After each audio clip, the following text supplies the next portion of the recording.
A terrifying monster, the likes of which one could scarcely imagine, stared at the young man. Its appearance was monstrous, its size enormous, and it seemed that nothing could defeat it. The player was brave and fearless, possessed immense strength, and had already inflicted a great many wounds on his opponent. Soon, nothing remained of the enemy, but the young man was unsatisfied because the battle had turned out to be rather boring. The young man's name was Milliget. He was the strongest player, ranking first in all the leaderboards in a game called Arena. At some point, the young man realized he had grown bored. He decided to focus on real life and quit the game. His friend Kwon Yeon-chan was shocked when he found out. Kang Hyun-woo, who played under the name Milliget, said there was no need to be surprised since he couldn't play games forever. However, his friend wouldn't let it go. After all, the best player had decided to leave, and he could make millions just by selling his inventory. But the player replied that he had always played for fun, not for money, and now he was going to enlist in the army and take over his father's business. However, life itself is very unpredictable, and no one knows what lies ahead. 2 years passed, and some stranger demanded that he give him the red ones. The guy smiled and showed him the red ones, but it turned out those weren't the right ones either. The stranger in the store kept demanding the red ones, the ones in between these two. Looking at this tipsy guy, Kang Hyun-woo thought that the stranger reminded him of a dumb orc. Right now, this player was no longer a world-famous star. He was working at a small local shop for a pittance. The young man was born the heir to a vast fortune. He was supposed to live a carefree life. But when the young man returned from the army, it turned out that his father's company had gone bankrupt.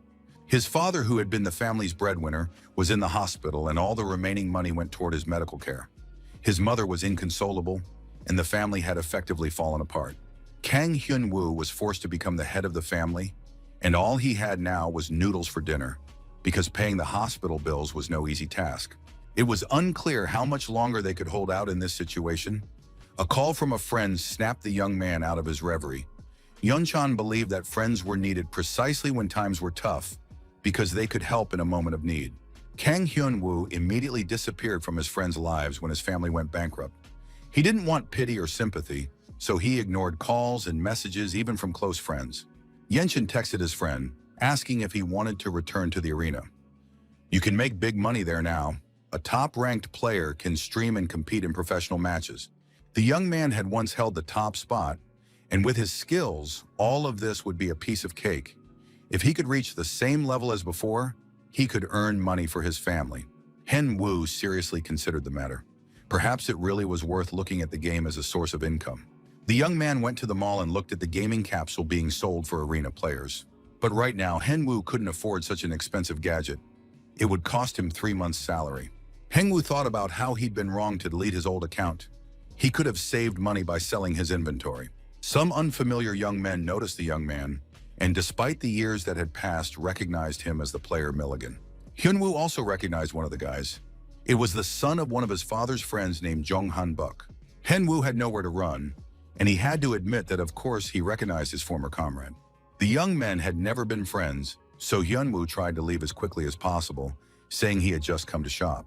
But Han-byuk wasn't exactly a sensitive or tactful guy. He said that the Kang family no longer had the money to shop at places like this. Hyun-woo was unpleasantly surprised and didn't understand where he'd gotten that information. But it turned out that his parents had been discussing the Kang family's failed business. Jong Han-buk, looking confidently at the young man, said that it was precisely because of his father that the Kang family had lost their business and was practically ruined. Han-buk added that his father had worked with Mr. Kang for too long and simply needed to find his own path. Of course, everyone knows that Hyun-woo's father is seriously ill. They hope he's taking good care of his dad, because if he dies, the young man will be left all alone. Hyun-woo could no longer stand the taunts and punched his former friend in the face with all his might. Security guards from the shopping center and Han-buk's girlfriend immediately rushed toward the young men. The security guards grabbed Hyun-woo by the arms, and he realized that he now knew who was responsible for his father's illness and the ruin of his business. And as the security guards dragged the young man to the police, he kept shouting that he would definitely kill Jeon Han-byuk for what the Jeon family had done to his father. That was the end of the conflict. The supermarket security guards called the police and handed the troublemaker over to the officers. Late that evening, the young man was released from the police station, and his worldview had changed dramatically. He thought about how money can really change people. Even the John family had ruined his father's business, sent him to the hospital, and were still bragging about their actions. More than anything else in the world, Kang Hyun-woo wanted to take revenge for such treatment and behavior. But for now, the young man had no idea how exactly to do it. A TV playing in a store window caught the young man's attention. The report stated that Arena's streaming revenue had exceeded $1 billion. It was an incredible amount of money. Lately, Arena's influence on the country's economy has been growing. One of the players signed a contract worth $500 million won.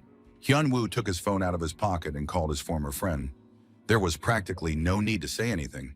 Yun-chan was someone he could rely on, and now Hyun-woo asked him for help.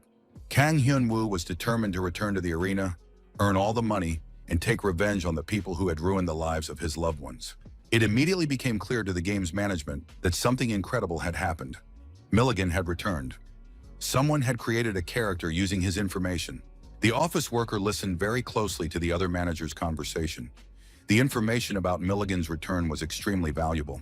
The girl immediately demanded that her assistant tell her about the character who was currently undergoing training. The NPC replied that the newcomer's name was Kang Hyun-woo, and he was currently taking the mana test. And according to the results already received, this player had the highest score on the mana test. The young man turned to the NPC and demanded that she give him the next test. If the arena could change his life, he would return and become the best again.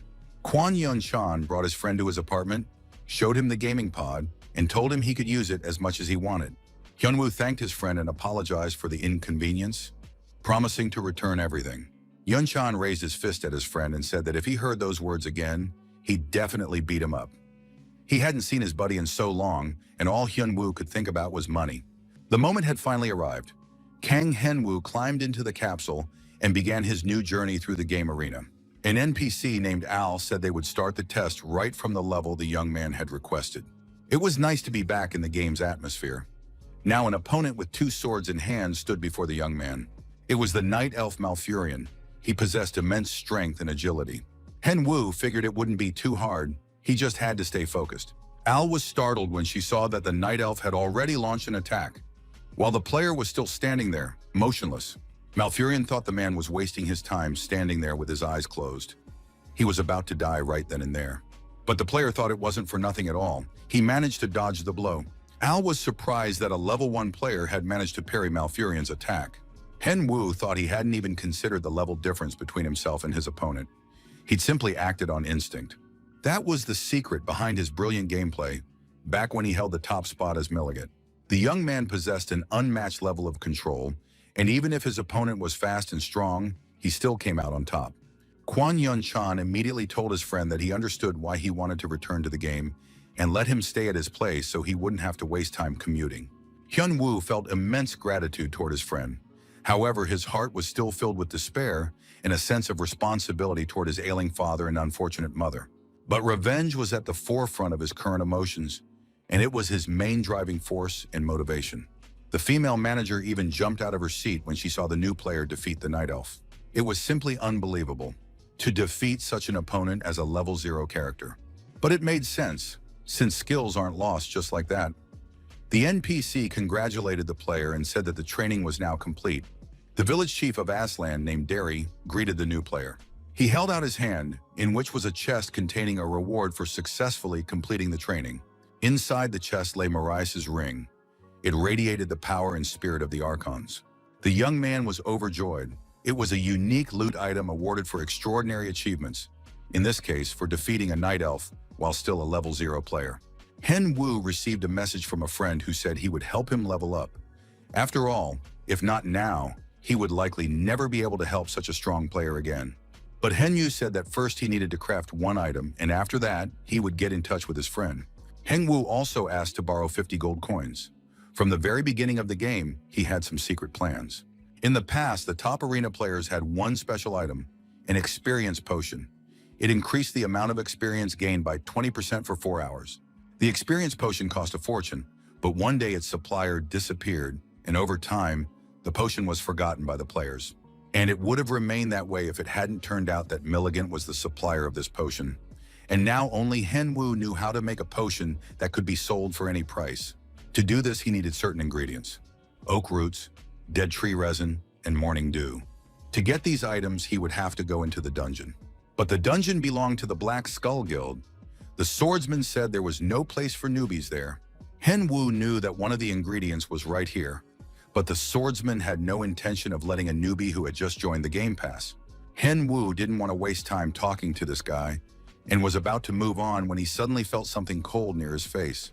The swordsman placed his sword on the young man's shoulder and told him he'd better learn to obey his elders. Henwu understood that his life now depended on this game, and he wasn't going to waste a single second dealing with any obstacles. The young man grabbed the sword by the blade and asked if the swordsman wanted to fight a deletion battle with a newbie. The point of a deletion battle was that the loser would have to delete their account, but few players were willing to take such a risk. The swordsman didn't see the newbie as a worthy opponent and immediately agreed to the duel, confident that the newbie would have to create a new account today. Such duels were very rare, but now Junwoo had confirmed his participation. As a result of the duel, the winner takes everything, and the loser loses their account. Hyunwoo promised he'd finish off his opponent in a matter of minutes, so the latter had better say goodbye to his character. Hyunwoo even asked his opponent not to get too upset. It would be difficult for him to defeat such a master, but it would be excellent practice. Junwoo was completely calm and confident. He wanted to explain to the newbie right away that sometimes you shouldn't be cocky, but should listen to your elders. The duel began. Hyunwoo struck, but his opponent dodged with absolute ease. Junwoo was certain the rookie would never be able to keep up with his speed, yet his attack was met with a precise block. That was impossible since the swordsman was highly skilled. Perhaps the newcomer possessed some kind of unique item. Soon the swordsman was no longer so confident. He looked at the newbie, realizing that he actually had a perfect grasp of the game. The swordsman decided that the newbie was just pretending to be a newbie and was actually a player hunter. Hengwoo dodged another attack, considering it very foolish and primitive, and struck back himself because the swordsman was playing too openly. Junwoo was stunned that the newcomer had managed to block his strike. Hyunwoo decided not to drag out the fight any longer. He activated the Morax ring, and his power should now increase for a short time. The swordsman still couldn't accept the fact that the newcomer was putting up a worthy fight. And even as the attacks rained down with renewed force, he still refused to believe he was losing. But soon all the swordsman's efforts proved futile, and he just wanted to know who his opponent really was. Henwoo addressed the player, saying it was time to end this fight, and raised his sword to strike. Junwoo didn't want to die, and he certainly didn't want to lose his account. His body was already covered in wounds, and his health and mana were critically low. A single swing of the sword was enough to end the fight. Hyunwoo thought that if you don't feel pain, you can't understand the state of your body. The swordsman's head was severed from his shoulders. Junwoo lost the duel. All his items went to his opponent. Henwoo considered himself very lucky. All that was left was to enter the dungeon. Hyunwoo went to Aslan's workshop. There he could craft new items using ingredients. The capsule could create items on the player's behalf, but it didn't help improve skills. Unfortunately, items could only be crafted once a month, but it was still better than nothing. And soon the experience potion was ready. Henwoo was very pleased that he remembered the ancient recipe for this potion, and now he decided that his first priority would be to make money off of it. That day, an amazing item appeared on the arena market. It was a one-of-a-kind item, and all the users immediately headed to the auction to buy the experience potion for themselves. Thanks to its uniqueness, the bids on the potion were very high, and the seller was able to sell it for 5,000 gold coins. Henwoo immediately started doing the math. If he paid for his father's hospital treatment and other expenses, he'd even have money left over. So it really is possible to make more money in the game than in a store. The young man thought about becoming a streamer or a professional gamer, but first he needed to level up, and for that he needed good gear. This gear didn't have to be the coolest, but rather the most cost-effective and efficient. Henwoo bought a leather jacket and leather pants. Both items provided agility and defense. In addition, the young man bought a pointed sword, which provided more strength and durability. Derry was very surprised to see the transformed newbie standing before him. Practically no one liked the player's appearance. He looked like a traffic cop, but the young man didn't care at all. The guy was sure that stats were more important than looks. He went back to the village chief and asked him to give him a quest. Standing before a pack of wild wolves, Henwoo felt absolutely great because he hadn't come into the game to participate in fashion shows. Henwoo happily charged at the wolves. It was no problem for him. The young man noted that it was indeed easier to move in his new clothes. Good, high-quality items are worth the price. The guy quickly dealt with the wolves, thinking that he didn't need fashion at all. But he completed the quest. He killed the forest wolves and collected their fangs. With all that, the player returned and claimed his reward. Now it was clear that every second was worth money. Henwu was getting into the swing of things. He was going to clear the Goblin Dungeon and decided to reach level 10 that very day. After all, the guy used to play just for fun, but now he felt he could make money. A crowd had gathered near the dungeon. A stranger invited him to join their party. Henwu could be useful in close combat. However, it turned out that the young man didn't have any immunity items, so the team suggested he look for another group with a lower level. Henwu was furious. Who did they think he was? After all, even without buffs, he could easily handle any goblin in this dungeon. A shy, pretty blonde said that this was her first time here, and she wouldn't mind some help from an experienced player, so she was ready to accept Henwu into her party. The girl waited for the player's answer, looking at him with a clear and calm gaze. Henwu gradually began to calm down. He agreed to help the stranger and said he would take her to the highest level. The girl led Henwu to her team, telling the players that she had found the last person. The team members looked at this strange guy in red pants and a green vest with suspicion. He looked too unusual and didn't inspire confidence. The blonde smiled sweetly and said it was time to introduce themselves. She was a level 20 support named Choi Somi. Hyunwoo introduced himself as well, saying he was a level 20 warrior. At that time, the game allowed players to hide their personal information, so no one knew another player's level. The tank's name was Choi Jinwoo, the archer was Park Cheomi, and the mage was Chia. The tank was skeptical, since the newbie didn't have a single regeneration potion. How was he going to handle the goblins? Somi was indignant that no one trusted her judgment. After all, she was a support player and had brought this guy along, so he would be able to handle it. It was decided not to waste any more time, but to test the unfamiliar warrior's skills in battle. The goblins were already waiting for their opponents in the dungeon. There were quite a few of them, and each one held a broadsword and a shield. Jinwoo warned his comrades that the first enemies had appeared, and everyone needed to get ready. The goblins began firing arrows at the players from their blowguns. Jinwoo blocked their attacks. The archer and the mage prepared to strike back. They attacked the goblins with a magic arrow in a double strike. Hengwoo glanced at his teammates and thought there was no need to worry about them. These guys had a pretty good chance. He just wanted to understand why they had brought a warrior along at all, since they were handling the dungeon just fine on their own. Henwu decided not to think too much about it, since he needed to level up, and he was doing a great job of that right now. The team members praised Henwu, saying he was doing a great job, and everything was going perfectly. The young man replied that he was simply keeping the situation under control. Somi was already tired and sat down to rest, but Jinwoo asked her not to let her guard down, because the hobgoblin could attack at any moment. It turned out that of all the boss's team members, only the tank had defeated him. The rest of the guys hadn't faced such an opponent yet. Hyunwoo understood that it was really difficult to fight a hobgoblin, especially since he hadn't been here in a long time and might have forgotten a lot. Jinwoo instructed the girls to keep an eye on the timing of buffs and mana levels.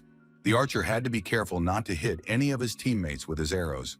Hengwoo listened to these instructions and now realized that his comrade might very well shoot an arrow right through him. What a team he'd found himself.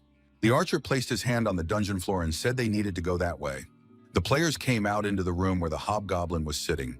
This monster was on a throne, and in front of him were a few more ordinary goblins. Jinwoo announced to the players that he and Henwoo would provide cover and deal with the minor goblins. The girls were to control their spheres, and the attack on the boss began. The goblins stood up and prepared to fight the players. The players' arrival was no surprise to them. The hobgoblin flew into a rage when he realized the players were causing him trouble and entered a state of fury. Henwoo shouted at the rest of his comrades to dodge. The tank managed to raise his shield and block the boss's attack. But the blow was so powerful that Jinwoo was sent flying to the far end of the dungeon, sweeping everything in his path. Hengwoo hoped the support would heal the player, but right now, they absolutely had to stop this monster before it attacked the players again. Hengwoo shouted for his allies to help him. They shouldn't just stand there gaping, but had to provide support. Hyunwoo didn't understand why his comrades were just standing there watching. He swung his sword left and right, wondering where the teamwork had gone. The hobgoblin was preparing to attack again, and it soon became clear that it was inevitable. Henwoo felt an arrow strike his sword, but then it ricocheted and flew off at a tangent toward the boss. The arrow pierced the eye of the hideous brute, who was now screaming at the top of his lungs throughout the dungeon. Henwoo was in shock, because their archer had just nearly hit him. The guy didn't understand how one could fight side by side with such comrades, but he would figure that out later. Right now, he just had to deal with the huge goblin. Henwu wanted to end the battle as quickly as possible and knew that no goblin could defeat him. Henwu landed a few blows and ordered the defense to pull themselves together and support him. The mage and archer finally came to their senses and attacked the goblin as well. And so the dungeon boss was defeated. All the team members looked at Henwu with excitement and admiration, realizing that he was the one who had defeated the boss. Chomi approached him with an apology, saying he hadn't meant to hurt his comrade on purpose. As a result of the victory, the team received an egg containing an animal, money, and a scroll with a spell. It was decided to give everything to Henwu. Henwu couldn't believe his ears. He thought that if he took all the items for himself, they would want to kill him. The young man said he would take only the egg. He didn't need the magic book. The team members were very pleased. After that, Henwu said goodbye to the guys, who wanted to do more quests with him and asked him to accept their friend requests. Henwu ran away from the dungeon, thinking that because of these simpletons, he had to spend more time there. Without stopping, the boy ran through the village. Finally, the young man stopped and checked his profile. He was now at level 10, and that meant Henwu could begin his new journey. The player stood before the tower. The Pulsar Tower was known as the Tower of Advancement. Each floor corresponded to a specific skill that could be obtained there. The pet egg contained an unknown creature. It could be either a rabbit or even a dragon. He had to cast a spell on it and receive his pet in an hour. Henwu decided that while his pet was hatching, he would be able to advance to the next level. Han was in charge of the warrior floors, and he welcomed the newcomer. Henwu said he wanted to become a warrior. He was confident in himself, and now he just needed to level up. Han immediately warned him that things weren't the same for them as they were for other player classes. He personally decides whether a player is worthy of becoming a warrior. This is determined in a fair fight, and Henwu was satisfied with this condition. Han allowed the player to attack him first. Henwu held a sword in his hands ready to strike. He had to show Han what he was capable of. Henwu attacked his opponent, but the latter managed to block the blow. The warrior supervisor looked at the novice with surprise, noting the good attack. Henwu continued to strike, thereby demonstrating that he was different from other newcomers and that his skill level was good enough to be a warrior. The opponent's swords clashed, and they looked at each other intently.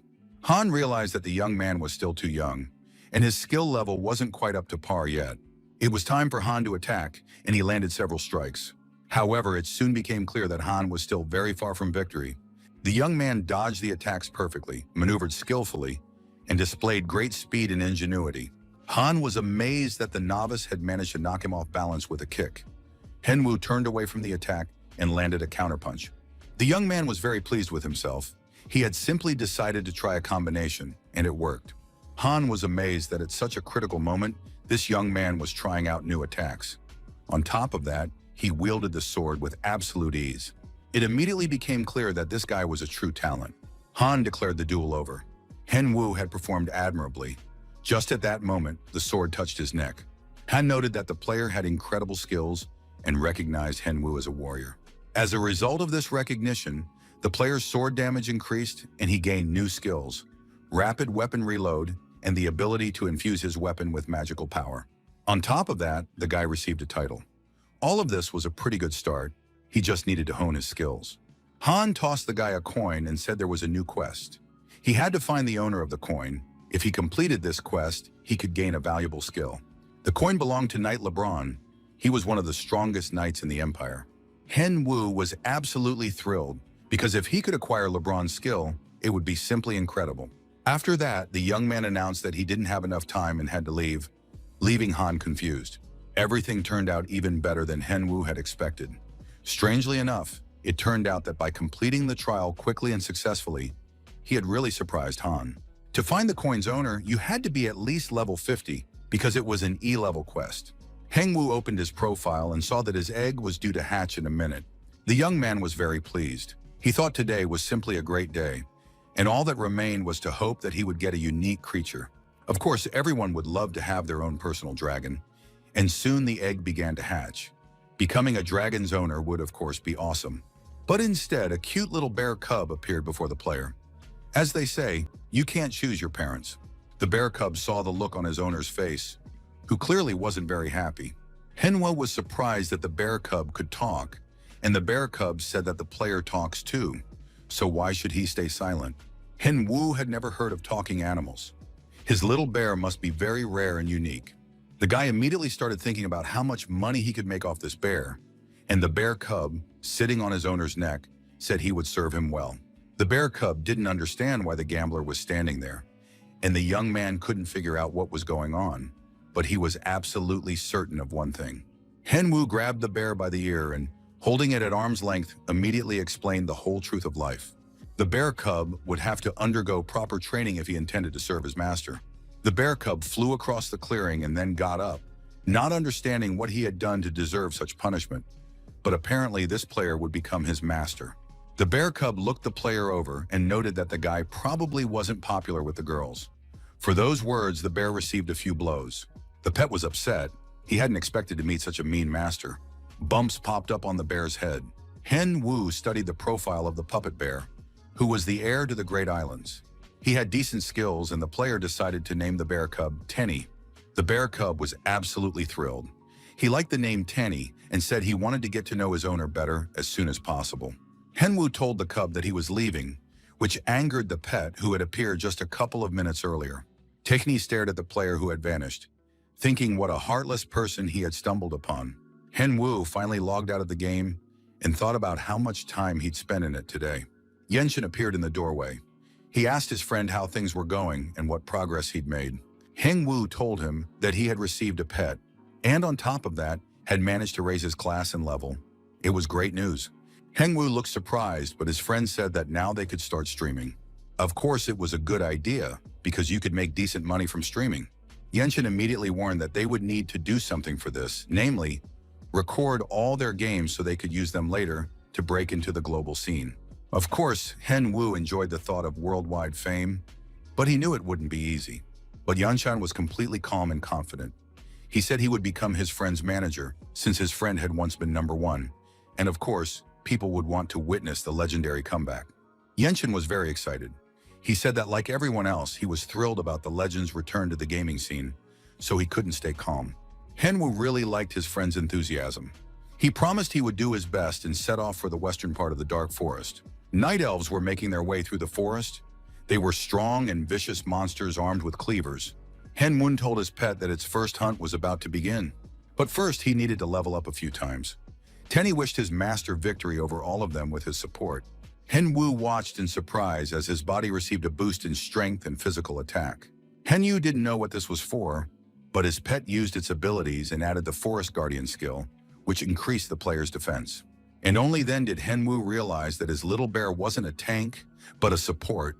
The massive night elf was already very close.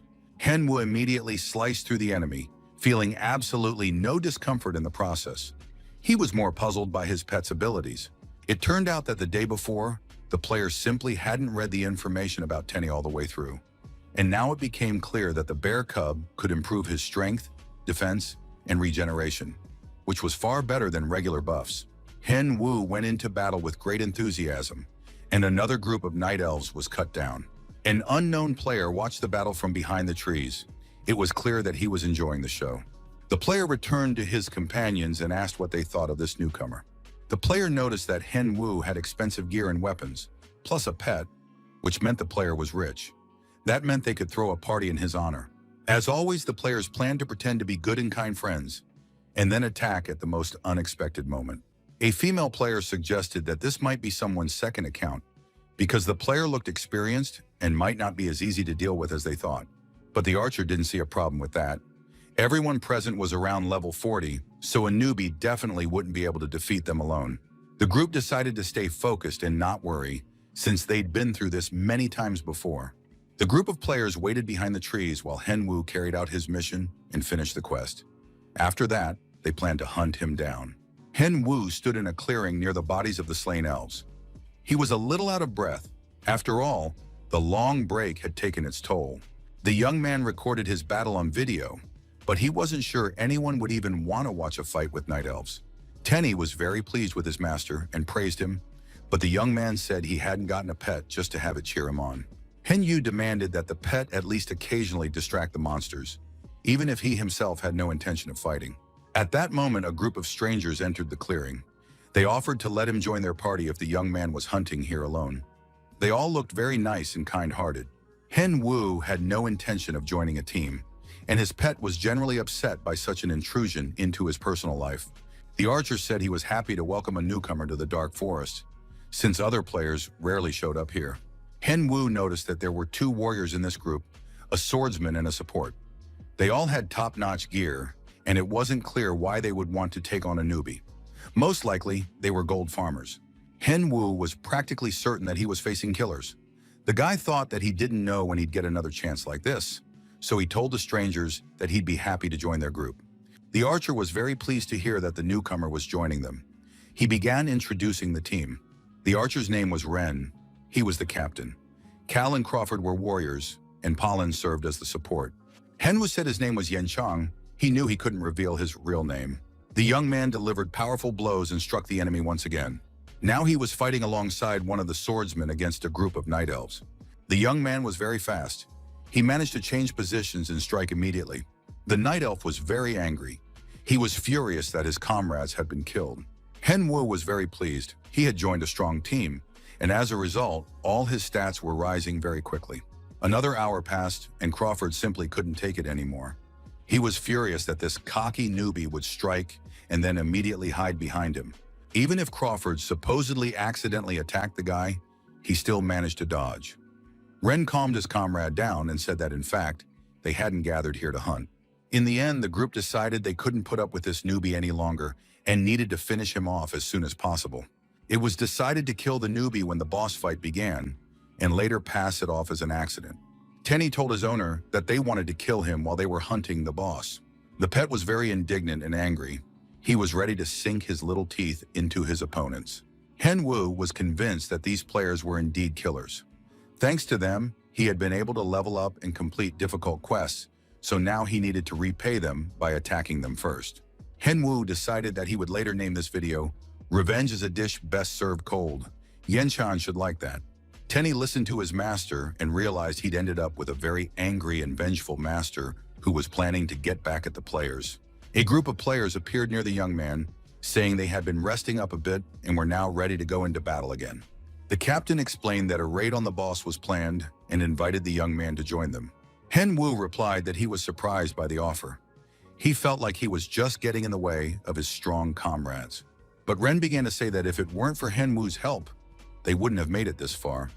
He has excellent attacks, so they should go take on the boss together. Hen Wu hesitated a bit more and finally agreed to go on the raid with the team. The young man added that he would definitely show them how pros take down a boss on the first try. Crawford could barely restrain himself from pouncing on the boastful newbie. The players killed another wave of monsters and were now fighting the boss. The enemy was very strong, and Cal and Crawford stepped up to face him. But so far, the fight was going the boss's way. He was stronger and landing precise blows on the players. Talaiden was the leader of the Night Elves. He said that if the players had come to the Dark Forest to fight, they should know that strength is what matters most. The swordsmen realized that even though their gear wasn't the most expensive, their level was still up to par, and they should have been able to handle this opponent. But for now, it was too difficult for them. Everyone noticed that the newbie wasn't joining the fight. The captain assumed the guy wanted to level up off this battle, so he definitely needed to be killed. Pollen was supposed to give the signal using buffs, and then the archer would shoot the newbie with a poisoned arrow. Crawford asked them not to kill the guy so easily. He wanted to toy with this weakling as a parting gift. He wasn't a warrior, but the devil incarnate. Hen Wu seemed oblivious to what was happening. At that moment, Pollen gave the signal. Both swordsmen received the blessing, which meant the newcomer was about to be attacked. Ren prepared to fire a poison arrow at Hen Wu, but suddenly a pet appeared near his foot. It quickly climbed onto the archer and began tickling him. Crawford realized they were about to kill the newbie and was already thinking about exactly how he would take revenge on this insolent fool. But then the unexpected happened. A poisoned arrow struck the player in the back, and it was critical. Ren immediately declared that it was all the fault of that stupid bear, even though the bear insisted he wasn't stupid at all.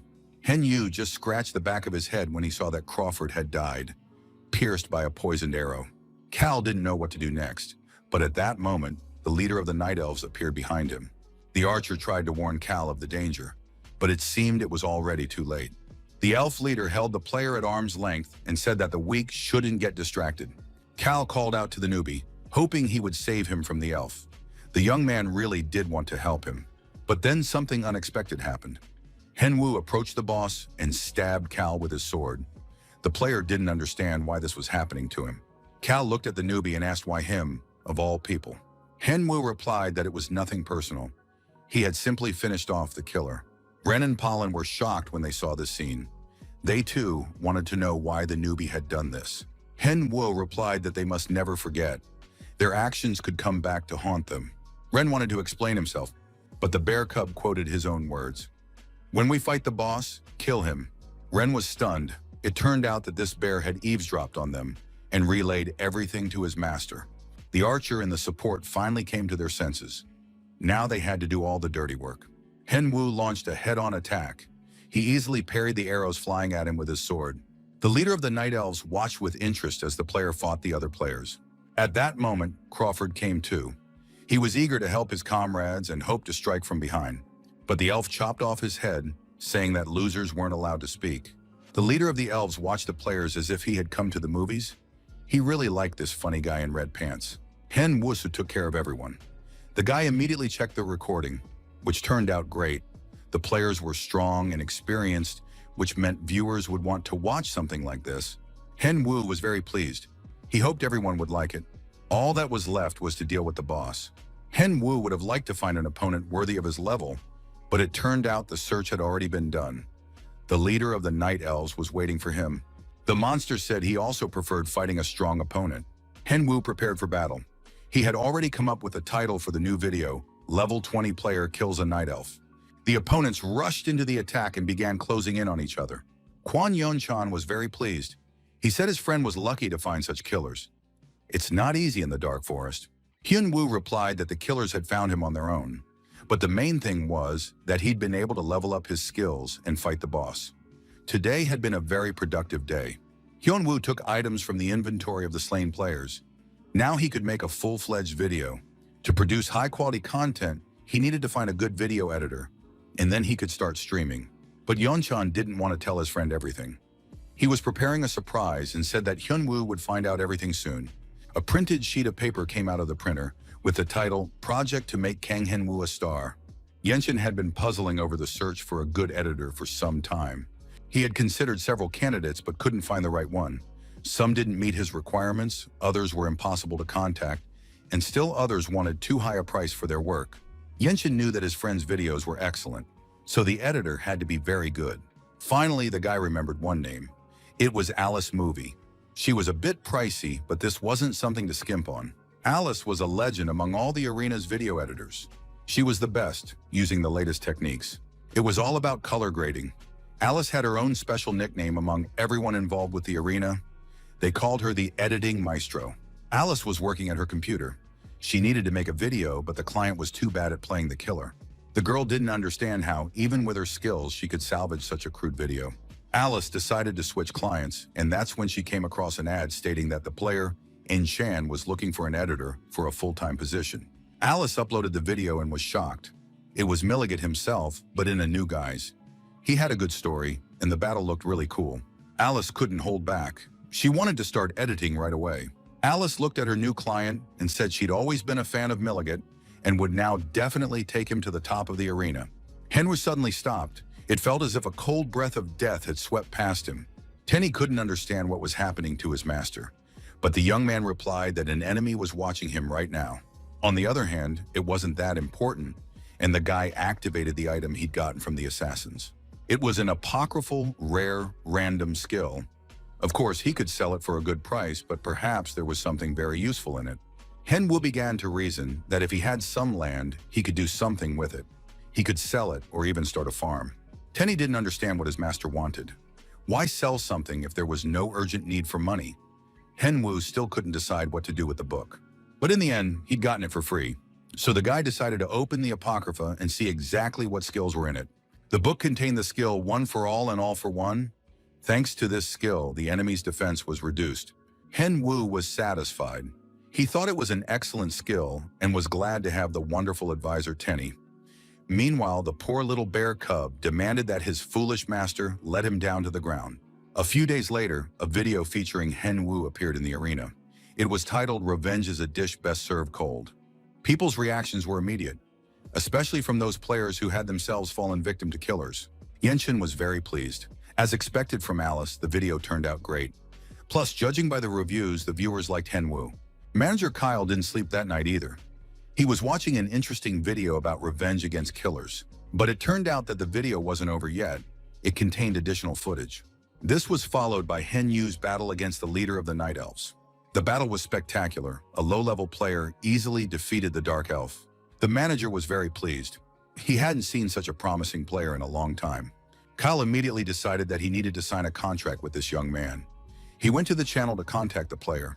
The northern part of the dark forest was noisy and loud, and the goblins let out loud screams as various parts of their bodies were cut off. They glared at the man with hatred, ready to tear him to pieces. Tenny was applying buffs while his master prepared to slaughter the next batch of goblins. Hen Wu realized that he was now much faster.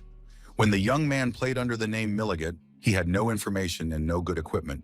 Now things were much easier for the player, and he would be able to rise to the top faster.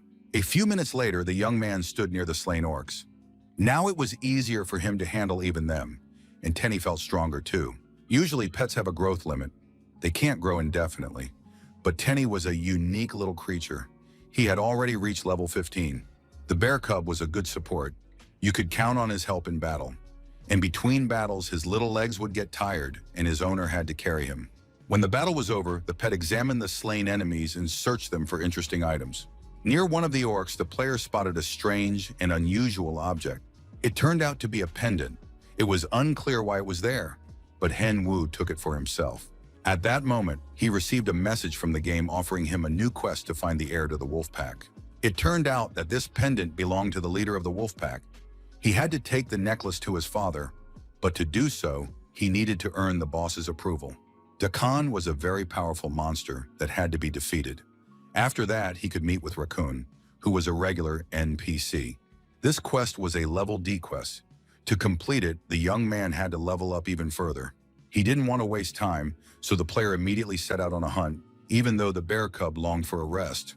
Tenny realized that with this master, he wouldn't even get to dream of rest now. Hen Wu was very unhappy. He had taken down a bunch of orcs, but had only managed to level up once. There was no point in leveling up alone. The young man understood that leveling up was much easier in a team, but he just wanted to find some decent players. Tenny shouted loudly, trying to get his master's attention, who was deep in thought. Somewhere in the distance, a sound like a bomb explosion rang out. The player was applying buffs because he couldn't manage without them. The huge goblin was practically unscathed. The mage kept firing fireballs at it, which did almost no damage. After what seemed like an eternity, the goblin finally lay defeated on the ground, its head completely scorched. The wizard Mason looked exhausted and worn out. Exhausted, Mason sat down on the ground. His mana was gone, and he had no strength left. It was time to leave. The young man had always known that it was difficult for a wizard to hunt alone. Suddenly, some kind of huge monster appeared behind him. Mason tensed and braced himself for the attack. The boy hadn't had time to recover yet, but he still had enough strength to fire a flaming arrow at the monster. At the last moment, Mason realized that it wasn't a monster in front of him, but a man, but it was too late to stop. Hen Wu was holding a frightened bear in his arms. His shoulder was smoldering slightly from the fire arrow that had nearly pierced him. The wizard Mason apologized. He explained that he hadn't expected to encounter a human here, let alone one who could parry his direct attack. Mason was surprised. He looked at the strange player in unusual clothes holding a beast in his arms. Hen Wu thought this guy had some decent skills, and the young man said aloud that he'd noticed Mason didn't have a party, so they could hunt together.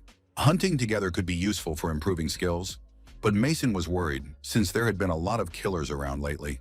Besides, Mason's level was average, but at the same time, hunting with someone on a team was much easier, so the guys agreed to team up. At the same time, fierce battles were raging somewhere in the dark forest. Huge goblins with glowing eyes and powerful fangs were fighting back against the players. But the swordsman was very strong and hot-tempered. He said the goblin was driving him crazy and sliced it in half. These were members of the Black Skull Guild. The swordsman, Sean, said he actually liked it, and that goblins just drove him crazy. Gain asked his companions what they thought of this boss and if they felt safe. Park Jun-woo was absolutely thrilled. He loved everything about it. The guy was a member of the famous Black Skull Guild. Last time his account had been deleted by mistake, and since the young man was very important to his team, he created a new account.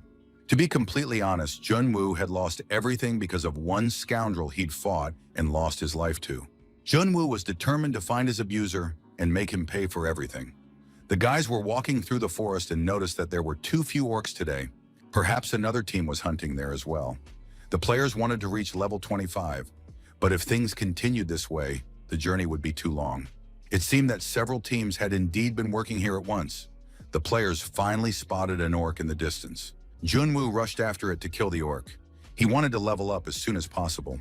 However, upon reaching the clearing, the swordsman saw only the corpses of slain monsters. They lay scattered about. Mason was very pleased. He told his new friend that fighting as a team was much better. The guys had made great progress. Henwoo gathered all the orcs in one place, while Mason stunned them with his magic. After that, Henwoo killed the remaining ones. Thanks to this tactic, the guys had already earned plenty of experience points, and the pet told the wizard that he allowed him to call him his master. Of course, we shouldn't forget that Mason had shot a magic arrow at them during their first encounter, but overall, he wasn't such a bad or terrible person. Tenny spotted an orc in the distance just appearing, and of course, the players now had a new target. Henwoo said he could handle it on his own, while Mason needed to rest and replenish his mana for now. Hyunwoo immediately rushed into the attack. He wanted to try out some new moves on this orc. Blood flowed from the orc's head. He fell in the middle of the clearing, and at that moment Junwoo ran out of the forest. Although the guys only glanced at each other for a split second, they recognized each other immediately and decided to test their strength against each other once again. Before Junwoo could even draw his sword, he was struck hard in the head by a kick from Hyunwoo. Hengwoo looked at the beaten swordsman and said he'd thought a monster had run out of the forest. After that, the young man apologized for his blow. The guys from the Black Skull Guild picked up their comrade, while Hyunwoo tried to prove to Mason that he had made a mistake and thought it was an orc. Junwoo didn't believe it was a mistake. He thought the player had hit him on purpose. Junwoo recognized him. After all, this was the man who had caused him to lose his account last time. Hyunwoo looked at the beaten-up player in surprise, as if he'd only just realized who he was dealing with. Hyunwoo asked the guy what his name was, because last time he said he hadn't had time to remember it. Mason looked at his friend with a silent question. Hyunwoo explained to him that Junwoo had lost the battle to have his account deleted. Junwoo was furious. He said that his guildmates were with him today, so today would be the end for Hyunwoo. One of the guild members tried to calm everyone down, saying they shouldn't get worked up and act like hysterical children. The swordsman looked very serious and imposing. He said that Wu alone could take all three of them with one hand if they didn't shut up and start behaving modestly. Henwoo realized that these two guys from the Black Skull had at least a combined level of 60 between them. Henwoo was very calm, even despite this. He promised Mason that the argument wouldn't affect him in the slightest. The guys from the guild said they didn't really care about any of this, since they'd come to hunt, not to get into a fight. Junwoo was very surprised that his comrades didn't want to stand up for him, but Sean said he would definitely report this incident to the guild leader. Junwoo accused his comrades of cowardice. They were about to run away even though another player had disgraced their guild's name. He demanded that his friends listen to him and save their apologies for later. Sean listened carefully to the guy, then drew his sword and struck Junwoo with all his might. After that, Sean announced that his friend was right. If there were fewer teams here, the hunt would go better. Henwoo immediately challenged him to a duel, but added that he only played for account bans. Mason was in shock. Tenny asked, just in case, what would happen to him if his owner got deleted? Most likely, the little bear would get deleted too. Henwoo said he was ready to fight everyone at once. The winner takes everything. The loser deletes their account. It would be a duel of the captains. Sean, of course, agreed. The duel of the captains worked like this. A captain from each team would step forward, and they would fight each other. The team without a captain would lose completely. Sean stepped forward to duel on behalf of the Black Skull Guild. Mason was very worried, and Tenny demanded that the master not dare to lose. But Henwoo told his friends not to worry and to relax. Soon, the game announced the start of the duel, and the opponents could begin the battle. Sean immediately declared that he would end the duel in the first round, because he had plenty of other things to do anyway. Hengwoo estimated that due to the difference in levels, the battle would be long, but overall it would take no more than 10 hits. Sean listened to these arrogant words and said that now he understood why Junwoo had been so angry at this player. He rushed into the attack. However, something strange happened. Henwoo landed a light blow, and blood spurted from Sean. The guys from the Black Skull Guild couldn't figure out how it happened. No one had seen the blow. Mason was surprised. His comrade had anticipated the attacker's trajectory, managed to dodge, and landed a blow. A series of strikes from Sean followed, but none of them touched Henwoo. Sean couldn't understand how this was possible, since his level and gear were far superior. Of course, this infuriated the player. He didn't understand why the level difference didn't give him an advantage. Henwoo landed another blow and knocked the helmet off his opponent's head. He said that in the arena, level, gear, and skills don't guarantee victory. Even a low-level player can kill a high-level one with the right skills.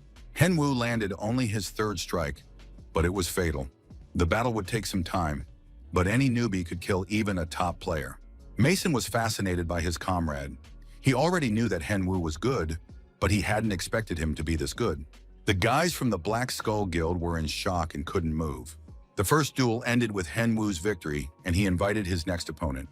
Fighting Gain was even easier. She couldn't even withstand a single blow. Now there was only one opponent left, and it was Junwoo again. You could say the guy had some seriously bad luck. Hyunwoo even taunted him, since his opponent had just started leveling up on a new account, and now he'd have to start all over again. Hyunwoo looked at his opponent and couldn't figure out why he had such strange associations with this guy. He reminded him of Jung Han-byuk, the same kind of pompous jerk who was worthless without his connections. That made defeating a player like this even sweeter. Hyunwoo turned to his opponent and told him to get down on his knees and beg for mercy. In that case, he would spare him. Junwoo didn't know what to do. Last time he had lost his account at level 40, and now he was even weaker. So his end was inevitable. The young man felt rage, anger, confusion, and a racing heart. The arena game decided to help the desperate player and granted him strength, thanks to which Junwoo entered the Berserker stage. Mason and Tenny were restoring their master's health when they noticed that the opponent had gone berserk. Junwoo, like a wild animal, lunged at the enemy, but Henwoo realized from their very first encounter just how easy it would be to defeat him. Henwoo realized that the time had come to defeat his opponent once again. He used the power of the Archons, and the player's power level increased for a certain period of time. Henwoo thrust out his powerful fist, toward which Junwoo was rushing at tremendous speed. The blow was a single strike, but strong and powerful. Moreover, it was precise and effective. The opponent was defeated, and the game announced that the duel had ended in victory. Henwoo received a reward, the inventories of all 3 duel participants.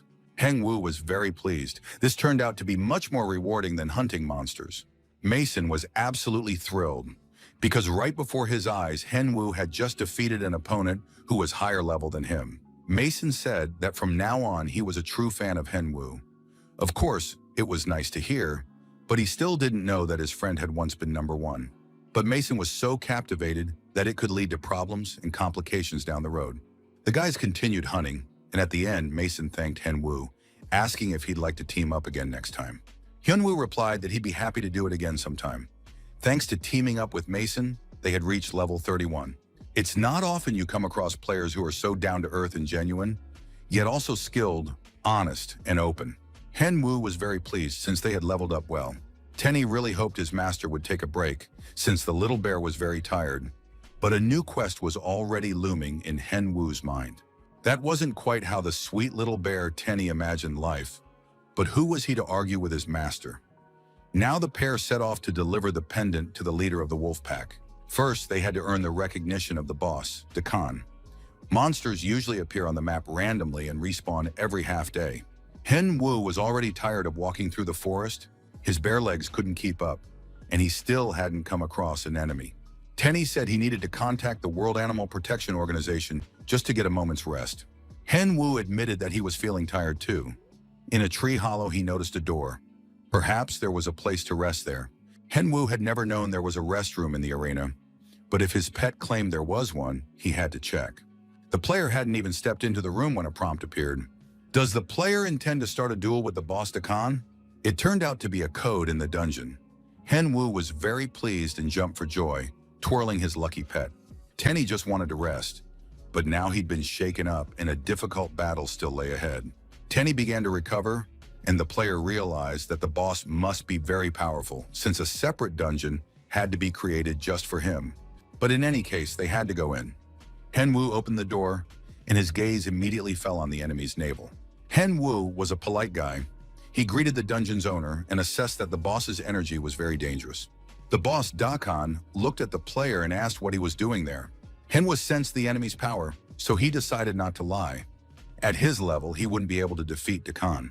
The guy showed the pendant and said he needed to deliver it to the wolf pack. Dakan recognized the pendant and was surprised that Cocoon had somehow lost it in the forest again. Dakan took the pendant, thanked the player, and said he could leave now. But the young man apparently had no intention of handing the pendant over to the boss. He pulled his hand away, much to the dungeon master's surprise. Dakan thought the player was deaf, but the young man explained that according to the quest terms, he had to deliver the pendant in person. Dakan agreed that the player was very attentive. Remembering all the rules was commendable, but to meet the leader, he had to pass a test. To earn recognition, the player had to fight Dakan. This was an additional quest. As a reward, the player would receive Dakan's pendant. The boss placed his massive hand on the player's head and said he was ready to begin the duel. After that, the boss lifted the young man by the head with one hand and hurled him into the far corner of the dungeon. Henwa managed to brace himself mid-air and land on his feet, but it was no easy feat. Besides, he couldn't linger.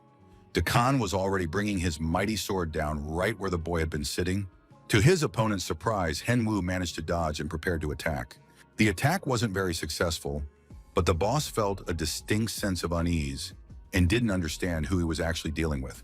It took a lot of effort for Henwu to dodge the attacks. He was spending a lot of mana on speed since his level was too low. Dakan ended the battle, saying that this wasn't enough to face the wolf leader. Is that really all this player has to offer? He thought.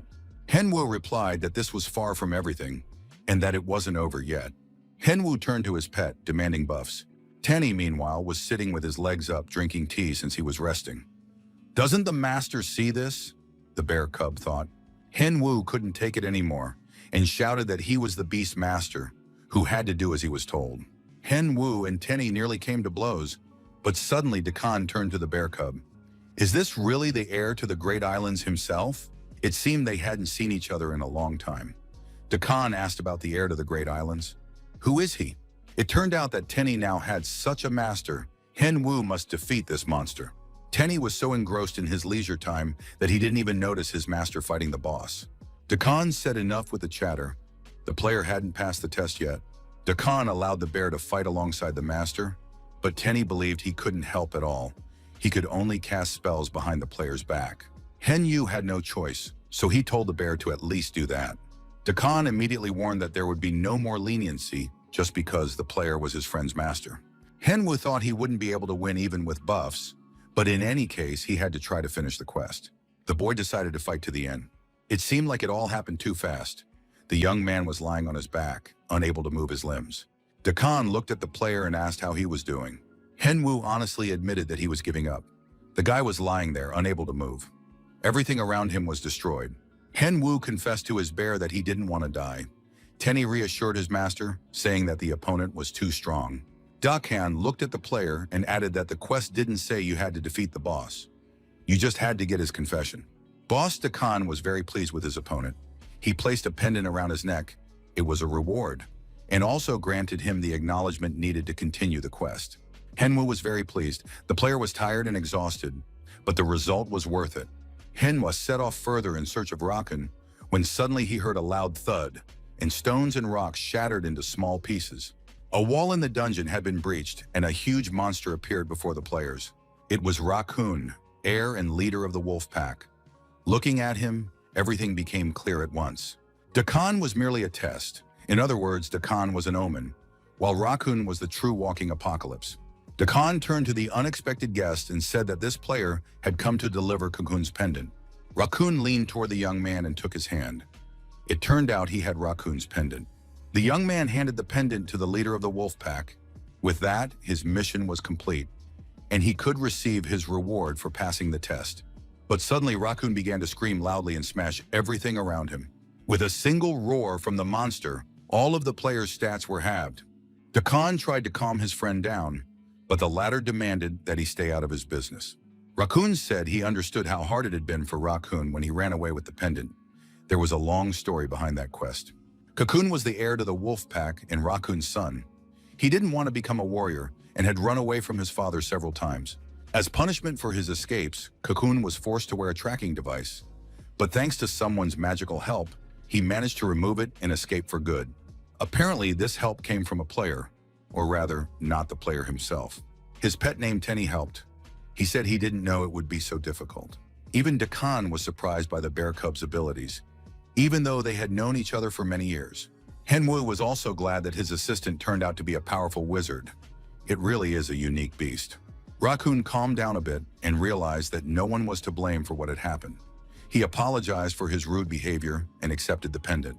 After that, the game marked the quest as completed, the player's level increased, his stats were restored, and the young man gained a unique magic skill. As he was leaving, Raccoon turned to the player and asked him to tell his son, if he ever met him, that the Dark Forest was his home, where he was always loved and awaited. Hen Wu was very pleased. He liked the bark creatures in the forest, decided to befriend them, and said he would definitely complete the quest. Raccoon also told the bear as he was leaving not to be upset. There were no hard feelings or misunderstandings between them. In fact, there was no spell on the pendant, so Tenny wasn't to blame. But now the bear cub was upset because his super magic hadn't worked. Yenshin came to wake his friend up in the morning and found him in the wrong place. The young man had fallen asleep fully clothed on the living room couch. He immediately asked, "Do I really have to complete another quest?" Yenshin thought the guy was already rambling, and that they just needed to discuss the practical details. By this time, Yenchang already had two pieces of good news. First, their video had become even more popular in the arena community. The number of views was skyrocketing. Henwu was very pleased and believed it was all thanks to his friend. But there was another, even more interesting piece of news. The guys had received a message from a manager at Nazar. Nazar is a huge company specializing in sports fashion. It was one of Arena's biggest sponsors. Most likely, the company wanted to collaborate with Henwu. This was a world-class level. Henwu was speechless, realizing that a company of this caliber wanted to work with him. After all, it hadn't even been a week since his return to the arena. Now he had a good job offer, which meant he'd have the money to resolve his financial problems. Besides, he would be able to prove to all his detractors who the real player and professional actually was. Henwu was very excited. His hands were even shaking. Yenshin realized he would have to handle everything himself and said they would respond to the offer and call the number provided. Nazar's company management was located in one of the city's most expensive office buildings. The manager reported to the boss that one player had agreed to sign a contract with them. It was a young man named Kang Henwu, known for the video Revenge on the Killers. The company's director, Jamie, asked the manager what he, Kyle, personally thought about all this. Kyle smiled and asked his boss if it reminded him of something. Jamie looked closely at the photo and indeed remembered Miligato, who had completely left the game 2 years ago. The company director was very pleased. If they managed to catch such a big fish, it was a huge success. But 2 years ago, Arena wasn't as popular a game as it is now, having gone global and become a source of revenue. The company director speculated that it was precisely the opportunity to make big money that had brought Milligat back into the game. It's unclear how the legendary ranker's return will affect the current situation, but for now the guys were absolutely thrilled and were celebrating the signing of the contract. The Aslan auction house looked very nice. There were always a lot of players there. Henwu was reviewing his inventory and selecting the items he would keep for himself, as well as those he was ready to sell. Thanks to his victory over the assassins from the Black Skull Guild, the player had accumulated 5,100 gold coins and an extra pair of shoes. In addition, there was a quest reward, Dakan's pendant.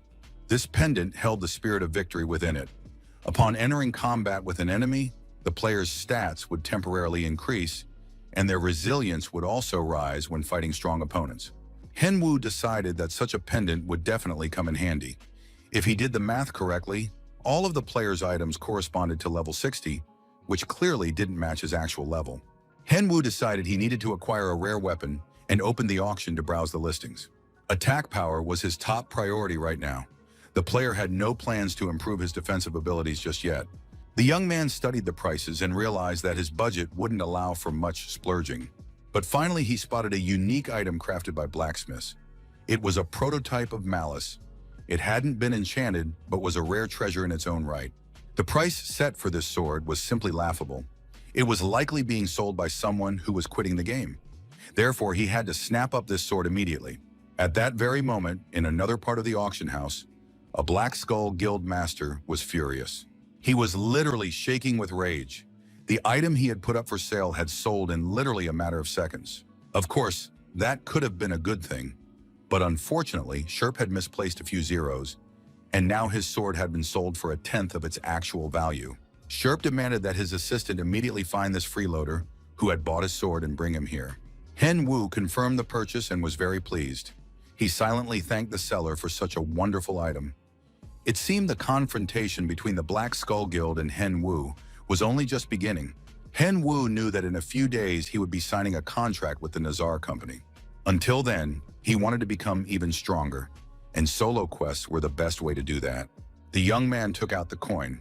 He had received a quest from the NPC Khan and now wanted to meet LeBron, the owner of this coin. Thanks to the quest with the Wolf Pack, the young man had become much stronger and received an excellent reward. He was curious to find out exactly what skill he would receive from the Empire's strongest knight. Hen Wu knew that the knight lived in the province, and he needed to find out how much it would cost to teleport to that area. The province of Yusma was a very quiet and peaceful area not far from the mountains. Hen Wu looked around in surprise when he reached the residence of the strongest knight. Of course, everyone knew that the estates of the Empire's most powerful people looked different from the ordinary apartments of run-of-the-mill players. Even as a Milligant, the young man had never seen anything like this. He approached the two guards, but they immediately declared that ordinary people had no business here. Hen Wu showed the guards a coin and said he was on Khan's errand and needed to meet with LeBron. The guards let the player through, saying that LeBron was currently in the training hall and could be found there. All the players who had been hanging around the estate gates were surprised to see the gate to LeBron's estate open for this unfamiliar newcomer. The young people tried to squeeze in with the group. Hen Wu's best friends also wanted to go inside the estate. Hen Wu walked quietly until the guards turned him back.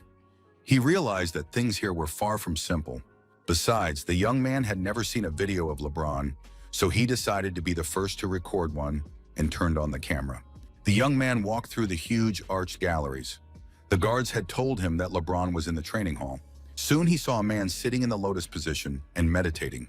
His face was crisscrossed with healed scars.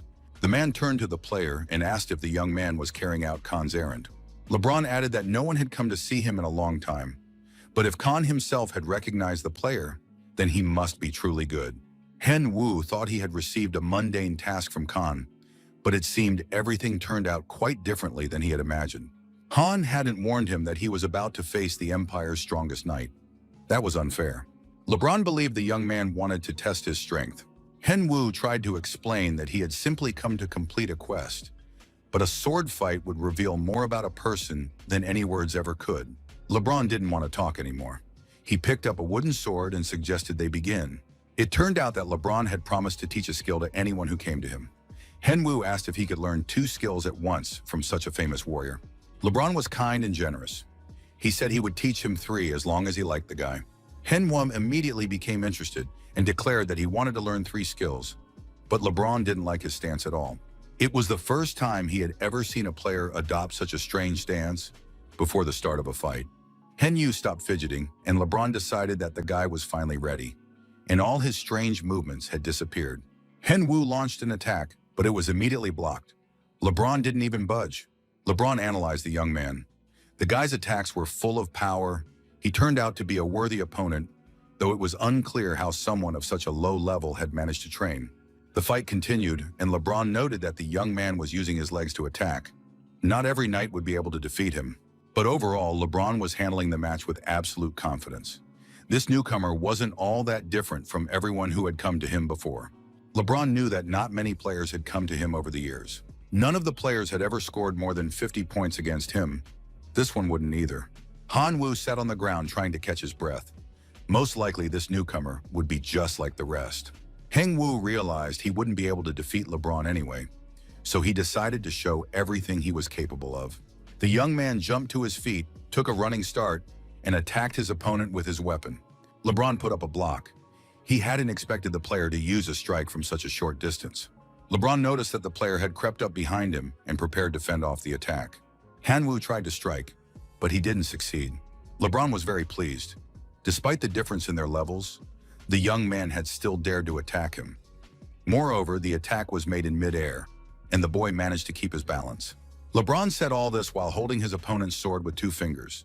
He declared that the young man had real talent and awarded him 80 points for it.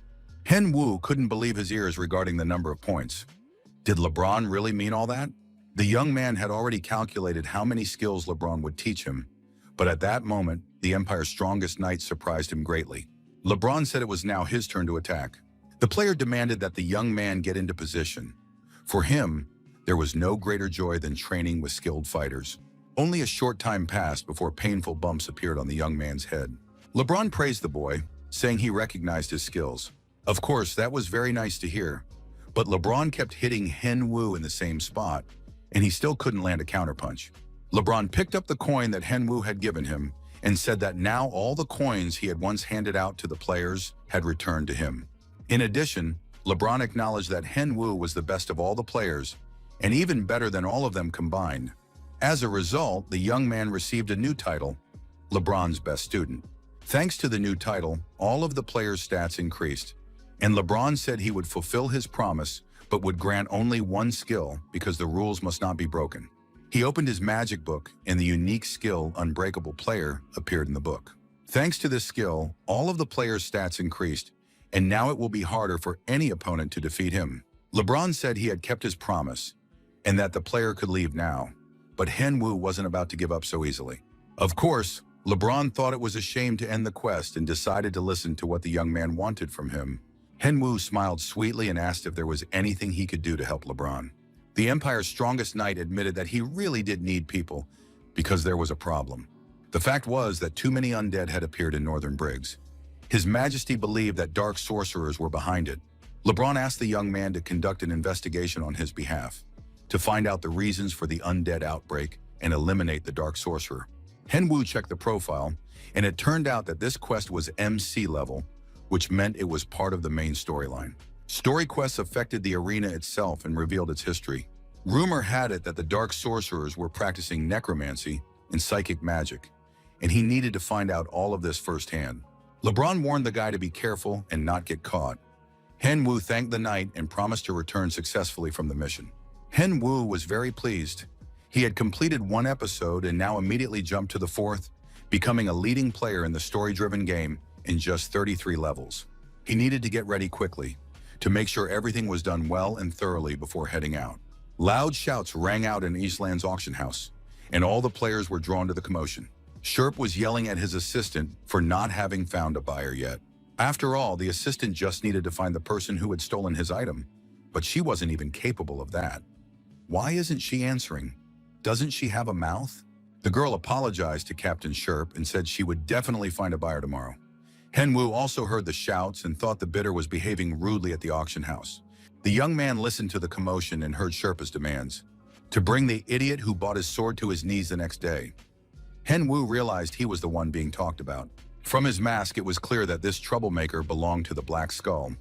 Hanwoo didn't understand what the problem was, since he had bought the sword fairly. But now it was clear that he was in for a long-term feud with the Black Skull Guild. Hanwoo logged out, deciding he needed to take care of all his loose ends before continuing with the main storyline of the arena. Hanwoo thought it might be better to take out his enemies one by one. But then he thought it over and realized that all of this would drag on for a long time. And for him, time is money. Maybe he should just kill the guild's top brass, and the rest would fall away on their own. Just then, Yenchang peeked into the room. He saw that his friend had logged out, which meant they could have dinner together. During dinner, Hanyu told his friend about the problems with the Black Skull Guild and asked for advice on how to proceed in this situation. Yenshin thought it was simple. He suggested provoking the Black Skull Guild. They needed to create a thread on the forum and basically challenge the entire guild to a battle. The entire gaming community wouldn't let such a post go unnoticed, so the players would definitely react. Then they could wipe out the entire guild at once. Plus, videos like that would definitely go viral, and the guys would kill 2 birds with 1 stone. Hanwoo thought his friend was a true marketing genius. Yenchang insisted he was completely ordinary, but there was still a problem. Henwu actually had to be able to defeat all the members of the Black Skull Guild, but that wasn't a problem for him.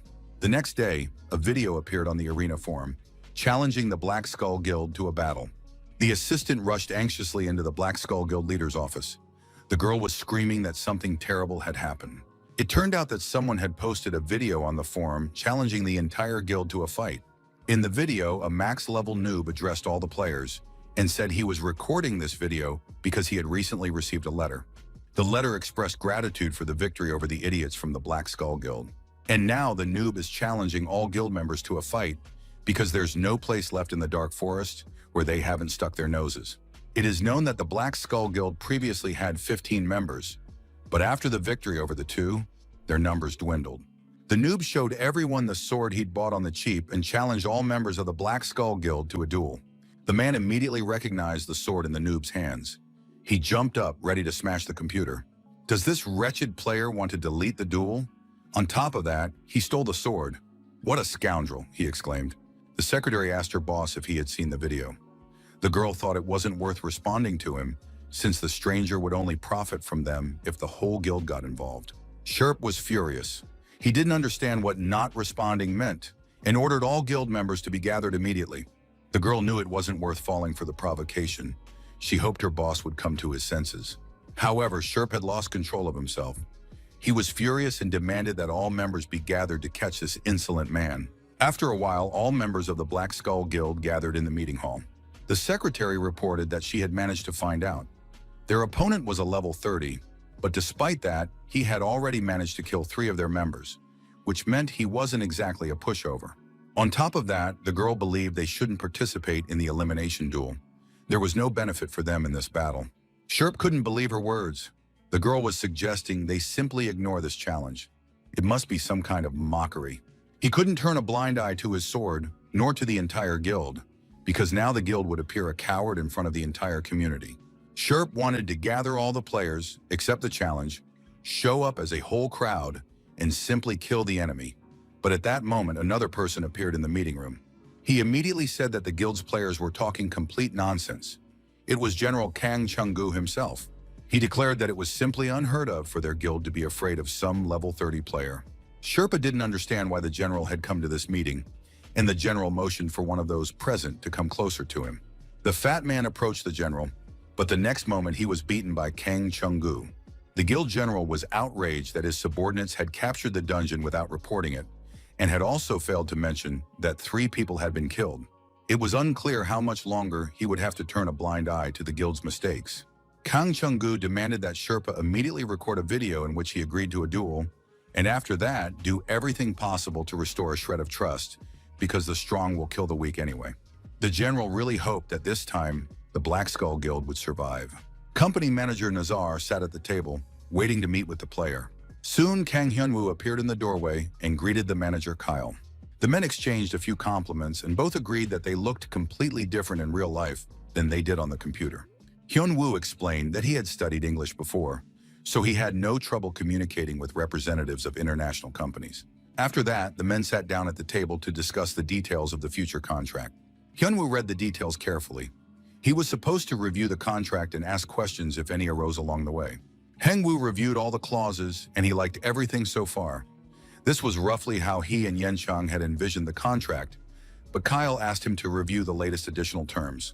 The player would receive all sorts of additional bonuses for attracting new subscribers, and they would also be offered a choice of apocrypha containing rare skills, items, or unique ingredients.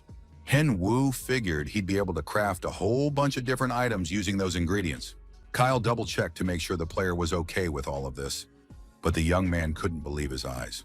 Kyle smiled contentedly and said that these were excellent terms for Mr. G, but for a Milligat player, this might not be enough. Henwu thought about how no one had called him that in a long time, and he couldn't figure out how Nazar's company had found out about it. Kyle said that the player's logo must be on all of his items and equipment. In addition, the player must consult with their fashion stylist at least once a week. The manager also wanted to know if the player had a promotion plan. Henwu replied that he would start streaming next week and hoped the manager would watch his videos. Hanwoo was confident that Nazar would not regret working with him. Kyle replied that he would look forward to the streams and believed in Milligat's talent and potential. After reviewing the contract, Hen Wu immediately headed home. He couldn't wait to tell his friend all about it. Yunchan immediately reported that the Black Skull Guild had posted a response video. In this video, the guild challenges Hen Wu to a duel at the Yuzma Coliseum in 2 days at 8 p.m. Everything happened exactly as the guys had imagined. So Hen Wu was completely calm and said he'd rather play a game right now instead of getting nervous. The huge lizards were level 60-ish reptilians. Hen Wu fought these monsters, knowing that there was now a difference of about 30 levels between him and his opponents. Hen Wu looked at these reptiloids who were very strong and bloodthirsty and couldn't understand why it was so easy for him to fight them. The young man thought about the skills he had acquired from his former acquaintances and realized that he had actually been getting ahead of himself since he was competing against monsters programmed by the game. Hen Wu knew that the leader of the Black Skull Guild, named Shern, was currently at level 85, while all the other guild members were around level 70. Hen Wu assessed his strength, thinking about the upcoming battle with the guild. He believed he wouldn't lose, but still, if he wanted to win that way, he needed to become even stronger. After that, the player hunted for 30 hours. Of course, he took breaks now and then, but he still spent a great deal of time training. Hen Wu held the sword in his hands, which now felt very comfortable to him. The young man was tired, but he had still achieved his goal. He had just finished the boss battle and defeated all the reptilians. Now he could go to sleep, but first he needed to check his stats. Thanks to his diligent training, the player had reached level 40. The day of his battle with the Black Skull Guild had finally arrived. The Yuzma Coliseum had been filling with spectators since early morning. And that's no surprise because today an unprecedented battle was set to take place there. A max-level noob had challenged the Black Skull Guild. They discussed the upcoming battles. They were amazed that so many spectators had come and speculated about who would win this duel. At first glance, of course, the Skull Guild had the advantage in both numbers and level. But don't forget that in a duel, they can't all attack one opponent at once. So this is a one-on-one duel for each player. And if the battle is one-on-one, who is most likely to emerge victorious in this duel? A max-level noob. The noob greeted the guild members and said he was afraid someone might get scared and not show up. So he hoped all 13 of them were present. Guild leader Sherp replied that he was ready to thank the noob, since he now had a chance to kill the player who had stolen his sword. The max-level noob was surprised that the sword he now possessed had once belonged to Sherp. He thanked Sherp for such a wonderful gift. It soon became clear that everyone present was ready, so the duel could begin. Hen Wu addressed the audience. He welcomed everyone who had come to the Coliseum and thanked them for attending the match. In turn, the max-level noob promised the audience that the event would be exciting and that they certainly wouldn't have time to get bored. In Shan, like millions of other viewers, watched the duel via livestream. The noob explained that, according to the match rules, defeat would result in account deletion and that it would be a team battle. The members of the Black Skull Guild were very surprised when they heard that the noob was going to fight the entire guild at once. However, the young man confirmed once again that it would be 13 against 1, and now the match could begin. It was no wonder that Yenchang nearly choked on his coffee, because the essence of a team battle was that one player faced the entire team. It had originally been assumed that the one-on-one battle would be against each player individually, but now the noob wanted all team members to face him at the same time. Sherp immediately suspected that the opponent had some trick up his sleeve or was trying to achieve something unexpected. The noob confirmed to Sherp once again that he wanted them all to participate in the battle together because he didn't find it fun at all to kill guild members one by one.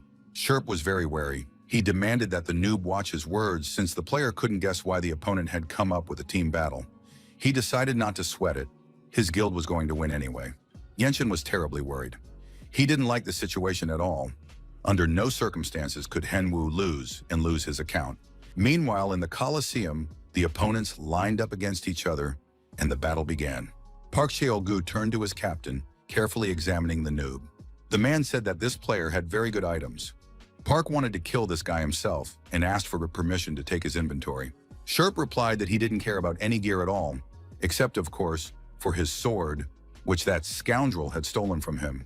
Park Cheol-gu went up to his opponent, saying that a max-level noob had made a big mistake. Of course, there's no denying that the noob has good gear and skills, but does he really think he can win with just those? Park was certain that what mattered most in the game was brains and level. After all the players from the Black Skull Guild were at levels 70 and 80. Did he really think he could defeat 13 such players? Henwoo pressed his opponent on the subject of winning brains and asked why.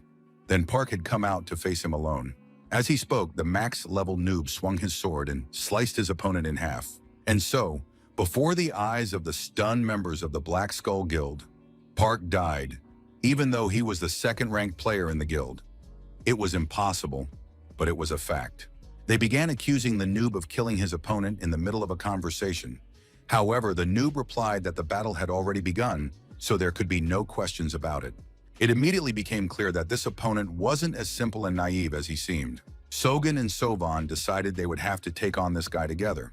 They had always been together, like Bibo and Boba. The guys organized and created the best combos in their guild, and now both spearmen attacked the noob.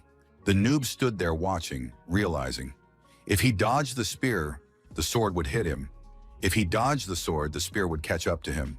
The sword and spear, of course, sounded very funny. The max-level noob grabbed his opponent's spears and pointed them in different directions. After that, the young man pressed his sword to his opponent's throats, saying that they should have attacked from behind, because otherwise everything was too predictable. Henyu killed one of the spearmen and asked what the other one could possibly do with his spear against his sword now. In the next instant, another player was killed, and the max-level noob thanked Sherpa for the wonderful sword. Only a couple of minutes had passed, but already 3 members of that guild were dead. There was no point in standing around watching. They had to keep fighting. The spectators in the stands couldn't believe their eyes because just a moment ago, the noob had defeated 3 guild members in just a few minutes. At that moment, Henwoo thought it was time to put his acting skills to use, since the match was still being recorded. So he turned to his opponents and asked if they remembered killing other players. Most likely, the members of the Black Skull Guild had been successful because they'd only come across noobs, so now they couldn't avoid defeat. They'd have to say goodbye to their accounts anyway. Upon hearing these words, the spectators in the stands, in a united outburst, began demanding that the guild's players surrender. It became clear that the entire Colosseum was on Henwoo's side. The young man knew that in team battles it was crucial to make a strong impression. Once the first opponent was defeated, the rest of the guild members would start worrying about their own defeat. They had thought the battle would be easy, but now they were panicking and couldn't decide which strategy to choose. Henwoo had no intention of giving his opponents a chance to do anything clever. He appeared behind them with a sword in his hands and launched an attack. Completely caught off guard by such brazen aggression, the Black Skull Guild members didn't even have time to draw their weapons. The enemies were in a panic, so they had to be finished off one by one. Now they had become mere props in the video. A few swings of the sword, and another tank was destroyed on the spot. Soon, panic paralyzed the remaining 3 members of the entire Black Skull Guild. The Sherpa tried to cheer himself up by saying that it wasn't over yet. If they won, the other guild members wouldn't have to delete their accounts. All they had to do was win, and at that very decisive moment, he threw his sword to the ground and announced that he was surrendering. The player believed that they would only disgrace themselves further by trying to stand up to this lone player.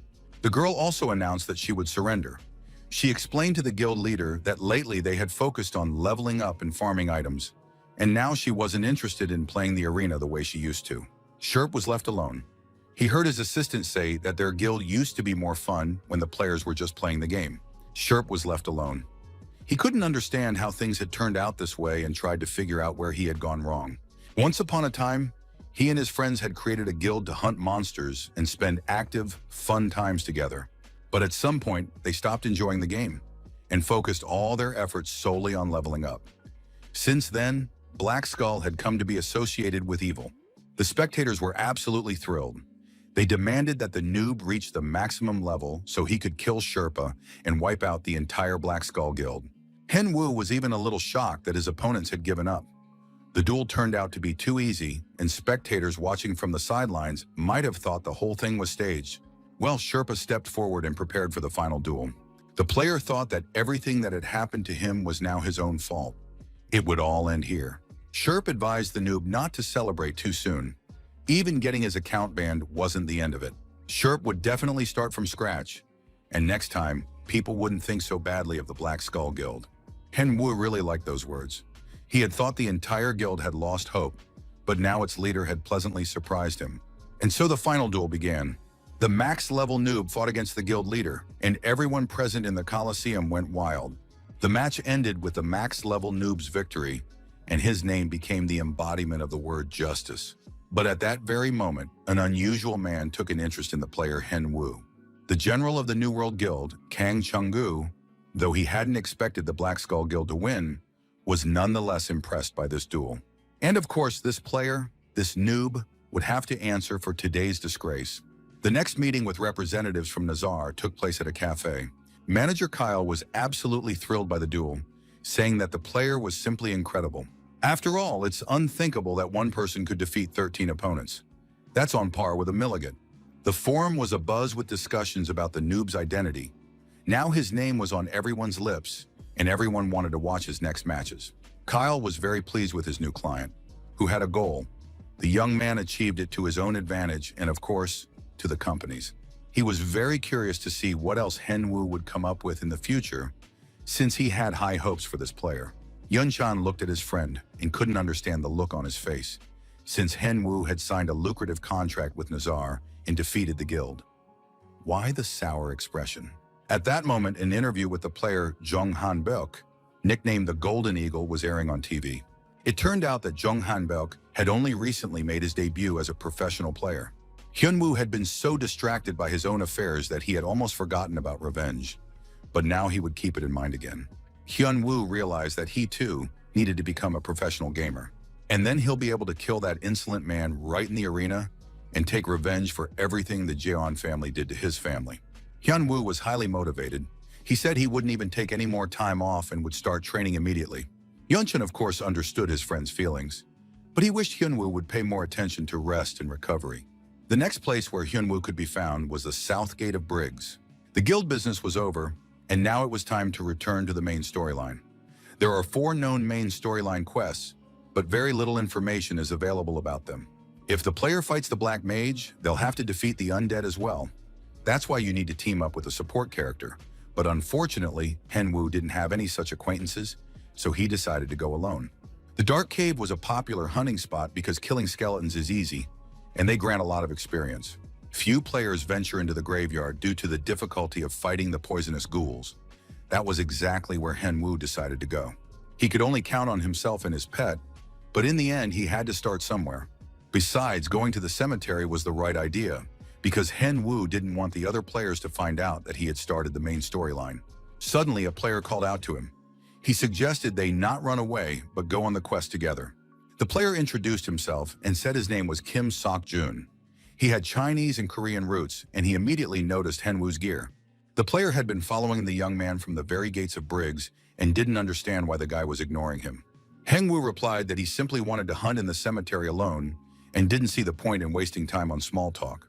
Suddenly, the stranger grabbed Hen Wu by the collar of his sweatshirt, saying that he also wanted to catch ghouls.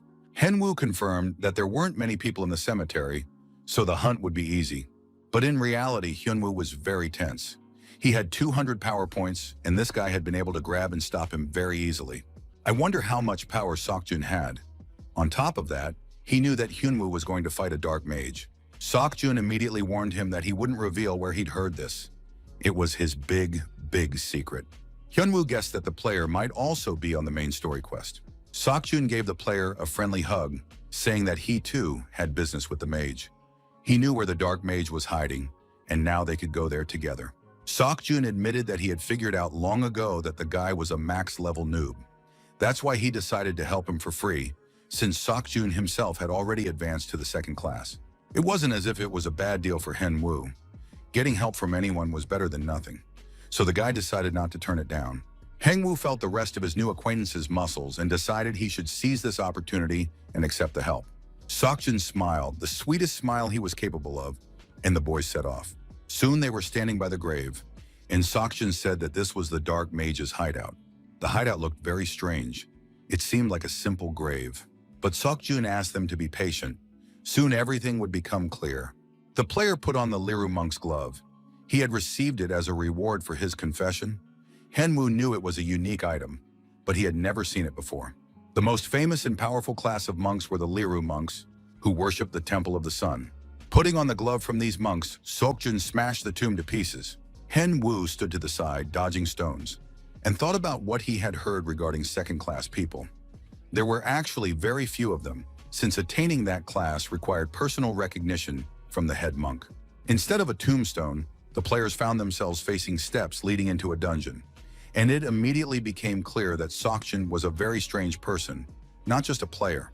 They encountered various undead in the dungeon, but the skeletons and the dead posed no threat. Hengwoo walked quietly behind, thinking about how powerful Sokjin's attacks were. The only strange thing was that Hengwoo had never heard of this player before. Why wasn't a man with such skills already famous? The young man's thoughts were interrupted by another undead, whom he immediately killed with his sword, realizing he needed to be less distracted and more careful. Hyunwoo easily dealt with several undead. It seemed as though he wasn't exerting any effort at all. The head of the New World Guild had instructed Sokjin to check out this player who had managed to wipe out the Black Skull Guild. But now it was safe to say that this guy was truly good. The New World Guild master was so deep in thought that several corpses had even clung to his powerful body. But Sokjin easily shook them off and tore them to shreds on the spot. The player looked at the max-level noob, wondering what to do with this talented guy. The Dark Mage didn't look very dark anymore. He was pale and bleeding. Of course, the undead tried to threaten the vile little people who had appeared in his dungeon. But the Dark Mage didn't have time to do anything, because his end had come. Hengwoo was surprised that the Dark Mage had been defeated so easily. He thanked Sokjin for his help and support in battle. Defeating a single Dark Mage didn't end the quest. They still had to investigate the case of the undead spread. Hengwoo felt that he could now handle the remaining tasks on his own, so he wondered how he could get rid of his companion. As paradoxical as it seemed, neither player knew what to do with the other now. Hengwoo realized that his companion might be a top-tier ranker, given his superior skills. So it was better to stay on good terms with him. Sokjin thought the guy was cautious enough and would likely run away if he were asked to join their guild. Besides, he might already be in one anyway. The main thing was to stay on good terms. Hyunwoo suddenly said he'd just remembered. He'd planned to play with a friend, and now he had to leave so he wouldn't be late. Sokjin was very pleased. Of course, he had to go. After all, he didn't like it when people were late for meetings either. So the players went their separate ways, both satisfied with the outcome. Most likely they would meet again more than once. Once alone, Sokjin thought he'd acted like a child, afraid to admit something to his parents. The player immediately logged into his account. He decided to make the phone call right away so as not to put off the unpleasant conversation for too long. Sokjin turned to his guild leader and said there was no need to snoop around about this noob. Kang Chung-woo wanted to know what was going on. However, the player replied that there was simply no need to snoop around. They didn't need any revenge. Sokjin didn't want to take revenge on the player, who had now become something of a younger brother to him. Soon he would meet the guy again and ask him to join their guild. The A-World Arena streaming site promoted many convenient services, including live cube playback. AR Cube is a modern technology that allowed viewers to watch arena videos from different angles and feel as if they were there. To do this, viewers had to pay the amount set by the video uploader. The video of the battle with the Black Skull Guild was released in this format, and of course, the number of views immediately increased tenfold. And if you multiply that number of views by the amount, you can imagine just how much money Hengwoo made from this video alone. 5 million won was something the young man had never even dreamed of, but now he was a millionaire. He could easily afford the new gaming capsule that allowed him to shoot such videos. Yunchan peeked into his friend's room and called him to dinner. But instead, Hengwoo fell to his knees in front of the gaming pod and began to worship his new deity, which had allowed him to solve many problems. Hengwoo returned to the game and was ready to continue his journey through the main storyline. It was unclear how many dark sorcerers he would need to catch. A question mark stood in place of the second digit. It could have been 2, or it could have been 10 mages. Hengwoo couldn't figure out this riddle at all, so he decided to just travel through the quest until the answer presented itself. There were a lot of people near the cave. They stood in groups and seemed to be waiting for something. Hengwoo was about to approach them, but suddenly realized that he had become quite a well-known figure and that someone might recognize him. The guy didn't have time to run away before a female fan called out to him. She immediately addressed Hengwoo by name. Hyunwoo looked at her. He was very surprised and hadn't yet decided how to react. At that moment, a couple of players approached him. They couldn't believe their eyes that they had met Hyunwoo himself. It was Yuri and Yeonjung who greeted the guy, saying they hadn't seen him in a long time and asked how he was doing. Hyunwoo was confused. Sure, they hadn't seen each other in a long time. But why was fate playing such tricks on him? The young man didn't understand why he had run into Yuri right here and now. Kwon Yuri and Kwon Yeonjung were the younger brother and sister of his best friend, Yunchan. Hyunwoo's nervousness wasn't because Yuri was his best friend's sister. Once upon a time, this beauty had confessed her love to Hyunwoo, and now she declared that he was part of their family since he was living with their older brother. Last time, Hyunwoo had rejected her. However, she didn't take his rejection seriously and brushed it off as a joke. Yeonjung felt awkward and wanted his sister to leave the player alone.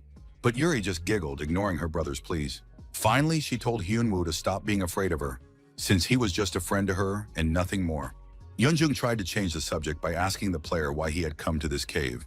If Hyunwoo wanted to hunt monsters, maybe he needed a team. The brother and sister admitted that they usually played with a warrior friend, but he wasn't around today, so they could team up with Hyunwoo and clear the dungeon together. Hyunwoo thought it over and realized that this pair knew nothing about his past, nor did they have any idea about the max-level noob.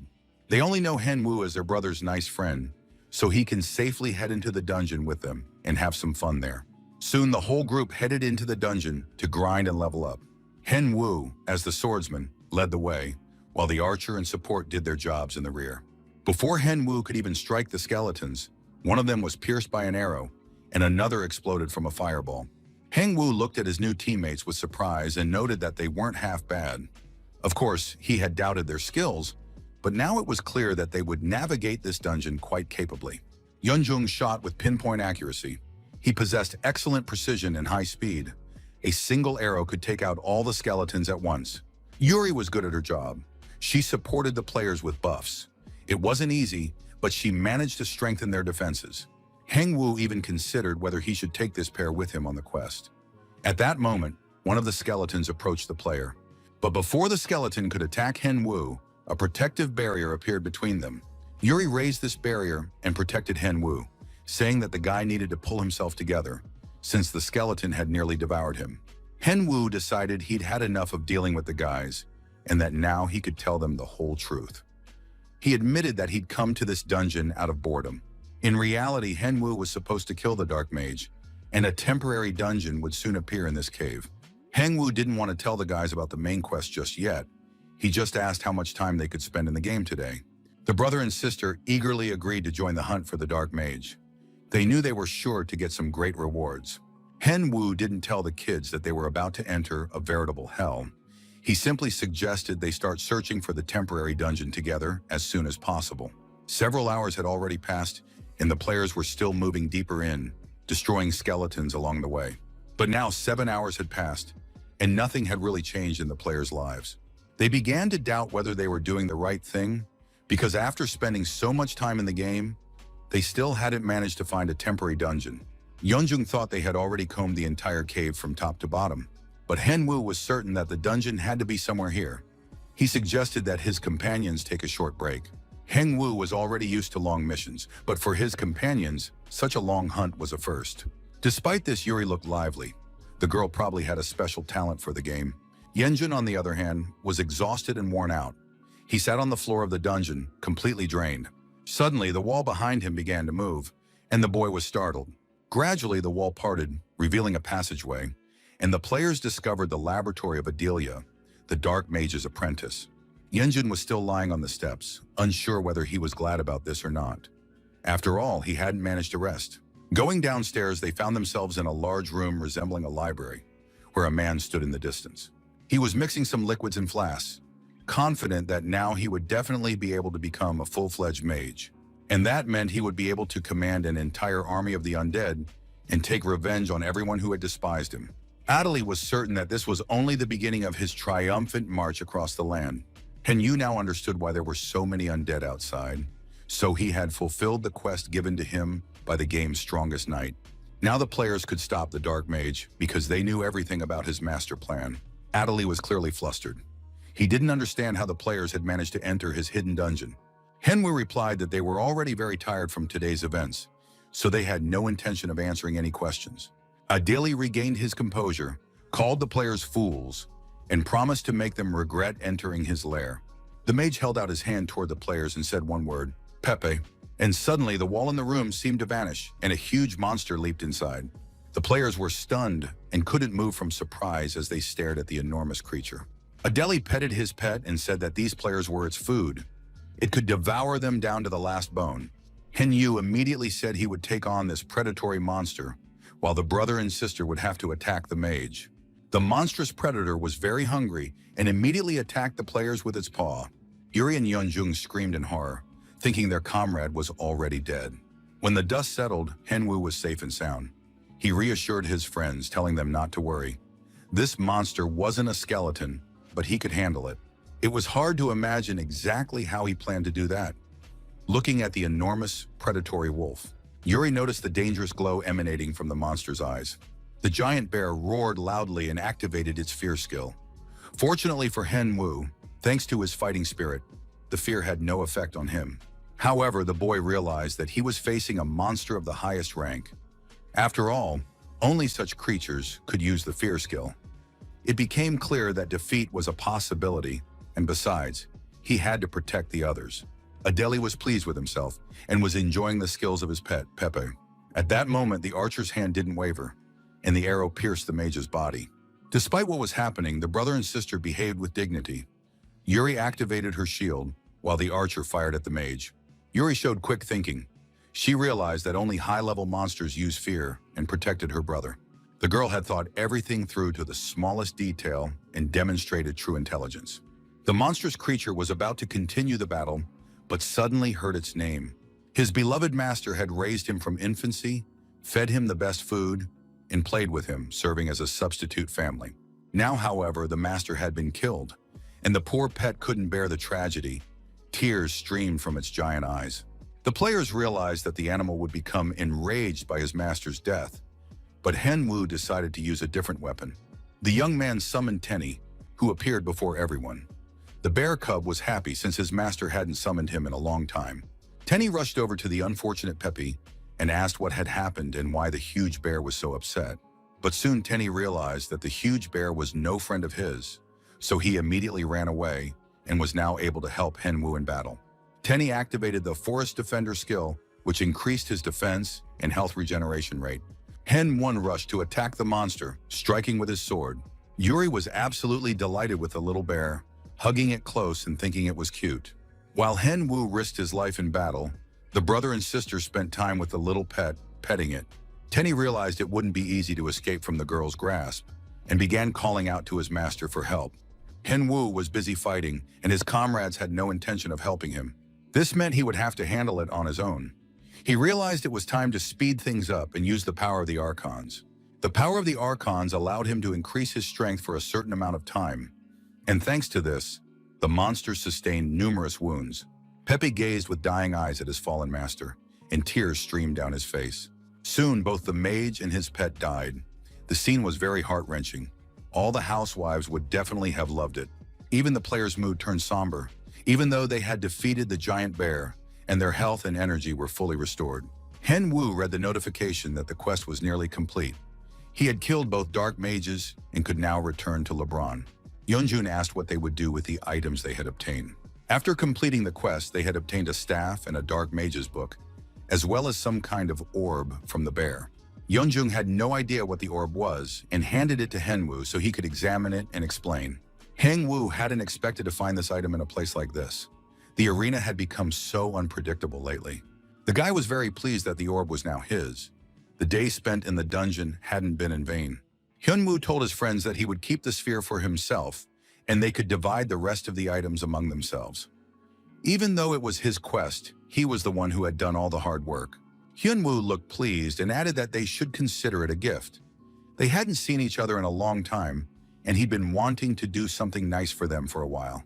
Then Henwoo suddenly remembered that they had already spent a lot of time in the game, and it was time to leave. He never admitted to his friends that the sphere was more valuable than all the other rewards from this quest. As soon as the guy said goodbye to his companions, he went to visit the Empire's strongest knight. LeBron greeted Henwoo and was surprised that he had returned so quickly and completed the quest. LeBron was curious to know how the investigation into the large number of undead had concluded. Henwoo handed the knight the Dark Mage's journal, which was supposed to be delivered to His Majesty. The young man received experience, numerous blessings, and 1,000 gold coins for completing the task. LeBron said it was time to get ready. Henwoo didn't understand what he was talking about, since he had already completed all the tasks. LeBron explained that a meeting with the Emperor was coming up. Henwoo had resolved the matter and now had to report in person. Henwoo was stunned. He had never even considered a personal meeting with the Emperor. In the 3 years since the game Arena had been released, no player had ever managed to enter the Imperial Palace. That's why there were always crowds of people near LeBron's house. They suspected that the Empire's strongest knight was connected to the game's main storyline. And they were right. Now, for the first time, a player had the chance to meet the Emperor, and that player was Hen Wu. LeBron warned him not to worry. His Majesty was a great guy, a bit picky, but generally easy to get along with. Hen Wu thanked him for the warning, but wanted to know just how picky the Emperor was and why there was no need to worry. The young man understood that the palace was important to the game's storyline, and the Emperor would surely share some valuable items with him. Soon they reached the massive doors. LeBron said he had informed the Emperor of their visit, so there was no need to worry about formalities. The door opened, and Hen Wu was invited to enter the throne room. At the back of the hall on a dais stood a large throne on which the Emperor sat. Outwardly, he looked like a young man, more like a prince than an emperor, and he greeted LeBron. While LeBron was introducing Hen Wu, the young man thought to himself how young the Emperor was. LeBron reported that he had brought the man who had explored Briggs, and Hen Wu was honored as the first person to meet the Emperor. The Emperor listened to LeBron, and without saying a word began to look closely at the player. He was studying Hen Wu, who had carried out the assignment in LeBron's place, traveled to Briggs and figured out why so many undead had appeared there. Suddenly, Hen Wu felt that he couldn't move a single muscle. He was paralyzed by a powerful surge. It felt similar to his encounter with Raccoon, but even more powerful. Hen Wu looked at the Emperor, realizing that a true monster lurked behind his pleasant appearance. LeBron turned to the Emperor, saying that now was no time for jokes. Hen Wu crawled on all fours across the floor, just beginning to feel his limbs again. The Emperor didn't like that LeBron had called his actions a joke. It was a clear sign of disrespect. The next moment, the Emperor was standing next to LeBron, asking if the Empire's strongest knight was ready to be punished for his words. LeBron asked him not to mock him, since the Emperor had summoned him here himself and now wanted to test his readiness. The men stared at each other in silence for a while, without blinking. Manhwa realized things were bad when a fire flared up beside him due to the intensity of their mutual energy. He recalled reading about the relationship between the Emperor and LeBron in a book about the country's great emperor. The Emperor was outraged that the knight often stayed at home and did not do his work. LeBron didn't see a problem with this. The Emperor assigns the work to him, and LeBron, as a duke, can delegate it to his subordinates. Hen Wu knew that the two had once trained under the captain of the Royal Knights, meaning they were friends, but now a dispute had arisen between the Emperor and the Duke. The crux of the dispute was that each demanded the other do the work and did not shift responsibilities onto others. Lovers quarrel, but they're just having fun, thought Hen Wu. He was tired of listening and wondered if it might be better to leave. When the argument ended, the Emperor praised the player and said he had a new task for Hen Wu. However, the Emperor couldn't simply give the task to the player. First, he had to prove his worth. Hen Wu immediately sensed the Emperor's formal tone. He would have to undergo a trial and show what he was capable of. Over the course of 2 weeks, Hen Wu would have to prove that he was a great warrior by winning 100 victories. As a result, he would receive a gift from the Emperor and new assignments. The Emperor promised to wait for their next meeting, but if the player didn't make it in time, they would never see each other again. Hen Wu was ready to live up to these expectations. The young man realized that a main storyline quest awaited him once again. He was incredibly lucky. He only needed to win 100 duels, which he could handle easily. Hen Wu told his friend everything that had happened. Yenchan was amazed that his friend had taken on the main storyline all by himself.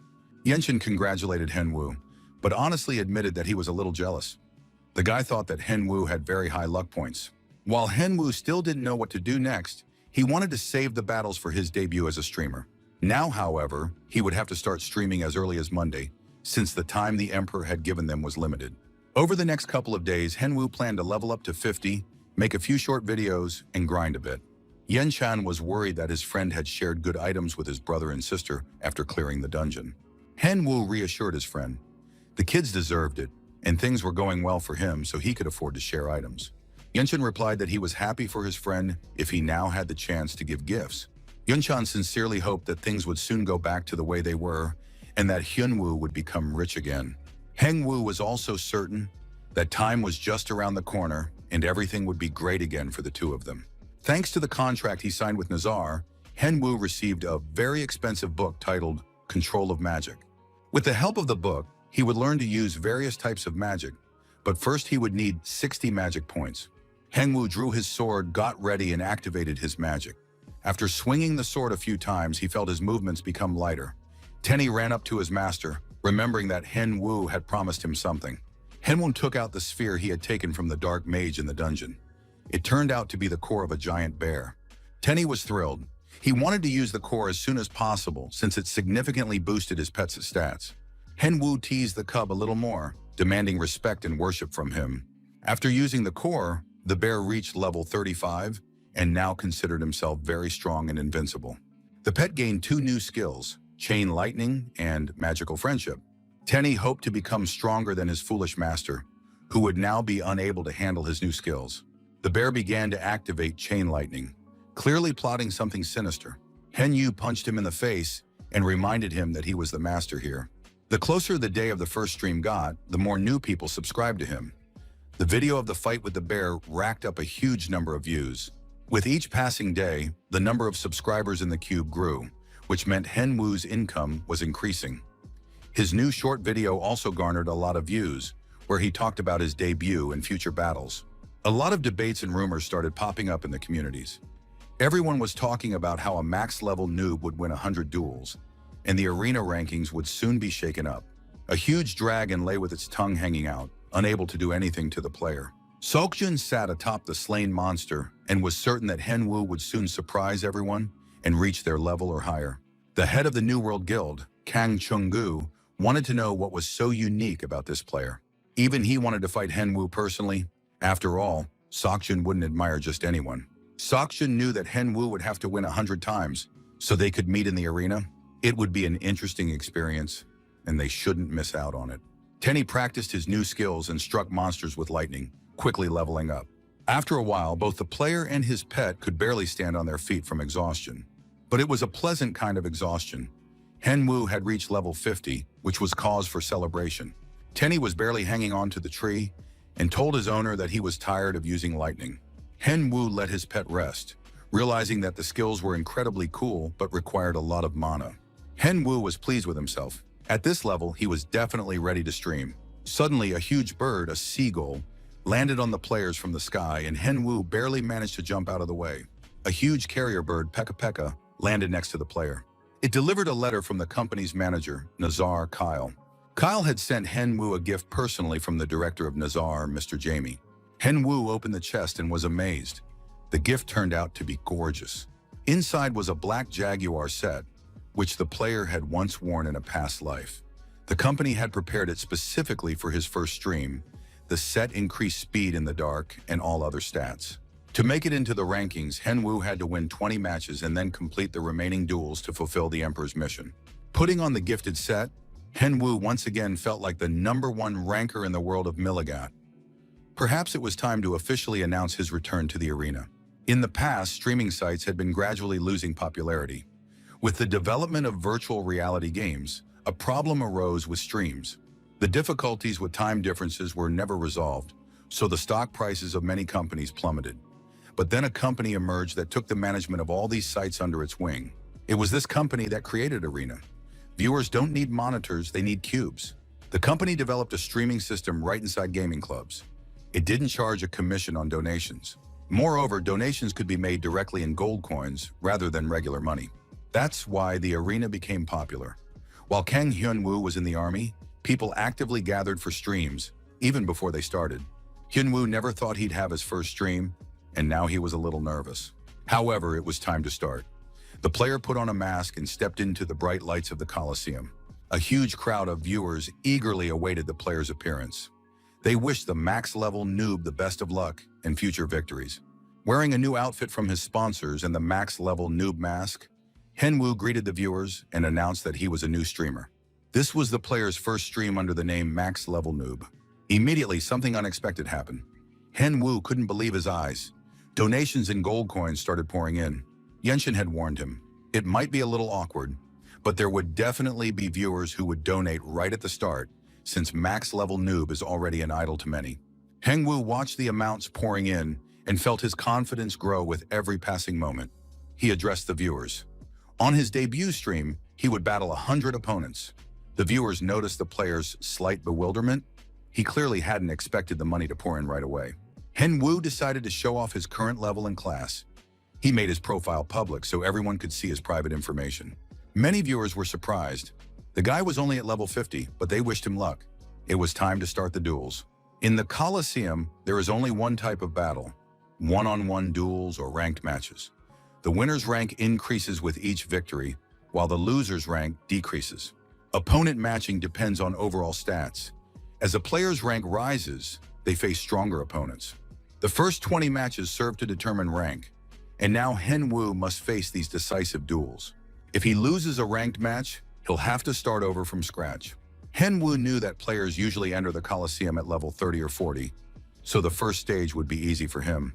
The telecom office was busy with entertainment rather than work at that time. A manager came to the director, clearly intending to discuss work matters. The young woman wanted to tell Mr. Kang about a max-level noob who was holding duels. It was that very player, Milligat, who had previously rejected their offers. The manager reported that Hen Wu was hosting his stream.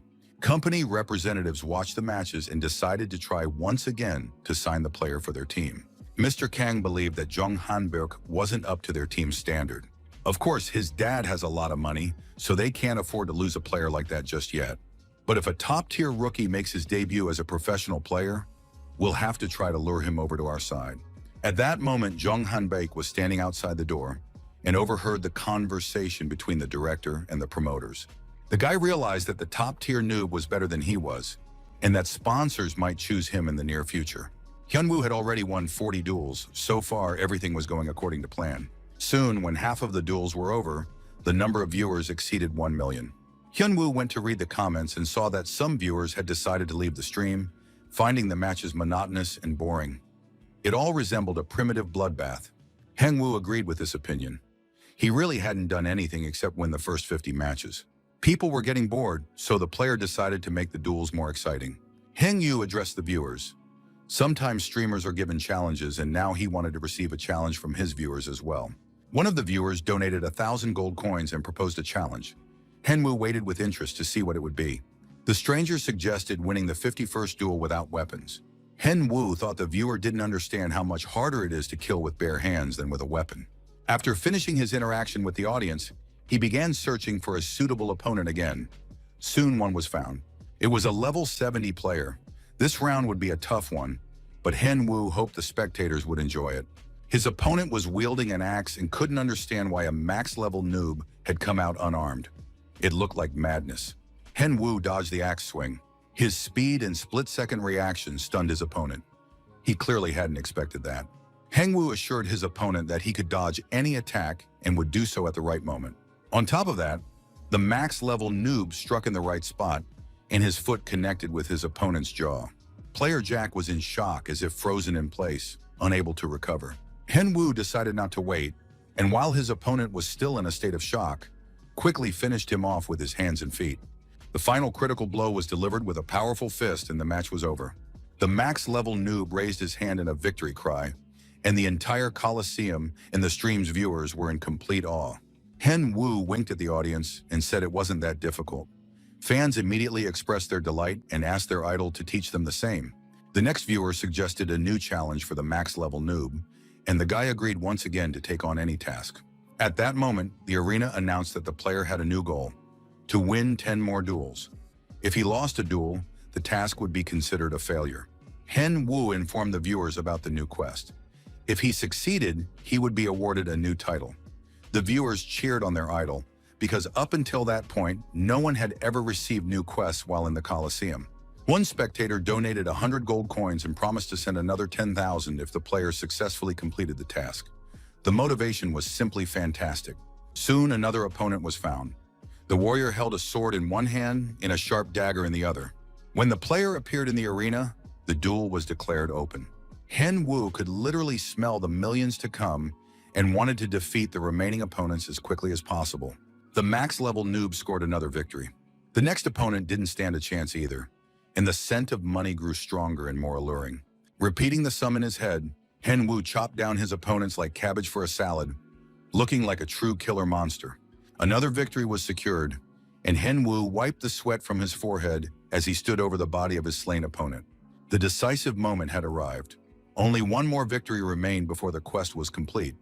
After that, he would receive all the promised rewards and a massive donation from his fans. All that remained was to determine the final opponent. The viewers unanimously agreed that money was a huge incentive and wished their idol victory. Finally, the opponent was determined. He stood before the max-level noob in all his glory. Henwu immediately realized that the opponent's gear was level 110 plus, and such opponents were extremely rare. He became as serious and focused as possible. He had never faced opponents above level 100 before, so the final match could be very difficult. The max-level noob realized that his opponent was nearly twice his level, and he would have to use everything he had in reserve. Henwu summoned his pet. The bear Tenny appeared in the arena before the audience. The cute little bear won over the audience, who showered him with compliments, calling him a cutie and a wonderful teddy bear. The audience began donating to the bear. Henwu asked his pet to watch his language and not embarrass him in front of the whole world. Tenny looked around and didn't see a single spectator. He said that his owner was a real fraud, since there was only one extra person here. After that, the duel began, and the rivals faced off against each other. The stranger immediately declared that it was too noisy here and that some people needed to shut their mouths. Henwu turned to the bear for buffs. However, the capricious Tenny refused to help, demanding an apology. The spectators were thrilled. They didn't know that pets could provide buffs. Apparently, this pet was of a unique level. Henwu promised the bear that after the duel, he would help improve his skills. After that, Tenny agreed to activate the buffs. He immediately activated the Forest Defender and Physical Development Booster skills. Henwu hoped to defeat his opponent in a matter of minutes. Finally, the rivals' blades clashed in battle. Neither duelist was inferior to the other. The stranger's strikes were strong and powerful. Henwu struggled to withstand the onslaught. He realized that without his pet's buffs, he would have been defeated long ago. The opponent was too fast and too strong, and the duel was turning into a true final battle for the championship title. Henwu struck, and the stranger dodged. It was clear that the player was not only strong, but also very lucky. Facing such a powerful opponent in the final battle was more of a test of fate. But Henwu was confident in his abilities and harnessed the power of the Archons. The skill boosted his strength, and he landed several powerful blows that caught his opponent off guard. His opponent hadn't expected this at all and asked where a max-level noob had gotten such power. Henwu landed a critical hit on his opponent's neck, inflicting serious damage, even though the wound was small. The stranger was surprised. How could a player of such a low level stand up to him? But now he admitted that a max-level noob was indeed good. His opponent suggested that the player wasn't playing for himself. Upon hearing this, Henwu became furious. He was a streamer, and he was about to finish off his opponent to complete the mission. An exchange of blows ensued. Henwu wanted to end the fight with a decisive victory. He knew he only had enough stamina for a couple of minutes, and if he didn't finish before the buffs wore off, he would lose. Henwu thought he lacked the necessary skills. A couple of additional abilities would clearly have secured the victory. The opponents were literally butting heads like two rams. His opponent couldn't take it anymore and shouted that the noob was literally driving him crazy. Henwu felt that the situation was critical. There was nowhere left to dodge, and if he missed, the end was inevitable. There was only one way left. Henwu dodged, using his sword as a shield, and took the blow from his opponent. In the very next moment, he parried the attack and was ready to strike back. His opponent wondered how Henwu had managed to dodge, but he had no time to think. His head was severed from his shoulders. The opponent was defeated, the max-level noob player had won, and his rank had risen. Henwu had fulfilled absolutely all the requirements, and now he needed to go to the Emperor for a gift and assignments. However, this was truly difficult. Of course, the viewers were absolutely thrilled, and only the young man knew just how tired he was, since the stream had already lasted more than 10 hours. He just wanted to finish all this as soon as possible and finally get some rest. But just at that moment, the viewers began to fulfill their promises and shower their idol with thousands of gold coins. This immediately gave him strength and a second wind. Tenny looked at his host and decided the guy had completely lost his mind because he'd started talking to himself. Henwu, collecting donations, said goodbye to his viewers, telling them that the next stream would be on Friday night, and then he disappeared. Henwu, sitting on his couch in his room, couldn't feel his arms or legs. He was utterly exhausted and drained. It turned out that streaming wasn't all that easy. You had to keep an eye on the chat, complete tasks, and fight. Yenshin was sure that after a few more streams, his friend would get the hang of it and wouldn't get so tired anymore. But for now, he needed to calculate how much money this stream had brought in. Yenshin decided to find the total amount, and to do that, he probably needed to go to the streaming company's website. The young man couldn't understand what kind of strange number the computer had given him. Henwu was also impatient. He hadn't calculated his earnings yet. The website stated that the player had earned a certain number of grams of gold. It was completely incomprehensible. Of course, he wanted to know the amount in money. Yenshin set out to convert this gold into regular currency, and to be precise, even started counting on his fingers, because the number turned out to be completely strange. Soon, both friends were staring at the computer as if they were looking not at numbers, but at some invisible alien monster. Hen Wu's first stream earned him over 57 million won, and he also became the most talked about topic on many gaming platforms. The name of the max-level noob was on everyone's lips, and many companies wanted to sign a contract with him and even sponsor him in the future. Marco, the guildmaster of Mano, couldn't believe his ears when he heard the report. It turned out that their guild's accounts were running low on funds, and sponsors were either refusing to renew contracts or simply cutting back on payments. It was all because of a max-level noob. Now, many companies want to work with this particular player. The company isn't shy about spending money and treats its old players however it pleases. The max-level noob started his first stream at level 50. During the stream, he leveled up several times. Marco was simply furious. He slammed his fist on the table. Marco demanded that they either lure this player into their guild or just get rid of him, because they needed to win back their sponsors. The max-level noob was the first player to see the Emperor's face. The New World Guild and the Behemoth Guild also received main story quests, but only Hen Wu managed to complete the quest on his own. In addition, he had progressed much further in his interactions with LeBron than all the other players. The Phoenix Guildmaster, named Griffin, decided they needed to find this guy and lure him into their guild. It was clear that the max-level noob would continue to progress through the story. The young man received the title Fearless, which increased his attack power when fighting humanoid monsters. He especially liked the gift of a ring from Hephaestus. Hephaestus lived in the age of myths, and now one could feel the power emanating from the ring. This ring, along with the one from his first training, belonged to the same set, and now their effects were enhanced. Thanks to these rings, the player had leveled up very well. Everything was falling into place perfectly. Hen Wu was absolutely pleased with himself and his prospects. Tenny was happy too. He was stuffing himself with roasted meat and wanted to know why his master was smiling. Finally, the kind master had decided to treat his bear to a delicious meal. Hen Wu kept smiling non-stop, eating and indulging in everything. The bear cub suspected that something was wrong with his master. Hen Wu looked at the bear and marveled that his pet had become so popular on the stream. From now on, he would have to take him along too. Hen Wu couldn't calm down, smiling happily. He hadn't received his reward from the Emperor yet, and now wanted to know exactly what the gift would be. Most likely, the Emperor's gift would be on a whole different level. He just had to wait until the bear cub finished eating, and then they could head straight to the palace. The Emperor was genuinely surprised when he saw the player Hen Wu standing before him again. It was simply amazing how this guy had completed the task so quickly and returned. It hadn't even been a week yet. It seemed that LeBron had been absolutely right in his assessment of this player. Hen Wu bowed deeply, thanking the Emperor. The young man understood that he must never forget. The Emperor was a monster whose mere gaze could paralyze. While the player was trying to get up and straighten his limbs, the Emperor tossed him his reward for completing the task. The Emperor told the player to take this orb and find Alfred in the Artia Desert. The essence of the quest was to go to the Artia Desert, find Alfred there, and as a result, receive a skill from him. However, there were rebels in the desert. Their presence greatly infuriated the Emperor. He wanted the player to find out everything about those involved. For completing this investigation, the player would once again receive a gift from the Emperor. Hen Wu promised that he would gladly carry out his Emperor's quest. At the same time, the young man was barely holding on, struggling not to lose consciousness from the influence that the monster in the crown was exerting over him. The player reached the Artia Desert. This location was necessary to complete the first main quest. When Han last played as Milligat, this was the first place the player had come to as part of the main storyline. Now he encountered a huge, monstrous scorpion in the desert. Tenny was tasked with using his lightning bolts to neutralize this monstrous insect. Taking advantage of the fact that the scorpion was pinned in one spot, Hen Wu landed several blows and tore the monster to pieces. Soon the desert was completely cleared of scorpions.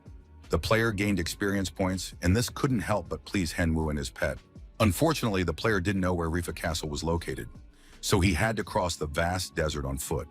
The player walked for a long time across the scorching sands when he finally saw the castle on the horizon ahead. Most likely, that was exactly where he needed to go. Henwu surveyed the unfamiliar place. He wasn't sure he had reached the right location. The young man was already tired of wandering in the heat and fighting desert monsters. Still, the player decided not to get discouraged just yet. He had great faith in his luck, which had always been on his side. Henwu soon noticed an unfamiliar warrior in a cloak and wielding a huge sword moving across the sand toward them. It was none other than Alfred, to whom the Emperor had sent Henwu on a mission. After all, the young man hadn't been wandering in the heat for nothing. The young man handed Alfred a blue ball, which the warrior accepted with trepidation. He understood what the object was. Holding the blue orb in his hands, Alfred was certain that the player standing before him had indeed come from the Emperor. Alfred said it was very good that they had met. Since he had been patrolling the area, Alfred would reward the player for it. He took out a book containing the faceted crescent skill. This skill allowed the blade to be lengthened and made lighter. With its help, the sword could be improved. Henwu was very pleased. Now new possibilities were open to him. Of course, the player had good skills, but with the faceted crescent skill, he would be able to level up twice as fast. Henwu felt he didn't need to be so sincere and joyfully express his emotions, so he pretended to cough. Henwu turned to his companion and asked what exactly Alfred knew about the uprising. He explained that he had come to the city to deliver the orb, but the Emperor had also ordered him to gather all possible information about the uprising in the desert. Alfred realized that this young man had the Emperor's trust and handed him a map that would help Henwu in his further investigation. It was a map of the desert. Alfred had marked suspicious locations on it, as well as Rifa Castle. Alfred believed that someone from Rifa Castle was aiding the rebels because they had too many classified documents known only to people from the castle. Alfred hoped that the player would be able to sort out this complicated case. Henwu promised that he would do everything possible and within his power. The map Alfred gave him marked 3 locations: Rifa Castle, the Tribe of Darkness, and Lake Bryan. The Tribe of Darkness was the most suspicious. It was a level 90 hunting ground, inhabited by desert scorpions and desert goblins. Henwu knew he was the only one who knew the secret about the Tribe of Darkness. He had discovered this secret back in Milligat's time, and thanks to this secret, he would achieve victory. Ten lay in ambush at the edge of the cliff and looked down intently. He wanted to understand why he and the master were here, looking at a giant cactus larger than the mountains. Instead of answering, Henwu grabbed the cub by the hood and asked him to trust him. The next moment, Henwu and his pet jumped off the cliff to the small bear's wild cries. Henwu knew that if he completed this quest, he would advance much further than any other player in the history of the arena. Of course, it was interesting to see what reward the guy would get next. And just at that moment, he landed on a huge, prickly cactus. Over the past couple of years, many players had visited the Ardia Desert, but none of them had been able to find the secret dungeon, except for the player Kang Henwu during the Milligat era. All of this happened for one simple reason. The players couldn't find the code to this dungeon, but Henwu was now standing in front of a giant cactus, and everything was perfectly clear to him. Tenny was already worried about his master, who had apparently overheated in the sun and was now about to become a sacrifice to some cactus. Tenny didn't understand why his master was going to die by running straight into the cactus, but Henwu was certain there was a dungeon inside the cactus. They just needed to find which side the entrance was on. Tenny had already lost hope. He realized that his master had truly gone mad. Of course, the bear cub had known this for a long time, but he hadn't wanted to believe it until the very last moment. Henwu grabbed the bear by the hood again and flung him onto the cactus amid his pet's wild screams. But it turned out that the player was right after all, and the entrance to the secret dungeon had been found. Now the bear could no longer scream and curse at his master. Henwu also entered the passageway located in the center of the cactus, and was surprised as he looked around. He had already forgotten how everything was arranged inside, because he hadn't been to this place in a long time. The hidden desert was hidden within the desert. The player and his pet looked in wonder at the landscape that unfolded before their eyes. Tenny just couldn't calm down. The little bear was crying because his master had picked him up and thrown him right into the cactus. And that's no way to treat your best friend. Finally, the bear cub said he was upset with his master and didn't want to talk to him at all. However, the situation was such that Henwu had no time for conversation now. It was unclear where the desert lizards had come from, emerging from beneath the sand. Apparently, they were native to this hidden desert. In the arena game community, no one knew anything about desert monitor lizards at all.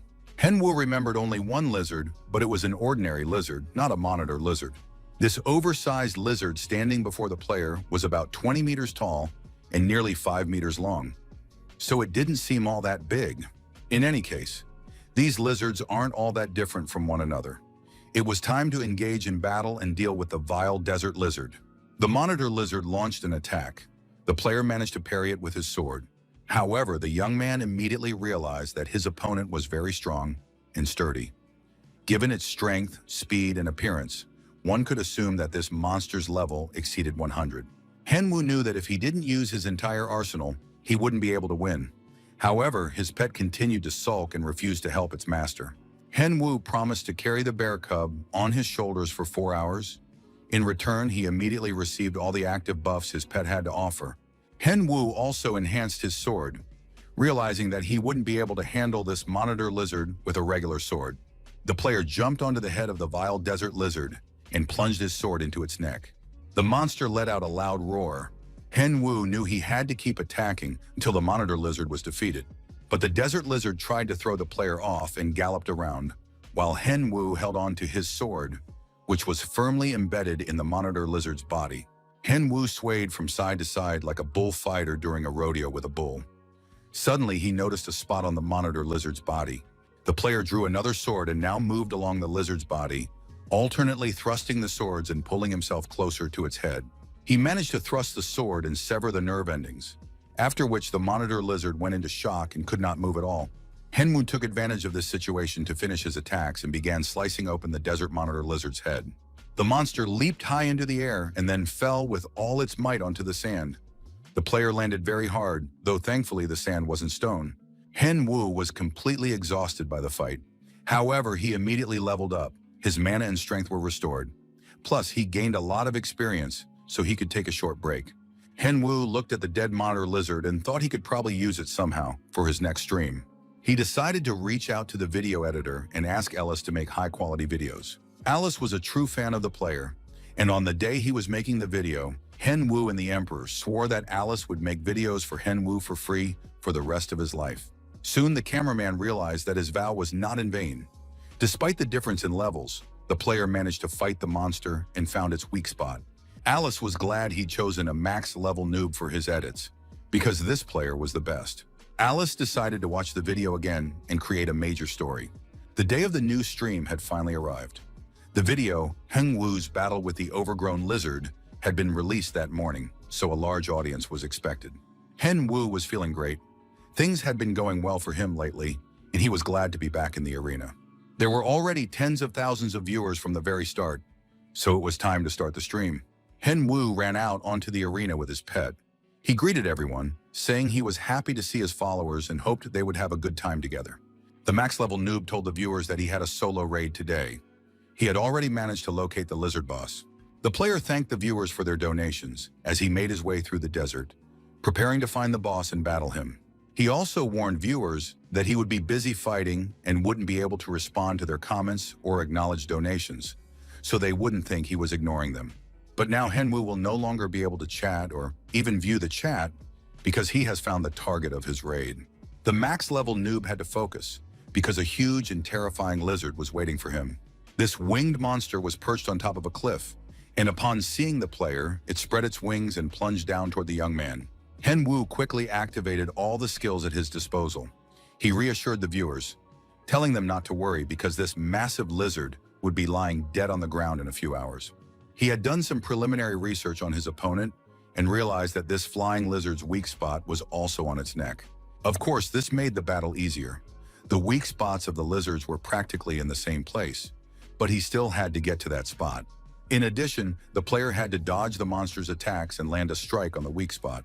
Henwu activated the faceted crescent strike and began the duel with it. After that, taking advantage of the fact that the monster wasn't expecting a powerful strike from the player, the young man leaped high into the air. Despite the terrifying and dangerous opponent, Henwu was very pleased and even seemed to be enjoying this challenging raid. Usually a boss raid involved an attack by the entire group, depending on the enemy's difficulty. Players fulfilling specific roles took part in the group attack. These were warriors, tanks, supports, and healers. They all had to clearly fulfill their roles to minimize the risk of the raid failing. That was the whole point of boss raids. Because of this strategy, there were practically no players who could defeat a boss in a solo raid. That was the case until this stream. But now a max-level noob was showing all the viewers how he was trying to defeat the boss single-handedly. Hen Wu didn't try to dodge the monster's face. He knew the lizard's claws would be even stronger, so he struck, aiming to damage its face. The player would push off the lizard's claws, jump up, and slash with his sword at anything within reach. Soon the lizard's eye and part of its jaw were injured, and this clearly angered the flying monster. At one point, it seemed as though the player was hurtling at tremendous speed into the gaping maw of this terrifying lizard. However, the young man avoided the fall. The viewers were absolutely thrilled just watching the stream. Some felt dizzy. They couldn't understand how the player could fight for so long. From the very start of the battle, Hen Wu was completely focused. Although he was seeing this monster for the first time, he had already sensed it while playing through the story as Milligan. Thanks to these memories, the young man felt a huge surge of strength, but it soon became clear that his mana was gone. He had used it all up on the attack. Victory in this raid depended entirely on the amount of mana, and he needed to restore it quickly. Of course, in this situation, he could do that with the help of his pet. Tenny was throwing a tantrum. He was already tired of fighting this lizard. After all, 3 whole hours had passed. The bear wanted to eat, but the battle was still in full swing. Hen Wu watched the lizard, and judging by its behavior, he realized that the boss was already on the brink and nearing its end. Suddenly, the huge lizard darted high into the air, leaving the player alone. The spectators assumed that the boss had fled to recover. Hen Wu watched the flying lizard and realized that the monster wasn't running away from the fight. On the contrary, the massive flying lizard was gaining speed and altitude to plummet like a stone onto its opponent. The final phase of the battle had begun. The lives of the opponents were at stake, and the huge lizard understood this perfectly well. It plummeted toward the player, and Hen Wu spent nearly all of his remaining mana to jump out of the way at the last moment and avoid being crushed by this monstrous lizard. A hail of rocks rained down on the player and his pet. They had to cover their faces to avoid being injured by the shrapnel. The boss stared at the player, its massive wings already spread wide as it stood on its huge, sinewy legs. Tenny even suggested that his master recall him back to the locker. The lizard darted from side to side, not letting them land a blow. It seemed as though it had gone mad and was acting purely on instinct. Tenny was very scared. He didn't understand why the lizard had suddenly become so fast, while his owner stood motionless. All the game's bosses had their own strategies, as well as specific attack patterns and weak spots. Good players try to figure out these strategies. They don't need to, and don't want to, rush headlong into a fight. It's better to analyze everything first. That's exactly what the max-level noob was doing right now. He was looking at the tracks left by the lizard and was focused, trying to understand the monster's movements. The lizard began to descend toward the player again, and it seemed as though it was about to swallow the player along with his cute pet. But Hen Wu was keeping track of every move his opponent made, as well as his own strength, speed, and mana level. The guy managed to jump back again. Now even the lizard couldn't figure out where the player had gone. Hen Wu and the bear leaped high into the air. He knew the lizard had a weak spot. It was located at the back of its neck. It was a perfect opportunity for the pet to activate its lightning skill and direct a bolt at the monster's neck. Thanks to this lightning strike, the desert dragon was in a state of shock and couldn't move. The player had to take advantage of this to deliver the final blow to the desert dragon. The young man had to pour all his available mana into this strike. Hen Wu gathered all his strength and concentrated on the strike, preparing to finally kill the desert dragon. The lizard's state of shock was just enough to strike its weak spot with maximum force and speed. And just like that, the monster's head was practically severed, and the desert dragon could no longer harm the man. Victory belonged to the max-level noob. He gained a new level and experience. His strength and mana were restored. The player was very tired but happy that he had managed to defeat the dragon. Now he could relax and rest. Tenny ran as fast as he could to his beloved master, whom he had had to keep his eyes on for 3 hours straight while casting buffs. The bear cub gave his master a good shove, saying he wouldn't sign up for such an adventure again, and that he shouldn't be dragged into difficult battles. Manhua remembered that his stream was still going, and now he could finally check the chat and respond to comments and donations. The player lay down on the ground, apologizing to the viewers. He said he would respond while lying down. The viewers were absolutely thrilled. They congratulated him on the excellent result and began showering him with donations for the entertainment. Henwoo was so exhausted that he couldn't even reply to the messages. In the end, the max-level solo raid ended in his victory. The player thanked the viewers for their support and donations. The guy was very tired because he had to track this monster for a long time before he could figure out its behavior pattern. As a result of defeating the desert monster, the player received a bracelet made from parts of a desert dragon. This bracelet boosted mana and physical strength and also allowed him to perform a magical fire attack. The young man was about to collect his rewards and log out.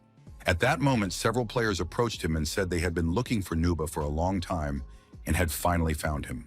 The young man assumed they were his fans who had started bothering him even in the game and thanked them. But the strangers said they weren't fans. They were players from the Mono Guild and they had a proposal. The gist of the proposal was for the max-level noob to join their guild. Henwoo looked at the group of players. It was the first time he'd heard of the Mono Guild. The guy said they belonged to one of the largest guilds. It was hard to understand how a max-level noob could not have known about them. Henwoo was very tired. He didn't want to talk to them, believing that the largest guild shouldn't behave rudely and arrogantly. He said he didn't care about any guilds at all. They didn't interest him, so the players could just go back to their cave. The players said that if the noob refused to join them, then they had no other choice. Manhua realized these guys were going to kill him. Judging by their gear, they were just over level 100, so dealing with them wouldn't be difficult, but he was still too tired. Henwoo was surrounded on all sides by members of the Mono Guild, but suddenly a voice rang out from above. Henwoo heard someone ask, "Does our dear noob need some help?" It seemed he was in trouble now. The next moment, this player jumped off the cliff and landed among the players, pleased that he could finally be of use. The young man introduced himself. It turned out he was Yoon Jun-ho, a supervisor from the Nazar company. This was the first time Hyunwoo had heard of overseers, and he didn't quite understand what his job entailed yet. Yoon Jun-ho explained that he assists the company's top clients when they find themselves in trouble. Apparently, their most valuable client currently needed help dealing with a group of insolent players.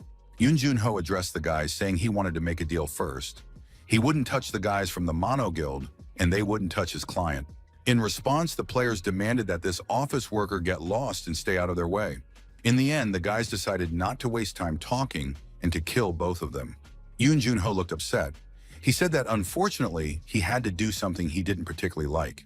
But now he wanted to tell his dear client that he would handle this problem on his own.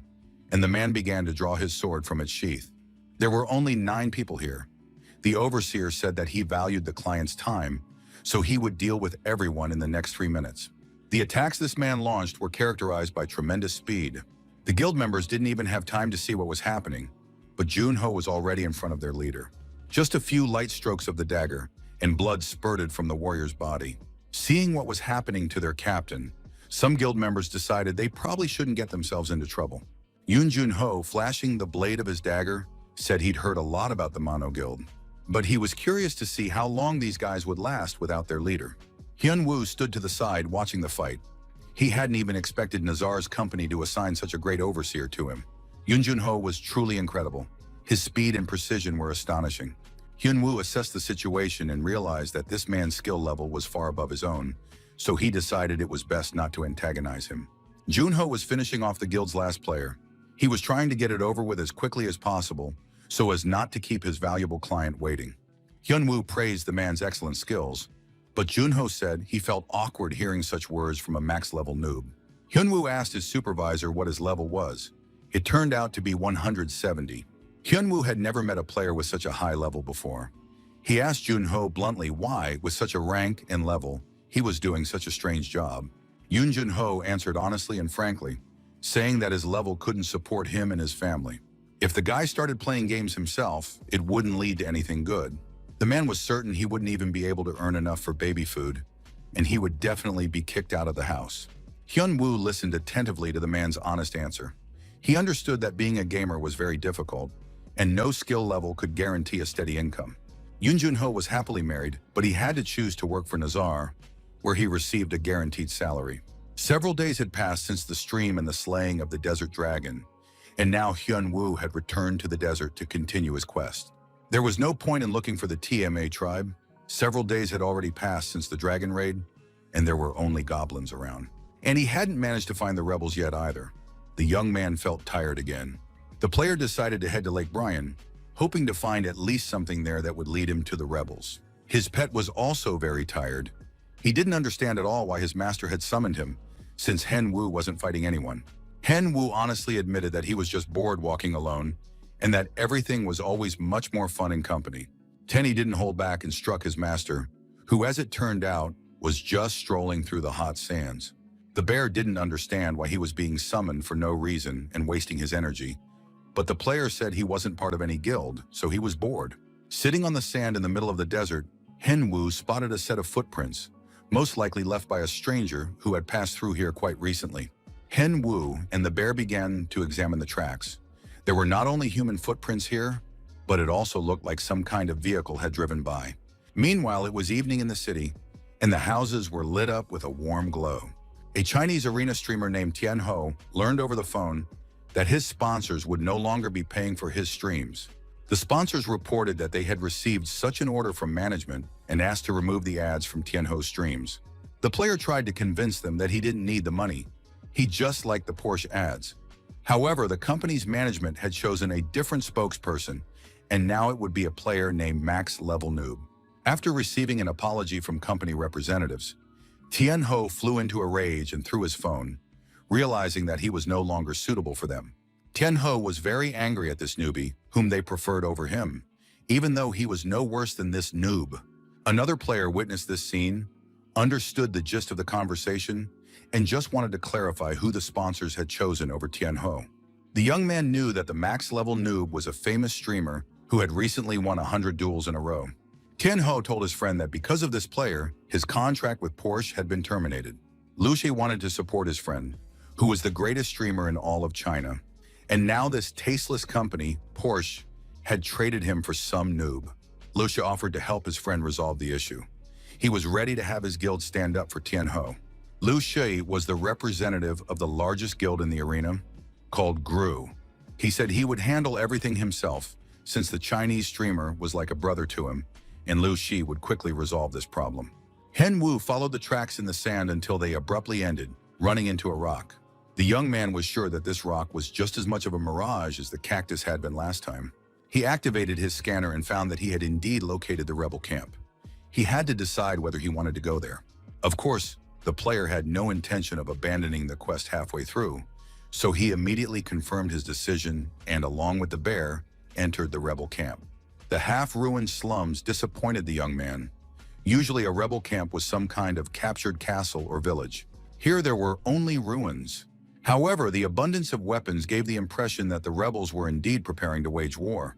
Hen Wu didn't understand why his quest wasn't over yet, since he had found the rebel camp. Was there really something else he needed to do? At that moment, a local resident spotted the player. He approached and asked what the stranger was doing near his cart. Hen Wu realized he had come completely unarmed. The man didn't take his eyes off his pet. He turned to the bear and asked if its name was Adele, and if it was possible that he was Master Filian's apprentice. Hen Wu couldn't recall those names.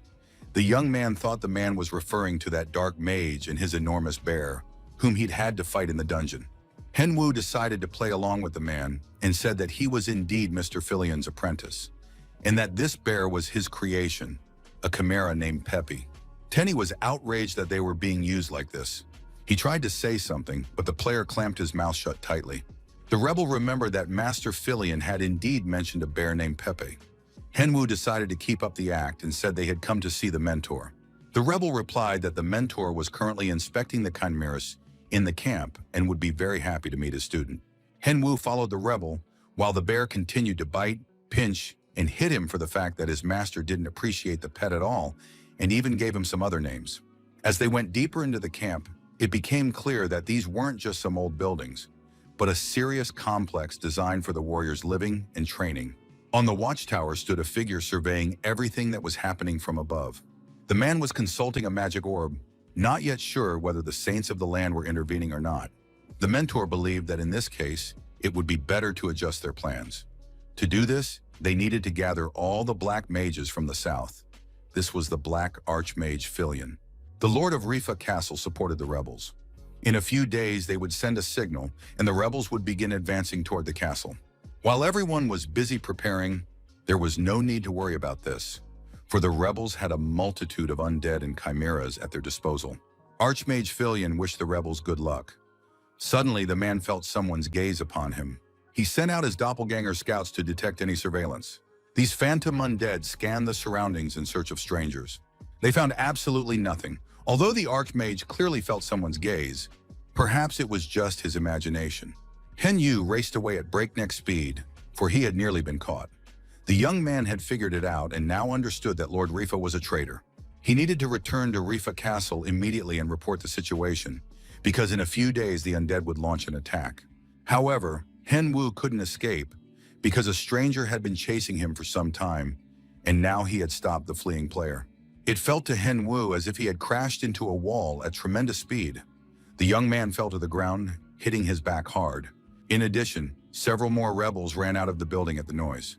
They wanted to find out what was going on. Heng Wu felt he had walked into a trap. The bearded man, along with the other rebels, had him in their sights. It seemed as though he had remembered something. At that moment, two guards approached the player and demanded that he show his face. Hen Wud realized he'd been trapped and would now have to fight, but suddenly a huge hand landed on his head, preventing him from getting up. The man apologized to the guards, saying that it was his foolish apprentice who had accidentally dropped his weapon. The bearded man promised to keep an eye on the apprentice and punish him for his bad behavior. The rebels recognized the dwarf from the armory. Besides, he had just apologized and explained everything. The guards told the workers to stop making noise and not distract them from their rest before the difficult battles ahead. Hen Yu lifted his head from the sand. He didn't understand what was happening, but it seemed like an NPC had just defended him. At that moment, a huge, bearded strongman turned to the young man and asked where he had gotten that sword. The men went into the armory, and Hen Wu handed his sword to his savior so he could examine and study it. The man was overjoyed. It turned out he had made the sword himself. Who would have thought he'd be reunited with his weapon? It turned out that the rebels had kidnapped this armorer earlier that day. They had brought him to their camp to forge weapons. Hen Wu realized he was about to get another quest. The player told the armorer that he had come here as a spy from the enemy side. Hen Wu offered to help the gunsmith escape, and the man said that would be great. His apprentice had a completely different opinion. The young man believed they should just wait since the rebels had promised to release them soon. But the gunsmith thought his apprentice was a complete fool if he believed the kidnappers. They would never let the gunsmiths go and would exploit them until their last breath. The armorer said he agreed to the escape, but wanted to take all his apprentices with him. There were other dwarves being held hostage at the rebel camp. They needed to be helped to escape, and as a reward, Hen Wu would receive a quest from the Red Anvil tribe. At the same time, a meeting was taking place in a shop in the Yusmaon Empire. The people meeting were far from insignificant. Representatives of the Phoenix Guild, Rachel and Griffin. Also present were the guys from the New World Guild, Chungu and Sokjun. Judging by their conversation, the New World Guild was offering Phoenix the chance to complete a quest with them. The details of the main storyline were kept secret even within the guilds themselves. And right now the Phoenix players were a step behind. So it wasn't clear why the New World Guild needed this. Sokjun replied that their gap with the other guilds was even wider. So it could be said that they were in the same boat as the Phoenix Guild. Besides, there was another reason for the alliance. Most likely, the Phoenix Guild wants to get their hands on a max-level noob. Sokjun immediately declared that the girls shouldn't even count on this player belonging to them. Sokjun looked very fierce. He said that the girls from Phoenix roughly understood what lay behind his words. They understood that Nub was most likely already affiliated with the New World Guild. But if he officially joined them, it would spell the end for the Phoenix Guild. Griffin gave a positive response to the joint quest run. Sokjun was very surprised. He had hoped that the Phoenix Guild would fight for Nub. After that, news of the guild's collaboration became a hot topic of discussion in the arena community. Viewers speculated that by joining forces, the two guilds had established a monopoly on completing the main storyline. However, the very next day, a single video shook the arena even more. Chungu, alarmed, rushed over to his friend. He immediately asked if Sokjun had watched the new video featuring the max-level Nuba. Sokjun tensed up, realizing there must be some kind of unpleasant catch. The max-level noob greeted all the viewers. He told his fans that a main storyline quest was currently underway and wanted to share his concern about the increasing number of players who weren't strong enough for it. But even for such players, the max-level noob had something interesting to offer. It was information about the quest straight from him, the person right in the thick of things. If anyone is interested in the main storyline, players will be able to visit Rifa Castle in a few days. Seokjin couldn't figure out what the catch was. The video was very strange. Why would Nub share information about the main storyline? Of course, you can't say it wasn't interesting. The Emperor watched in surprise as the player, who as it turned out, had managed to find the necessary information. Hengwu confirmed to the Emperor that he really did know where the rebels' camp was located. It turned out that the rebels were hiding near Lake Brian. The entrance to their camp was sealed with magic. This time, Hengwu felt much more confident, and the Emperor's influence wore off quickly. Hengwu helped the dwarves escape from the camp and freed them from captivity. In addition, together with the armorers, he managed to deplete the rebels' weapon supplies. Hengwu discovered that the traitor was the lord of Rifa Castle. He had an agreement with the rebels, and they planned to gather at Rifa Castle in 3 days. The Emperor listened to all this information with genuine interest and thanked the player.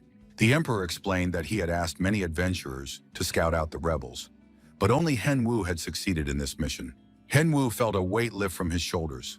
At that moment, the Emperor announced that he had one final order for the player. The Emperor ordered Hengwu to help Alfred put down the rebellion in the west.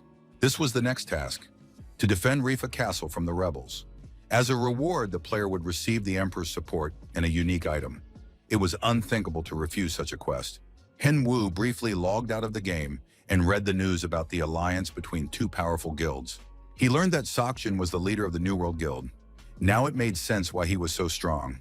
Both guilds received a quest in the south at Kasser Castle, while Hengwu had to complete his quest at Rifa Castle in the west. Hengwu felt like his brain was about to explode.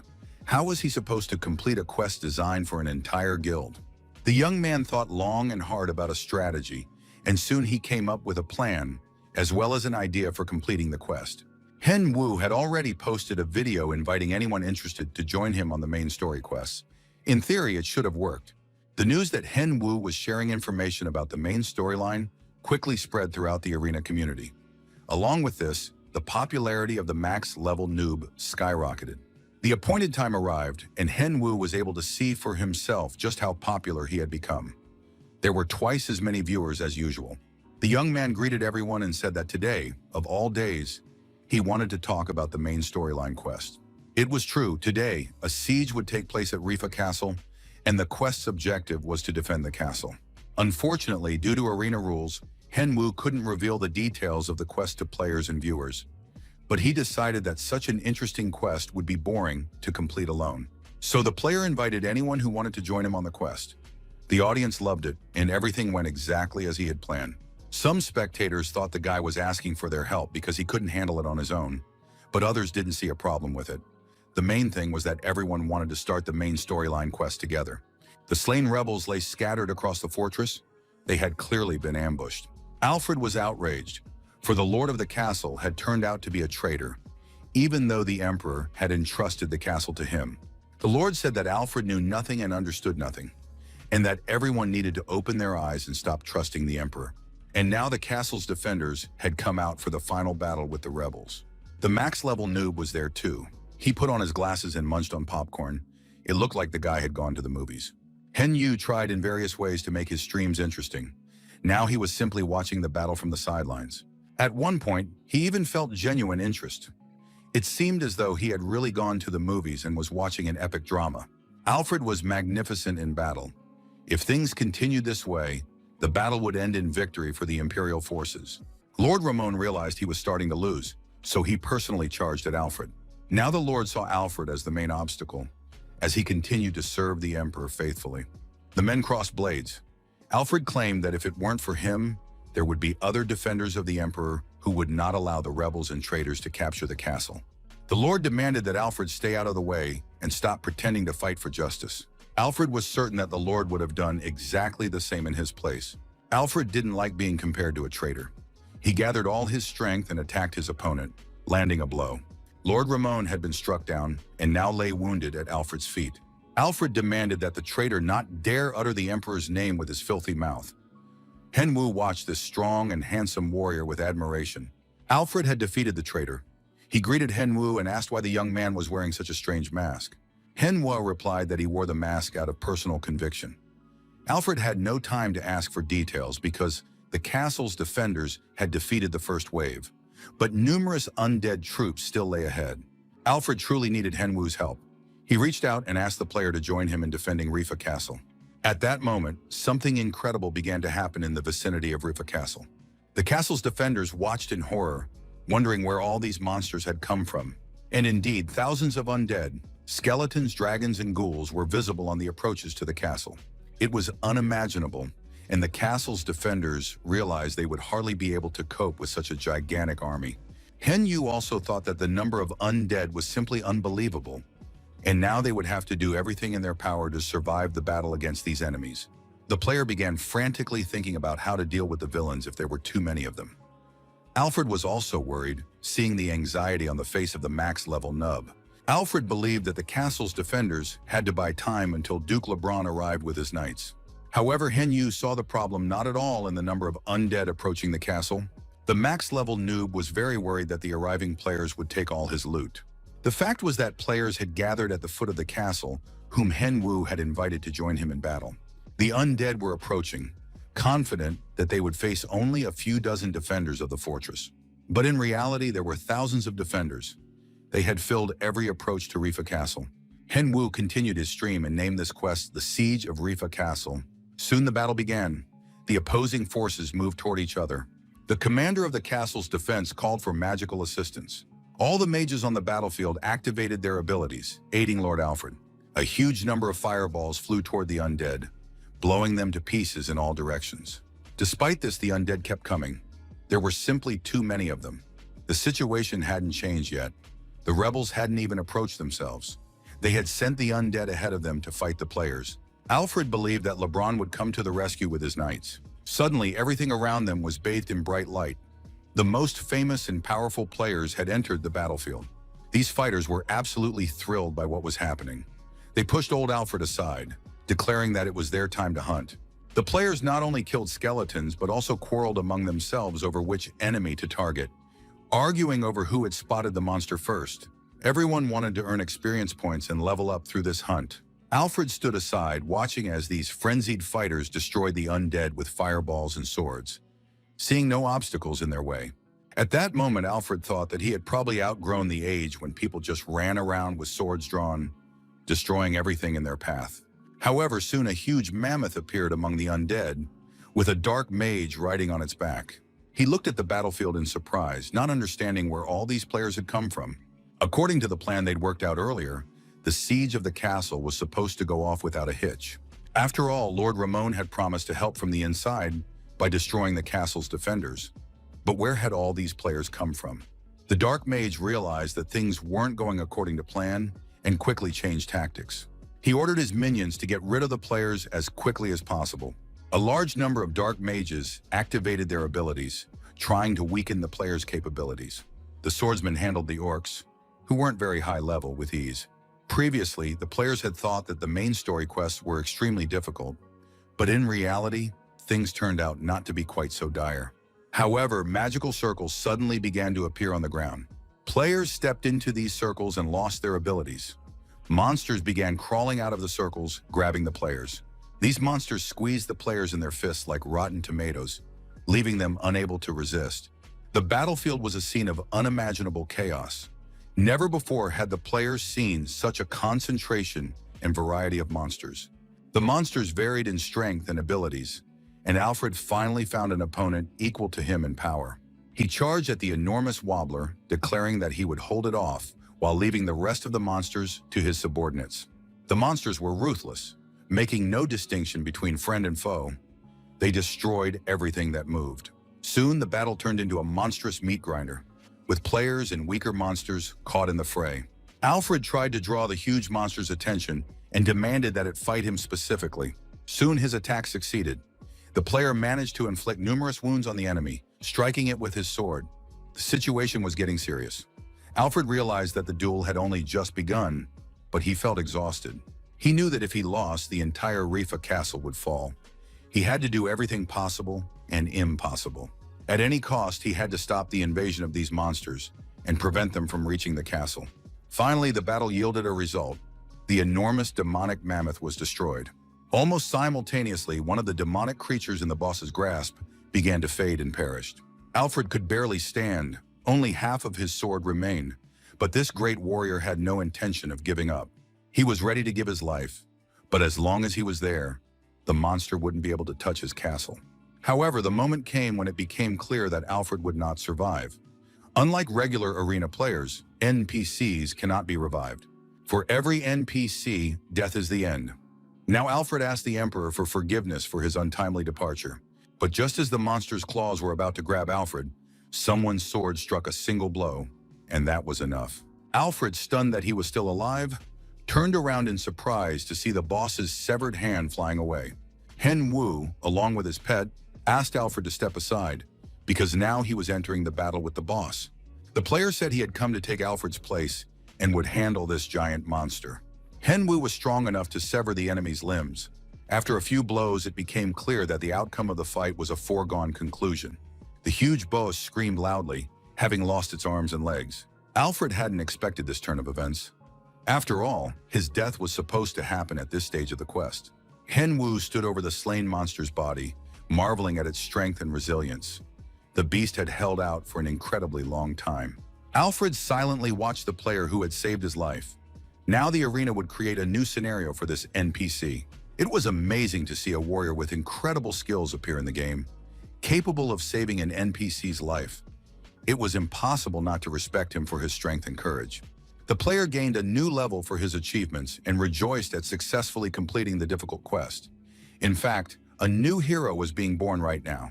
Alfred felt frail and could only watch the growth of the max-level noob from the vantage point of his experience. Suddenly, danger appeared in the sky. Alfred managed to shout at Hen Wu to be careful. Hen Wu darted to the side, barely managing to dodge the attack, feeling the hellfire pass through his body.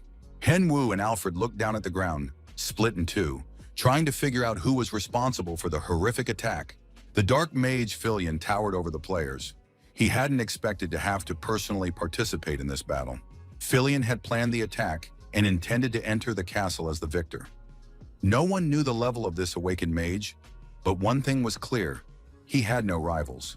Those present understood that winning a battle against an awakened mage was practically impossible. A max-level noob knew it would be extremely difficult. He tried to figure out a way to at least stay alive, not dreaming of victory. The game reported that help in the form of knights would not arrive soon, so the defense of Rifa Castle still rested on the player's shoulders. According to the quest storyline, the players were supposed to defend Rifa Castle from attacks by undead and rebels, as per LeBron's plan. However, things didn't go according to plan. There were far more players than expected, and the arena system quickly adjusted the storyline. Measures were taken. The level of all villains was increased several times over. The game strengthened the rebels in real time, so Archmage Filion appeared in person to battle the players. Hen Wu, along with his pet, turned to Alfred and sent the NPC away, saying he would handle everything himself. Alfred understood that this made sense. In his weakened state, he would only get in the way. As he left, Alfred warned the player to find him after the battle was over. The young man immediately realized that there was a hidden reward in the quest. The Dark Mage Filion was stunned to see the Emperor's chief steward leaving the battlefield. He shouted that Alfred shouldn't even hope to escape and launched an attack on the NPC. However, the attack was interrupted by Hen Wu, who sliced it in two with his sword, while his pet generated a bolt of lightning. The mage looked in surprise at the player who had recently killed his chimera and now hoped to defeat him. Filion was certain this was impossible and channeled all his power into a magical strike against Hen Wu. Magic circles appeared beneath the player's feet, from which skeletal hands emerged and tried to grab his legs. Soon, several skeletons wrapped themselves around Hen Wu, trying to immobilize him. He tried to figure out what kind of skill this was and how to fight it. Tenny realized things were bad when the skeleton's hands nearly grabbed his paws. He jumped off his master and asked him to find him if Hen Wu survived this battle. Never before had a player felt the threat of defeat so close. The skeleton's bony fingers were creeping toward his head, and the mage Filion towered over him. The villain attacked the spot where the minions were holding the player, preventing him from moving and evading the blow. The Dark Mage was almost certain of victory. He waited for the dust to settle to confirm that the player was dead. But when the dust cleared, both the mage and Hen Wu were surprised. Hen Wu didn't understand who this brave and powerful knight before him was. The players near Rifa Castle soon recognized the main celebrity. They had seen a max-level noob fighting the boss. They rushed to greet and welcome their idol, grateful to him for the opportunity to participate in such an event, promising to reward him with gold coins. Tenny was very upset, not understanding where this crowd had come from. Henyu also looked at the players, not knowing how to react. Soon the young man found himself at the center of the action. Players stood around him, ready to fight side by side for the victory of good over evil. These players had come to defend their idol and were now ready to fight to the end. The max-level noob finally realized he could relax a little, knowing he had good support. He raised his sword, greeted all the players who had come, and called on them to join the battle together and complete the quest. This was the huge advantage of the main storyline. It allowed you to make changes and alter the course of events depending on the situation. Shortly after the battle with Filion began, it became clear that the mage was starting to lose ground. Hen Wu, like a traffic cop, watched Filion's attacks and directed the players, moving them to the right or left depending on the situation. Soon he sensed that the players had an opening and called on the attackers to prepare. At the perfect moment, the attack group on Nuba's command opened fire. All the archers and mages' power was directed at the villain. The dark mage Filion felt immense frustration. He couldn't understand why the players were acting so cohesively. He watched them and realized it was all thanks to Hen Wu, who was leading the team perfectly. Nub managed resources and monitored the players' mana levels. The young man was pleased. He enjoyed leading the battle, and he was convinced that playing as a team really was easier. Filion realized he had to deal with the masked leader of the players. He didn't want to go that far, but the players left him no choice. The players tried to overwhelm the mage with sheer numbers, so Filion had no choice but to respond in kind. Soon they all found themselves inside a single massive magic circle. The players hadn't even had time to figure out what was happening when suddenly huge bosses began emerging from the ground, surrounding them on all sides and leaving them no chance to escape. Filion had prepared an army of orcs and chimeras to overthrow the emperor, but was forced to use it earlier out of necessity. He ordered the chimeras to destroy all players in sight, and a terrible battle began. Hen Wu didn't know which way to go. Facing so many bosses at once was unexpected. He heard a game notification and checked his profile, surprised by what he read. Everything around him seemed to be in motion, and Hen Wu didn't know which direction to expect danger from. Looking back, the player saw a lone warrior on the horizon, holding a horse by the reins. The warrior raised his sword and sliced through the air, and that was enough to instantly cut down all the monsters present. Even the mage Filion didn't escape the attack. His body was cut in two. Although it seemed impossible, the fact remained.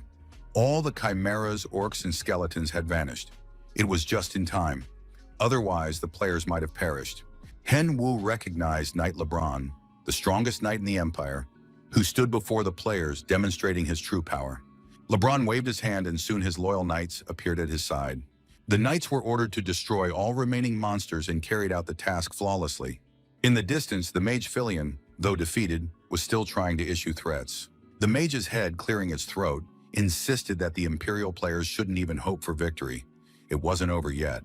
He was no ordinary mage. The servant of death could still demonstrate his power. Hen Wu approached Filion and thrust his sword into him to silence the vile mage. The player was clever enough to hope that by finishing off the mage, he would receive a decent reward or item. After the appearance of LeBron's knights, events began to draw to a close. The knights quickly wiped out all the rebels. With their skill, the knights once again proved that they were the best in the Empire. Within minutes, Imperial flags were raised everywhere, and the main storyline quest ended with the Empire's victory. Hen Wu sat on the castle wall, examining his rewards. He had successfully completed the Defender quest and received the Emperor's support, as well as a unique item. The item turned out to be a weapon fragment. There was no information about it. It was in an unfinished state. Alfred told the player that he had found this item in his youth while traveling through the Imperial lands. Despite the damage, the gnomes considered it perfect. Alfred gave the item to Hen Wu, who had saved his life. The player felt it was too little, and Alfred seemed like a real miser. At that moment, LeBron appeared on the fortress wall. He said he had heard of Hen Wu's feat and was glad that his faith in the player had not been in vain. LeBron was sure the Emperor would be pleased as well, but Hen Wu replied that he had simply done what he was supposed to do. LeBron reported that a purge of dark mages had also taken place in the south of the Empire, led by a player nicknamed Monk. Hen Wu realized that this was another skilled player who was also completing the main story quest. Henwu asked LeBron directly why he had come to see him now. The Empire's strongest knight cleared his throat awkwardly and said he had a proposal for the player. Still feeling awkward, LeBron asked if Henwu would like to become his apprentice. The offer was so unique and tempting that the young man didn't know how to react. He was being offered the chance to become LeBron's apprentice and choose the field in which he wished to excel. Everyone knew that LeBron almost never took apprentices, so the offer was both surprising and astonishing. Hyunwoo didn't know what field he would be offered, but given LeBron's power and influence, he would receive a unique title. He couldn't pass up such an opportunity, so Henwu agreed to become LeBron's apprentice and named him his mentor, a sensible and logical choice. As soon as the player agreed, all his stats increased. He received the title LeBron's apprentice, which automatically boosted his attack and defense and granted him new skills. Now Henwu has become even stronger and is ready for new challenges in the game, paving the way for even more epic main story quests. Henwu was a little disappointed. He had hoped to receive some kind of active item, like a magic ball, believing that a passive skill was good, but he would have liked something more dynamic. LeBron replied that Filian Knights don't need such things. They always rely on magic in their actions. The mentor explained to his apprentice that he himself had obtained a power that no knight had ever even dreamed of, and could activate magic using just 2 fingers. He directed a burst of energy at the castle wall, and the thick brick wall split into several pieces. LeBron explained that with such power, one could cut through whole bricks with a single flick of the fingers. This required diligent training, and Henwu would be able to do it too if he didn't waste his time. Henwu was absolutely thrilled. Now he understood that he too would learn to do this. LeBron added that training would begin after the meeting with the Emperor. The Emperor greeted the player with a smile, but with his usual demonic gaze. He said he knew all the details of what had happened near Rifa Castle. He acknowledged that Henwu had performed excellently in defending the castle, showing selflessness and bravery. In addition, LeBron took Henwu as his apprentice. Training for knights is quite difficult, but the Emperor was confident that the player would manage. Henwu was in shock, staring at his hands, while LeBron was surprised that the Emperor would entrust such power to a player. In Henwu's hands lay an ancient ring, a treasure of the Knights of Filian. Little was known about it, but legends claimed that it increased movement speed. This ring had once been given to the Emperor by the former commander of the Knights, but the Emperor had said he no longer needed it. Moreover, the ring was not meant for just anyone, but for LeBron's top disciple. Henwu was amazed. This ring increased the amount of experience gained, and it was the first time he had seen such an amazing item in the arena. Up until that point, only consumables had increased the amount of experience and skills. Now, however, there was an item he had never even dared to dream of before. It was a gift of true imperial caliber, and tears of joy and gratitude streamed from the player's eyes. Henwu sincerely thanked the Emperor and promised to serve him faithfully. After that, he went to LeBron's house to begin training. First, the mentor asked his student what he knew about using mana. LeBron wanted to make sure that Henwu could channel mana into objects without any problems. Henwu held out his hand with the sword and directed mana toward the weapon. LeBron watched his movements and was pleased with the result. The correct use of mana lies in directing it along a specific trajectory. It's like a balancing act, the ability to control its movement. Henwu was pleased with the effect, but hoped that this wasn't all his mentor intended to teach him. LeBron was surprised.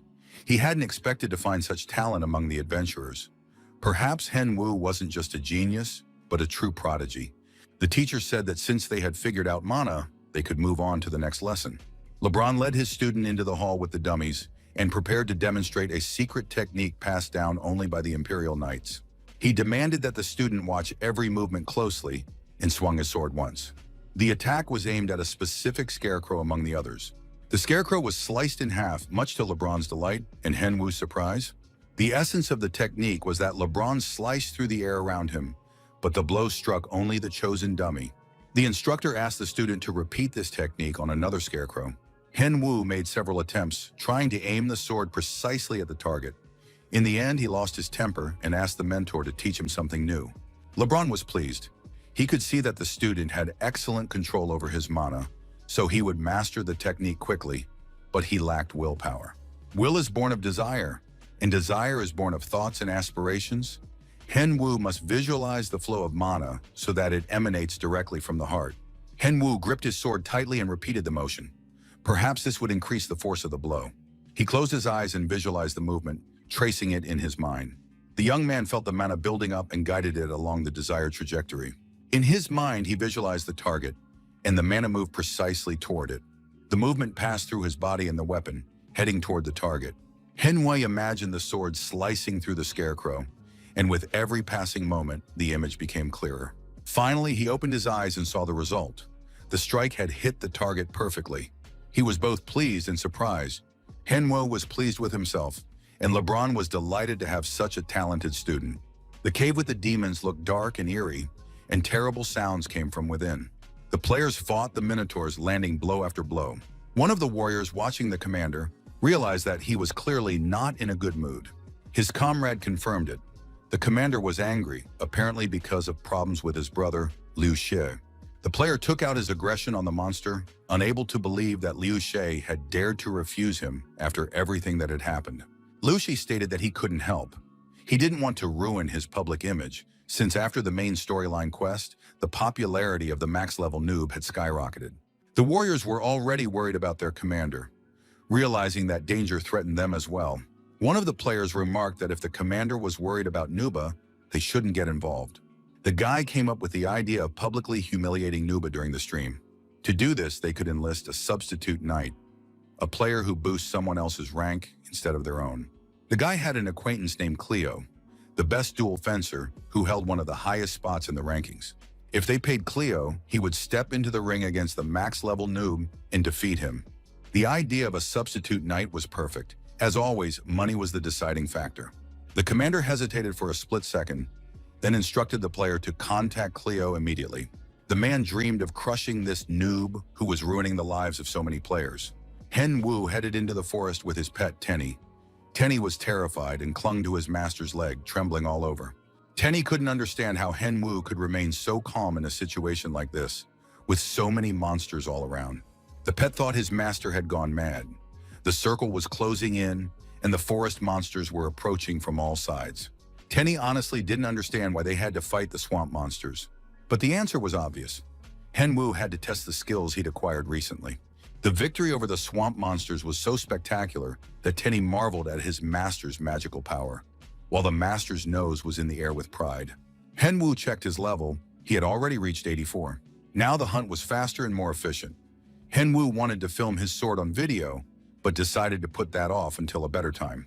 The player's main problem was content. He needed to come up with interesting streams. The main storyline quest was complete, and there was a long break until the next one. Hen Wu decided that while he was waiting for the break, he could create interesting content unrelated to the storyline. At the Nazar headquarters, they were discussing the max-level noob. The director listened to yet another idea from his subordinates. General Manager Kyle was wearing a silly mask and said he wouldn't take it off until he heard the boss's opinion on his plan. The topic was Battle of the Two Masks, Kyle's new idea for the company's broadcasts. The manager believed the content would last a whole year, but director Jamie thought otherwise. In Jamie's opinion, the plan was perfect and would last not just a year, but 2. He praised Kyle for the excellent idea and wanted to pay him well for it. Kyle honestly admitted that the idea wasn't his. It had been conceived by a max-level noob. The player had used this concept in his streams, and Jamie was surprised. Their new client was not only strong, but also smart. Kyle also admitted that he was surprised when he heard about Battle of the Masks. It turned out to be clickbait and a show all in one.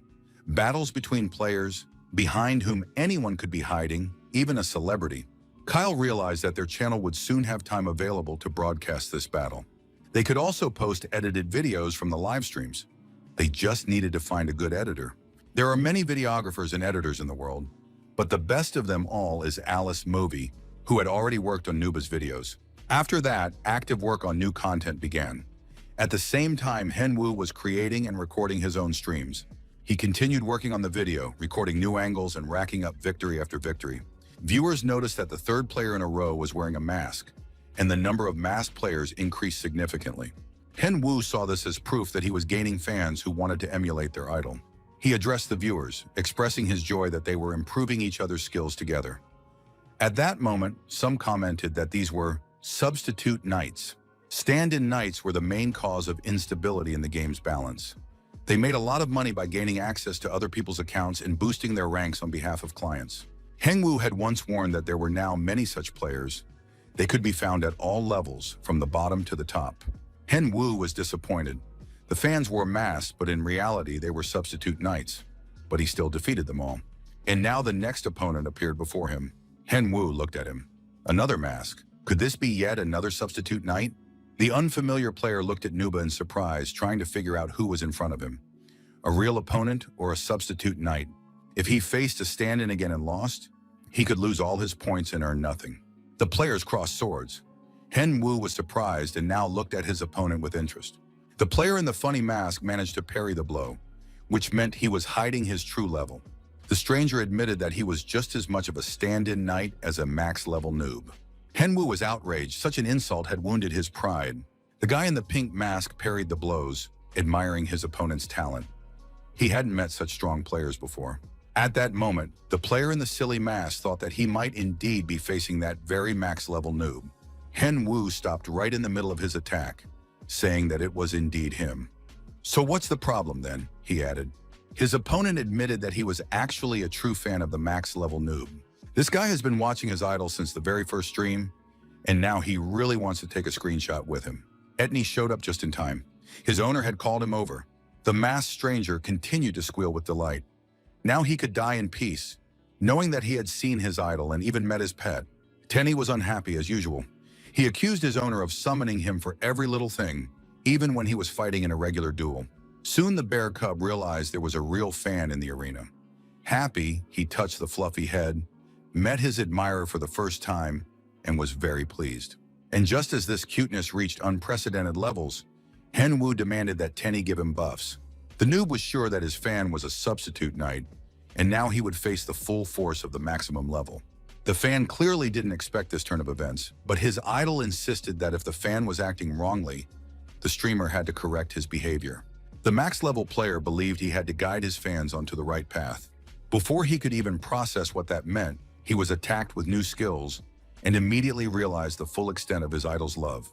The guy in the silly mask tried to stop Noob because he really was his fan, but a powerful and precise punch put an end to all arguments. Hengwoo activated Nuba's secret weapon to deal with his opponent. His rebirth strike was powerful and, for now, unbeatable. Hengwoo clenched his fist, from which heat radiated. The guy hoped that in his next life, his fan would be reborn as a proper player. The stranger in the ridiculous mask began to cough, and to everyone's surprise, he was still alive. Hengwoo approached the player, pointed his sword at his chest, and said he hoped the fan's new life would not be like his past one. The fan tried to say something. He spoke incomprehensibly and indistinctly, so Hengwoo was forced to crouch down to hear him. Once he made out the words, Nub stood up and addressed the audience, saying that this guy could already be congratulated on his rebirth. Hengwoo had never felt happier, but now he needed to stop leveling up, and soon he would move on to other, more important content. It would be none other than an interview with a former substitute knight. In the forest, in a clearing, two masked figures sat facing each other on two stumps. They began by greeting the viewers. The guy in the silly mask introduced himself. His name was Head, and he was a substitute knight.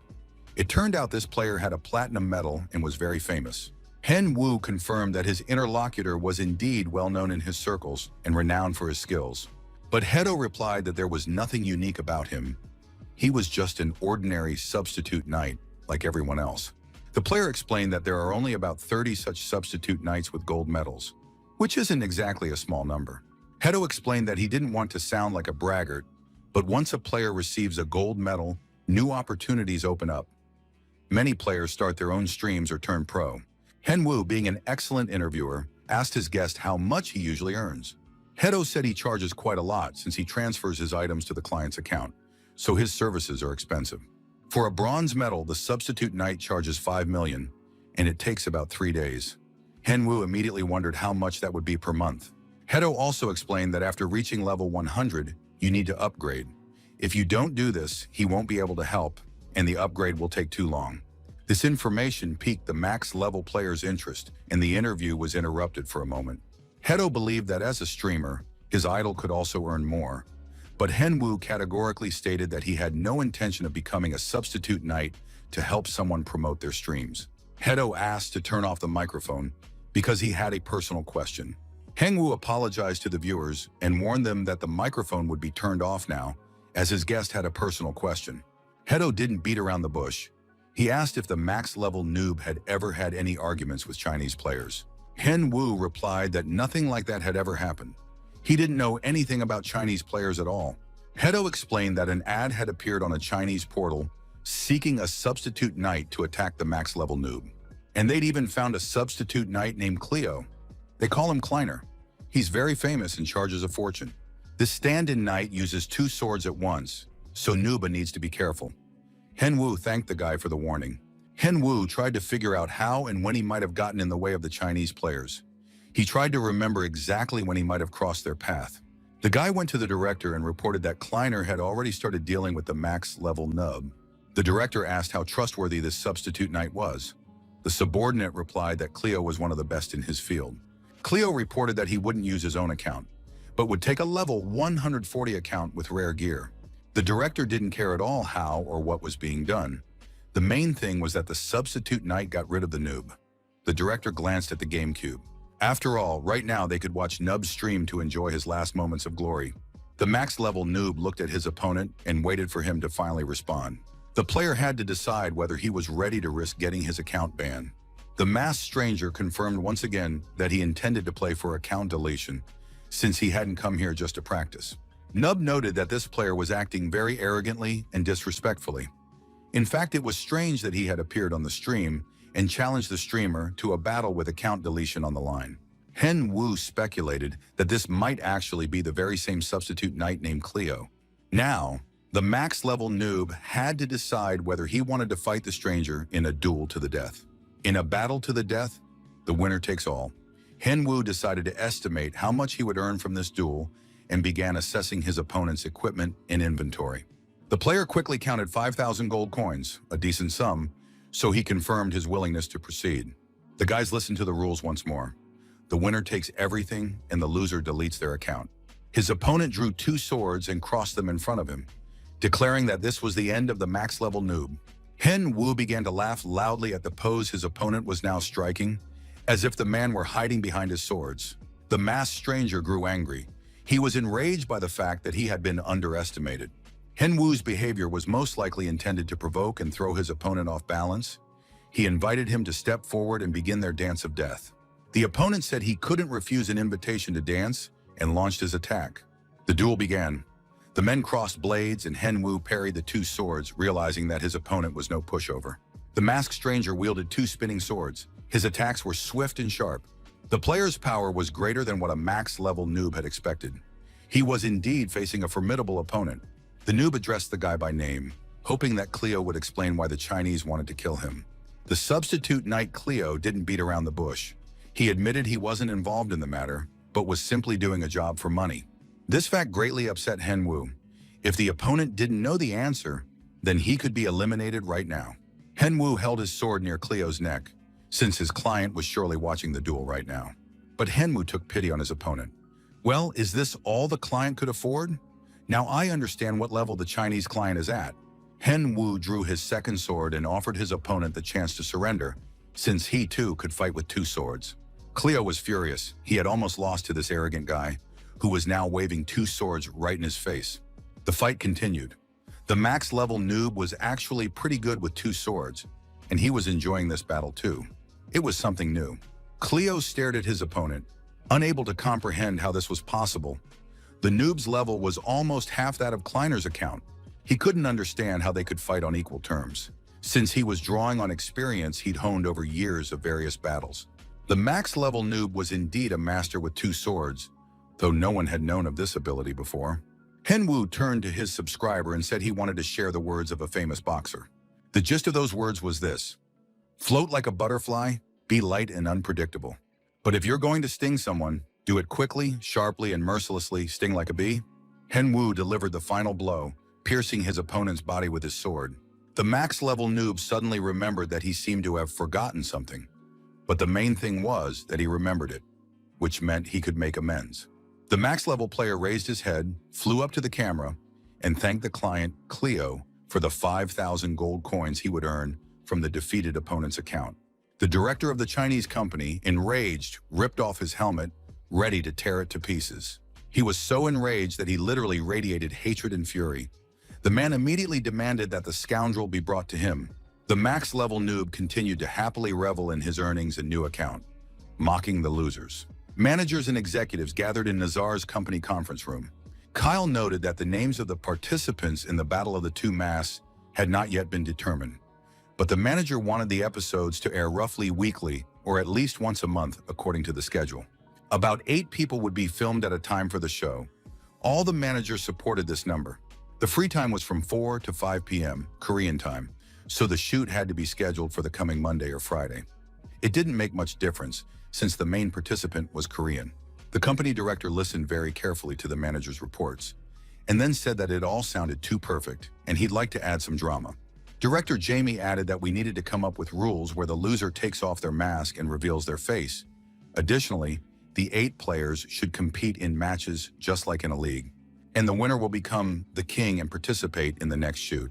The winner of the next episode must face off against the previous one. The new winner then becomes the king of 2 masks, and to keep things from getting boring, the player who wins 5 times will become the sole king of 2 masks. It was a great idea that the company's managers will have to bring to life. After that, rumors began to circulate about who exactly would be a contestant on the show. The topic was hotly debated among high-ranking players, and they began receiving invitations from the Nazar company. They said it was a show conceived by a max-level noob, so they were looking for players with well-known names. Seokjin didn't know why he needed this. He had never participated in a show and hadn't yet decided if he wanted to. Seokjin wanted to know what Kang Chungu thought about it and whether the New World Guild General planned to go on the show. If Chungu went, they would go together. After all, they were in the same guild for a reason. And then the New World Guild would claim the title of King of the Two Masks. Telecom had a training room for professional players. Players had already gathered there, though they didn't yet know exactly which tasks they would be working on today. They were busy watching videos from the arena. Previously, professional players considered such streams primitive and uninteresting, but recently a high-level player had appeared there. Lately, a standout player has appeared in the arena. His name is Max Level Noob, and his solo raids are truly thrilling. The manager watched part of the video. This guy was even better than the pros from America and Germany. He just needs to level up a bit more, and he'll become a true top-tier raid player. The manager informed the team members that an offer had come in to participate in a show related to this very noob. The show will be filmed soon. It's called One-on-One Battle in Masks. The players' identities will remain a secret until the very end of the duel. Most likely, the other participants on the show are professionals too. Or perhaps they are members of large guilds and well-known streamers. It is not yet clear whether the guys will take part in the show, but the manager wanted to know who was interested in participating. Upon hearing this question, one of the pros immediately raised his hand and expressed his interest. John Hanbok said he understood everything, but asked to be sent to the show as soon as the details were known. The manager wasn't too keen on Hanbok participating because the company was worried about his reputation and always tried to dissuade him from streaming and other forms of publicity. This guy came from a very wealthy family. He had no desire for money. However, if he really wanted to go on the show, the company would have no choice but to send him there. John Hanbok took his manager's silence as consent and said it was settled. He would appear on the show. Hyunwoo briefly stepped out into the real world. Today, the Nazar company had contacted him. The player now had his results, and he received a letter. Hyunwoo had been so out of touch with his own affairs that he had completely dropped out of the loop. The young man saw that Alice, the camera operator, had written to him a few days ago. Probably something had happened with the video. Alice congratulated the player on his television debut and announced that he would also be participating in Battle of the Two Masks as a producer, believing that it was all thanks to Hyunwoo. As a token of gratitude, Alice would no longer charge for video editing, since working with Hyunwoo had helped him realize his dream. The news from Alice was very welcome. In addition, a letter arrived from Kyle. The manager reported that everything is progressing very well and the project will be super popular. Unfortunately, however, many rankers are refusing to participate. At the moment, there are about 30 applicants. All the details are provided below. Hyunwoo began reviewing the program's terms. It seemed to him that there were too many participants. Additionally, Kyle mentioned that after the program's launch, he would arrive in Korea along with the boss. Hyunwoo was a little shocked by the scale of it all. He hadn't expected the project to be this massive. Hyun-woo was looking over the list of guests for upcoming episodes when he spotted a familiar ID. It belonged to Jong Han-byuk. That meant the music hadn't been playing for long, and it seemed like luck was finally on his side. The young man was so happy that he would finally face his worst enemy and show who was boss. Yeonchang came running from another room at his shout. Only then did Hyun-woo realize that he had been expressing his emotions very passionately and loudly, so he had to apologize. But Yeonchang didn't seem to mind at all. He said that something unprecedented was happening in the arena community. It turned out that one of the players had encountered Cocoon, and as we remember, he was Rakun's son, who had run away from his father because he didn't want to take on the role of ruler. Yeonchang also tried to remember exactly who this Cocoon was. A strange incident involving an orc had occurred in the ice canyon the day before. The players were hunting and saw something unusual. An orc in winter clothing wandering all alone. The players found this very interesting. The orc showed absolutely no aggression and looked like a typical tourist, so the players spoke to him. But the orc couldn't really say anything. He just asked them for food. The players thought he was an NPC who might give them a quest later. The players immediately gave the orc all their food, and not even the guild members themselves got any. But the most interesting part came later. The orc ate everything, thanked the players, and walked away. The players felt cheated. They'd spent a ton of gold coins on food and were left with nothing. So now they were warning everyone to be very careful. If you encounter an orc in the icy canyon, don't give him food. He'll just trick you and run away. Manhwa set off for the icy canyon with his pet. He really wanted to meet Cocoon to feed him and deliver a message from his father. No one could have predicted that the orc they so desperately needed was currently in the icy canyon. Hyun-woo, moreover, never thought that Yeonchang would watch his video so closely, pay attention to the details, and now help solve problems. Tenny threw another tantrum. He had put up with it for a long time, but finally snapped. He didn't understand why he had to drag himself to such a cold place too, since a bear's place was in the forest. Hyun-woo replied that they were going together to look for their mutual friend. Tenny insisted that all his friends were normal guys, and they were hanging out in the woods too, not walking on glaciers. But Hyun-woo asked his pet to help him look for Cocoon, and then they'd get it done faster. That would be the new topic for the video. The video will be from the ice canyon. It could be titled The Missing Orc Found. Noob Hyun-woo and his pet wandered through the icy desert, buffeted by the winds, and saw absolutely no one. A group of players was walking through the snowy desert, despite the cold and frost. They met another group of players and offered Kate 500 gold coins. But the girl replied that it wasn't even about the money, since everyone already understood the situation. None of the players wanted to spend another week in this icy desert if the GM was simply withholding food for the orc. Kate was the author of the article about the orc in the icy gorge, and he still hadn't left that place. Other guild members were with him as well, as Ma, Nyx, and Jewel. They were all very wealthy people in the real world, but they'd lost interest in money because it no longer brought them joy. So now this group of players simply traveled to different corners of the arena and shared moments with viewers. Although they didn't become famous, their guild was soon named Pioneer. Pioneer had the largest number of subscribers. They were genuine and were considered the best guild, playing simply for the sake of the game and for fun. Suddenly, Kate saw a lone figure walking in the distance who, despite the cold, was moving as if he had a serious purpose. Soon the players recognized this guy.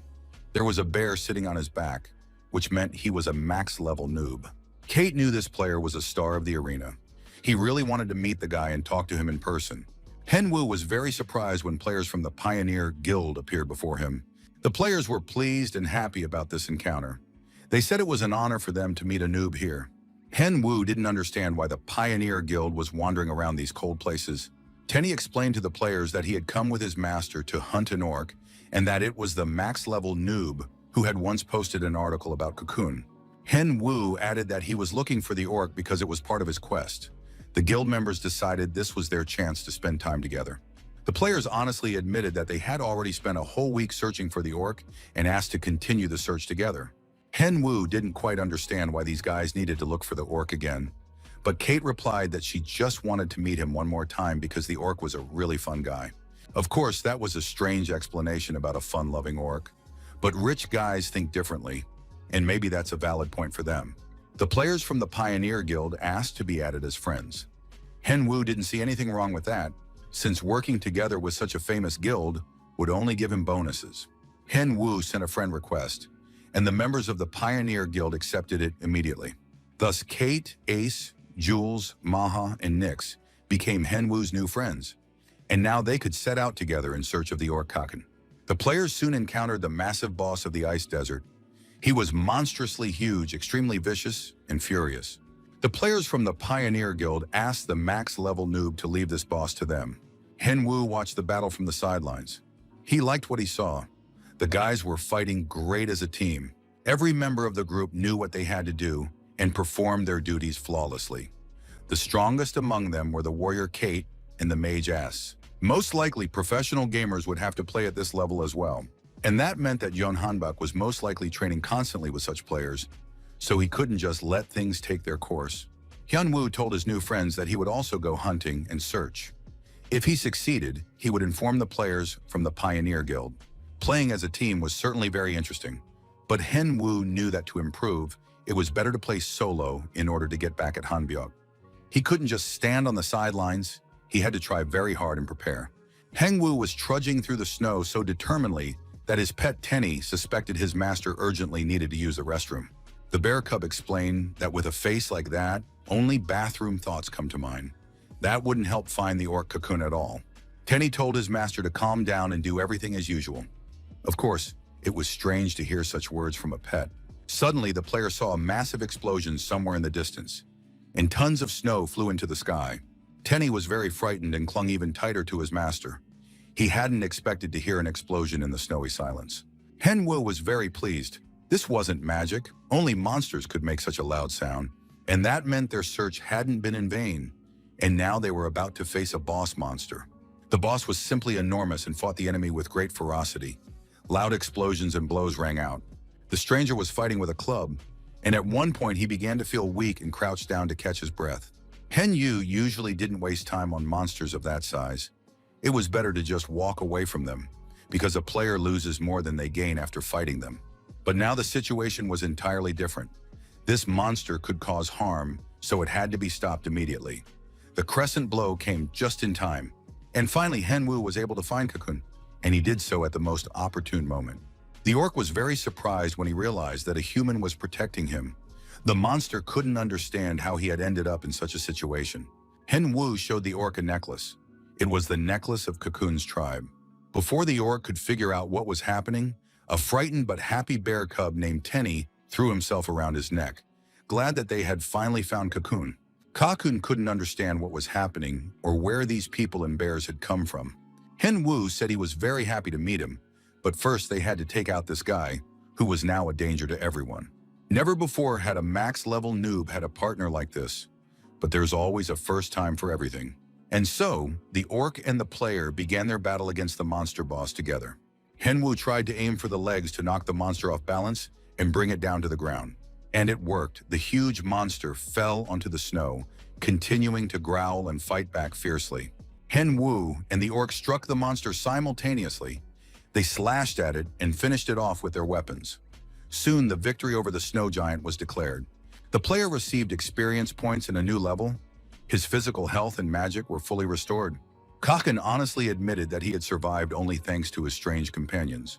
It was very surprising to hear that the player had traveled such a long way just to find him. Kaken had left home not only because of his demanding studies, he had left because he wanted to find something important. Hyun Woo was very surprised to hear those words. It turned out that his son had left not just because he was afraid of his father. On the other hand, it doesn't really matter. The main thing now is to finish this quest, said Hen Wu, addressing the orc. The player said that Rakun had asked him to tell his son, "Your home is the dark forest." Suddenly, Kate saw a lone figure walking in the distance who, despite the cold, moved as if he had a serious purpose. Soon the players recognized the guy. A bear was sitting on his back, which meant he was a max-level noob. Kate knew this player was a star of the arena. He really wanted to meet the guy and talk to him in person. Hen Wu was very surprised when players from the Pioneer Guild appeared before him. The players were pleased and happy about this encounter. They said it was an honor for them to meet a noob here. Hen Wu didn't understand why the Pioneer Guild was wandering around these cold places. Tenny explained to the players that he had come with his master to hunt an orc and that it was the max-level noob who had once posted an article about Cocoon. Hen Wu added that he was looking for the orc because it was part of his quest. The guild members decided this was their chance to spend time together. The players honestly admitted that they had already spent a whole week searching for the orc and asked to continue the search together. Henwu didn't quite understand why these guys needed to look for the orc again, but Kate replied that she just wanted to meet him one more time because the orc was a really fun guy. Of course, that was a strange explanation about a fun-loving orc, but rich guys think differently, and maybe that's a valid point for them. The players from the Pioneer Guild asked to be added as friends. Henwu didn't see anything wrong with that, since working together with such a famous guild would only give him bonuses. Henwu sent a friend request, and the members of the Pioneer Guild accepted it immediately.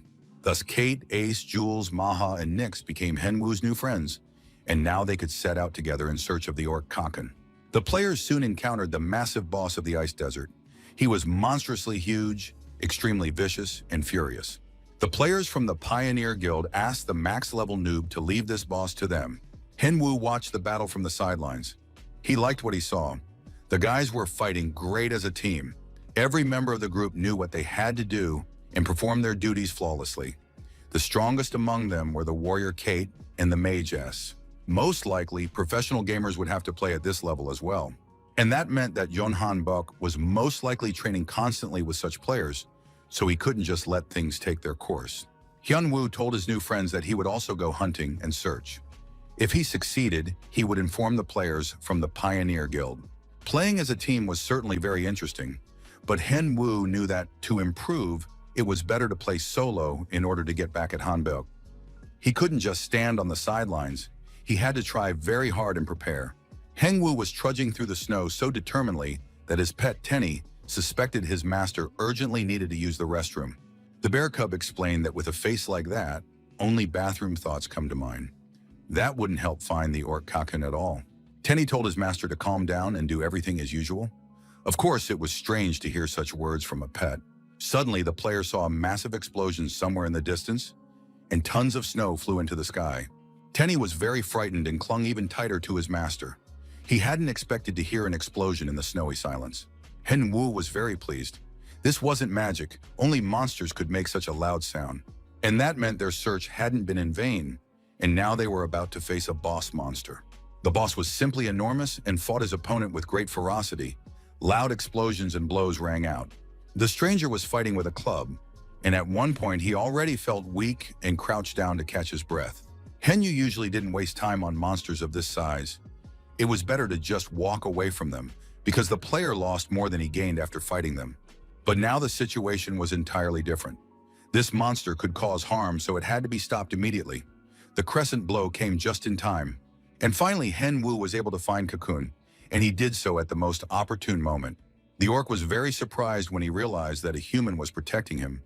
The monster couldn't understand how he had ended up in such a situation. Henwu showed the orc a necklace. It was the necklace of Cocoon's tribe. Before the orc could figure out what was happening, a frightened but happy bear cub named Tenny threw himself around his neck, glad that they had finally found Cocoon. Kashin couldn't understand what was happening or where these people and bears had come from. Henwu said he was very happy to meet him, but first they had to take out this guy, who was now a danger to everyone.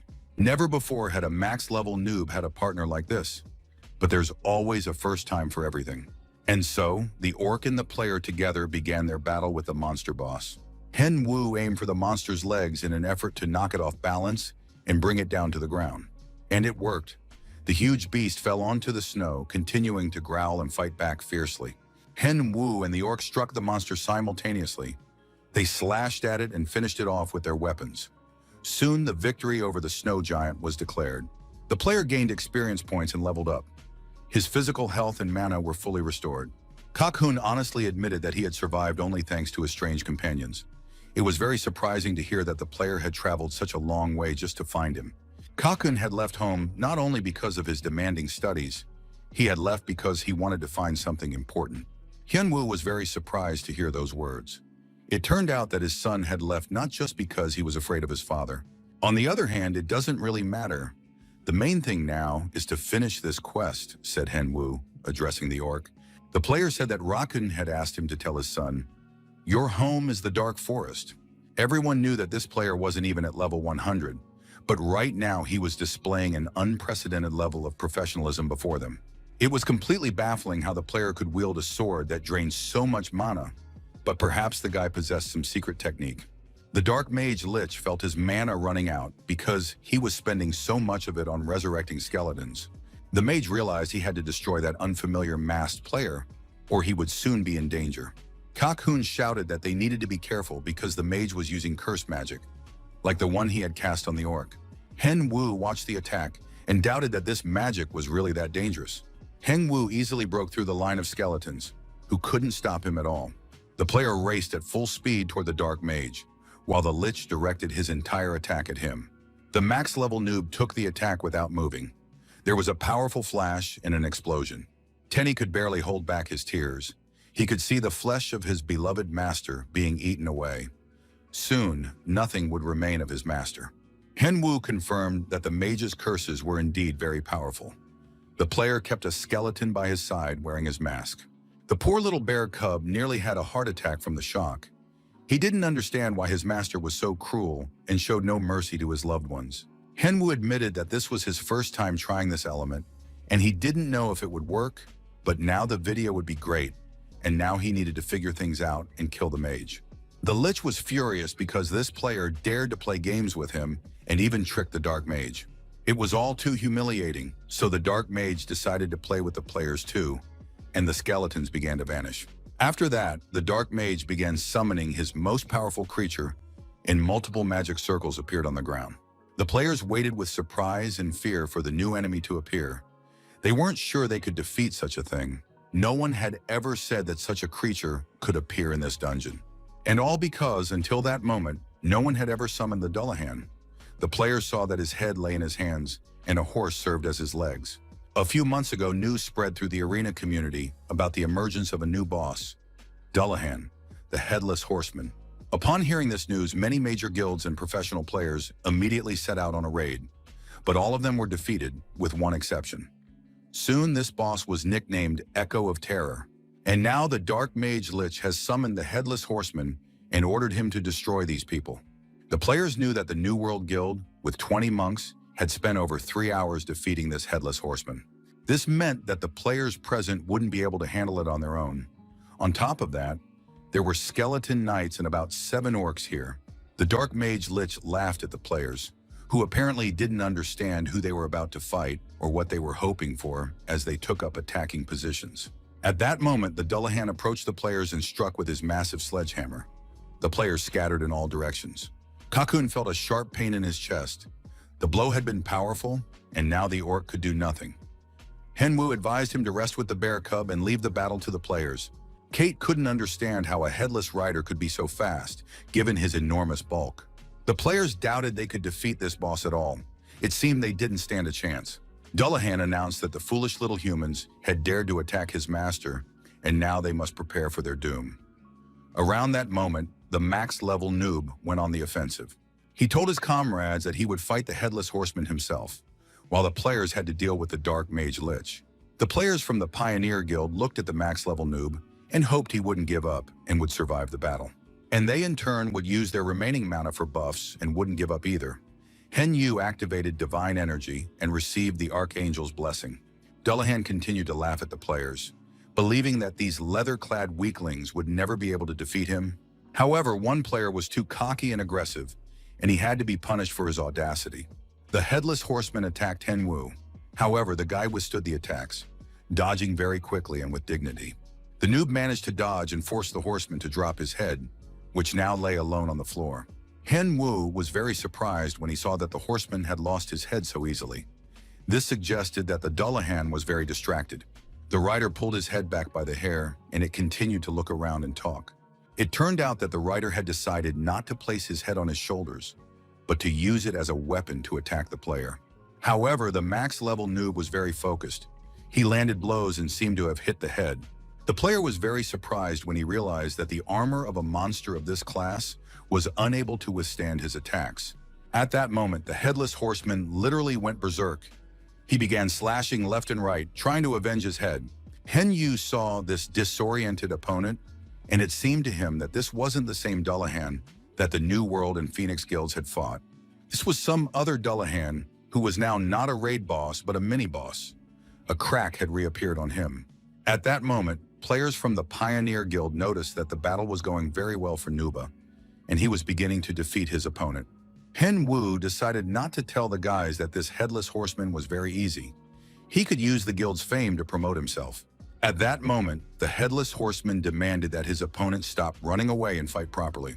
Hen Wu couldn't understand what nonsense his opponent was spouting. It seemed as though his words didn't match his actions. Besides, this headless horseman couldn't use fear because he wasn't a boss monster. The max-level noob had had enough of the game by this point and decided it was time to end the battle. Dullahan sensed a powerful aura emanating from the player and decided to dodge. It was very strange since the knight himself had just ordered him not to run away. Hen Yu decided to talk to his opponent and try out an idea of his. Maybe it would work. The player told the headless horseman that his master would hardly be able to withstand the mana attack. The headless horseman was outraged, for such words were unworthy of a knight. But Hen Wu replied that he had never actually been a knight and executed a crescent strike. The dark mage Lich couldn't understand what was happening, but for some reason mana began to return to him. This of course was impossible, but it could only mean one thing. Had the headless horseman really fallen? A max-level noob was checking his profile at that very moment, pleased with his victory over the Dullahan. The dark mage Lich was furious. He needed to put an end to this insolent player, and now Lich would deal with him personally. The mage stretched out his bony, hideous hand and began to summon the god.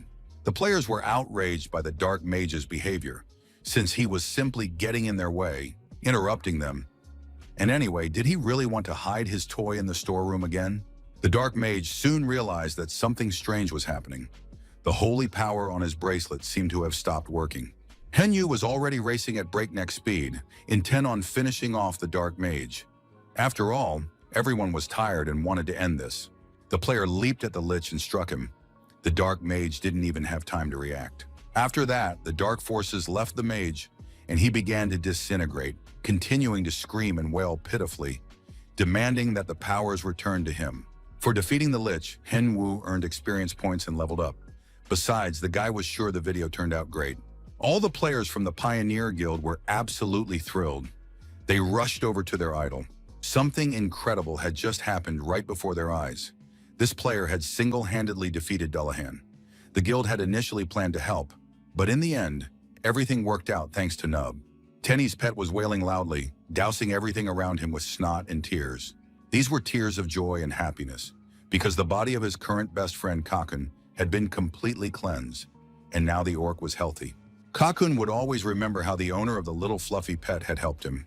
Kakun admitted that he hadn't understood before why his father respected certain people, but now it was clear to him. The players from the Pioneer Guild asked for permission. Could they share this story with their community? Hen Wu felt awkward, but he still allowed them to post the information anywhere and not hold back. When the players left the dungeon and took a break, Kakun slung his backpack over his shoulder. Now he could see his father again and return to his tribe. Kakun sincerely thanked Hen Wu for his help and rescue, inviting him to visit the tribe anytime. Tenny immediately said that's exactly what would happen. They'd be back soon after all. They were friends. Hen Wu could barely remember what his pet had done in that battle. Tenny continued to play the role of best friend. He asked the orc to be careful and promised they would visit him soon. Kakun said goodbye and waved to his new friends as he set off on his return journey. All that remained was to put things in order. A quarrel broke out among the players of the Pioneer Guild over items. They couldn't agree on which item was best suited for whom. The guild leader was unpleasantly surprised that the guys were arguing over such a trifle. It was utter nonsense. One player claimed it was a very rare mana item for quick recharging. None of the guys wanted to give in to the others. Tempers were flaring and things were heading toward a conflict. One of the players called out his comrades. How dare they behave so poorly in front of a respected person? The tank broke up the fight. Kate punished them for their unworthy behavior. After that, the leader of the Pioneer Guild pulled out the bracelet and ring that had previously belonged to the Dark Mage. Hen Wu modestly asked why he was being given them, but Kate replied that it was Nub who had defeated the main villain. Moreover, they were an apology for the quarrel between the two troublemakers. Ace immediately asked if Nub would agree to sell him the ring for 20,000 gold coins. It was a huge sum. No one in their right mind would turn down such a deal. Hen Wu sold the ring right away, thinking that the Pioneer Guild would remain a financial ally. The mage's bracelet had many useful functions, but for some reason possessed only a rare class. When it hit a living creature, it reduced the target's health. With such a skill, one could easily defeat raid bosses. Previously, even attacks on desert dragons had taken several hours. Henwu was busy with his calculations when one of the players approached him. It was the guild leader, Keith, and he had a personal question. Kate apologized for the sudden conversation, but still wanted to invite Nubu to join their guild. After all, it would be much more fun for everyone to play together. Henwu listened to yet another invitation. This was far from the first time he'd been asked to join. The young man thanked him for the offer. Kate immediately said he understood if Nub declined, so he'd hold off on his offer for now. Of course, the player had his own reasons for turning it down. Even though all the players are skilled, if Nub ever decides to join, they'll always be ready and waiting for his yes. Henwu appreciated the interaction. The Pioneer Guild was very intelligent and respectful. All the players enjoyed the game without thinking about money, skills, or level. Now they were genuinely upset to learn that Nub was going his own way. For the first time in ages, Yenshin shared dinner with his friend and discussed the latest news. Henwu said he already had a bronze rank and was at level 93. Yenchang hadn't expected this to happen so quickly. Enchan knew that one could obtain bronze starting at level 120. How had his friend managed to achieve such a result at a relatively low level? This means that Kang Henwu can enter RMR before reaching level 100. RMR stands for Ranked Matches for Rankers. Only players at level 100 or higher can enter. It's a competition where you might get a great item or catch the eye of pros and sponsors. Hyunwoo thought about this. The ranked matches included several events related to mana tests and achievement evaluations. It would be interesting, but for now he needed to deal with the Battle of the Two Masks. Alliance Arena, the venue for the morning's competition, was filling up with spectators. Henwu took the stage and greeted everyone in attendance. The viewers immediately started sending donations and cheering for their idol. Hopefully, he'll keep them entertained with his presence for as long as possible. The noob thanked them for the donations and said that today's stream would focus on ranked matches.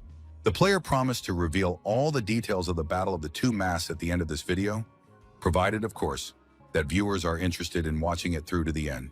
But today, the max-level noob was going to fight with a dagger and talk about ranked matches. The noob held a blunt, standard-class dagger in his hands, and now Henwu was about to show off his skills using this weapon. He hoped that viewers would change their minds during the stream, since they believed there was nothing that could be done with such clippings. A player with a sword appeared in front of Nub. The guy recognized his idol, admitted he was a fan of Nub, and asked for an autograph. The player didn't have time to speak because his head was severed from his shoulders, and no one needed an autograph anymore. The max-level noob slashed, spun, destroyed, struck, drove everyone crazy, surprised, and amazed. Soon, 10 consecutive victories had been secured. The audience was in complete awe. They now couldn't fathom what the other players in the arena were supposed to do when there was a max-level nub. Henwu thought that because the victories had been so easy, he'd gotten so carried away that he'd forgotten to add some humor to his stream. Oh well, maybe he should treat this video as a skills demonstration. After that, the player went to the mana test room. He stood in the center in front of a stranger.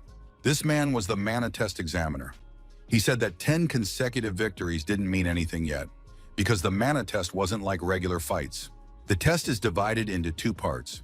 In the first part, you need to draw magical power from the outside, just like in the tutorial, but using skills is prohibited. The player might as well not even try. In short, a weak player like Henwu shouldn't get his hopes up too high. At that moment, the examiner opened his eyes and was simply stunned. He didn't understand what was happening. Where did such a low-level player get that kind of power? The second part of the mana test is much more difficult. Compared to it, the first part is child's play. The examiner handed the player orbs that react to mana by changing color. The task was to try to change their color, but in principle, this was practically a disaster for the player. Henwu made his orbs glow in different colors. He set a speed record in the mana test and was now in first place. After that, the player went to the Hall of Achievements, where a girl was supposed to evaluate his achievements. To do this, he had to place his hands on a stone slab. Henwu really hoped that, as a result, he would be given some kind of unique item. Of course, the viewers thought the guy was greedy, but no one is forbidden from dreaming. Henwu thought that if he received a unique item, his stream would be the best of all the videos recorded from this location. Gradually, the player's achievement evaluation was coming to an end. The glow was getting brighter and brighter, and the result was about to appear. The female examiner was in shock when she saw what item this player had received. She didn't know what to say. There are only 4 common items in the arena, which all players start with. Not far behind is an unusual item, the same one but with mother-of-pearl buttons. Next come the rare and unique items, respectively, each of which appears less and less frequently. However, rumors suggest that there is yet another tier of items, an unknown tier that has never before appeared in the arena. Kang Hyun-woo, despite having seen a lot, was so surprised that his mouth dropped open. The arena announced that the achievement evaluation result had yielded a legendary level, which appeared right then and there. Hyun-woo even broke out in a sweat from the tension and surprise. Of course, he had expected something unusual, but he hadn't even hoped to get a legendary level. All the stream viewers were commenting non-stop. They immediately sent donations and congratulated their idol. The female examiner said that the game would now announce his title. Warrior Tura, a recognized knight of the Empire, the first to enter the Imperial Castle, the first to meet the Emperor, the first to defeat the Desert Dragon, and many other firsts. Kang Hyun-woo was bursting with delight and pride. He thanked his viewers, barely holding back a smile. The young man insisted he didn't deserve these comments and wasn't doing anything special. Finally, it was time to check the player rankings, and players around the world turned their attention to the leaderboard. As expected, the legendary player Kang Hyun-woo now held first place with a perfect score. It was a resounding triumph. Nothing but congratulations and admiration could be heard in response to such a result. The video was coming to an end, and now, finally, the player could move on to the Battle of the Two Masks. The Battle of the Two Masks is a competition for masked arena players. Everyone probably knows why they wear masks, to hide their identity. Thanks to a nickname or appearance, players always know exactly who they're facing. And knowing that, they can always choose the right tactics and defeat their opponent by striking at their weak points. But in the Battle of the Two Masks, no one will know exactly who their opponent is. And that means victory will depend on the player's skills. Plus, it could be really interesting since a celebrity might be hiding behind the mask. The company plans to hold a show on Fridays of odd-numbered weeks. There will be 8 participants in total, and the winner of the first week advances to the playoffs. The company hasn't decided on the prize yet, but one thing is already clear. The prize will definitely be an autograph from a top-tier celebrity, along with a photo. It can't be said that the audience was thrilled with such a prize, but there was still hope that they would give something else of value. Tenny was absolutely overjoyed, which was extremely rare for him. The little bear had finally made it to the forest and was now unable to hide his delight. The pet was very tired of deserts and snowy mountains, and finally his owner had listened to him. Hen-woo was completing a quest for the dwarfs he had once saved. He needed to find the Red Koval tribe in the Hojin Mountains and meet the Golden Hammer. Surely, as a reward, he would be able to choose a weapon crafted with the Golden Hammer. Hen-woo had planned to come to this area after reaching level 120, since it was very difficult here. But he wanted to finish the quest as quickly as possible and level up his stats. Having lived so many years, the player realized that people usually have a lot of preconceptions about strangers. It was exactly the same with the Chinese streamer Tian Ho, who was also currently walking around this area. His assistant, the mage Lin, claimed that it was most likely safe here. Other players had been here recently, but they had all gone hunting deep into the forest. Tian Ho said they needed to hunt too, since he needed to level up, and so he was counting on his mage's help. The player placed his hand on the girl's head and told her to just call him Tien, since they were in the game. Tian Ho told his assistant that he planned to spend 3 hours here, so the girl should call the others. "Are they going to set up camp here?" Lin asked. "Do we really need to call everyone?" It was clear that the girl was very nervous. She didn't want to disappoint her boss and had to carry out his orders. Just wonderful. Suddenly, she saw some strangers discussing among themselves how long and arduous the journey had been. At that moment, a max-level noob emerged from the thicket of the forest, and on his back sat a pet chewing on an apple. Hen-woo immediately warned the girl that he was just passing by and had no intention of getting into anything with her. She could hunt here as much as she wanted, but the look on this girl's face was very strange. For some reason, she was scared. In reality, Lin wasn't scared. She was surprised. The girl recognized this player. It was the max-level noob who had caused the boss so many problems and had been making him constantly nervous lately. Maybe this is fate giving me a gift, the girl thought.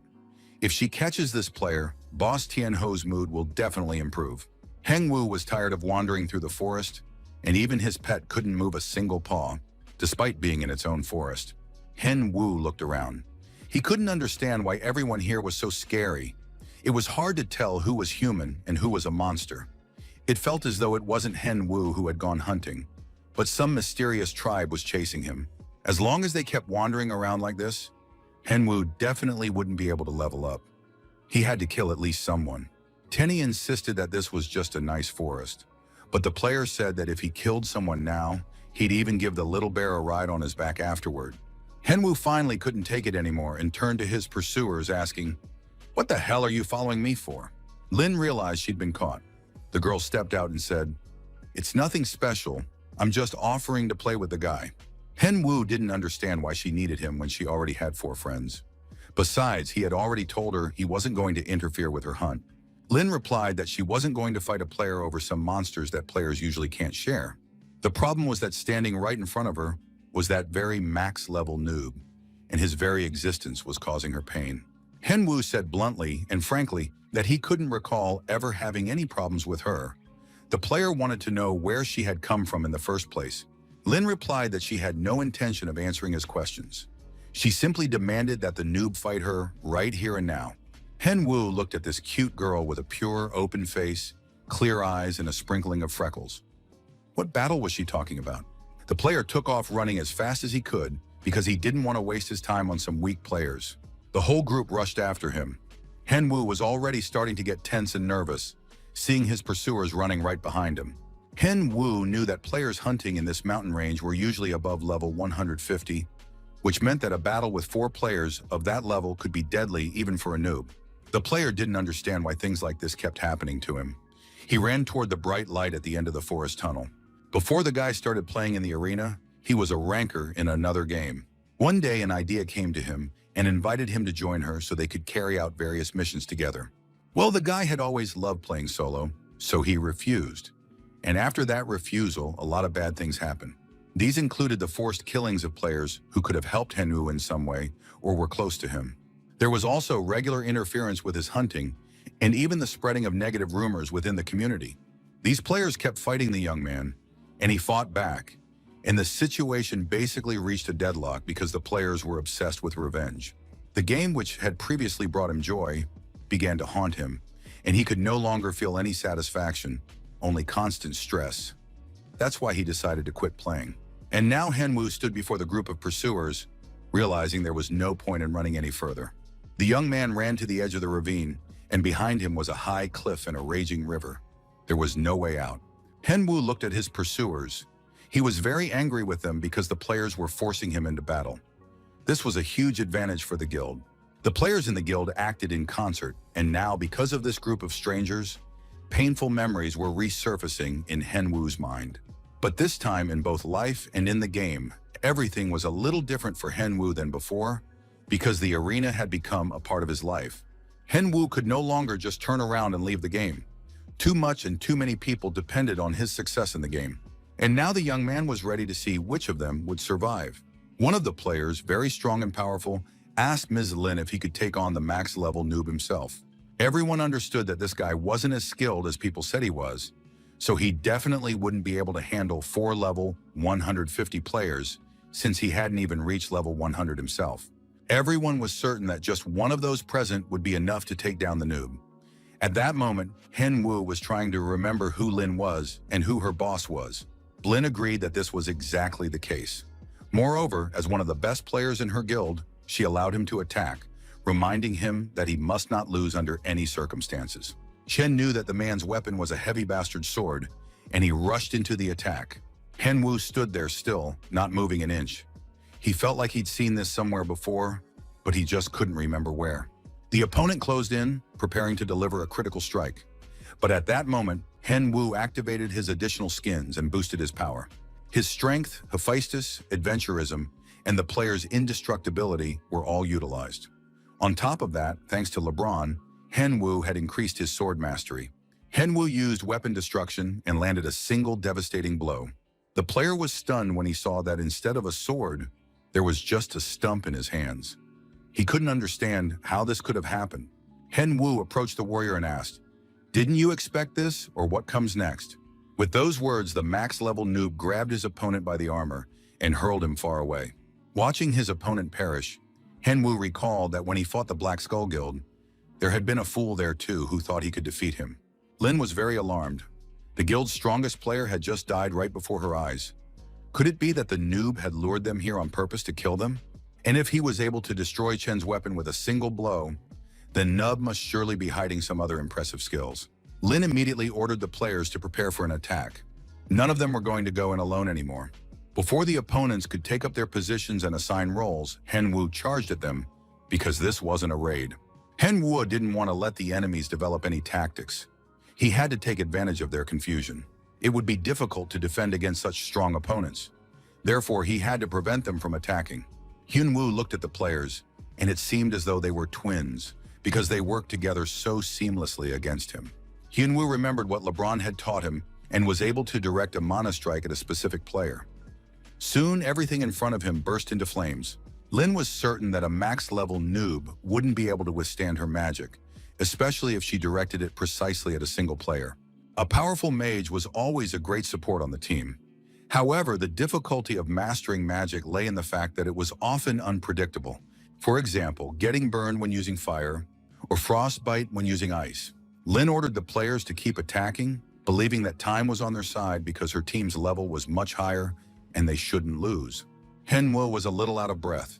He knew he had to take out the mage, but to fight him, he needed to prepare in advance. Henwu fended off the attacks and suddenly realized he didn't know what his pet was doing right now, since it could help its master in battle. Tenny was indeed very busy. He was trying to reach the apple and had expended a lot of energy on this action. Suddenly, Henwu felt pressure building on his body. It was very difficult for him to move his arms and legs. It felt as if they had turned to stone. It turned out that the enemies could use crowd control, a technique that hindered the enemy's movement. Thanks to this technique, Lin was certain that the end was now upon the max-level Nuba. The girl was able to land a precise strike on the immobilized target. A powerful bolt of lightning lit up everything around her and incinerated the sorceress Lin on the spot, just as she was about to attack Henwu. Tenny was almost too late, but these little people were driving him crazy. He finally reached the apple and could now calmly use his ability to strike with lightning. Player Lin was struck by lightning, resulting in internal damage. The greater the risk, the greater the reward. For powerful mages, there is always a risk of internal damage. If a mage's spell is interrupted, they receive a severe debuff, or rather, their own body is destroyed. While the players watched their mage in horror, a crescent-shaped strike was delivered. Henwu couldn't let the players return to the duel. In the end, the sorceress Lin died and began to vanish right before her comrades' eyes. Soon she was gone. And now the duel had a slightly different dynamic. It was 2 against 2. Henwu asked his opponents if they would play fair. In principle, he didn't even need to try to figure out what the players had answered. Sitting in his office, Tianho learned that 4 players from his guild, all level 150, had failed to defeat a single level 100 player. Tianho was furious again and couldn't understand how such a thing was even possible. Lin began to apologize, saying it was her fault. She hadn't known that the noob was that strong and that he even had a very powerful pet. Tianho knew that this guy had only recently started the tournament. If he wanted to get even stronger, it wouldn't take him long. Lin felt guilty toward her boss. She understood that his words now sounded fair and to the point. The girl placed a flash drive on the table in front of her boss, saying that she had recorded the fight on video because she wanted to show her boss how she had killed Nub. But now Tianho could watch the entire match himself and see exactly how it all went down. Sokjin heard the news that the max-level Nub had defeated the sorceress Lin. Sokjin believed that Henwu had simply come here to hunt. The young man said he was filming a video here, so it would be best to clear the area and not ruin his shot. Sokjin began to think about the sorceress Lin. He knew she was a very serious opponent. Now he was trying to remember who she worked for. Finally, the memories came flooding back. Sokjin remembered that the sorceress Lin worked as Tianho's secretary. Tianho was the captain of the Aces Guild. They streamed very often, but on top of that, he was the director of an item company. Item farms are places where specific items are produced to monopolize demand for them and sell them later. His job was to manage the farm to monopolize items in the area and artificially manipulate market prices. Because of profiteers like this Tianho, prices on the arena item market were very high. In short, he's a bad person. It was precisely because of this monopolistic behavior that all items became expensive. and not every player could afford to buy them. Hen Wu now had a new target, and he had even more reasons to kill Tian Ho and kick him out of the game. In short, this could be considered the start of a war. Sakjin watched Noob and thought to himself just how dangerous this guy really was. Sakjin led Hen Wu and his pet to the right spot for a long time. Everyone was very tired, but the player from the New World Guild felt that this was the place. Sakjin could barely stand the critical glances from his companions, but he could clearly see dwarves with huge muscles here. Huge dwarves. Heng Wu checked the quest once more. He needed to find the Red Anvil tribe. He really wanted to finish the quest as quickly as possible, but for now the player was just wasting time. Suddenly a strange little man appeared right in front of him, seemingly out of nowhere. Hen Wu touched the man's shoulder and asked him to wait so they could talk. Hen Wu told the man that he had come to meet the Golden Hammer. Sakjin was happy that they had finally found the dwarves. The little man wanted to know which golden anvil they were talking about. Heng Wu explained that he had met a dwarf who had been captured by a dark mage and taken prisoner to create weapons for the rebels. The little man introduced himself. His name was Trash. He had already heard about Hen Wu from his brothers. Looking at Sakjin, Trasha decided that he was also a dwarf, but just an overgrown one. Sakjin was outraged that he was being considered a dwarf. Trasha led the entire group to where the tribe lived. They walked through long underground passages. Soon, a very unusual and unexpected sight appeared before the players. The fact was that the actual village was located inside a mountain. It was very strange to see buildings and streets in a cave. Etchen was working in his workshop when someone called his name. He turned around to look at the newcomers. The man saw one of his tribesmen named Trash, who had brought the strangers into his workshop. Etchen finally recognized the player he had dealt with before, the one who had once helped him escape captivity. The dwarf had hoped the player would show up sooner. It had been difficult to do so earlier because the dwarves were in hiding, but at this stage of the quest, the task was complete. The player had met the Red Anvil tribe and had now received his reward. The dwarf laid out a variety of weapons in front of the player and offered Hen Yu the chance to choose any item from those available. There were plenty of cool things there. For example, there was a unique staff called Breath of Nature. It was made from the branches of the World Tree and could quickly restore magical power. Or a sword called Namasam's Oath, which was forged from meteorite steel. Sakjin examined the items with delight. He couldn't understand why Hen Wu couldn't make up his mind. He was thinking too long. But Hen Wu was very busy. He picked up each item, examined it, and analyzed it, as if an old woman at the market were picking out the cheapest vegetables. Finally, a choice was made. The player showed the item, and the dwarf Etchen immediately asked if he was sure of his choice. Etchen added that he hadn't made the item himself. His father had passed it down to him as one of his artifacts. But Hen Wu wasn't really listening to the master, knowing he'd made the best choice possible. In the player's hands were the gloves of a mercenary assassin who lived in the Age of Myths. At first glance, they seemed thin, but in reality, they were stained with the blood of the rarest creatures. Sakjin couldn't believe his eyes, but the max-level noob had chosen the gloves out of all the items. Even though Hen Wu had chosen what seemed like a cool item, the look on his face was anything but happy. It was as if someone were taking a toy away from him. Hyun Wu was neither a monk nor a knight, so he couldn't fully utilize the attack power of these gloves. But the defense boosted his stats just as if he were wearing the Black Jaguar suit. Hen Wu really wanted to start leveling up. He was just a little bit away from becoming a ranker, and then he would be able to live up to the glove's name and get the most out of them. A powerful sword strike landed on the monster, which had opened its huge, toothy maw. The players didn't understand what was going on. They had been in that spot for 5 hours already, and they kept encountering the same monsters over and over again. The player replied that he was fed up with it all too, but there was nothing he could do because he didn't know when the director would arrive. The swordsman didn't understand what the problem was at all, since they were progressing very well. It turned out that a max-level noob had killed one of the best players on the team, so now all they had to do was level up. The max-level noob has recently become a hot topic not only among viewers, but also among players. Besides, players wearing masks are everywhere these days. They're probably just some of max-level noobs' imitators who want to be closer to their idol. Of course, this isn't surprising, because max-level noob was very popular right now. The players finished their conversation. They were already pretty fed up with hunting, so they decided it might be better to kill someone for a change. That's when they spotted an unfamiliar player who was dressed just like Nub, but he was wearing a completely ridiculous mask. The guys decided that killing a player was a great way to relieve stress, so they decided to pick on the stranger in the ridiculous mask. They turned to the masked player and told him that he apparently had no pride at all.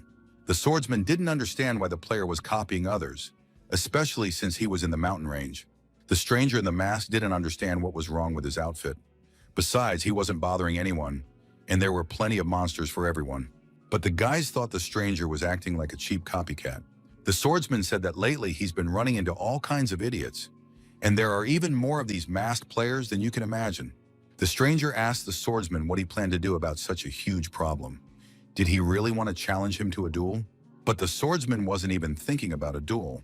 The guy was probably so obsessed with his idol that he thought he was just like a max-level noob. And if that's the case, he's more than capable of handling a team match, which is exactly what they're about to have right now. And now the swordsman and his friend would show this fool that wearing a mask wouldn't bring him any closer to his beloved idol. The stranger agreed to a team duel, which brought laughter and smiles to the guys' faces. The player logged into his profile and activated some options. He set a rule whereby the winner of the duel would get everything, and the loser would delete their account. The swordsman immediately agreed to all the rules. He confirmed this, and the battle was about to begin. The guys were planning to get their hands on this fool's gear, and then they could take a couple of days off. Plus, they shouldn't forget about their personal lives and finally meet up with their girlfriends, who would soon forget all about their boyfriends. The countdown ended. The player jumped forward and announced, "Hello guys, this is a max-level noob." The guys were literally speechless. They couldn't believe their eyes. Was this really the max-level noob standing before them? Hen Wu addressed the viewers and said that, of course, they had been waiting for a new stream, and now the wait was over. He was starting the stream right now. Hen Wu began to take off his mask and asked his opponents if they knew about the farms that manipulate market prices and create artificial shortages, driving up the cost of items. The man behind all this is the leader of the Aziz Guild, named Tian Ho. And now the max-level noob announced the stream's theme, Max-level noob versus the Aziz Guild. Hen Wun took off his silly mask and announced that the show was about to begin. Secretary Lin rushed into her director's office to inform him of yet another major problem. The thing is, the noob is streaming right now, but it turned out the director already knew about it. Tianho realized that Nub was targeting him directly. He handed the girl a flash drive and asked her to check it. Undoubtedly, Nub was an excellent player. No one would have thought that in just a few months he could level up so much. A true monster of control and growth speed. Tianho said he recognized the player's merits and that he certainly had no equal in control. The secretary couldn't figure out where her boss was going with this. Tianho would never have said any of this if he were in his right mind. The director announced that he must defeat the max-level noob by any means necessary, specifically in his own way. Viewers were watching a stream in which a player from the Aces Guild was chasing the bear cub Tenny. The viewers knew little about this guild, but recently many items had indeed become more expensive. Could this really be the fault of some scoundrels? Meanwhile, Tenny began gathering lightning bolts to once again impress all the viewers with his attack. The lightning strike was very powerful. It knocked the player out immediately, and viewers discussed how Tian Ho runs a farm and also streams. Meanwhile, despite the lightning strike, the player continued to resist and tried to reach the bear cub. While the viewers decided they needed to gather more information about Tian Ho, one of his comrades swung a sword to kill the nasty yellow bear.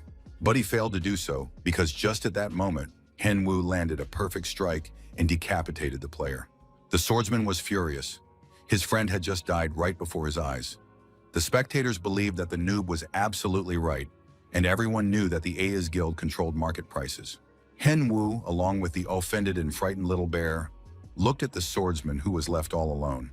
It was unclear how he planned to defeat a max-level nub. The team match was over. Nub claimed victory. He received the reward and took all the items from the losing players. Hen Wu said that rising prices weren't the only reason he had targeted Tian Ho. Everyone, of course, remembers the stand-in knight who was hired specifically to kill Nuba. Back then, the client who hired Cleo for the assassination was none other than Tian Ho. On top of that, we mustn't forget the recent attack in the forest carried out by the sorceress Lin. All of this suggests that Tian Ho has a reason to hate Nuba, a max-level player. Hen Wu didn't know if that was really the reason for such hatred. He had never quarreled with Tian Ho, but that didn't matter now. Hen Wu wasn't going to turn a blind eye to this situation. He wanted a personal apology from Tian Ho, and until then, the max-level noob would kill every member of the Isis Guild. Some viewers started sending donations so that the noob would win the next duel without using skills. Of course, he didn't want to get distracted by an extra mission, since he already had plenty on his plate. While Henwu was weighing the pros and cons, a few more donations landed in his account, and the money as usual won out. Henwu announced that he would now hold a duel without skills. A huge number of players immediately sprang into action. They believed that Nub had just signed his own death warrant for account deletion. These scavengers were ready to pounce on the noob from all sides, because they were certain he wouldn't be able to defeat them all. A few minutes later, Henwu was sitting on a log, catching his breath, while the bodies of the slain players lay scattered around him. Henwu was very pleased. He was glad he had leveled up during the previous hunt, and now he announced to his viewers that he had achieved victory without any skills. Today was an incredible haul. Henwu received a large amount of gear from members of the Asi's Guild. Right after that, the next mission came in, which was to refrain from attacking for 30 seconds. That was completed as well. Next was a mission where we had to fight using weapons from the enemy's inventory. The player even fought with one hand. Soon the audience's imagination ran out. Henwu was out of breath, but he managed to complete all the missions. The viewers were happy. Henwu looked around. He couldn't understand what was happening. All accounts were being deleted according to the duel's terms, and rumors about these battles should have already spread. But for some reason, players from other guilds weren't showing up. Perhaps it was because the missions were getting harder, and it was time to stop completing them. At that moment, one of the spectators bet 30,000 gold coins that the player would play and win against the newbie. It was a huge sum. Seth was still up against the newbie, but with that gear, Henwu would take a lot of damage. Henwu knew that if he refused, he'd have to return the money. But now he could use his skills and the bear. He figured he had absolutely nothing to worry about. He definitely wouldn't lose. The guy stripped off all his gear, and a stranger appeared before him. The max-level noob saw the player who was about to fight him. It was Tianho, who had brought thugs with him, declaring that they had to deal with this player who was slandering him everywhere. And now everyone would finally see that the max-level noob's words were complete nonsense. Henwu thought Tianho had come to apologize to him. He couldn't believe this player was still being stubborn and pretending he was absolutely right. Tianho stated that members of his guild had been killed, so he didn't think he owed anyone an apology. Henwu tried to say that those players had provoked him last time and brought this outcome upon themselves. Tianho replied that his guys simply wanted to fight him in a fair battle, so it was unclear how they had provoked him. Henwu realized he was now facing a rather slippery player. It wasn't clear why he was doing this. Could it be that he was jealous and had hired a substitute knight for that reason? Tianho replied that everything a max-level noob said was just empty talk. The guy had absolutely no proof whatsoever. Henwu fell into thought, and it turned out that was exactly the case. He had nothing to back up his words except his word of honor. Tenny immediately grabbed some popcorn and got ready to watch an interesting movie in the form of a psychological thriller. Tianho said that his opponent was wasting his time by smearing him with mud. However, there was one way to prove he was right: to face him in a duel. Henwu looked at the player with suspicion, trying to figure out what else he had in mind and what trap he had set. Tianho said that in medieval Europe, it was the duel that determined the winner. People believed that God would protect the righteous in any case, so they could find out who was right by fighting a duel. Things weren't too bad until Henwu remembered he was wearing a beginner's set. He took off absolutely all his protective gear. Tianho looked at his opponent, who was a lower level and wearing a beginner's set. On top of that, Tian was a silver-ranked player, so the max-level noob had absolutely no chance of winning. If Henwu refused the duel challenge, he would also have to refuse the mission. But the public loved him precisely for his determination, and then his image would be ruined. But if he agreed to the duel, he might lose his account and end his career as a streamer. Henwu weighed all the pros and cons and replied to Tianho that he would duel him, as required by the Code of Honor. Tianho struggled to hold back a smile. He understood that the max-level noob would soon cease to exist in this game. He knew his opponent was very strong, and that his playstyle depended on the situation. Usually, he was consistent and always maintained a silver rank. On the other hand, this duel was a wonderful opportunity, as people would be talking about it for a very long time. Of course, that would only be the case if Henwu emerged victorious. The winner takes everything, and the losing character is completely deleted. Tianho even promised to confess to all his misdeeds. The rules were approved. Tianho couldn't believe his eyes. The noob was actually going to fight him in the newbie server because of his mission. Tianho was certain that luck was against him in this situation, but then he could blame his loss on the difference in their gear.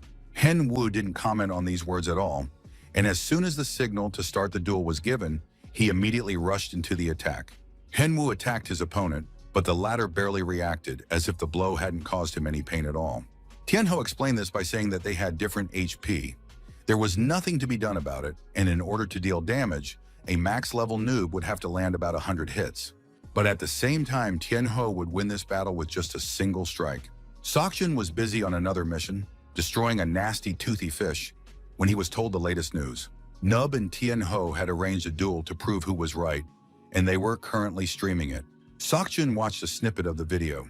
He couldn't figure out what kind of invisible high-level gear the max-level Nub was wearing. Kang Chungwoo confirmed that it was indeed what it looked like. Max-level Nub was wearing a beginner's set and was about to fight Tianho with absolute seriousness. The friends watched the stream for a while. They couldn't quite believe their eyes, but by all appearances, the max-level noob was winning the match.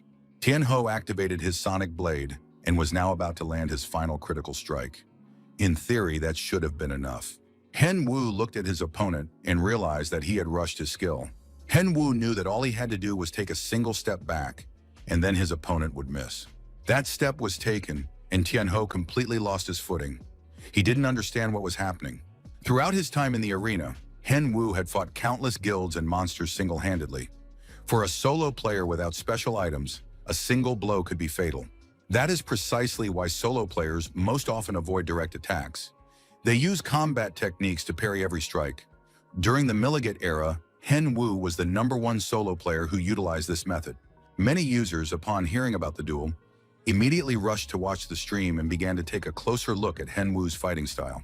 His example showed that in different situations, a single strike can determine victory or defeat. At one point, Henwu dodged his opponent's attack so skillfully that he pressed his sword against Tianho's neck. It was a brilliantly executed move, and now a single sword strike would put an end to the duel. Sakjin watched the video with delight and believed that their guild desperately needed a monster like this. All the players abandoned their missions and watched the duel, realizing they had to support the noob who was demonstrating the highest level of mastery. Donations poured into the stream for the top-tier club, but Tianho didn't give up right away. He kept thinking that all of this was absolutely impossible and couldn't understand how it could have happened. He was already asking himself how he could have lost, since his level was higher. Lin the sorceress couldn't believe her eyes. Her boss was dying, even though he had the best gear and weapons. Tianho still wouldn't calm down, insisting that his stats were far superior. Henwu didn't want to listen to this nonsense. He agreed that he was still far from Tianho's level and gear, but there was one area where he was clearly better. Henwu said he was a much better player than his opponent, and that was what mattered most. Tianho, with his last ounce of strength, continued to spew rage, wheeze, and insult his opponent. However, the music didn't play for long. The max-level noob won the duel against Tianho. It was a magnificent, well-deserved victory. All the spectators and fans were in absolute raptures, admiring their idol. But suddenly, the pleasant moments came to an end. Max-level noob realized that people had come to him with a complaint. The sorceress Lin was furious. She couldn't understand how the noob dared to do such a thing. The player didn't understand what the complaint was about at all, since the guild had lost and had to admit their mistakes. Had they really decided to show off in front of the viewers until the very end? Witch Lin was furious. She said the player didn't understand a thing and immediately summoned a fireball. There was a powerful explosion. However, the audience immediately saw that their idol was standing there safe and sound, with only a huge cloud of dust in front of him. When the dust settled, everyone saw Keith, the head of the Pioneers Guild, who had arrived just in time. With him were other guild members who immediately calmed down all the disgruntled spectators.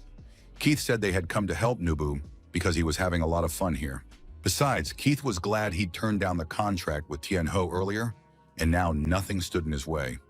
Secretary Lin had no idea who this player was, but it was explained to her right away. Kate was no ordinary player. His full name was Kate Portia, and he was a relative of Ferdinand Orsha, the company's founder. Secretary Lin realized who she had just been trying to argue with. Kate glanced at the remnants of the ISIS Guild and said that perhaps it was time to wrap things up. There was no point in talking to them anymore. Now no one was definitely going to work with them in the future. After the Pioneers Guild arrived, the situation was quickly resolved, and everyone present, as well as the spectators, realized who was right. Kate continued to recount the sins of the ISIS Guild, manipulating item prices and interfering in other people's hunts. All the players of the ISIS Guild logged out of their accounts to avoid the wrath of the crowd. Of course, they planned to take revenge in the future, and quite brutally. These players are unlikely to appear in the arena anytime soon. We can only hope they lead an honest life next time. After that, Hen Wu exchanged a few words with the Pioneers Guild, thanked them for their help, and said goodbye. Kate said he hoped to see them soon and was looking forward to new adventures, though that was highly doubtful. Hen Wu was finally alone and had now reached the most important part. The player was eager to find out what items Tian Ho had and how much richer he had become after the duel. Tenny was also eager to find out as soon as possible and even asked permission to open the box of accessories. Hen Wu expected to find plenty of good sets. After all, rich people always have the best of everything, and it would be great to discover unique skills and weapons. It turned out that Tian Ho was a total dud, and Hen Wu couldn't find anything worthwhile. It was all junk, but Tenny liked a lot of it and wanted to take it all for himself. However, among the items, there was one little book with a skill. Hen Wu took it. It contained a super energy wave. This skill was invented by Master Bardak. It allowed one to gather a certain amount of mana into a specific stream and detonate it. Hen Wu tested this skill immediately. It really did seem pretty good. The tree was struck down with a single light flick of the wrist.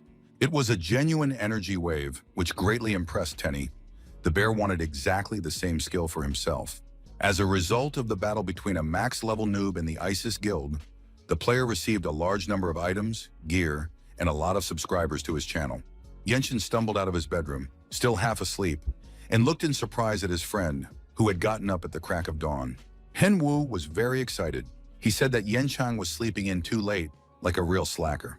It turned out that today was the release date for the Battle of the Two Masks. Hen Wu took his friend along, who didn't understand why he was finding out about such important things at the last minute, but Hung Wu said he'd be back soon. He headed straight to the Korean branch of Nazar. Hyun Woo met with manager Kyle and company director Jamie. The player greeted the manager, but it was the first time he'd seen this bearded man. An important meeting was taking place. The director greeted the player, saying he was pleased to meet a max-level noob. His name was Jamie Mo. Hyun Woo was very embarrassed when he realized exactly who he was talking to. The director said he had been very worried, since the player might not be in top form due to daily arena matches, but now his doubts had proven unfounded. Jamie Mo noted that he was surprised to see the battle plan for the two masks devised by the player. Entropia also took an interest in the project. They even built a separate platform and launched an advertisement for the Battle of the Two Masks. In addition, Porsche also expressed interest in the project and offered a partnership.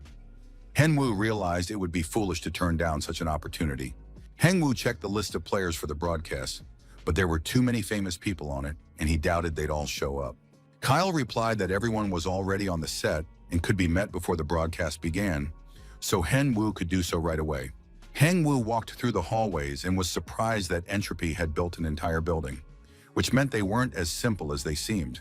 On the floor in the middle of the hallway, he noticed a pentagram through which one could teleport to the desired location. Hyun Woo stood in the center of the pentagram and heard a voice behind him. It was Sokjin, a master of the New World Guild, who cheerfully greeted his old acquaintance. Hyun Woo said he hadn't known Sokjin was coming and wondered why he hadn't warned him. Sokjin replied that they would only appear on the first broadcast, assuming that Hyun Woo was already aware of it. Hyun Woo didn't understand what was going on, because according to the plan, he wasn't supposed to appear on the first broadcast. It was all very strange. Sokjin patted his friend on the shoulder and said that if he lost today, he wouldn't be able to make it onto the next broadcast. And that meant he absolutely had to win today in order to face him in the next match. Besides, Hyun Woo had to show up next time, or else a real war would break out between them. The player didn't understand why the monk was so determined to fight him. It was already becoming an obsession. Griffin, a master of the Phoenix Guild, greeted Hen Woo and thanked him for the opportunity to participate in the show. Hen Woo felt embarrassed and thanked the girl. But Griffin believed that filming had already begun, even though Hen Woo was sure that he had simply come today to meet everyone. The girl said there were rumors about some huge update, followed by a major event. She was certain she would definitely win at this event. Hen Woo felt a bit awkward. He understood that the Battle of the Two Masks was a great opportunity to gather information, but he would have preferred that the players focus on the main purpose of the broadcast. The guildmaster of Mono, named Marco, was very nervous and angry. He literally radiated hatred. Henwu couldn't even remember when he had managed to provoke this guy so much. The Haku guildmaster, Daniel, said he didn't want to talk to anyone because he was completely focused on the battle. Henwu didn't press the issue. A simple greeting would have been enough. After greeting almost everyone, the player noticed that only 2 professional gamers remained. It was unclear why they had come here if the professional league was open to such participants. At that moment, a female pro gamer from the American division ran out of the control room. Her name was Mascherano. Henwu wanted to know why this player had decided to take part in the competition. She replied that it was her personal desire to do something not for the company. Besides, she had another, completely different reason. Henwu listened intently, trying to understand what it was. She was immediately offered a spot on their team so she could make big money in the future. A professional gamer from Manchester said that his company wanted to have Henwu on their team. All the recruiters promised the best conditions, huge earnings, and plenty of bonuses. Henwu thanked them but said he was turning down the offer for now, as he wanted to focus on streaming. The Manchester representative wasn't discouraged and said that if the player changes his mind, his company would always be happy to welcome a top-tier noob. Henwu stood in the center of the pentagram again. He hadn't expected to receive invitations from 2 well-known professional gamers in a single day. For him, as a former Milligate player, this was an interesting but not critical moment. However, the offers now looked truly tempting. Just then, an assistant director ran out of the control room shouting and announced that the broadcast was about to begin. Henwu realized he needed to pull himself together and focus on the competition. As the player walked toward the stage, many viewers were already eagerly awaiting the start. The streaming platform Henwu was using was in high demand. Usually, the number of viewers didn't exceed a few tens of thousands, but this time there were hundreds of times more. Many were genuinely interested in the Battle of the Two Masks. And there he was, standing in the center of the hall under a bright spotlight. The audience was in a frenzy. An amazing show was about to begin. Henwu greeted everyone, introduced himself, and asked how long his fans had been waiting for him. But finally, the competition was about to begin. The company had selected only the most famous players for the PvP, so the audience was sure to enjoy it. If everyone had already gone to the restroom and stocked up on snacks and drinks, it was time to begin. A max-level noob stood in the center of the hall, while the participants took their places around the perimeter, wearing masks and with their faces covered. Henwu announced that the Battle of the Two Masks was officially open. The masked participants who were set to battle each other today appeared before the audience. Viewers of today's stream were in for a treat. They would see ranked players who had not previously appeared on other shows. Henwu was ready to introduce the episode's participants, and the viewers needed to pay close attention and immediately pick their favorite. The first contestant was dressed in a bee costume, fluttering like a butterfly and stinging like a bee. The fighter's custom armor was sponsored by Entropia. Not only did the costume's appearance change, but so did the armor. The second player on the show was a real fighter. His fist feared nothing in the world. It was Darkholm himself, though no one knew who was hiding behind the mask. The third contestant, who was sure to catch every woman's eye, was a noble knight with a little rose on his head, gentle yet strong. There was also a restless spirit among the contestants, a returning fighter with a paper bag over his head. His name is Batard, and he deserves a welcome too. Among the participants was also the South American dancer Passos, full of passion, with excellent flexibility and long legs. The last, sixth fighter was an example of a technologically advanced civilization in the future of all humanity, a nanomachine named Jackson. The audience had the opportunity to welcome all the participants in the Battle of the Two Masks. While the contestants stood in a row, the audience discussed their costumes, trying to pick a favorite to root for. After that, the host began explaining the rules, which were quite simple. The player who achieved 5 wins became the king of the week, and the broadcast ended. If no one challenges an opponent within a minute, the fighter in the ring receives an automatic victory. A fighter who loses 3 battles removes their mask, reveals their identity, and leaves the game. The current king would fight for his title against the king of the following week. With that, the main rules were announced. They were simple, and it was time to choose a challenger for the first fight. King Shella will kick off the broadcast, and the audience will find out who will face him in the first match. Darkholm immediately volunteered to fight King Shella, no one objected. All the other participants and challengers returned to their seats, waiting for the next round. Meanwhile, the audience could enjoy the spectacle and try to guess who would become the king of the first week. Darkholm entered the ring against King Bees. The fight began. The players immediately began attacking each other as soon as the bell rang. They fought with incredible force. The confrontation was truly thrilling. Neither was about to back down. Darkholm was already starting to tire, realizing he couldn't spend so much time on a single opponent. He had to deal with King Shell immediately and become the king of two mass. Henwu noticed Darkholm's skill. He knew that Sakjun used this method. He needed to think through the show's strategy. By winning this match, the player would be able to face Noob. The duel continued, and soon a powerful explosion lit up the entire studio. Even the host felt its impact. Darkholm stood firm, ready to continue the fight. King Shul was surprised. His opponent had withstood such a blow. Only a monk could possess such power. This meant that hiding behind the wolf's mask was a master of the New World Guild, Kim Sok-jun. King Bial said that, having identified his opponent, he was ready to reveal his face. However, that didn't mean he was going to lose. His goal remained victory. Darkholm awaited his opponent's attack, while the spectators debated who the yellow sword belonged to. A powerful attack struck King Shul. The Great Cross had been landed. Darkholm finally recognized the technique and realized who he was fighting. The Great Cross turned out to be not so dangerous, and the monk unleashed his next attack on his opponent, the Storm Strike. A powerful explosion occurred. The smoke cleared, and King Pichol remained almost unscathed. He peered through the smoke, realizing that killing his opponent wasn't so easy, which meant Sakjun was hiding somewhere. At that moment, a powerful blow to the face knocked King Chol out, followed by a series of strikes. Hengwu watched the duel, spellbound by what was happening, and all the spectators felt the same way. King Shell was defeated. The victor towered over him. Darkholm claimed his first victory and became the first contender for the title of King of the Week. The spectators were absolutely thrilled. A battle between top-ranked fighters is an event on a whole other level. A match like this leaves no one indifferent. After his defeat, King B returned to the waiting area, while the other contenders waited their turn. King Shell looked at the monk, realizing that he had become significantly stronger and could end the series with a victory. Is there really no way to beat him? He thought. So, the first victory went to Sokjun. There were 4 battles left before his match with Nub. The player really wanted to face Nub, but things didn't go according to plan. Darkholm won several matches in a row, but suffered a defeat in the 4th round, much to the disappointment of many spectators. That time, the victory went to the nanomachine Jackson. It was Jackson's first win in the end of Darkholm. When no one could guess who was hiding behind Jackson's mask, the host congratulated him on his first victory. No one expected just how much of a problem Jackson would pose for the King of Two Mass and how he would make everyone fear him. Jackson's second consecutive victory cemented his reputation as a dangerous contestant. He was marching toward victory like a ruthless machine. Is there really no one who can stop him? The viewers wondered. A player named Jackson whispered something in the host's ear. Henwu looked extremely surprised. He announced to the viewers that the show was taking a 10-minute break.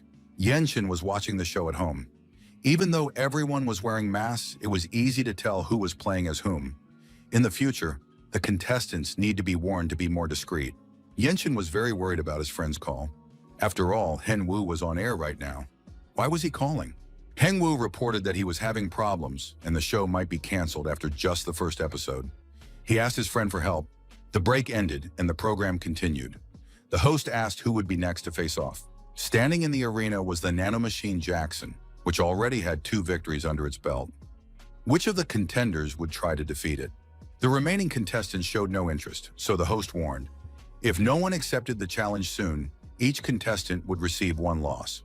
Soon, Batard stepped into the ring, accepting the challenge, believing that this stupid tin can had to be stopped. Batard even declared that he was ready to bet everything on his victory. He agreed to reveal his identity. Henwu didn't understand why the contestants were acting so frivolously. The whole point of the show was the mystery. However, the host didn't waste time arguing and announced the start of the fight between Jackson and Bittard. Batard, like an old-school boxer in shorts and a t-shirt, rushed into the attack, throwing punches. Whether there was any point to this is unclear. Smoke billowed from Jackson. He managed to dodge the direct hit, but still took a little damage. Bittard said that based on his opponent's fighting style, He immediately realized who was hiding inside the nanomachine. Jackson was furious. He clearly had no intention of revealing his name and quickly landed several blows, knocking his opponent back. Bitard was certain Daniel was standing before him, for only he could use such techniques. The man was now shirtless and ready to continue the fight.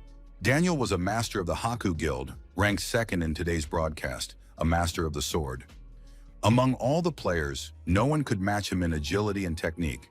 One could say that he could easily have taken a first place in the rankings or even gone beyond them. However, Bitard was certain he knew his weak spot. Bitard wondered what condition Jackson's face was in after all those blows. Perhaps he would need plastic surgery. Daniel's weak spot was trash talk. His unstable temperament and provocations easily riled him up. The player clearly began to get nervous, blocking the blows and insisting that he wasn't Daniel, but a nanomachine named Jackson. Bitard started to get tired, not understanding why his opponent wasn't falling for the provocation. Had he really overcome his weakness? It seemed as though Jackson had slightly reduced his strength, but his technique had improved. Had he chosen the right items and was he in complete control of the situation? The nanomachine Jackson raised his sword-wielding hand to strike. It wasn't a simple strike, but a crescent-shaped one. Bitard managed to dodge the crescent-shaped strike, and now it was his turn to attack. Jackson looked at his opponent and assumed he was facing the player Mascherano. He turned out to be different than expected. Bitard unleashed blow after blow, but it was almost useless. At one point, a sharp sword was pointed at his fist. It was completely baffling and inexplicable how Daniel had managed to become so strong in such a short time. Bitard knew that only one player was capable of this. That player used to be Milligat, but he was gone for good. Bitard surmised that his opponent had managed to level up to Milligat's level. He had no other thoughts left. His head was severed by a sharp sword. Even the host initially lacked the emotion to express his feelings about the match. The winner was once again the nanomachine Jackson. It was his third consecutive victory. Bitard sat on the bench. The player was very upset. The show's participants were also alarmed and pensive. They didn't understand how Daniel had managed to level up so quickly and defeat Mascherano so easily. Now the question was serious. Could anyone stop Jackson? The host announced a 10-minute break and headed to the break room. A max-level noob was waiting for him on the couch. He waved and asked why the player was sighing so much. Had he gotten too nervous? In response, he heard that the situation was serious, and it wasn't clear what to do. The two max-level noobs looked each other in the eye. The noob said that this would only fuel the audience's interest. Besides, Hen Wu would be participating in the broadcast next time anyway. Yenshin took off the max-level noob's mask and said that everything depended solely on Hen Wu. Yenshin looked at his friend and admitted that he didn't understand at all what exactly he was trying to achieve. Hen Wu smiled and said that in principle it didn't matter what actually happened. The break ended and the broadcast continued. The host addressed the players again. Who wants to battle Jackson? However, he saw no enthusiasm. Everyone was afraid of losing. Before anyone volunteered, Jackson raised his hand and said he couldn't do it anymore. It was unthinkable. Everyone froze in surprise and horror. Not understanding what can't meant, Jackson cited special circumstances and asked for a 30-minute break, promising to return as soon as possible. The audience took this as cowardice. Of course, the battle of the two masks was no place for understanding or forgiveness. The game had to go on no matter what. But there was no longer any reason for the nanomachine to participate. The game ended after Seokjun won 2 consecutive victories and became the winner of the first battle of the two masks. The host congratulated Darkholm and asked if the first king of the two masks would like to give a speech. The winner declared that this time it had been easy. Of course, that was a joke. However, in the first broadcast, everyone had held back, and the king wanted to know who would be coming next week. Then came the most eagerly awaited moment. It was time to reveal their identities. The losers had to step into the arena and remove their masks. The audience had been eagerly awaiting this moment, making guesses, and now they were about to see if they were right. The host asked them to come out one by one and remove their masks. First up was the King of Bees. Under the mask was Cavani, a professional player from Manchester. Hen Wu greeted the English professional and wished him luck. Cavani replied that if he ever returned here, he would definitely change his fighting style and become better. The other players were easy to identify, with the exception of the last participant, Jackson's nanomachine. The audience thought Daniel was hiding there, but they might have been wrong. Jackson was finally asked to take off his mask. Most viewers guessed correctly. It really was Daniel. He greeted all the viewers and show participants, easily recognizable by his unique fighting skills. The man said that circumstances had prevented him from continuing the game, and he now apologizes to all the viewers who were rooting for him.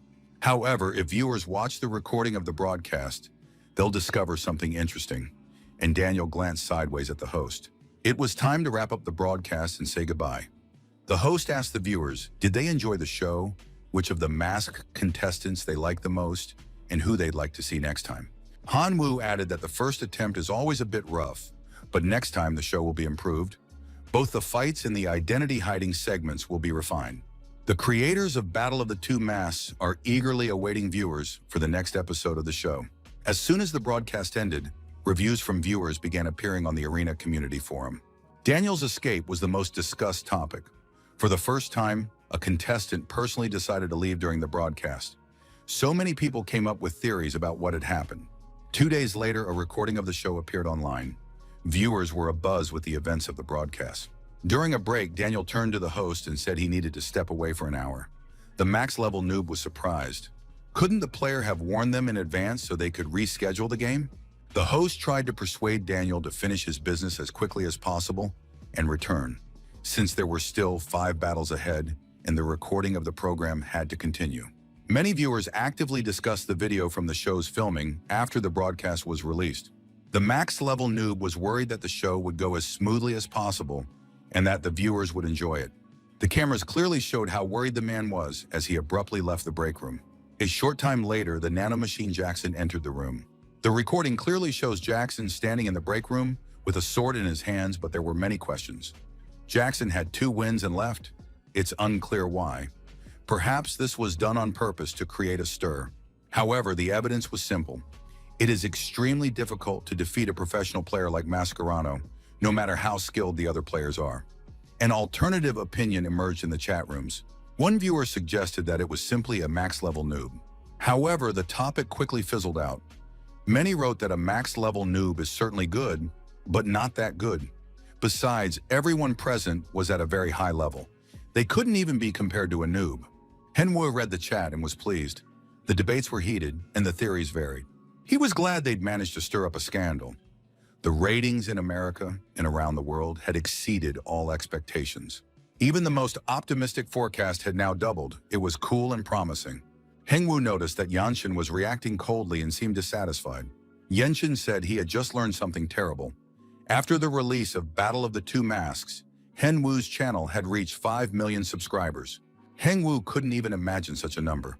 He never thought he'd reach 1 million subscribers. Why his friend considered this bad news was unclear. Hengwoo was pleased. All his creativity and hard work had paid off. Now he could settle all his debts and make a lot of money. But Yangchan wasn't so happy and asked, had his friend really forgotten about the contract with Nazar? Hengwoo didn't understand what Yunchang was getting at. He remembered meeting with the manager, reading the contract, and was supposed to review and sign it. The contract was for 2 years.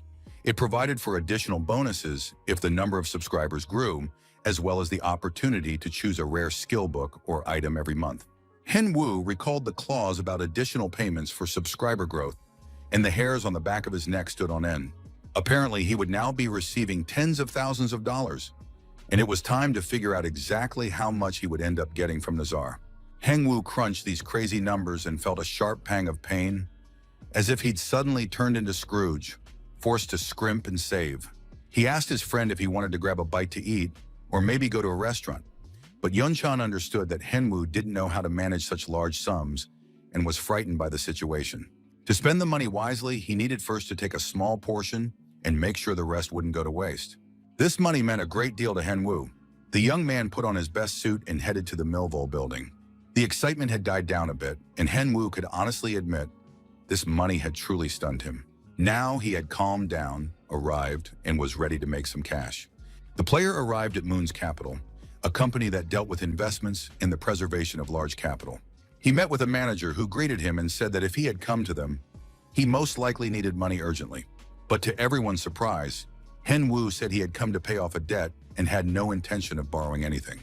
The manager was very surprised, because it's rare for young people to come in to pay off debts. Usually it's just a very small amount. Company representatives asked whose name the loan was in, and it turned out to be Kang Sok-jun, the young man's father. The manager retrieved the loan file and studied the figures closely.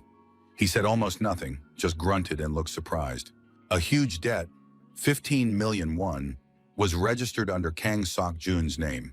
The young man clarified that it was his father. The manager didn't get rude and asked how much the young man intended to pay back. It was unlikely that someone his age would be able to return even a fraction of his hard-earned money. Hen Woo said he was willing to invest 5 million won in the company to start with. The manager was outraged. He worked at a reputable firm, and this youngster seemed to be making fun of him.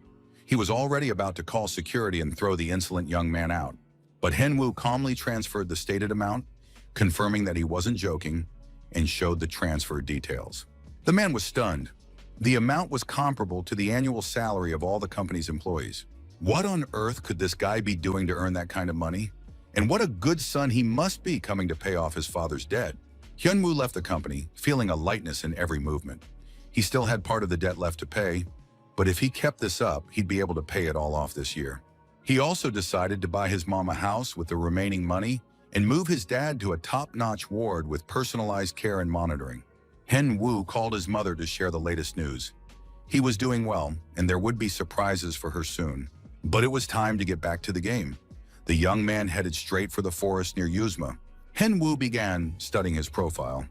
Thanks to the armor stats, his stats had slowly improved. He was pleased, and his pet was happy for his master. Tenny thought his master now looked really cool, and he wasn't ashamed to be seen in public with someone like that. Thanks to his contract with the Nazar firm, the player easily obtained a unique material, the Heart of Avora, and could now calmly create everything he had dreamed of since the days of Milligat. He had to spend gold coins on the remaining ingredients, but as a result, Hen-woo created a set of armor called the Majesty of Apollo. It increased movement speed, allowed the use of lightning, and boosted all stats. There was still plenty of time before the next filming of Battle of the Two Masks, so he could find and complete some interesting quest. Hen-woo headed to the home of the Empire's strongest knight, where, as always, a group of players was gathered. LeBron, as usual, was in the training hall meditating and asked why his student had come to see him. Hen-woo replied that he had come to visit his teacher, who should be happy about that. Besides, the young man wanted to become stronger. LeBron glanced at the young man and said he could see it already. Hen-woo had grown stronger. The teacher wanted to know if the student had completed his assignment. Hen-woo raised his sword high, concentrating magical power and mana around it. By demonstrating his skill, he hoped LeBron would be satisfied. LeBron didn't deny it. The student's skills had indeed improved. However, the boy was still too weak. LeBron lashed out at the student, saying he had become a typical rich kid. They're all just like him. Usually, adventurers look good on the outside, but they're empty on the inside. With Hen-woo, it's the opposite. He's got substance on the inside, but not on the outside. Hen-woo was a little confused. His teacher must have been referring to his low level. LeBron didn't explain further and sent the student south to Bricks. In the fortress of Lattice, beyond the mountains, he had to find General Gerard. Hen-woo was pleased. His new mission was to find the general who defends the mountains from monsters. The reward would be experience. LeBron added that after he returned, they would go somewhere together, so Hen-woo had to come back as soon as he was ready. Hen-woo quickly said goodbye to his teacher because he saw that his manager, Kyle, was trying to call him. LeBron was a little upset that his student was leaving so quickly, but they would still spend time together when Hen-woo returned. The Entropy Company cafeteria was crowded at lunchtime. The head of the planning department believed that a new patch would be released soon, so there was very little time left, and it was already time to get to work. His colleague knew that this was already the third patch related to the fortress siege. This wouldn't be a problem if it weren't for the siege. Some players buy castles, titles, and stage sieges just for the sake of the game. It's unclear whose idea it was, but it's brilliant. People let you profit from their persistence. The colleagues began discussing the Battle of the Two Masks, which they had watched a few days earlier. One of them said he was stunned when he watched the unedited version. It turned out that the machine was a noob, and he was fighting Mascherano. Daniel simply used him as a substitute knight and went about his business, while the max-level noob fought in his gear. This is astonishing, especially since there was a level difference of about 80 points between the noob and Mascherano. It's impossible to imagine how this duel could have taken place. One couldn't help but acknowledge that a lot of talented newcomers had appeared recently, among whom one could find something interesting. The manager sadly recalled a player named Milligat, who had suddenly disappeared. He was the first of his kind back in the day. Everyone who was into gaming knew Milligat, but now that's history. He's probably living his best life and isn't involved with gaming anymore. Henwoo left LeBron and immediately contacted manager Kyle. Kyle reported that the company had already finalized the lineup for the next episode of Battle of the Two Masks and had also decided to hold an additional training session. He wanted to know if Hanwoo would like to participate in the training. Hengwoo replied that he would compete in this round of Battle of the Two Masks. In addition, he wanted to invite 2 guests for the second episode. Kyle was surprised. Hyunwoo was planning to appear in the second episode, even though logically he would need to raise his level further and not appear until the 5th or 6th episode. However, the young man, as always, was confident. Hyunwoo asked the manager to give the second spot to a player from Telecom named Roku. When the manager asked why, he explained that he owed this guy a favor, and Kyle immediately felt sympathy for the player who, in some way, had crossed paths with Henwoo. Kyle promised he would arrange everything as agreed, and the phone call ended. It had been a long time since he had met Yon Hanbok after returning from the military. Back then, that insolent man had claimed to know about his father's illness and the family's ruin, and had even boasted that it was the Jeon family that had brought about this collapse. Hyunwoo decided that he would relieve his stress during the filming of the next episode of Battle of the Two Masks. You could call it revenge, but in reality, it's a drop in the bucket. Hyunwoo just wants to test his skills as a professional player. Lattice Fortress was located high in the mountains in a beautiful area. It made a stunning impression on everyone who saw it. Tall, sturdy, and inhabited by people just as strong. Henwoo had to tilt his head back to get a good look at the captain of Lattice Fortress, named Harold. The man greeted LeBron's apprentice, after which Henwoo received experience points for completing his teacher's task. Harold said that at LeBron's request, he could do whatever he wanted with Henwoo, but if the player was LeBron's apprentice, he could just go rest. Henwoo really hoped to get a quest, so he said he was ready to help in any way he could for the sake of the fortress's well-being. Harold didn't refuse the help. He pointed to the fortress's tall, thick walls and asked the guest why they were like that. Henwoo speculated that the fortress was so powerful because of the monsters living nearby. It turned out he was almost right, but it wasn't even about individual monsters. Every year, for some unknown reason, the monsters of the mountain range attack the fortress very aggressively for a certain period of time. The next wave was approaching, and it would be helpful to reduce the number of monsters and find out why they were attacking the fortress. Thus, Henyu received a new quest, clearing the mountain range. Upon completing this quest, the player will receive experience and the Lattice treasure. He also needed to figure out the reason for the monster wave. If he completes this task, the player will receive a gift from the king, experience, and an imperial contribution. 2 quests in one place, it was perfect. Henwoo confirmed acceptance of the quest, and then rubbed his eyes and realized he had signed up for something very serious. The player was about to have to kill nearly 1,000 monsters in the mountain range. The number was simply astronomical. The herald looked at the player and said, "You did claim you'd do anything, didn't you?" After that, the man wished him a successful expedition and returned to the fortress. Henyu wasn't going anywhere now, because he had plenty to keep him busy for the foreseeable future. He killed demons and goblins, gained experience, leveled up, and did so many times in a row.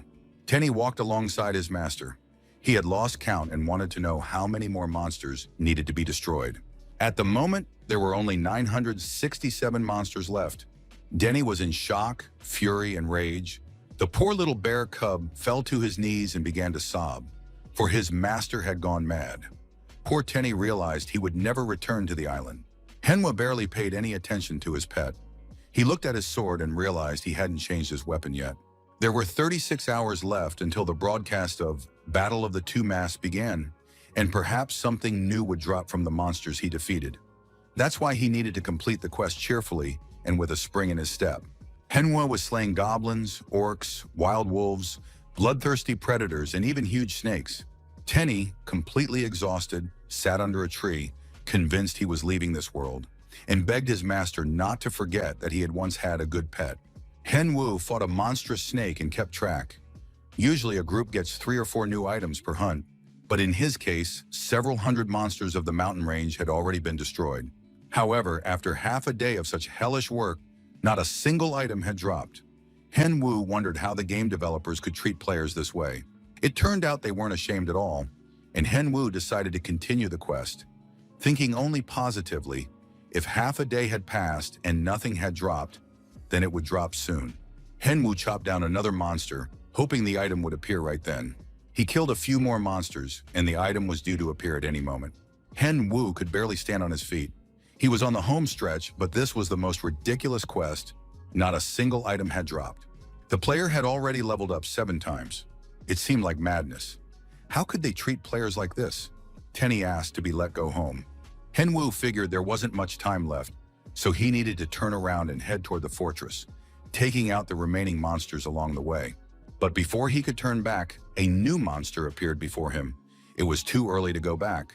Henwu looked at the monstrous opponent, realizing he had to see this through to the end. After all, the player hadn't come this far for nothing, and the quest reward would definitely be his. The young man jumped to his feet and headed toward the monster. Henwu was lying on the couch, unable to move a hand or a foot. He had spent all his free time hunting. The broadcast was about to start, and he was practically out of shape. Nothing had dropped from the huge number of monsters. It was a real source of stress for the player. But right now, he wasn't too worried about the show, because Yeon-chan had promised to help. Henwu tried to rest a little and told his friend that his worst enemy, Jung Han-bok, would appear on the stream. As soon as Henwu uttered his name, his strength returned from who knows where. One of the most important and long-awaited moments of his life was about to happen. Henwu, anticipating his revenge, felt even better than usual, and his strength returned to him once more. Yeon-chan was a great friend. He was always ready to help Hyunwoo, and now looked at his friend, amazed by his fortitude. The broadcast of the second episode of the show, King of Two Masks, began. The program returned with a new format. The host promised viewers amazing contestants and interesting guests. First up was Tenny, the great master of King of Two Masks. The bear cub said that his owner had promised him a day off for participating in the filming. Many viewers wanted to see their favorite on the show, and now it's time to meet the contestants. This time, a countess who renounced her title will participate in Battle of the Two Masks. She took up a sword to avenge her family. This beautiful flower, tainted by vengeance, the great Marquise, will leave many contestants in the dust today. Viewers really liked the heroine's costume. The second contestant on the show arrived from outer space. It was a player named Alien. Among the contestants was one whose body was like stone or a rock, Mr. Moai, who inspired fear even from a distance. The next contestant is a man who wields a sword in the name of romance and love, the intelligent and refined ladies' man. Also among the contenders for the title of king were a superhero named Earth's Defender, the Flying Superboy, and the hope of all mankind. A killer who slashes with a smile on his face, Smile Ficenta with a long knife in his hands, has decided to take part in the tournament. With that, the introduction of the show's participants was complete, and the audience began to figure out who they would root for. Will anyone be able to dethrone the first round winner and become the new king? We'll find out soon. It will also become clear whether the king can retain his throne or will lose to a new contender. All the contestants lined up in front of the audience, and the second round of King of Two Masks was declared open. Hyunwoo looked at the show's participants with interest. He knew that Yeon Han-bok was hiding under one of the masks. Yeon-chan, who was actually wearing the maximum level Nuba mask today, looked at the ladies' man. If he lost to Jung Han-byuk, he would have to kick Hyunwoo out of the house.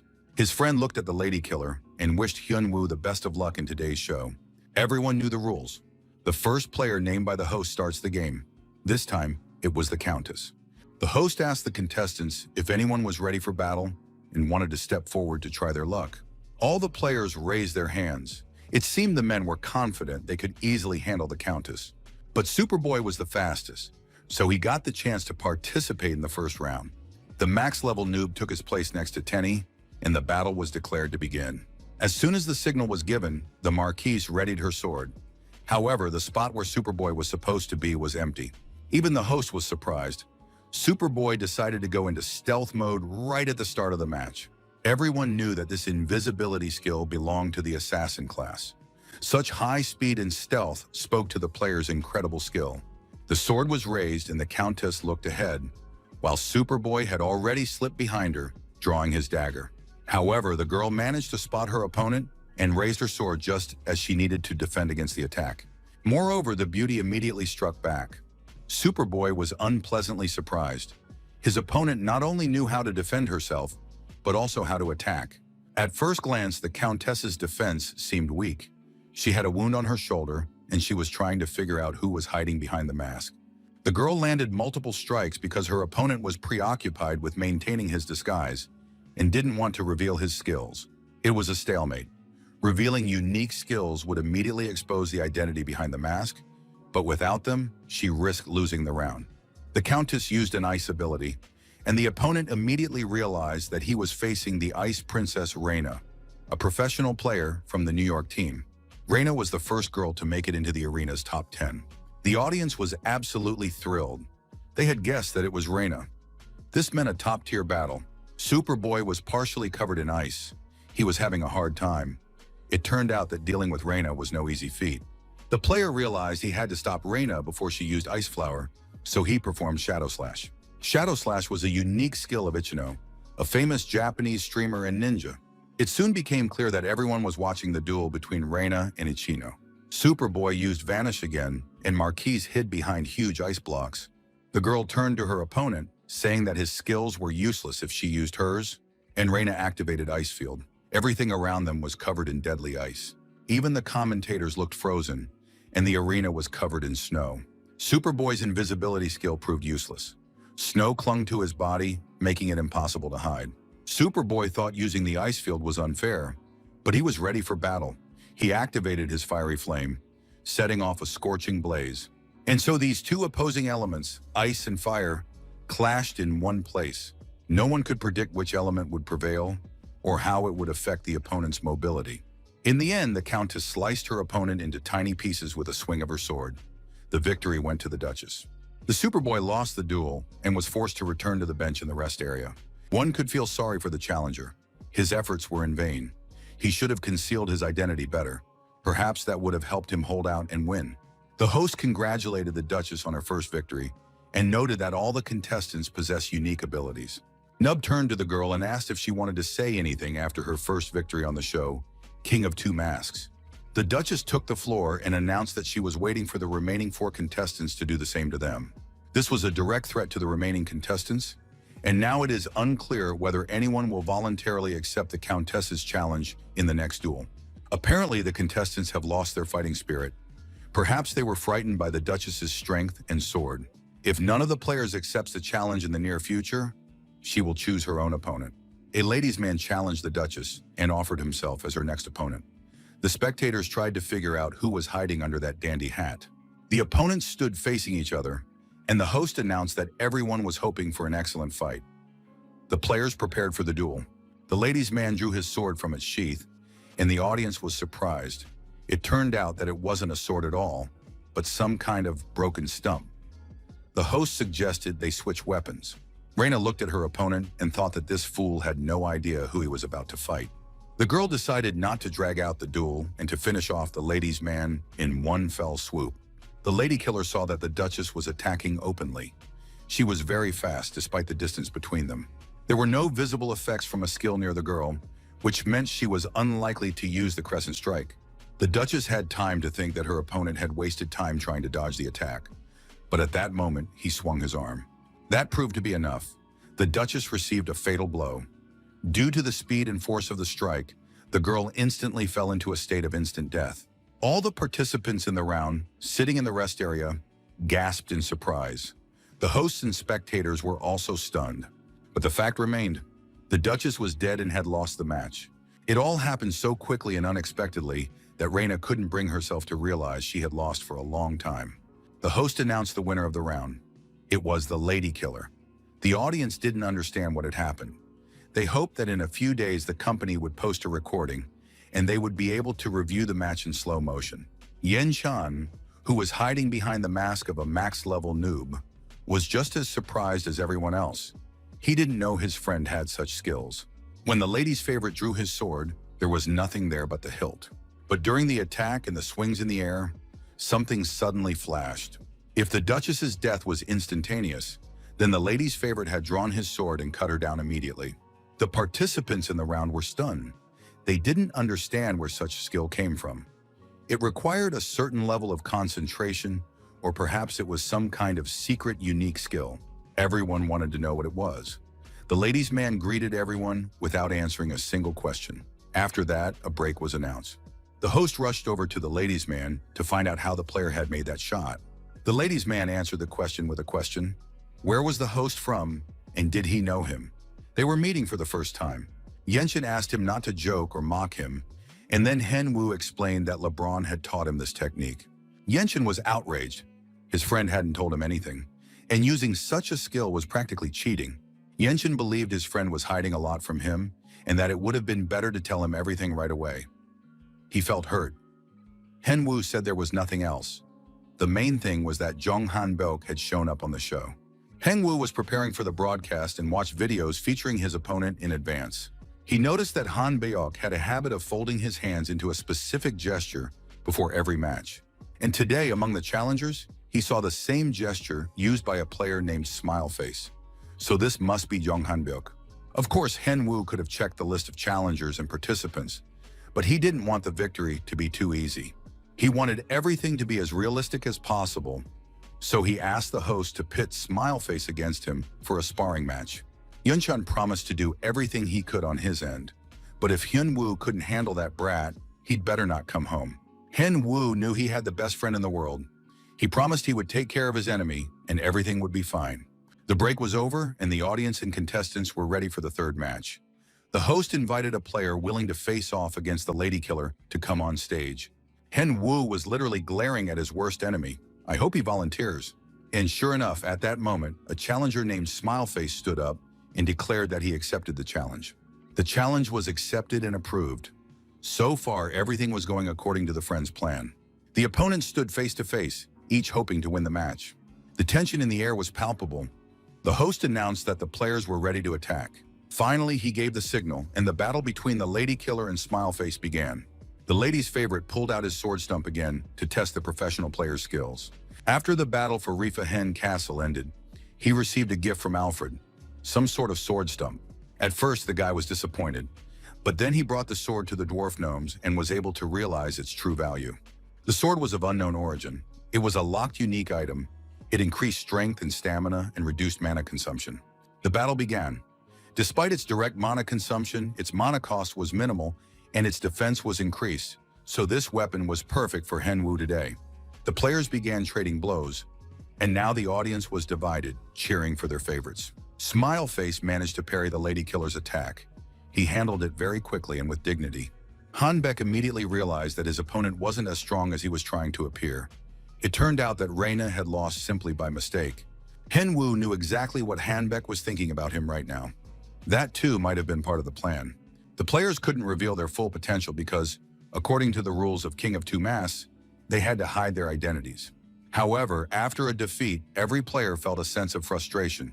After all, if he had used all his unique moves, he wouldn't have lost. But thanks to incomplete attacks, you can temporarily pull the wool over your opponent's eyes, and then victory will be even sweeter. Smileface attacked the lady's favorite one easily. Too easily, even excessively so. Henwu could no longer stand that vile smile. Henwu couldn't take the tension anymore and struck with full force. Blood spurted from his opponent's smug grin. Henwu felt his heart pounding in his chest. He wanted to catch his breath and calm down as quickly as possible. Even the host looked at the loser with sympathy. It must have hurt him. Just one blow and the player was defeated. Victory was once again awarded to the ladies' man. Smileface appeared in the rest area near the other contenders. The players looked at him with sympathy. Sean Hanbeck was very upset. He had lost because of the ladies' favorite sword, since he hadn't been able to use his skills properly. Hanbeck didn't know who was hiding behind the lady's minstrel's mask, but he was certain. If they met again, the encounter would end differently. The player known as the court jester raised his hand and told the host that he needed a break. The max-level noob was surprised. The player had only fought one easy battle and was already asking for a break. But the lady killer said he was very tired and needed at least half an hour to recover. The host announced that if the player took a break now, he would be automatically declared the loser.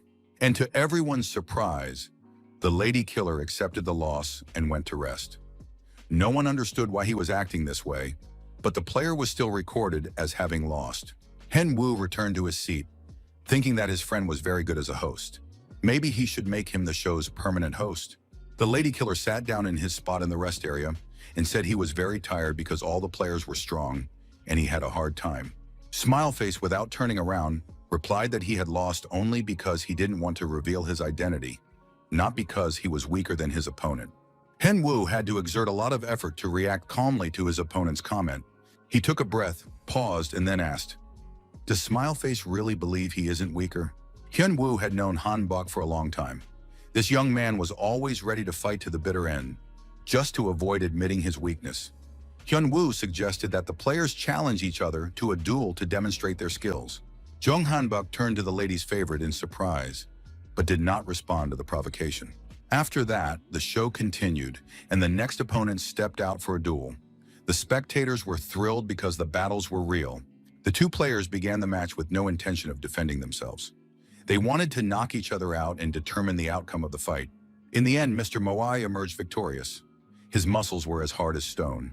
The winner of the first round, Seokjun, watched the broadcast, waiting for his opponent with boredom and sadness. Today's players were amazing. Although many commentators had come to see the max-level noob, the others were also worth watching. Seokjun suddenly realized that his potential opponent, the one he most wanted to see in a match, was sitting among the players. Hyunwoo is scheduled to appear on the show this week, which means he's hiding in one of the costumes displayed in the arena.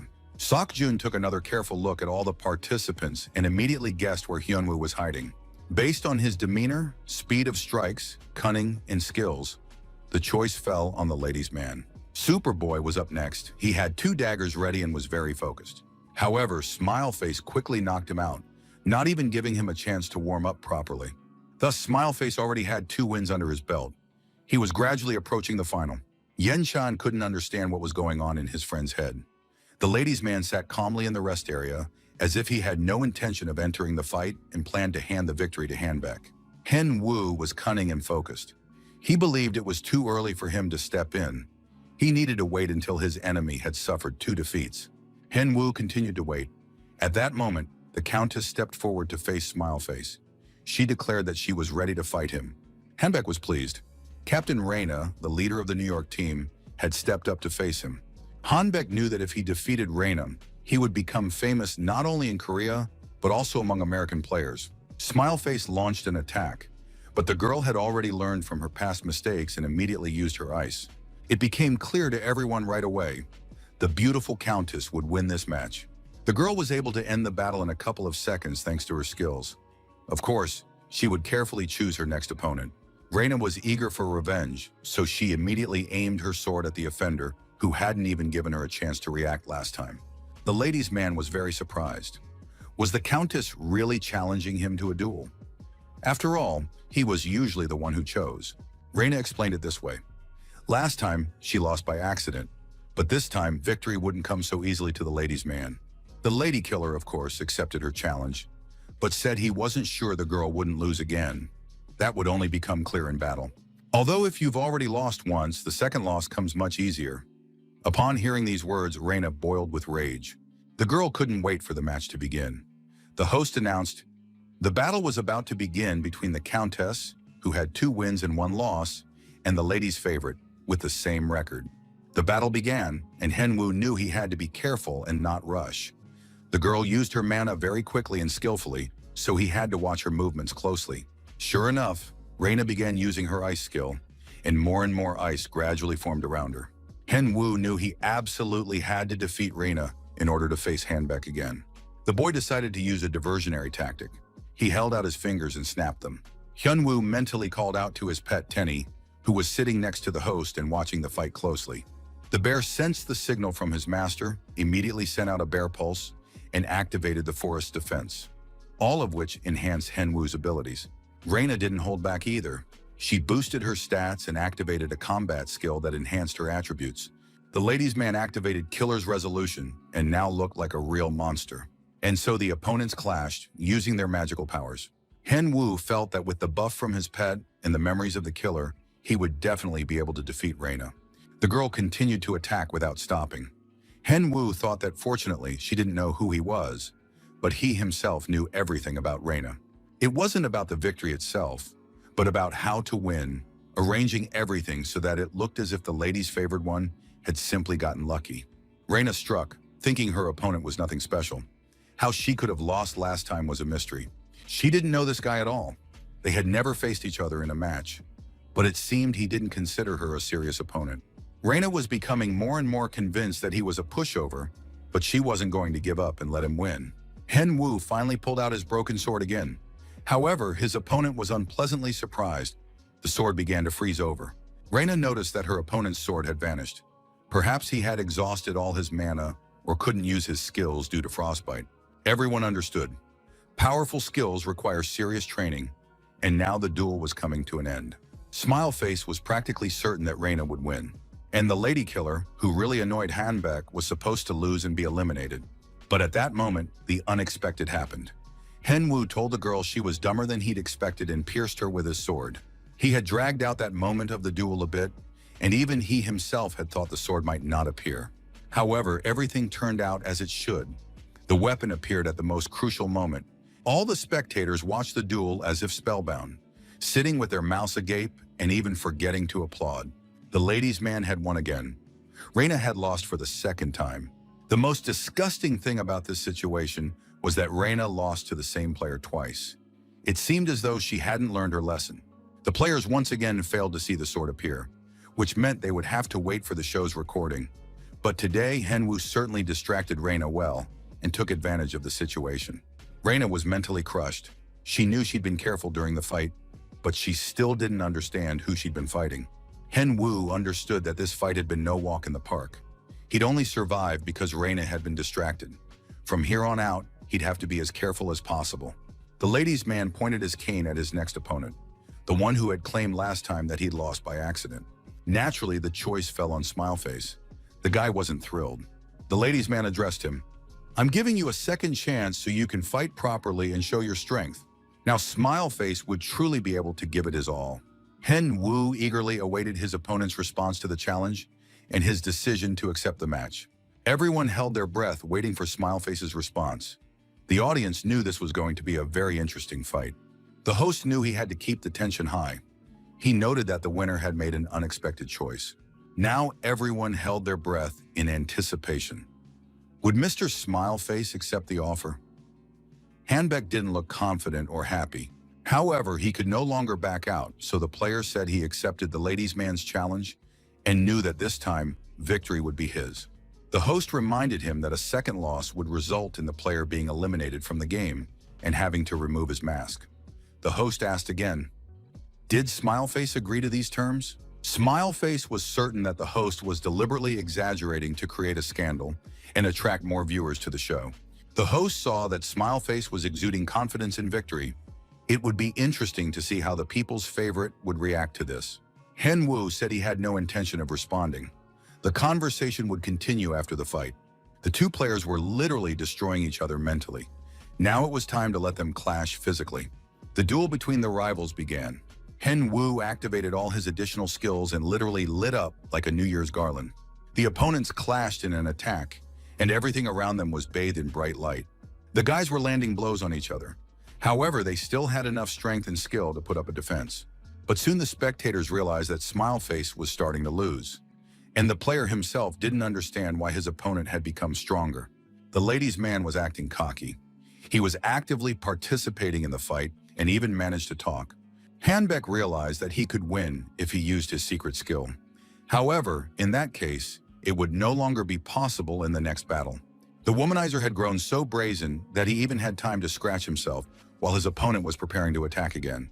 In the end, Jung Hanbao could no longer hold back and tolerate this disrespect. He decided to activate his secret skill to deal with his opponent. He would think about the rest later. The player had the fairy's blessing. This unique skill increased agility and speed. Now, with his newfound strength and speed, Smileface began attacking the ladies' man. However, before he could get close to his opponent, the latter activated a defensive block and stopped his rival in midair. Hen Wu looked very confident, as if he had been waiting the whole time for Hanbeck to unleash his secret skill. Hanbeck watched the proceedings with great interest. Until now, absolutely no one had ever been able to withstand his secret skill. But now it seemed that he couldn't get anywhere near the ladies' man, as if a little dog were trying to scare a lion. It was time to attack the ladies' man. Smileface's sword was already covered in cracks and crumbling in his hands. It was unbelievable. The ladies' man barely budged, as if his opponent's attack meant nothing to him. You can't become a professional player without talent. John Hanbok had won a huge number of one-on-one duels, which is why he'd managed to reach such heights. However, his opponent was now many times stronger, and there was absolutely no way to explain it. Hyun-woo looked at his opponent and was absolutely certain that everything John Hanbok was doing was now useless. As soon as the brain sends a signal, every cell in the body is already rushing into battle and ready to fight. Hyun-woo thought of nothing but how to destroy this player. John Hanbok's family had destroyed the life of Hyun-woo's family, and he was even proud of that fact, mocking the Kwon family. This memory made Hyun-woo hate him more and more. He couldn't forget or forgive. Hyun-woo thought only of how he must destroy his opponent, and he intended to do so very soon. Hyun-woo would choose the most opportune moment for revenge, and it was bound to happen any minute now. Hyun-woo hadn't fought so fiercely and emotionally in a long time. It was clear that this battle was very personal to him. The ladies' man had won and was now walking away from the defeated and humiliated Smile Face. Everyone present was stunned by the fight. No matter how hard Reina looked, she couldn't figure out who was hiding behind the womanizer's mask. She should have recognized such an experienced player. But now the moment of revelation had come. Smileface had lost 3 times and had to remove his mask to show everyone his face. Every participant in this show accepts the rules of the game, and now Smileface didn't make a scene or curse. He simply began to remove his mask. Hiding behind that mask was a professional gamer from Telecom. He greeted everyone present and introduced himself by name. The host said that Jong Hanbok was the first to lose and was now given the floor to address his viewers and fans. The young man admitted that, of course, he was very sorry he couldn't win, but he would try to do better in the league. After that, the player turned to the ladies' man and said they would have another chance to face off. The ladies' man replied that matches between them would definitely take place in the future. After that, everyone present applauded the player, who was the first to leave the show. They thanked him for his efforts and wished him luck. Seokjun, sitting on the imperial throne, watched the game. His favorite had already won 4 matches, which meant there was very little left. Seokjun couldn't wait for the battle with Hyun-woo to begin. At that moment, the ladies' man raised his hand again and told the host that he would refrain from continuing and wanted to take some time to rest. Seokjun flew into a rage. He didn't believe a word of it, seeing it as an excuse for feeling unwell and tired. Seokjun eventually got so upset that he didn't even realize how his duel with the Countess for the 2-week championship had begun. The beautiful Countess emerged as the winner of the round. She defeated Darkholm, who was literally crushed both mentally and physically. Hyun-woo even felt a little sorry for his friend, realizing why Seokjun, in particular, couldn't put up a fight and have a normal match. But that was the end of the show. The host announced that all the battles for the day were over, and that meant the moment everyone present had been waiting for so long and with such anticipation had finally arrived. Many viewers had placed bets and tried to guess who was hiding behind the masks. The most exciting moment had arrived, the reveal of the losing players' identities. Everyone was most curious about who this ladies' man was, the one who had come within a hair's breadth of the imperial throne. Complete silence fell. All the players and spectators were practically holding their breath, waiting for the reveal to begin. First, the face of the first round winner was revealed. He was invited to step forward to the center of the arena. Then the player began to remove his mask. He did so very slowly, teasing the audience. Soon everyone saw that hiding under the mask was Kim Seokjun, captain of the New World Guild. He greeted the audience and thanked them for their support. The host asked the player if he had any regrets after spending just 1 week as king. Seokjun replied that in principle, everything was fine. He had wanted to battle a certain player, and he regretted that it hadn't worked out. The host asked a few more questions about losing the title and future plans, then moved on to the next player. The next player was supposed to remove Superboy's mask. It was time for his unmasking. The player introduced himself, saying he was a streamer named Lee Chino. Hidden behind the alien mask was streamer Yuhan. He was also a fairly well-known figure. The player stunned everyone present because Mr. Mai turned out to be a very sweet and pretty girl. She was able to completely transform her appearance and body using props. It was amazing. Soon there was only one unidentified player left, and it was time for him to take off his mask. Everyone present, the players, the round's winner, the hosts, and the audience, hoped they would now discover the identity of the ladies' man. The host addressed the player, asked him to take off his mask and reveal who he really was. And finally, the moment arrived. X, the ladies' man, took off his mask, and everyone saw that standing before them was a max-level noob. It was he who had been battling in the arena all this time. But then a new question immediately arose. Who was the host now standing before everyone present? It might have seemed like someone was seeing double, since there were now two max-level noobs in front of the audience. However, the host took off his mask and introduced himself. It was a streamer named Argon, Henwoo's best friend. The guy said that today on the show he was filling in for the winner and had been wearing the mask of the most unusual and beloved player of all, max-level noob. Viewers immediately started commenting that now it made sense why the host had been so boring on the show today. There was a lot of discussion and questions about this in the days that followed. But be that as it may, max-level noob was at level 100, while the rest of his opponents were nearly twice his level. No one could understand how this player managed to defeat all his opponents, especially Reina. She was the world's most famous player and had lost to the Lady Killer twice. Some speculated that perhaps even Reina had deliberately let the winner win, or that the ladies' man had accidentally defeated his opponents. People couldn't understand how he had won. Henwu looked back at the players who had participated in the matches today. He clearly realized that all the world-class players surpassed him only in skill level. Now Henwu understood that as soon as he leveled up and caught up to them, he would become absolutely unbeatable to everyone. The second episode of The King of Two Masks ended in a scandal. Yenshin came to discuss it with his friend. Henwu didn't want to discuss anything at all. It turned out the conversation was about his departure. The guy wanted to sleep and was very tired and exhausted.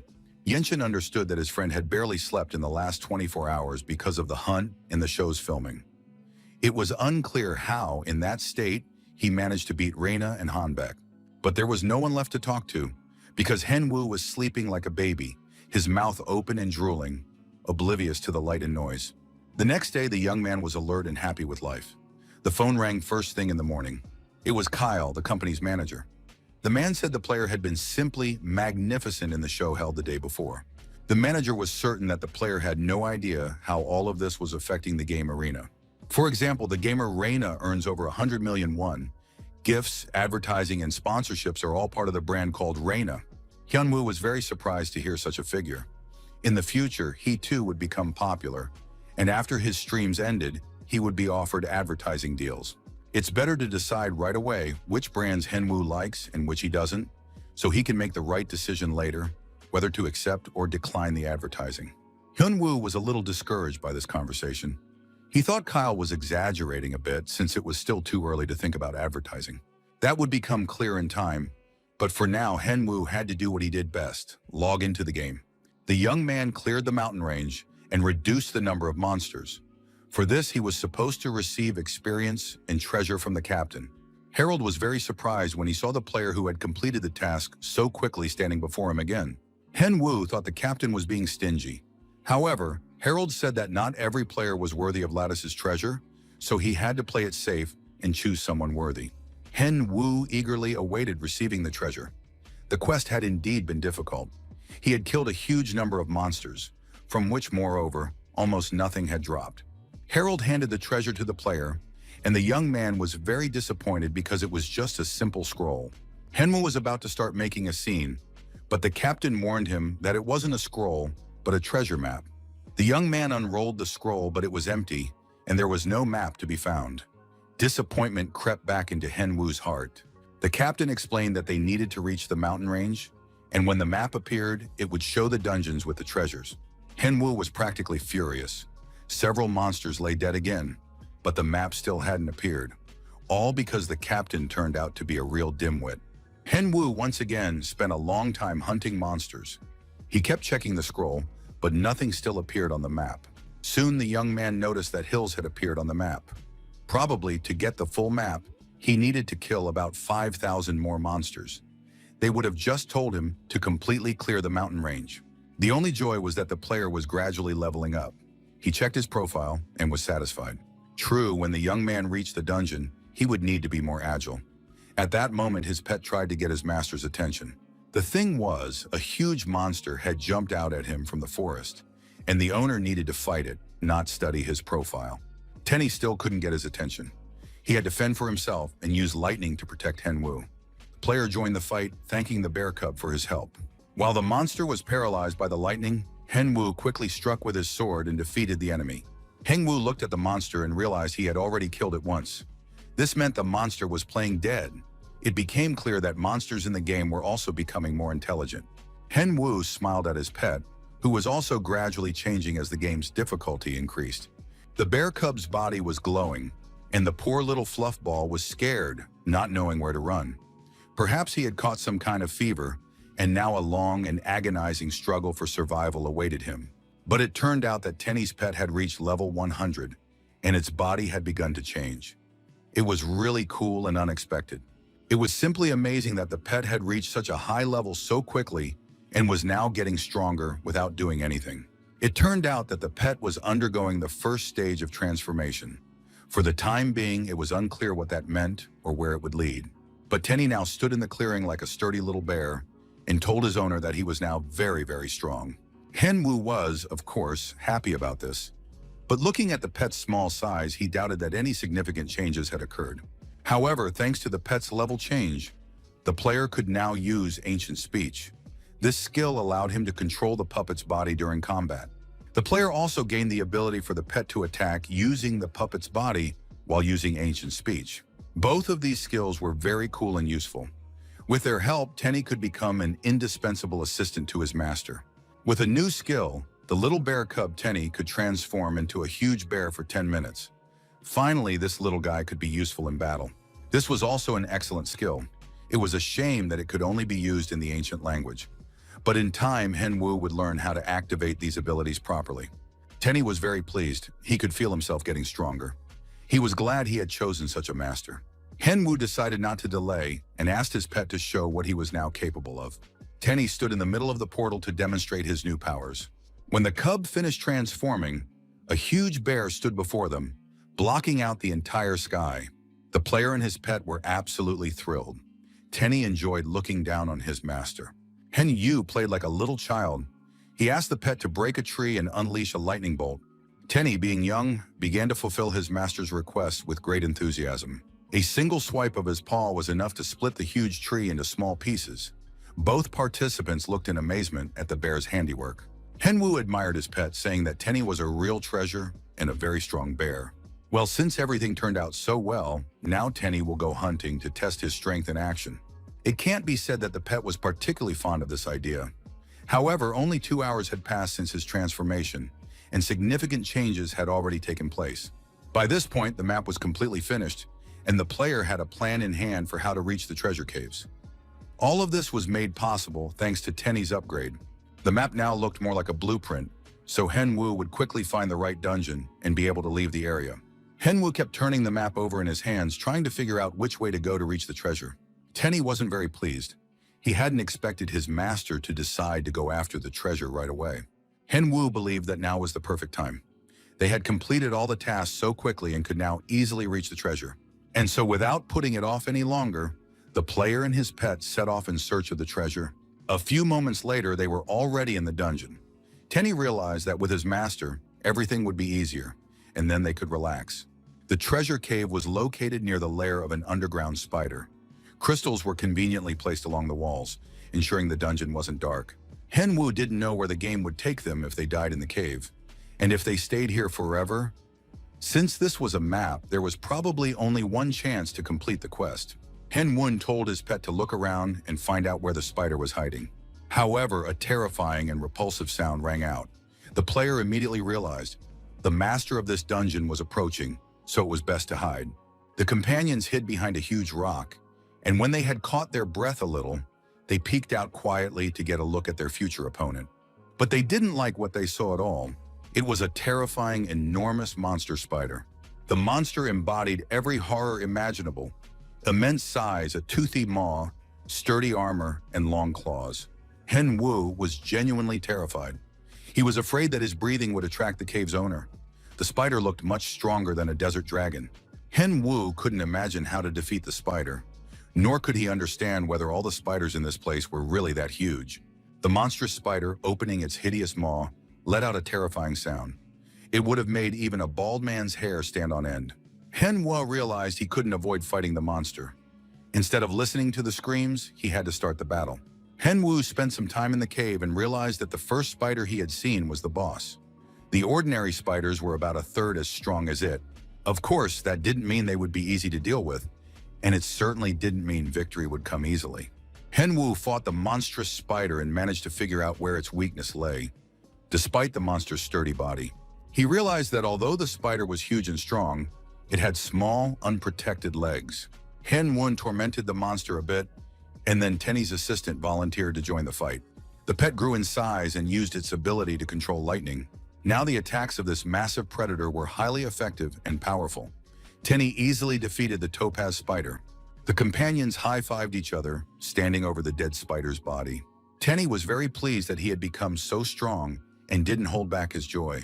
Henwu looked at the dead spider's body and wondered what items he would receive for the victory.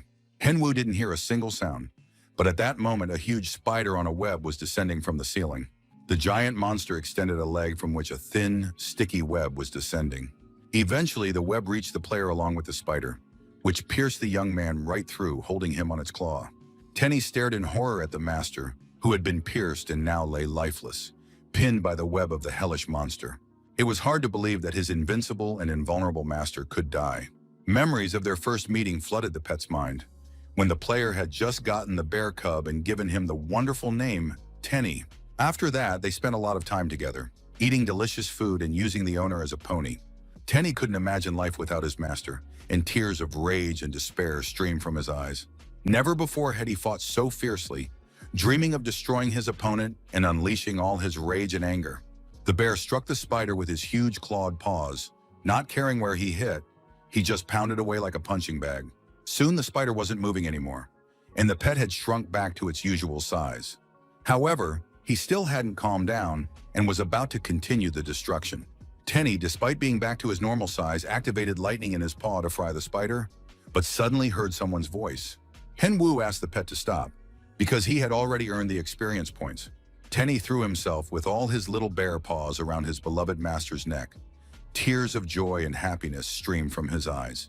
The bear cub was happy that his owner was alive and unharmed. Henwu replied that he had managed to turn around, but the pet didn't see that. The bear didn't understand why his owner hadn't come back right away, since he'd been so worried. Henwu was very happy that his pet loved him so much, but the young man said he wasn't weak enough to die so easily. The scene was very touching, and at that moment, any female viewer could have reached for a handkerchief to wipe away a tear of emotion. Henwu decided he would treat his pet even better, while Tenny thought that now his owner was definitely hooked on him. While Henwu and Tenny were in the spider's lair, the second part of the show, King of Two Masks, was airing on TV. Many viewers were eager to discover the identity of the lady killer. When the contestants were announced, the name of the top-level Nuba was not revealed.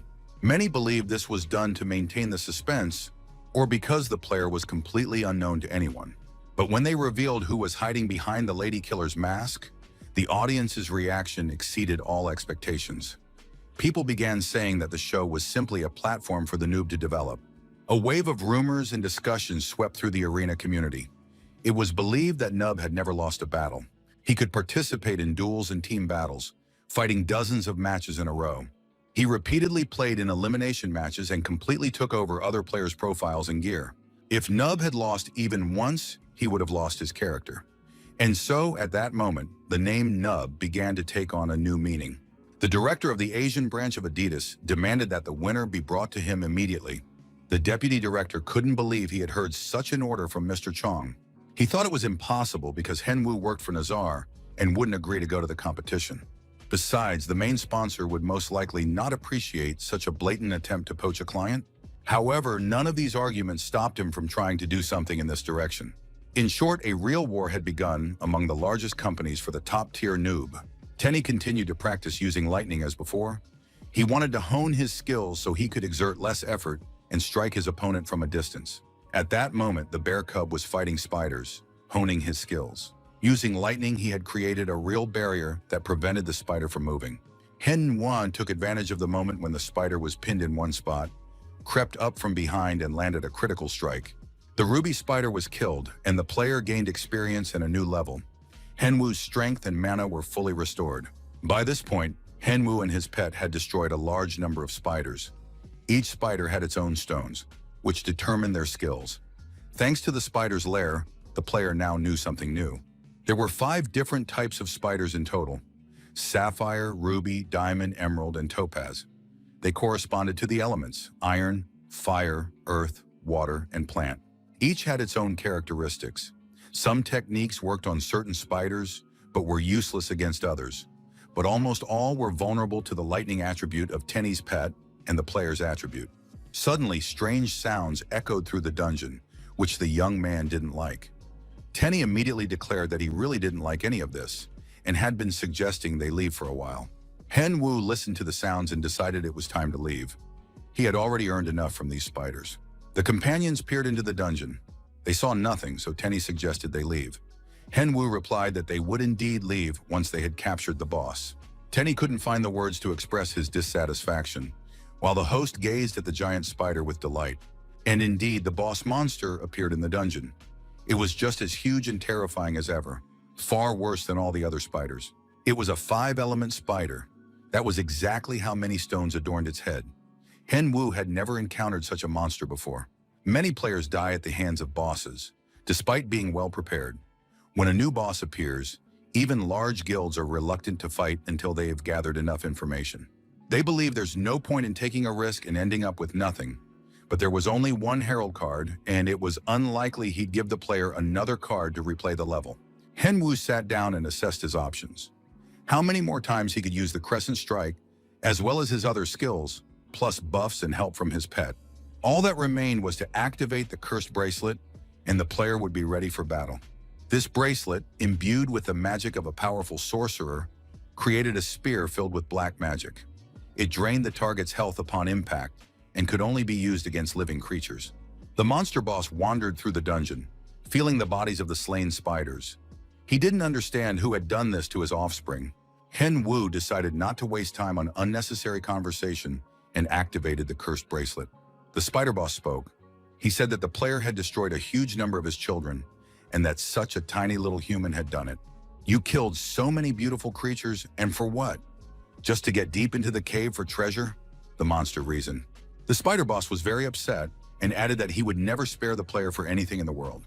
At that moment, a spear created with dark magic and a cursed bracelet pierced his body. The spider realized that the man was trying to defeat him with magic, but only a villain and a criminal would do such a thing. Henwu didn't waste time talking either, and immediately went on the offensive while his magic was still active. The spider boss believed that all humans were the same, and this man must die as well. Henwu grabbed the bear cub onto his shoulders and ran as fast as he could out of the dungeon.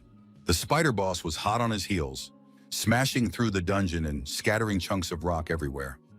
Henwu couldn't understand where all that malice was coming from. The player found himself in a huge circular hall with glowing stones lining the perimeter. It seemed this was the boss's room, and he had deliberately lured the player there. At that moment, the magical stones on the spider's back changed color. They turned bright red and looked extremely dangerous. Soon, fireballs flew at the player from these stones. Henwu barely managed to dodge them, running through the hall at breakneck speed. After that, the spider began attacking the player with lightning bolts, forcing him to act as quickly as possible to avoid being hit. Henwu realized that the spider was changing its fighting style depending on the gems on its back. It was unclear how much longer he would have to keep running. Tenny would also like an answer to that question. The little bear was barely clinging to his master's neck. But at that moment, Henwu grabbed the cub with both hands and flung it high into the air. The poor little bear cub flew through the air, tumbling at tremendous speed. After all, his master had promised to always take care of him and never leave him to fend for himself. Tenny would definitely deal with the evil spider in the future, but for now he activated the ancient roar, and a bolt of lightning struck the huge boss right in the body. At that moment, Tenny grew to enormous size. He no longer planned to run away from the spider. The thing was, the spider was a real chatterbox, and the bear hated chatterboxes. Now the bear wanted to show the true power of his body and deal with this little bastard. The gemstones on the boss's back turned green. Tenny was smashing them, but suddenly felt sick. It turned out that the bear had been paralyzed by poisonous fumes. While the unfortunate bear was paralyzed, the nasty spider inflicted irreparable damage on him. Tenny flew across the entire hall and fell, smashing through part of the rock with his back. A huge number of stones rained down all around. Tenny came to. He was back to his normal size, but birds were fluttering and spaceships were flying around in the bear's head. After such a blow, he had clearly suffered a concussion. The boss took advantage of the lull, and the precious stones on his back glowed a fiery yellow. He addressed the man, saying that no matter how hard he tried to defeat him, it would end the same way as it had for the others. Henwu began to build a protective barrier around himself. Soon he found himself as if in a cocoon, more like a turban or a nest. The spider couldn't break through this defense and didn't understand why the man wouldn't leave him alone. The spider boss changed the gem back to a diamond. Its armor and damage increased, but Henwu was determined to defeat it. The player put all his strength into a strike that managed to break through the defense, and a massive explosion rang out. The spider boss was still alive. His body was damaged, and his mana had decreased. He stared at the man, trying to understand just one thing. Does this man really not understand who is in control of the situation? But Henwu had no intention of giving up. The spider boss was severely wounded, with green spider blood oozing from various parts of his body. Henwu noticed that the spider had previously used only one crystal, but now it had activated two, meaning it was transitioning to the second stage when its health drops to half. If that was the case, the key was to strike precisely in the right spot, and then it would all be over. Henwu activated the Desert Dragon bracelet, made from the remains of that creature. It granted a fire damage attack. A powerful explosion rang out as the forces collided, and it was unclear whose side would emerge victorious. The spider's magic was stronger, and it had already begun to extinguish the fire directed at it. The spider wanted to avenge its children, but at that moment, the player activated the cursed bracelet to deliver a single, precise strike. The magical spear flew toward the spider, slicing through everything in its path. The strike hit its target, striking the boss squarely in the center of the head, right next to the stones on his head. The spider boss felt an all-consuming energy that began to drain his strength. Henwu was glad that his cursed bracelet had recharged and was now active for a little while longer, draining the spider's health. The boss couldn't believe what was happening. How dare this man act so brazenly and hope to kill him? But even if that ever happened, the spider boss would cast an eternal curse on the player. But to fear an eternal curse, one must expect to live forever. And that's a rather utopian view, so the player had no intention of fearing it.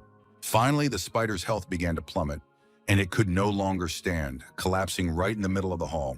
The player defeated the 5-crystal spider and gained experience, as well as the title Cave Spider Tamer. As Henwu's strength and health recovered, he realized that going on boss raids with the cursed bracelet had become much easier. It had been an interesting experience, but now the player wanted to know exactly what item he would get. Henwu approached the body of the defeated spider and looked at the loot in surprise. It was a 5-crystal spider mask called the Curse of the Goblet.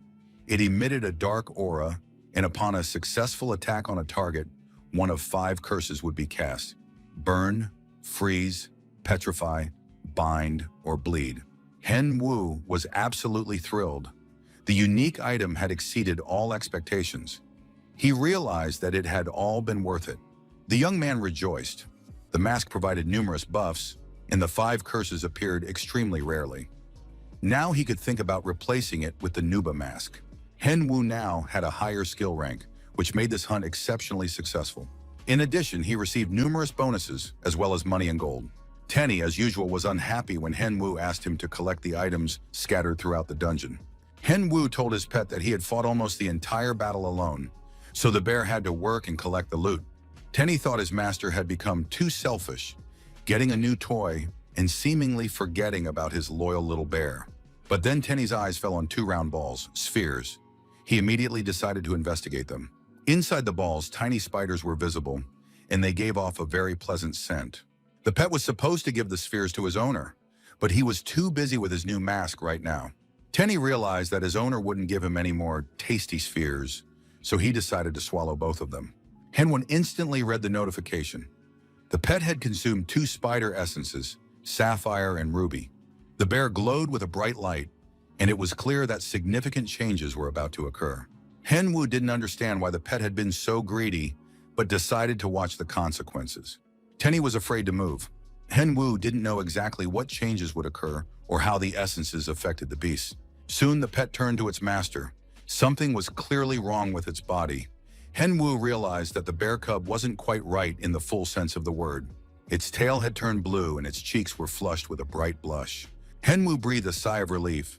This wasn't the worst-case scenario. The blue tail and red cheeks even looked stylish.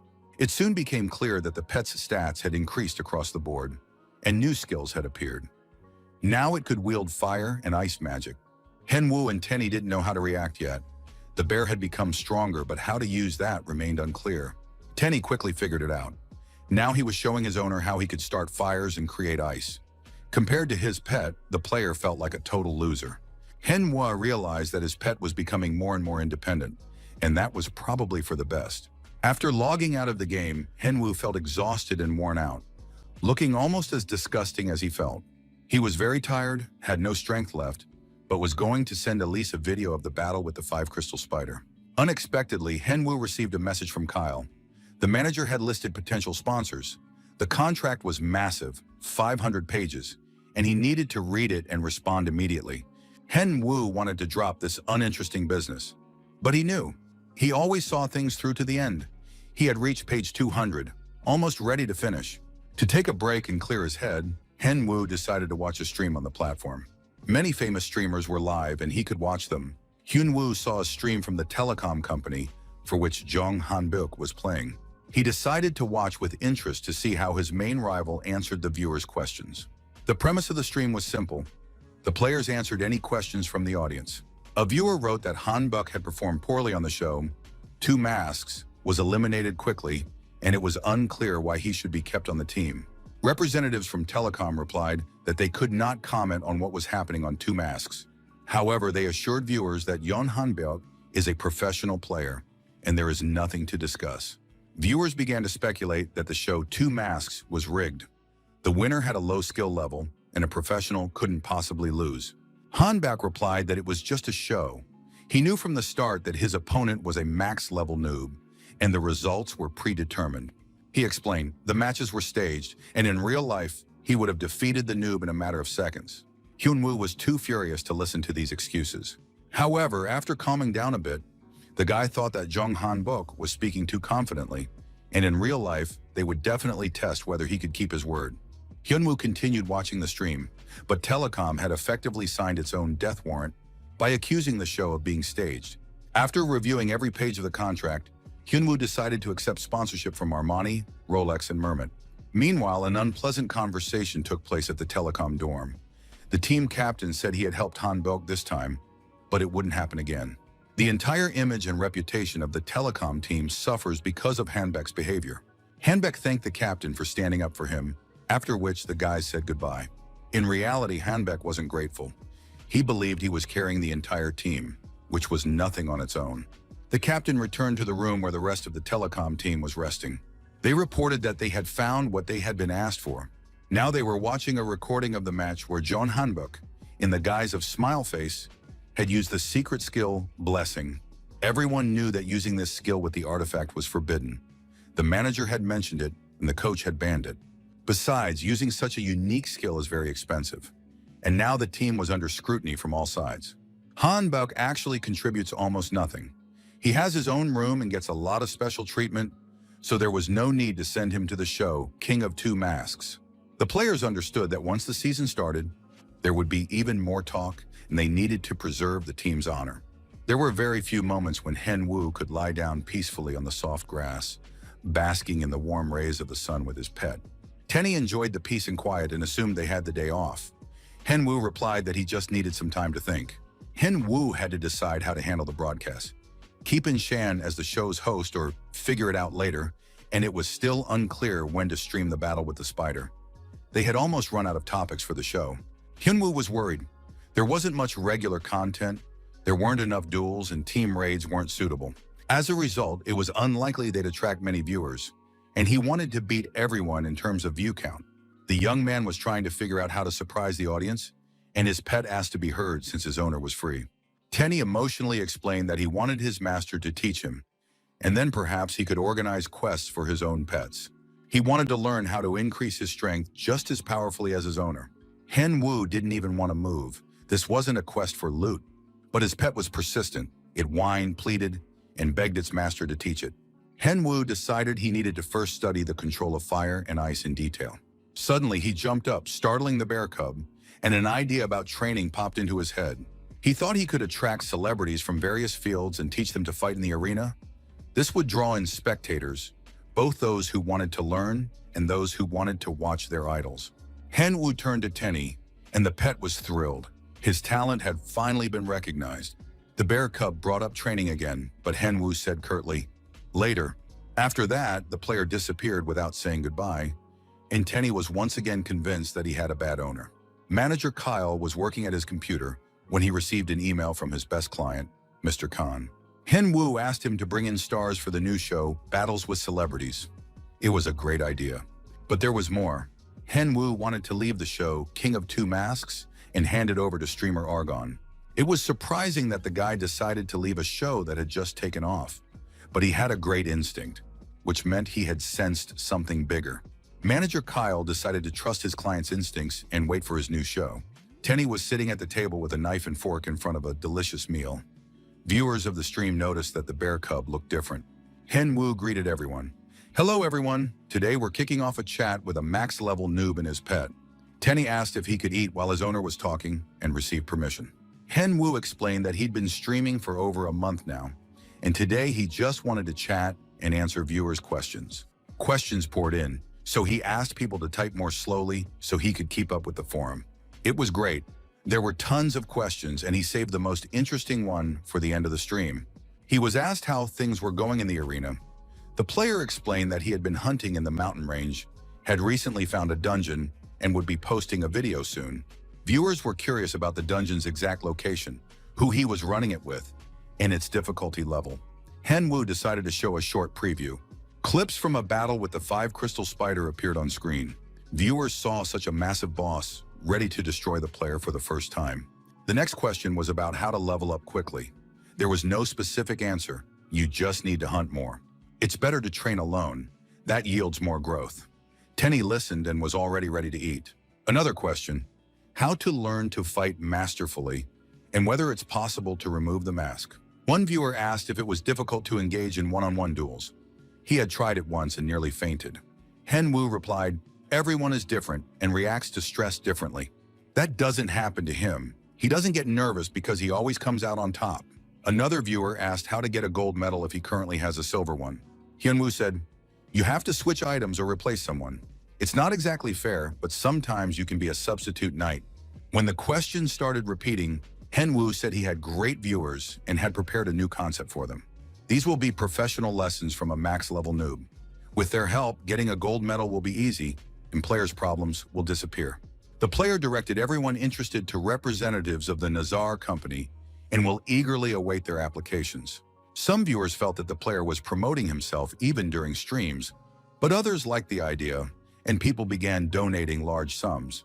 Henwu thanked everyone who made a donation, mentioned their names, and expressed sincere gratitude, realizing that this created the right impression. Viewers were once again convinced that a max-level noob was stronger than all top streamers and professional gamers, and his performances amazed the audience. To get noticed and recognized, people started sending him gold coins. Henwu, of course, was grateful and was ready to call out their names on livestream endlessly. For the next few hours, he answered viewers' questions, and the process was quite exhausting. The player felt as if he were being interrogated, and gradually, the identity of the max-level noob was revealed to the public. After the stream, viewers were convinced. He was a dark mage. His magic was on another level. He was very poor and made a fortune. Everyone wanted to know who was hiding behind the mask. Henwu could barely stand on his feet and announced that he was ready to answer one last question. At that moment, one of the viewers donated 10,000 gold coins. Henwu thanked him and said he was ready to answer the question. He admitted honestly, he would like to compete against one of the professional gamers. The audience immediately wanted to know exactly who. Henwu realized he had backed himself into a corner and had to see it through to the end. He explained that he had been watching streams the night before and had learned something interesting. One professional player claimed that everything on the show King of Two Masks was staged and that this player supposedly felt sorry for the top-tier noob. Since the topic had been brought up, Nub wanted to clear things up and accept this pro's challenge. Henwu told viewers that he was ready to face off against professional gamer Jong Hanbok. He understood that Hanbim wouldn't just be humiliated. The goal was to completely destroy him so that no one would dare call him a pro again. After the stream, heated discussions once again swept through the arena community, with the telecom team taking the brunt of the criticism. Many publicly condemned them, sometimes harshly. Henwu smiled with satisfaction, showing all 32 of his teeth. He regretted not having done this sooner. Now everything was going perfectly. Hyunwoo was in a great mood and decided to practice. Just then, he received a message from Kim Sok-jun. Sok-jun suggested he join him in Demon's Gorge. Only up to 3 people could go there, and based on skill level, Henwu was the best fit.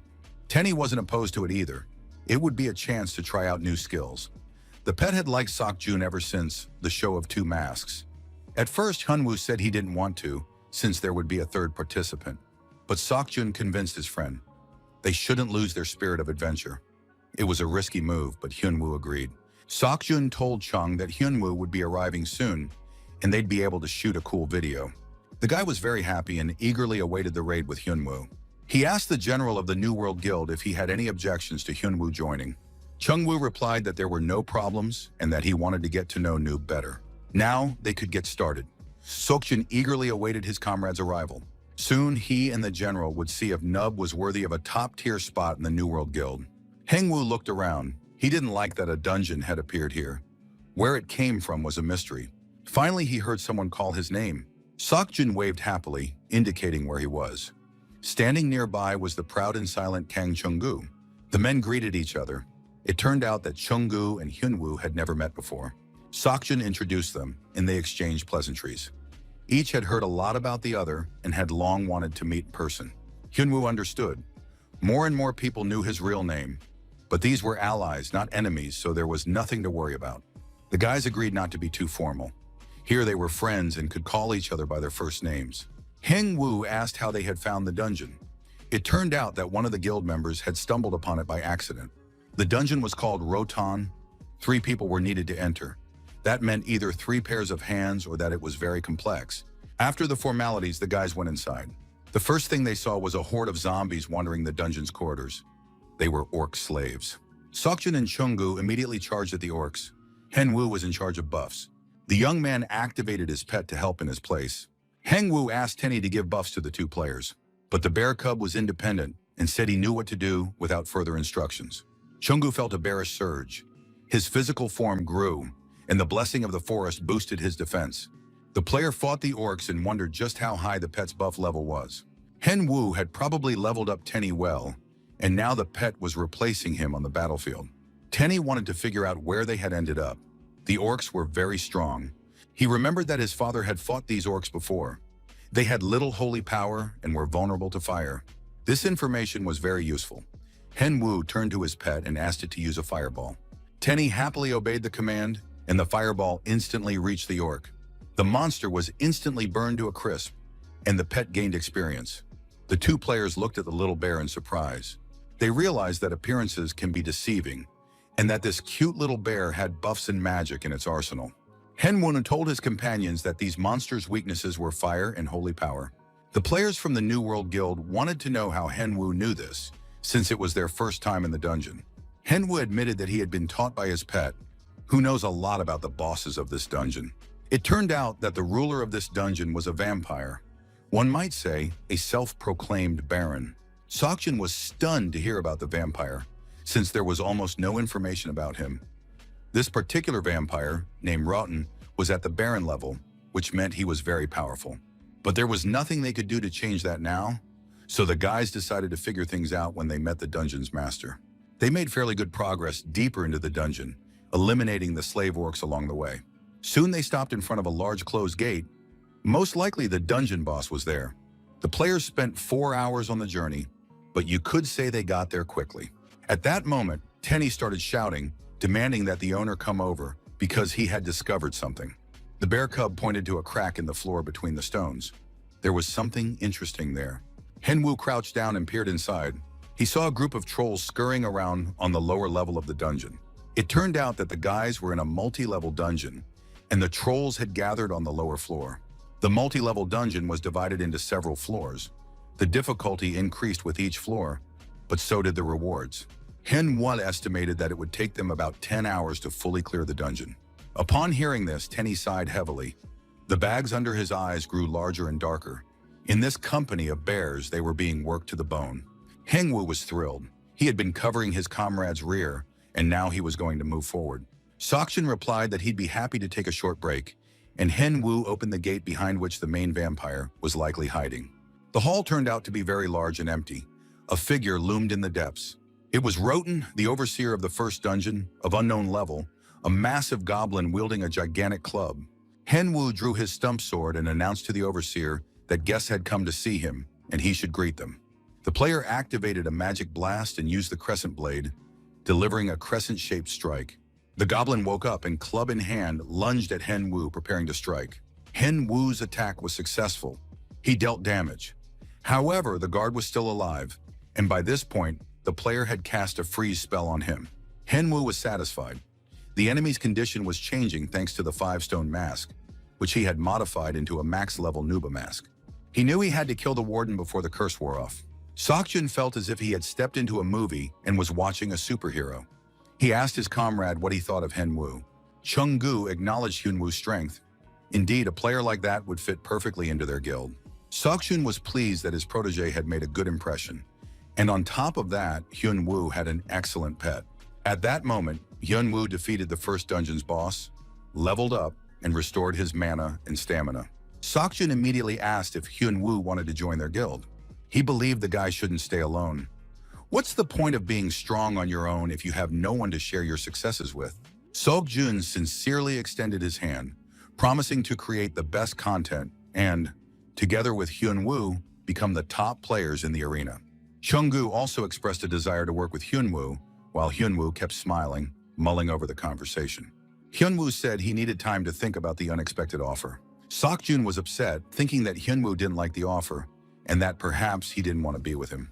Chung-gu tried to comfort his friend, saying they should give Hyun Wu some time. Seeing Sakjun's disappointment, Hen Wu promised that if he decided to join a guild, he would definitely join New World. He didn't have any such plans yet, but when he did, he would turn to Sakjun. These words cheered Sakjun up. Before joining a guild, you have to think everything through carefully. Only fools agree right away. Since Hyun Wu had promised, Sakjun decided not to get upset anymore and suggested they go check out the other floors. Hyun Wu was surprised by Sakjun's behavior and asked if he had written everything down. It turned out he had. Hyun Wu confirmed again. If he wanted to join a guild, he would definitely join New World. It was just a simple test from the guild. He would have to choose a guild in the arena anyway, and the time would come when Hen Wu would make his decision.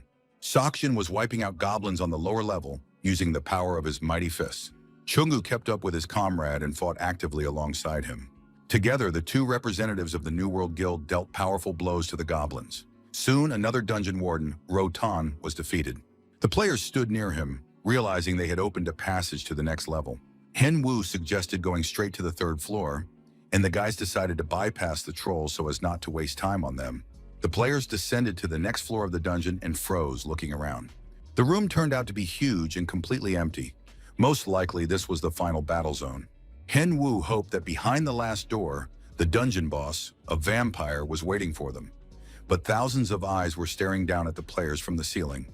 The eyes began to move, and it turned out to be swarms of flying vampires ready to feast on the players' blood. The players fended off the bats with their fists, not letting them touch them. Once the bats were dealt with, an army of zombies stood before the players. They didn't move, simply waiting for a signal. These were minions, not quite vampires, but not human either. Their numbers were staggering, so the players had to be extremely careful. One of the minions spoke. "This place belongs to the Lord of the Night, the vampire Roten, and entry is strictly forbidden to outsiders."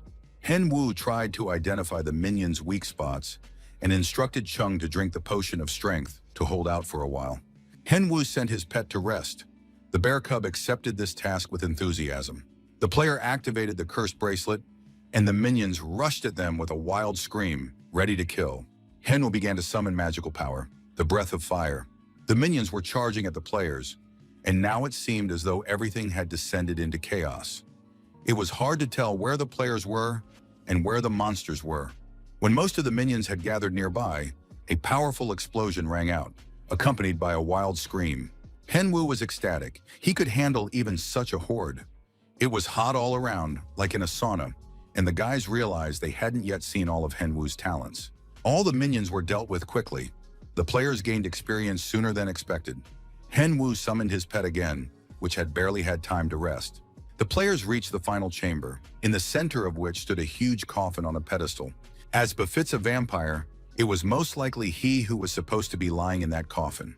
Chungu wanted to come up with a plan first, since this was their first time facing this boss. Seokjun, however, didn't want to waste time and decided to act immediately. The player quickly approached the coffin and raised his fist. A single powerful blow was enough to shatter the coffin into tiny pieces. Hengwoo felt sorry for Chung, who constantly had to work with Seokjun. First swinging his fist, then thinking. The player stood there in bewilderment. Practically nothing was happening. Seokjun looked surprised too. The coffin was empty. It was probably just a hidden room. Suddenly, a sleepy vampire appeared before Seokjun and asked how the player dared to disturb his sleep. Seokjun didn't waste time talking and delivered a two-handed blow, hoping the vampire would die. The vampire caught both of the player's fists with one hand, thinking that a few flies had gotten into his kingdom while he slept.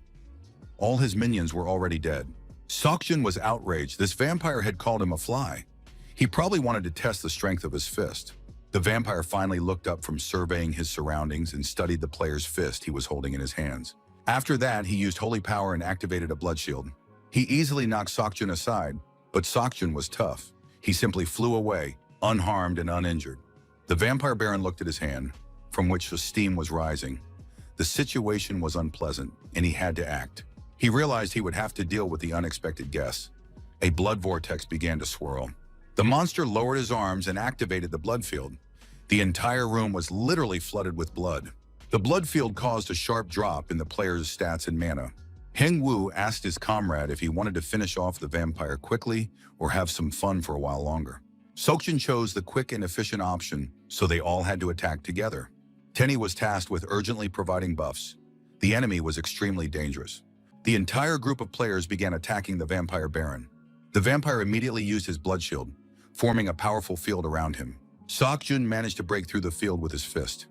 This was surprising for a vampire.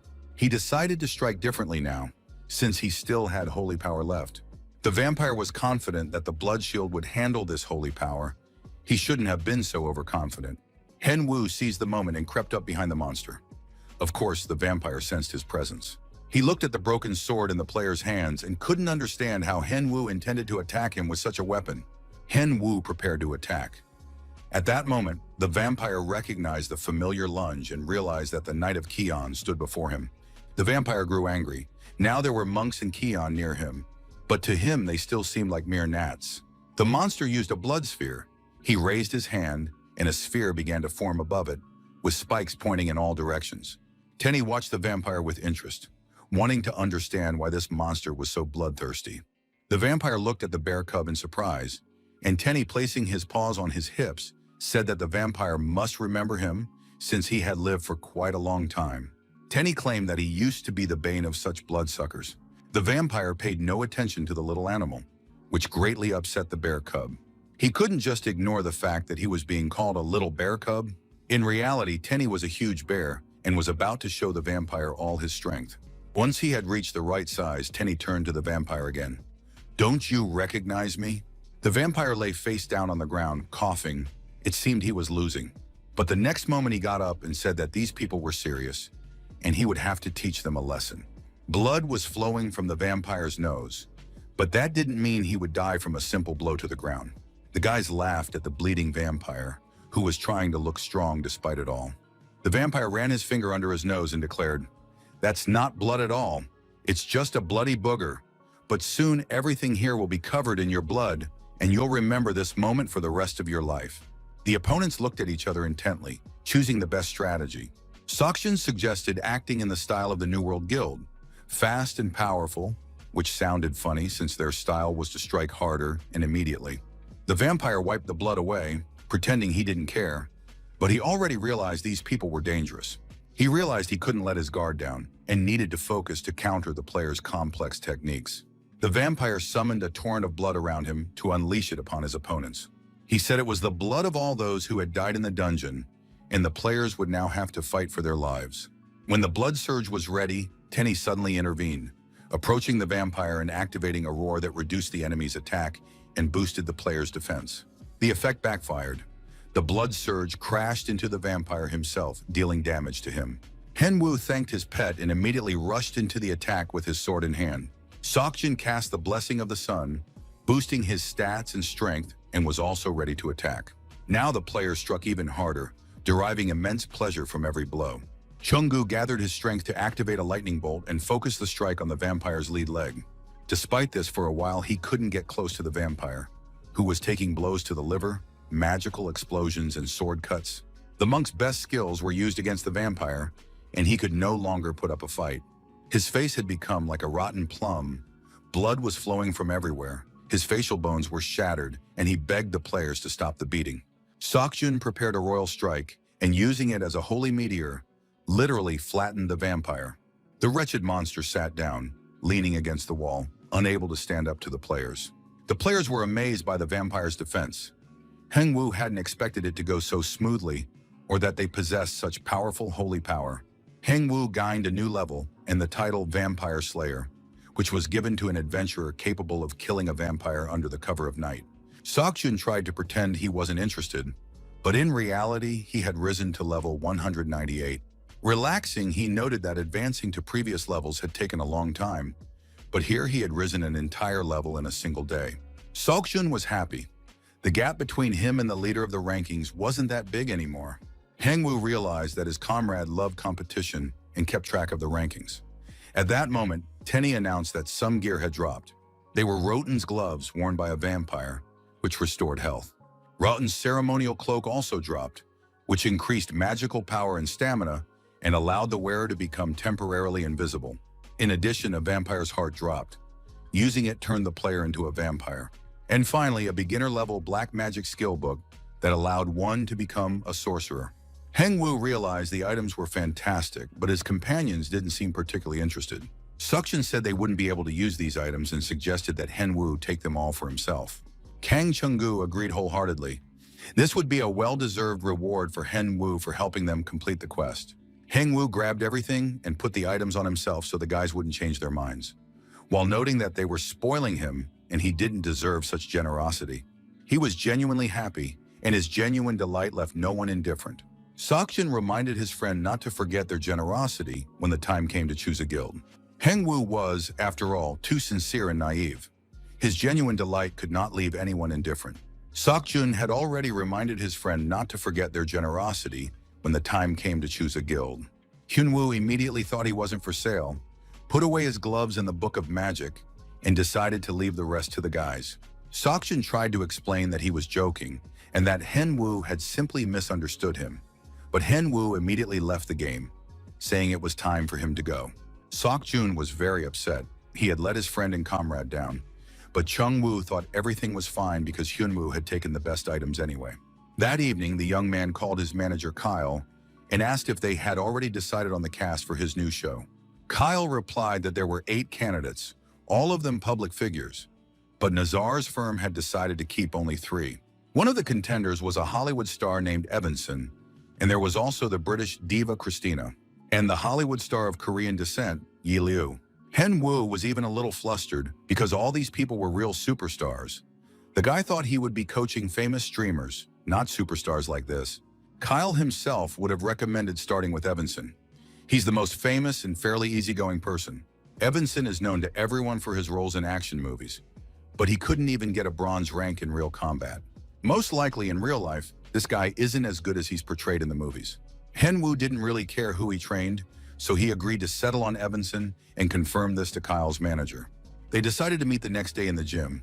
After that, the guys said goodbye, wishing each other a good night. Hengwu decided to Google some information and look into this Evanson, the Hollywood star.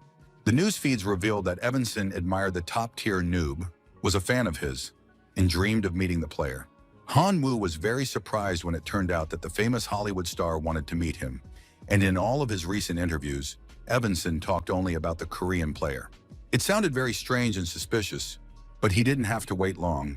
They would meet in the hall the very next day. A room called Winner was chosen for the first lesson. Hengwu went there and waited for his student. The player opened the profile window, came up with a password and a name for the session. The guy was a little nervous because this was his first time doing this. Hengwu double-checked to make sure he'd sent all the details to the manager, and the student should be here soon.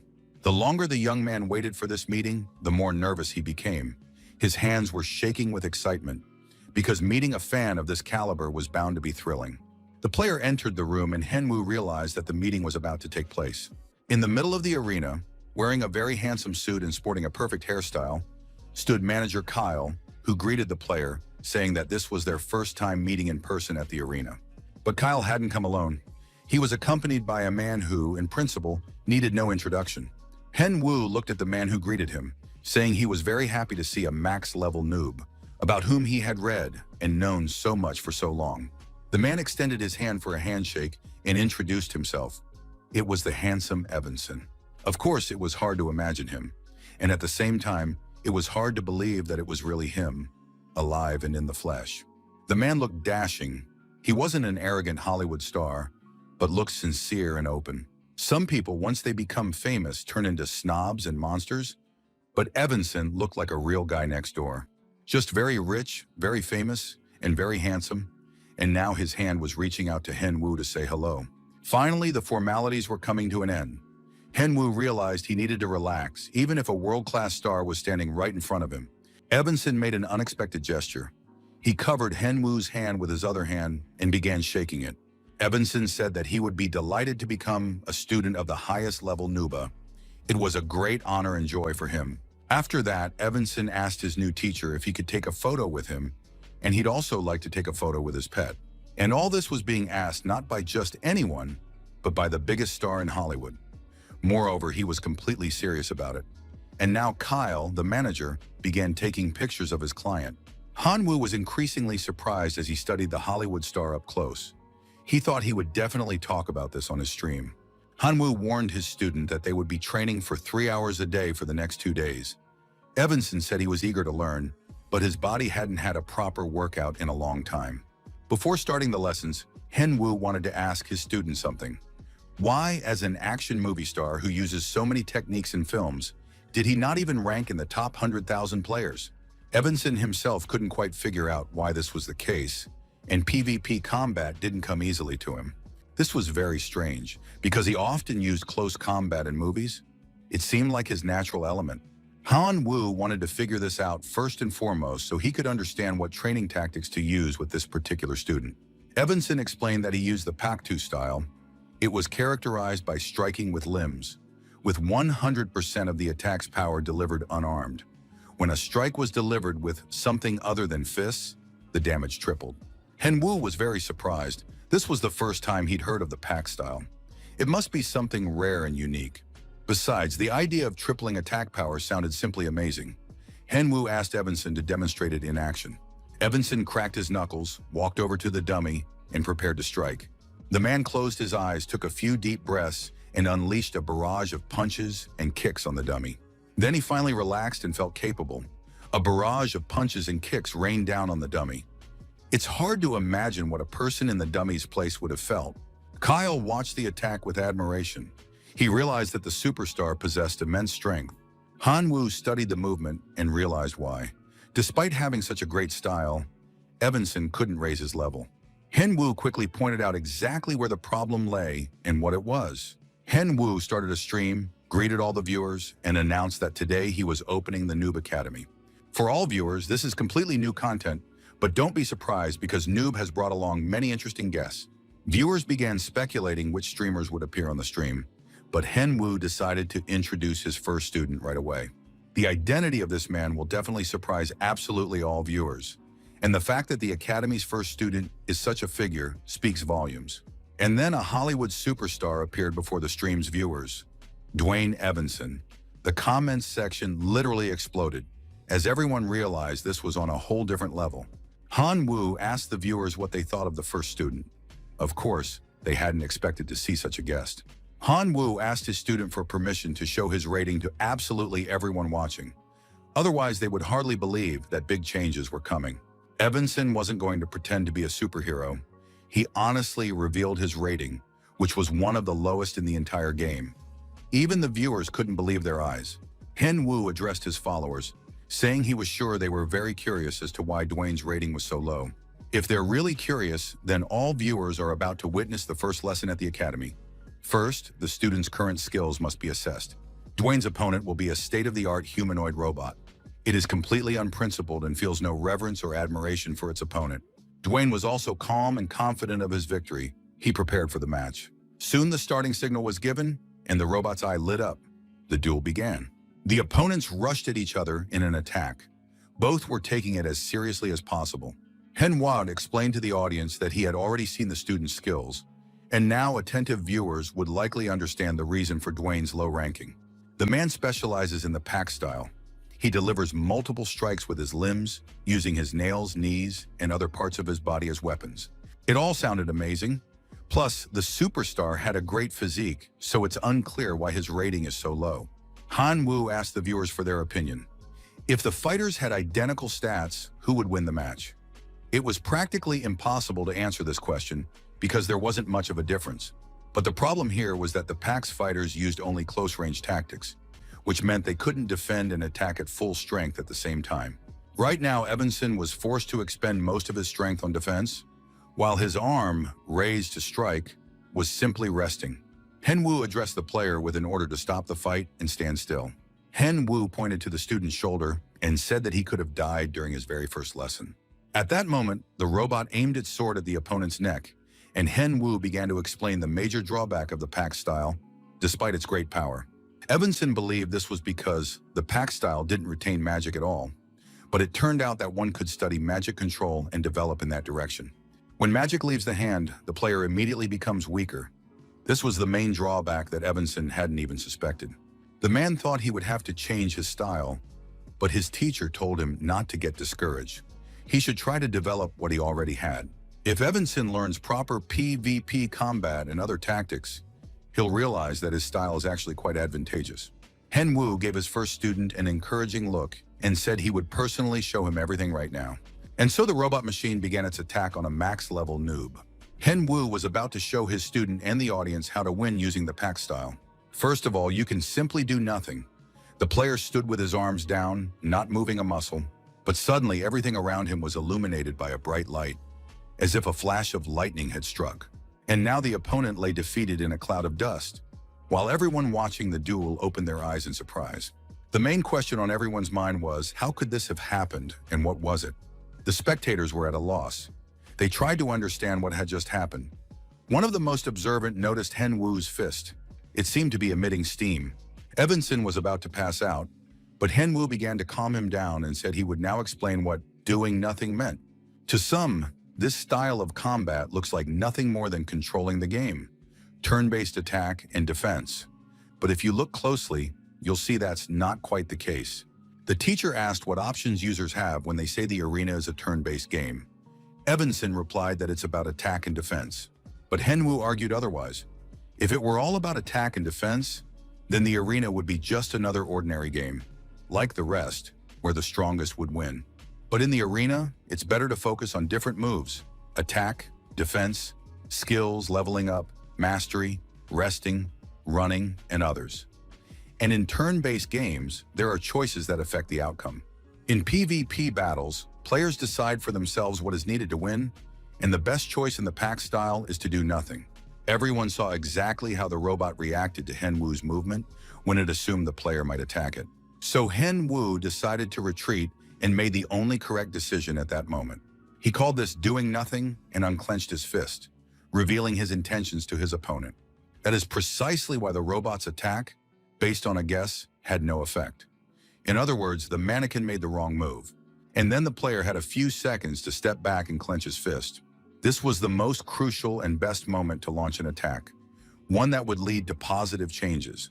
Therefore, the best conclusion to draw is, in PvP, it's important to buy time. Evanson watched with great interest. The next important thing to remember is the setup of the items each specific player possesses. Manhwa checked his student's gear. It was too aggressive.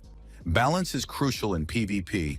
If you have the means to attack but nothing to defend yourself with, that's not balance. Evanson honestly admitted that he had simply planned to focus on power and win immediately, so he wouldn't need to defend himself. Manhwa asked his student, what about a mage who would be weak without his magic and without defense? Evanson felt that he hadn't really thought through many things at all. But then his teacher moved on to the third problem. Manhwa continued the lecture, offered advice on PvP battles, and pointed out the students' mistakes. Until then, no one had ever told Dwayne exactly how to do something.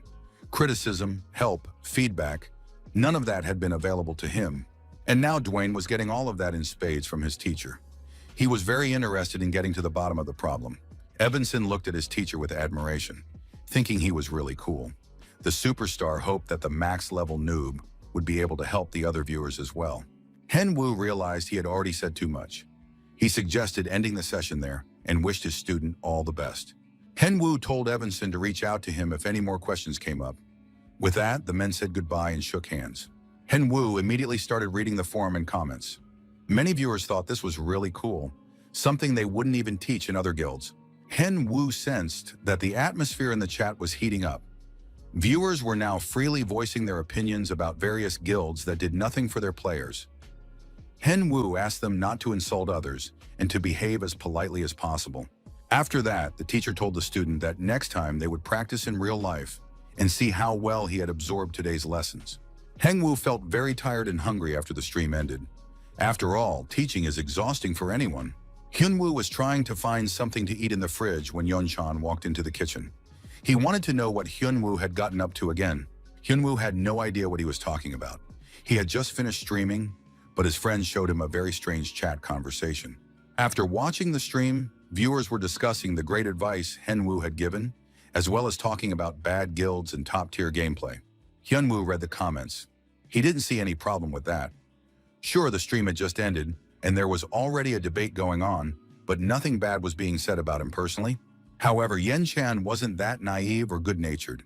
He believed that such conversations created problems with other guilds. Hen-Woo was busy making a sandwich. He told his friend not to worry about it. Besides, Yen-chan knows what his friend is actually capable of doing to those guilds if they even try to complain or accuse him of anything. Hen-Woo had no intention of getting upset about it and suggested his friend eat something instead, or maybe order some chicken for delivery. The mood at the Mono Guild office was anything but cheerful. A Mono Guild member named Patrick told the master that things were really bad, even worse than they had been. Just recently, a max-level noob had been streaming, and viewers had posted terrible comments about their guild. Patrick believed that the noob wasn't involved in these accusations. He hadn't done anything to provoke them on purpose. But Marco was furious. He'd never liked that stupid nub, especially after the Two Masks show. Patrick was sure that the commenters themselves had started all this. They began comparing Hen-Woo's streaming style to that of the Mono Guild. Marco still wouldn't calm down. He thought they should have killed that noob back when they had the chance. Patrick believed they needed to create more useful content, like the noob does. Otherwise, the guild would soon have no viewers left at all. Patrick believed they needed to look for something new and not stay at the same level. However, Marco was clearly thinking about something else. He was no longer listening to what Patrick was saying or what specific innovations he was proposing to implement in their streams. Marco declared that the max-level nub was a total fraud. Most likely, he was able to defeat Reina thanks to help from his sponsors. Clearly, someone was behind it. Marco suggested putting the streams on hold for now and focusing on scripts. In his opinion, that would be better for the guild. Marco was confident that if they came up with something interesting, viewers would definitely come back to them. Patrick, of course, could have added that they shouldn't ignore PvP streams. Otherwise, any other main scenario would end in disaster. Soon, Hen-Yu's tutorial video caused quite a stir in the arena community, and the result wasn't quite what the player had expected. It was like a bolt from the blue.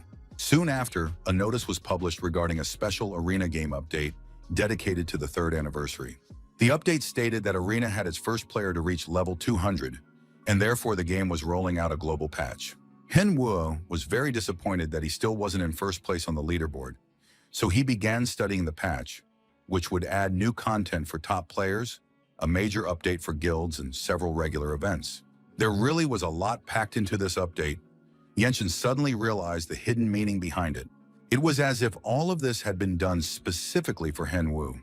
It seemed that Arena was now tailoring all its changes to a specific player. Hen-Woo was absolutely delighted. He liked the update celebrating the game's 3rd anniversary. It sounded interesting. The first Arena update provided new content created specifically for users and added 3rd specializations. Inchan believed that a minimum level of 200 would be required for the 3rd specialization. Of course, I'd love to know what the requirements are for rare specializations. It's hard to even imagine what kind of requests LeBron might have, for example. The second update concerned the siege system. From now on, users or guilds will also be able to acquire castles and lay siege to them, even without being esports players. To take over a castle, you need the title of Baron or higher, or the rank of Imperial Contributor. Hen Wu was pleased that he held all these titles. The third update was the most unbelievable of all, and now Yan Shan had no doubt about his hunch. The third update involved the revitalization of the pet system, which had previously been underdeveloped. This means that pet battles will be possible. As in any battle system, there would be seasonal winners and consequently, huge rewards. This feature was simply tailor-made for Tenny. There would also be a special event to celebrate the launch of pet battles. In short, the game was set to become even more appealing to absolutely every player. The developers promised to release a detailed explanation a little later. Hen Wu was very pleased, not only for himself, but also for Tenny. Hen Wu decided to train another pet. Although he had already fed the bear cubs several potions, Yinchang began thinking about getting a pet of his own. Hen Wu didn't put off his plans and set off with Tenny to complete a small quest, and at the same time, train the beast. The player had to figure out the reason behind the wave of monsters that attacked the Lotus Fortress every year. Hen Wu had already done a ton of stuff and even received a reward, but he still couldn't finish the quest. Hen Wu decided to consult with Seokjun, who was much more experienced in such matters, though he immediately changed his mind, realizing they would start trying to persuade him to join the guild again. Tenny heard a noise and told his master that something strange was happening somewhere behind the trees. Heng Wu looked around but couldn't figure out what was going on. However, there was no point in not trusting his pet. Hen Wu leaped high up into a tree and dashed off in the right direction, jumping from branch to branch. There he saw a huge orc with a giant club in his hands, walking through the forest and bellowing loudly. It was a wild ogre. Hen Wu hadn't thought such enormous monsters roamed this forest. On top of that, strange patterns were drawn on its body. The player surmised that this might be the key to completing the quest. Suddenly, as if enraged, the monster began to scream loudly and charge at the player, whom it had spotted among the trees. When its club struck the ground, several trees were destroyed, the earth cracked, and birds fled their nests in terror. The wild ogre hoped and was certain he had struck down the player, but Hen Wu, of course, had managed to dodge the blow and now towered over the monster. Hen Wu assessed his options. He realized that with such force, the first attack would only stun the ogre, while the second could finish him off. The player activated the cursed bracelet and used the cursed sword against the giant ogre. The monster sustained minor damage but was infected with black magic, and its damage output doubled. However, victory over the ogre was still a long way off because after the player's attack, the monster became even stronger. Hen Wu quickly activated a lightning bolt and began striking the giant monster as he rapidly descended to the ground. As he moved downward, Hen Wu struck the ferocious monster with his sword. Blood began to ooze from its wounds and the giant beast let out loud screams and roars. Heng Wu noted that despite the power of its attacks, the wild ogre's armor was rather weak. The monster swung its club and tried to attack the man, but Hen Wu was agile, nimble, and fast. Hen Wu knew he could quickly catch the ogre, but then the game would be over, and the guy wanted to drag out the process. The player sent his pet to rest, saying that he would finish off the wild ogre himself. Tenny was glad to rest. Besides, he had a big bump on his head, but usually his master used him to the very end, and this time he sent him to rest. Tenny could be sure of only one thing. His master was simply impossible to understand. It wasn't even worth trying. Tenny sat down to rest under a tree, but he even managed to fall asleep because the fight had gone on for quite a while. The wild ogre didn't look too good. His gaze no longer radiated hatred, and his body was covered in numerous cuts. In the end, the huge giant couldn't take it anymore and collapsed in the middle of the clearing, defeated by the player. Hen Wu was very pleased. He hadn't had this much fun in a long time. The player had leveled up, gained experience, and on top of that, he'd been given an additional quest. It turned out that the truly strange monster they had just encountered in the forest was the key to investigating the cause of the monster wave. Hen Wu didn't receive any items, but at least now he could complete this quest. So he had to head to Herald. The Empire's strongest knight, as usual, was spending his days in the training hall. LeBron was meditating to balance his inner energy and clear his mind. He was surprised and wanted to know why this guest had come to see him. Harold stood before LeBron with his arms outstretched. He held this great warrior in high regard. Harold paid no attention to LeBron's sarcasm. He knew that this warrior's character would never change. LeBron also understood that his old comrade would always live up to the image he had created for himself. But now it was time to get down to business. Harold had come to ask LeBron to help them at the fortress. The situation had developed in such a way that they were in dire need of a strong knight. LeBron didn't understand why the fortress guard had come to him.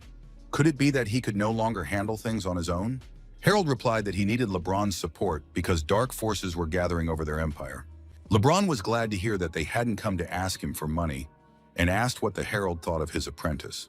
Harold replied that he understood perfectly well why LeBron had taken the adventurer as a student, but he was still certain that the young man wasn't up to the task. At that moment, a voice behind him said that Harold's request was already crossing all boundaries, and yet he was still dissatisfied. Manhwa rebuked Harold, saying that he shouldn't have come to the capital without warning, let alone complain and be dissatisfied. Manhwa explained to the men that he had come to meet with the emperor, but he also had a few other small matters to attend to. Manhwa said he hadn't figured out the cause of the monster wave, but he had encountered an ogre with tattoos who had grown stronger through the use of black magic. Perhaps the wave of monsters was also somehow connected to black magic. The information about the tattoos seemed very interesting. LeBron pulled out his knife and with a few strokes drew some symbols in the sand. He asked if that was what the tattoo on the wild ogre's body looked like. Manhwa was very surprised. He didn't understand how LeBron knew about the design. The knight did not answer. He asked if it was possible that the uprising at Rifa Castle had been merely a cover-up. It seems the Dark Mage has begun to make his move. He wants the entire empire. Or to be more precise, they plan to attack the imperial family. LeBron began putting on his armor, saying that he needed to see His Majesty immediately because the fate of the empire was being decided right now. Manhwa stayed behind to wait for the knights in the training hall. However, they demanded that he come with them. Of course, it was a tremendous honor, but the young man immediately suspected that these two old knights had suddenly become overly friendly for some reason. The emperor listened to the report and was very displeased to learn that the Black Mage had reappeared. He asked the knights why they had come and whether they needed support to destroy the Black Mage. Harold began to speak for everyone. He said that the Black Mage's main target was the emperor, and the knights needed help to prevent disaster. The emperor turned to Knight LeBron for clarification. Is it really that bad? LeBron replied that the situation was dire because the emperor was the son of all empires, and now the knight wanted to destroy the terrible people who were opposing the emperor. The emperor listened to all this and then began to shout, not understanding why his knights were such weaklings. Maybe they should take the throne, and he himself will defend the fortress? If he's served by such incompetent knights, why should they sit in the middle of the forest when they could be holed up in the capital, since they're incapable of defending the fortress anyway? The emperor reasoned. Harold was literally crushed. The emperor turned his attention to the next visitor, pointing at him.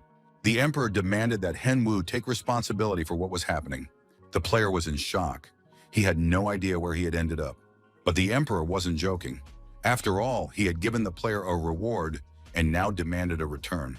At that moment, Manhwa received a notification that he had completed the quest. The strange monster had received the imperial contribution as well as an imperial gift. The young man opened his fist and a red crystal lay inside his glove. He had to take this stone to the library, where he would receive his real reward. The young man was very pleased because he was supposed to receive a book with the skill he wanted. Of course, he hoped it would be some kind of unique skill. Manhwa was once again convinced that the emperor gave the best rewards. LeBron smiled at his student, then told him to come for a private conversation. Manhwa couldn't even imagine what direction this conversation would take. However, it was clear that he would benefit greatly as a result.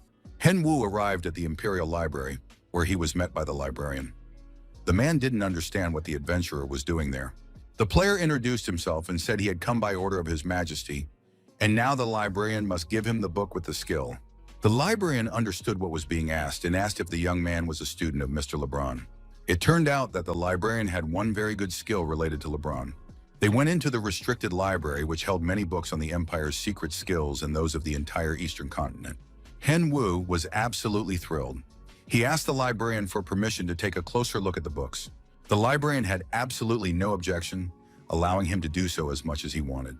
Manhwa read the titles of the books: Crescent Sword, Middle Slash, Dragon Sphere, Seven Stars, Magic Flash.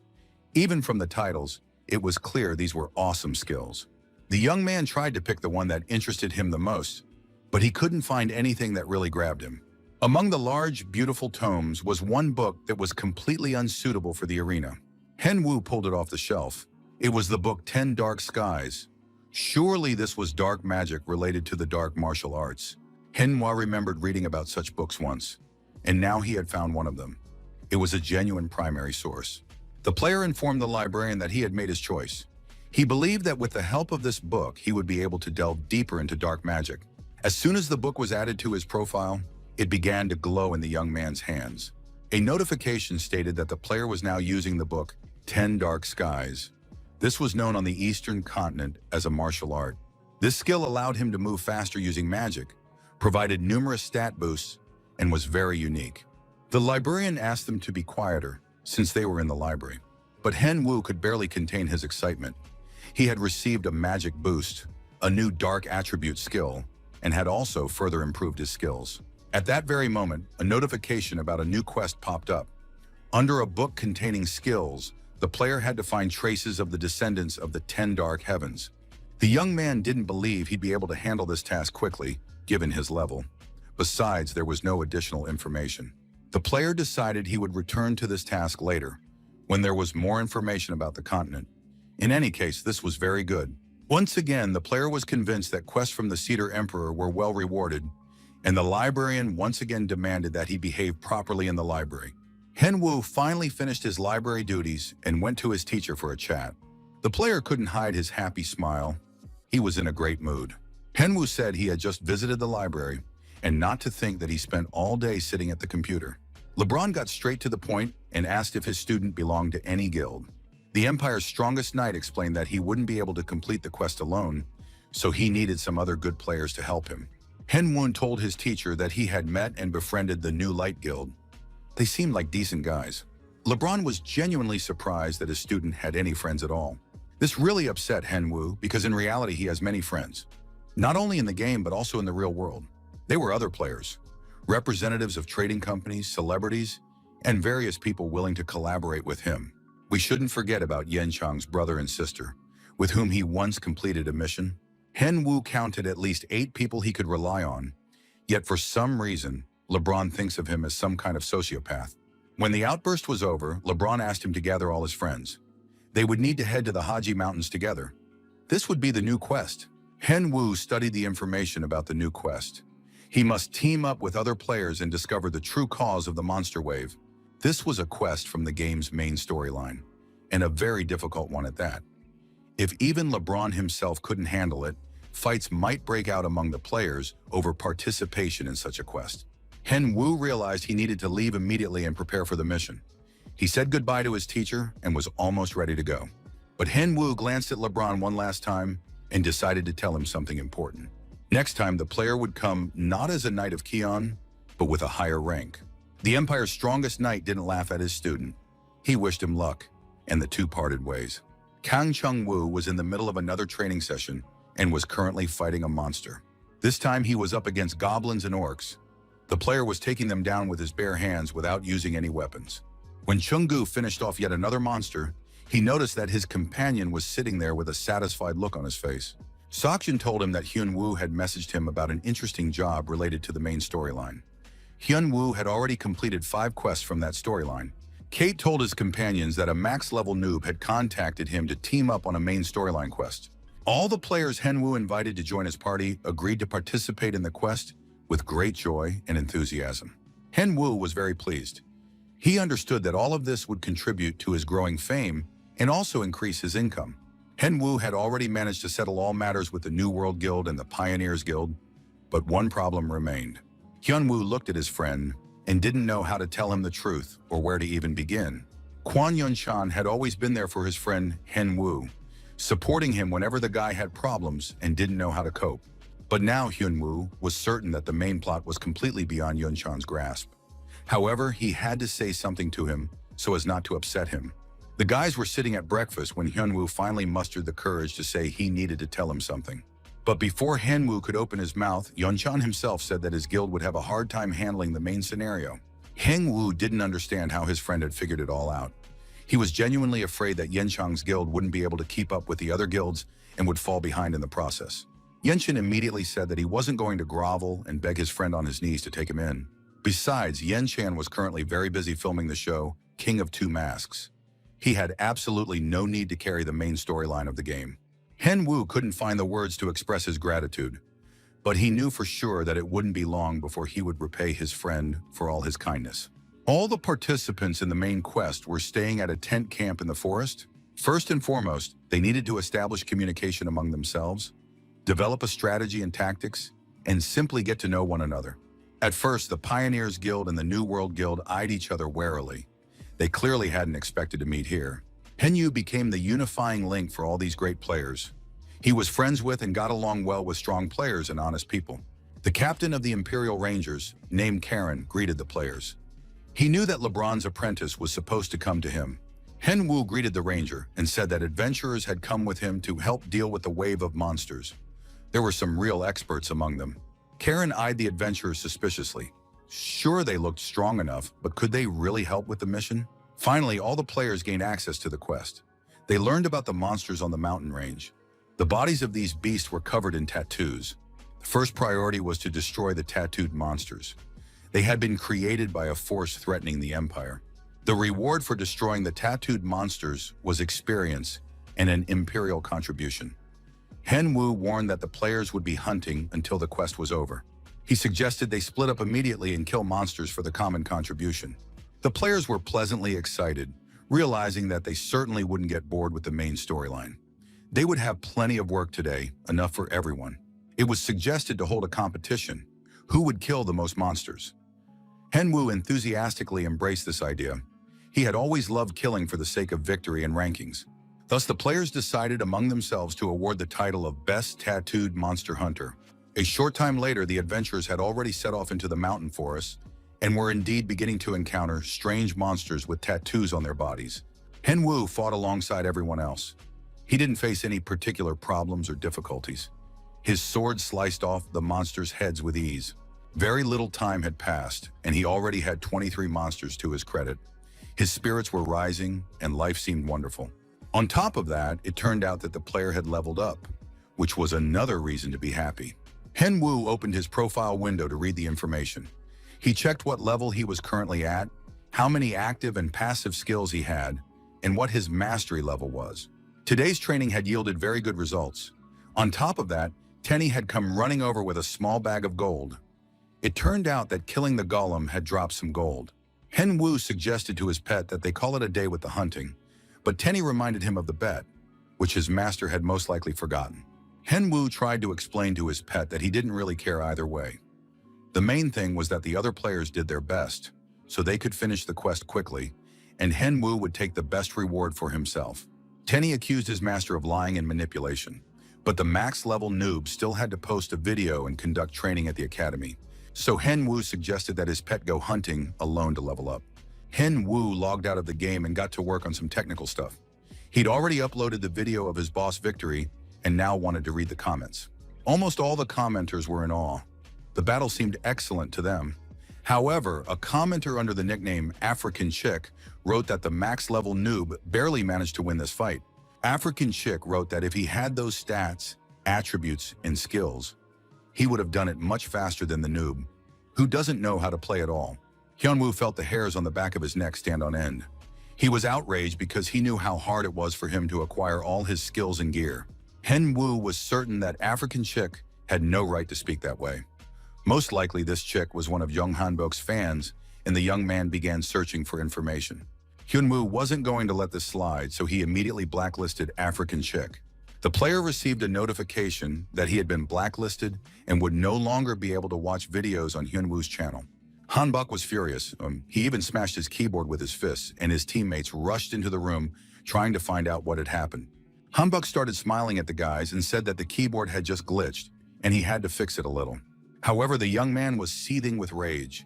The African fledgling couldn't even express his opinion anymore. With each passing day, Hanbok understood more and more clearly and became convinced that he had to kill a max-level Nuba. Dark magical energy spread among the dummies on the training ground. Hen Wu honed his skills, trying to make the best possible use of his new magic skills. More than an hour had passed, and soon the player felt nauseous because he had been straining mentally for too long. Henwu had been using the 10 Dark Skies skill the whole time and felt as if he were drunk. His whole body felt as if it were seasick. Henwu realized he needed to learn how to use the skill properly. Otherwise, he would get more tired than he would benefit from it. Henwu was supposed to meet his student Dwayne in a few minutes, so he put on the Nuba mask. Now nothing stood in his way of spending the rest of his time training again. Dwayne showed up right on time. He was getting ready for today's practical session and greeted his teacher. Hanwoo noted that the student had arrived early today, but the superstar explained that he had a habit of arriving a few minutes early. Hyunwoo hoped Dwayne wasn't planning to catch a glimpse of his true face. Generally speaking, of course, it's strange when a star of that caliber isn't late. Celebrities aren't usually very responsible people, but this turned out to be a very pleasant person. Henwoo asked if he had been training on his own at home. Dwayne immediately confirmed his readiness and said he was ready to demonstrate his progress on the training dummy. Dwayne wanted to show the teacher just how much better and stronger his first student had become after just one lesson. The duel between the student and the dummy began. The training machine attacked the player with a sword. Dwayne dodged the attack perfectly and immediately launched a counterattack, landing a powerful blow to his opponent's body. Henwoo watched the duel and noted that the young man's movements had become lighter. It was clear that he had been training and hadn't been slacking off the whole time. In fact, Henwoo had been worried that his student would slack off, and then the training would fall apart. But Dwayne turned out to be an excellent first student. At that moment, the man ended the match with a perfect strike, completely knocking out the dummy. The max-level noob gave a heartfelt round of applause, saying it was an amazing sight. Henwoo said that no one would have believed Dwayne was the same player from last week if there weren't records to double-check. Henwoo was confident that his student would receive an excellent medal for such skill. Now they needed to try to climb the rankings to solidify the result. Just then, it was time for the stream to begin. Max Level Noob greeted the viewers and said it was time for the second episode of Noob Academy. Today, they're meeting up with student Dwayne again. Dwayne will continue to climb the rankings, battle, and receive feedback from the stream's viewers. The viewers greeted the superstar, and Noob told them in confidence that they would surely be surprised when they saw the celebrity's new skills. The viewers didn't go easy on the player.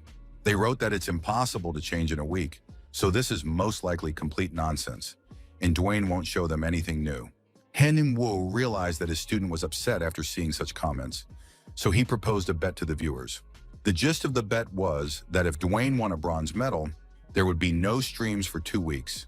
However, if he lost even once, he would have to stream 4 times a day for the next 2 weeks. Henwoo warned the viewers that this wasn't a recording, so they should remember the conversation and accept their loss with honor and dignity. Henwoo finished talking with his followers and asked Dwayne if he was ready to begin the challenge. When Dwayne heard the terms of the bet, he started to get a little nervous. Now a huge responsibility rested on his shoulders. Hyunwoo was alarmed because just a few minutes ago, his student had radiated confidence after the fight with the robot. Dwayne said that it had been just a training session, and now he wasn't at all sure he could win a bronze medal in such a short time. Henwoo realized that his student had suddenly lost his composure, but now he had to focus and couldn't afford to do many streams in the coming weeks. And that means they have to win today's match. Dwayne absolutely must win. Henwoo asked how his student felt about Tenny. Of course, absolutely everyone loved this little bear, so Henwoo decided to take advantage of the pet and offered Dwayne Tenny for his personal use for 1 hour. Dwayne imagined all the fun things he could do with this little bear. Viewers also started commenting that they envied the superstar. Meanwhile, Tenny was busy with serious matters. But after learning about the bet, he now didn't really want to fall into Dwayne's hands. So, it was time to start the match. Dwayne stood in the middle of the arena, waiting for his first opponent. The max-level noob announced that the first battle was beginning. The audience was told to watch closely, and Henwoo switched to host mode in the arena. Soon, Dwayne's first opponent appeared in the arena. It was a Knight-class player, wielding a powerful sword and fully clad in iron armor. Everyone was very curious to see exactly how Dwayne would fight him. The battle for the ranking began, and immediately the Knight swung his sword and prepared to attack. Dwayne managed to dodge it perfectly. He took a half step back, and the sword flew past him without touching him for even a moment. After that, the Knight made a few more attacks, but none of them damaged his opponent. The Knight was already getting nervous. He could see that Dwayne was dodging all his attacks, whereas last week he had just stood there like a statue. Dwayne, meanwhile, was not only dodging but also analyzing his opponent. He noticed that the knight was using magic. Henwu had taught him, if an opponent uses a magic sword, you must dodge. When the opponent has spent all his mana on magical attacks, the chance for powerful strikes will come. Dwayne remembered this lesson very well and now attacked using his iron fist. Soon the knight was defeated. He took several powerful blows to the torso. The student also remembered that he needed to step back to a safe distance if the opponent used skills and wait for the best moment to strike. You should never rush. If it doesn't work the first time, it will work the second or third. Dwayne gradually backed away, trying to catch the right moment. And he succeeded. His opponent lay defeated in the middle of the arena. The player Dwayne had won. The stream viewers couldn't believe their eyes. They didn't understand how it happened, since he wasn't any better than the swordsman in terms of level. Dwayne was a global action star. He was much more than just a muscle mountain. The guy trained regularly and played sports. Perhaps his weakness in the arena had previously been due to his popularity. He simply didn't have enough time to get the hang of the game and practice in real battles. But now Dwayne understood how the game worked. If he could use all his knowledge and strength, he would win. The man himself didn't understand why it was so easy for him today. He was literally in the zone and handled his next opponent with ease. Soon, a few more challengers were sent into the arena. It seemed that nothing could stop Dwayne now. The max-level noob addressed the audience, asking if they really still didn't believe in his success. By this point, the man had already racked up 9 consecutive wins, and it was clear he had no intention of stopping. Hen Wu congratulated his first student on his excellent result. The commentators were simply blown away. They all wanted to learn the same way and become noob students. Hen Wu was very pleased. He reminded the TV viewers that you don't wave your fists after a fight. They agreed to the bet and didn't believe Dwayne would win. With every victory, Dwayne grew more confident in his abilities. He knew that with just a little more effort, he would level up, advance in rank, and earn the bronze rank. Nub was an excellent teacher. He encouraged his student and boosted his confidence. After all, Dwayne had already racked up a string of victories and was sure to earn the bronze rank. Another opponent was found, and now Dwayne set out for his 10th victory. However, the challenger's appearance made Dwayne wary. Standing before him was a player who had 13 consecutive wins. From the viewer's perspective, the match was sure to be very interesting. The opponent was worthy, and the battle was going to be a real one. Practically everyone, including Henwu himself, was certain that Nubu would have to host free streams for the next couple of weeks. All the viewers looked at the player who had appeared and immediately thought that the match would be interesting and that Dwayne would most likely lose. Henwu thought about how important it was to plan a strategy in the main scenario. And now a substitute knight had appeared in the arena. Henwu understood that this was no coincidence. All substitute knights were at least silver tier. Henwu thought his student was now at a loss. Dwayne figured his opponent had slightly more experience than he did. Of course, there's no denying it. The stranger had won 13 times in a row. No one would argue with that. But Dwayne needed to get better anyway. Earn a more prestigious medal, test himself, and believe in the words of the top-tier Nuba. So the man declared that today he would be a winning machine. Of course, everyone thought that the superstar simply didn't know who the substitute knights were. So the battle for the ranking began, and the opponents clashed in the duel. Dwayne noticed that his opponent had a sword and thought about how to stop him. The man managed to dodge and avoided the sword, even though it was moving at a very high speed. Dwayne noticed that the sword's trajectory had changed, and if he hadn't defended himself, something bad would have happened. The stranger kept attacking and was literally pushing Dwayne back. It was clear that he was truly strong and on a whole different level. Dwayne realized that all his previous opponents had been weaker, but that didn't mean he had to lose now. The man steeled himself and was completely focused. He knew he couldn't afford to make any mistakes. Besides, he had worked very hard to reach this level. Waiting for the right moment, Dwayne launched an attack on his opponent just as the substitute knight moved his weapon-wielding arm aside. Henwu was very focused and paid no attention to the spectators' comments, watching his student closely. During training, a conversation took place between them. Henwu asked how one could defeat someone who could not be defeated.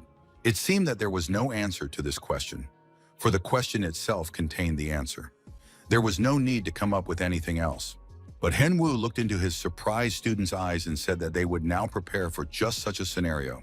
Henwu thought about today's strange matchup. The stranger was eyeing his weak opponent, planning to toy with him for a while. The guy was sure he'd win so he could show off on the stream to gain more followers. But unexpectedly, this weak opponent landed a punch and managed to parry the attack, which greatly surprised the substitute player. The stranger had let his guard down so much that he nearly dropped his sword. He was unpleasantly surprised when he realized his opponent was trying to counterattack. At that moment, he was struck with a powerful shove in the back, and then Dwayne unleashed a barrage of fiery punches on his opponent. The blows rained down on various parts of his body, and the stranger could barely keep up with them. With each strike, the attacks grew stronger and closer. Just like in training, Henwu was very worried about his student, supporting him with all his might so that the man would believe in his victory. Dwayne was very tired, and his focus was starting to waver. But he still realized that the perfect moment had arrived. Dwayne launched a stunning attack using his skills. He had the lion's breath skill at his disposal. As a result, his opponent fell into a state of stupor and couldn't move for a while. Dwayne immediately began landing strikes to finish the fight. A sharp blow to the head knocked the player out. This was followed by several more effective strikes with his fists, elbows, and knees. Dwayne now looked like a true killing machine. He was on such a roll that it was hard to stop him. As a result, the match was won by Dwayne. He defeated and overcame the substitute knight. Henwu was probably the happiest of all. The guy didn't want to waste 2 weeks on pointless streams. He had too much to do in the main storyline. The teacher congratulated his talented and obedient student, who didn't seem to have realized yet that he had defeated the substitute knight. This knight was at least a silver-ranked fighter, which meant Dwayne was definitely no longer a bronze-ranked fighter. The player kept fighting and winning over and over again. He had become much stronger and shed the label of loser.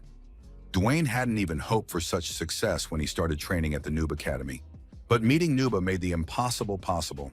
So anyone who struggles with duels should definitely enroll in this academy. Their experience in arena combat will change. It was excellent advice and completely unobtrusive advertising. The teacher and student were very pleased with each other and shook hands, a sign of gratitude. Hen Wu addressed the viewers, saying that the stream was ending because he and Dwayne had achieved their goals.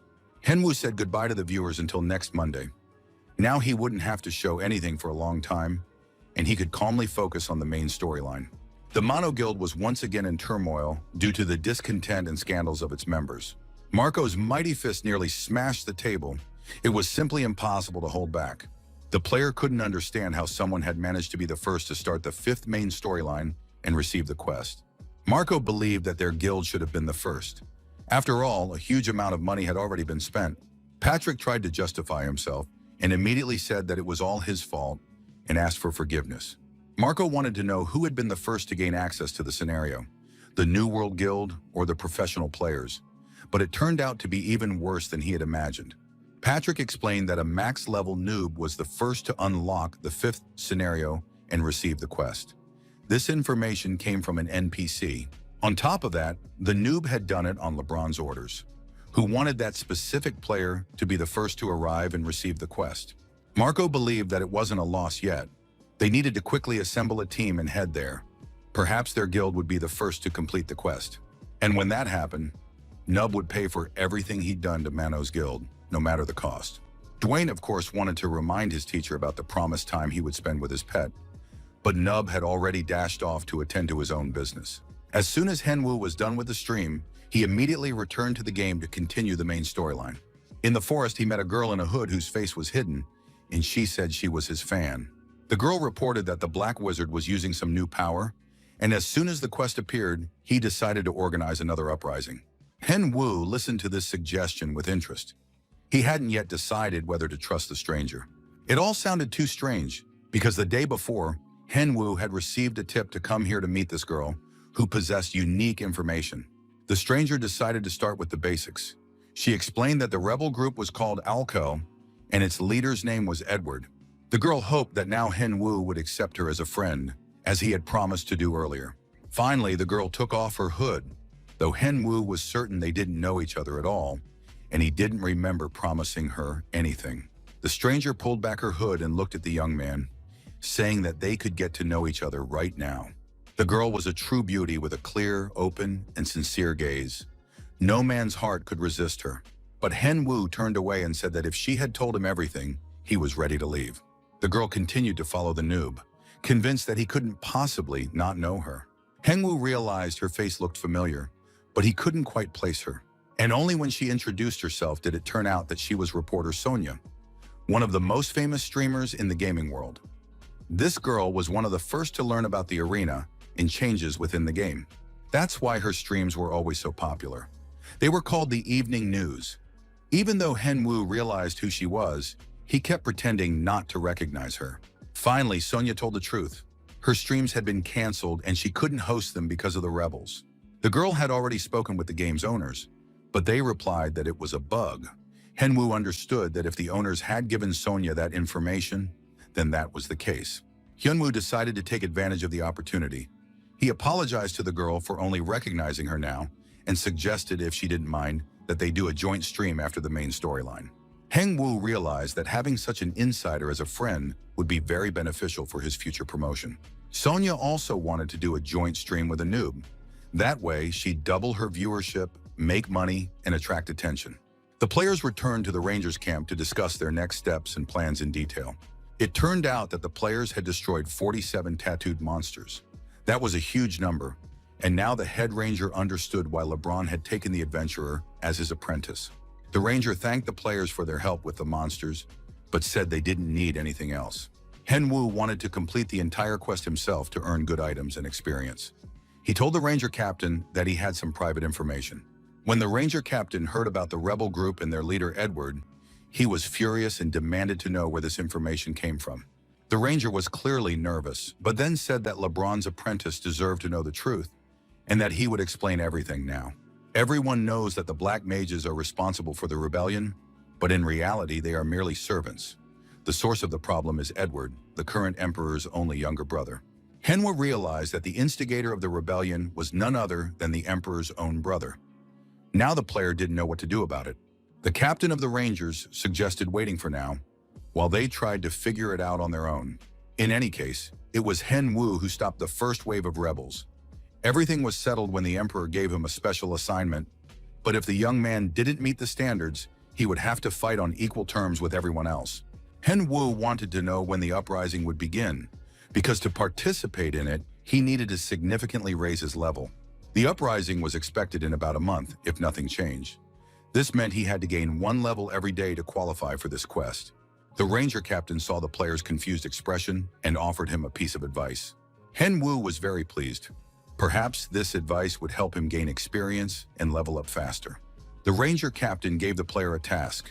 That was where Archmage Cephid was located.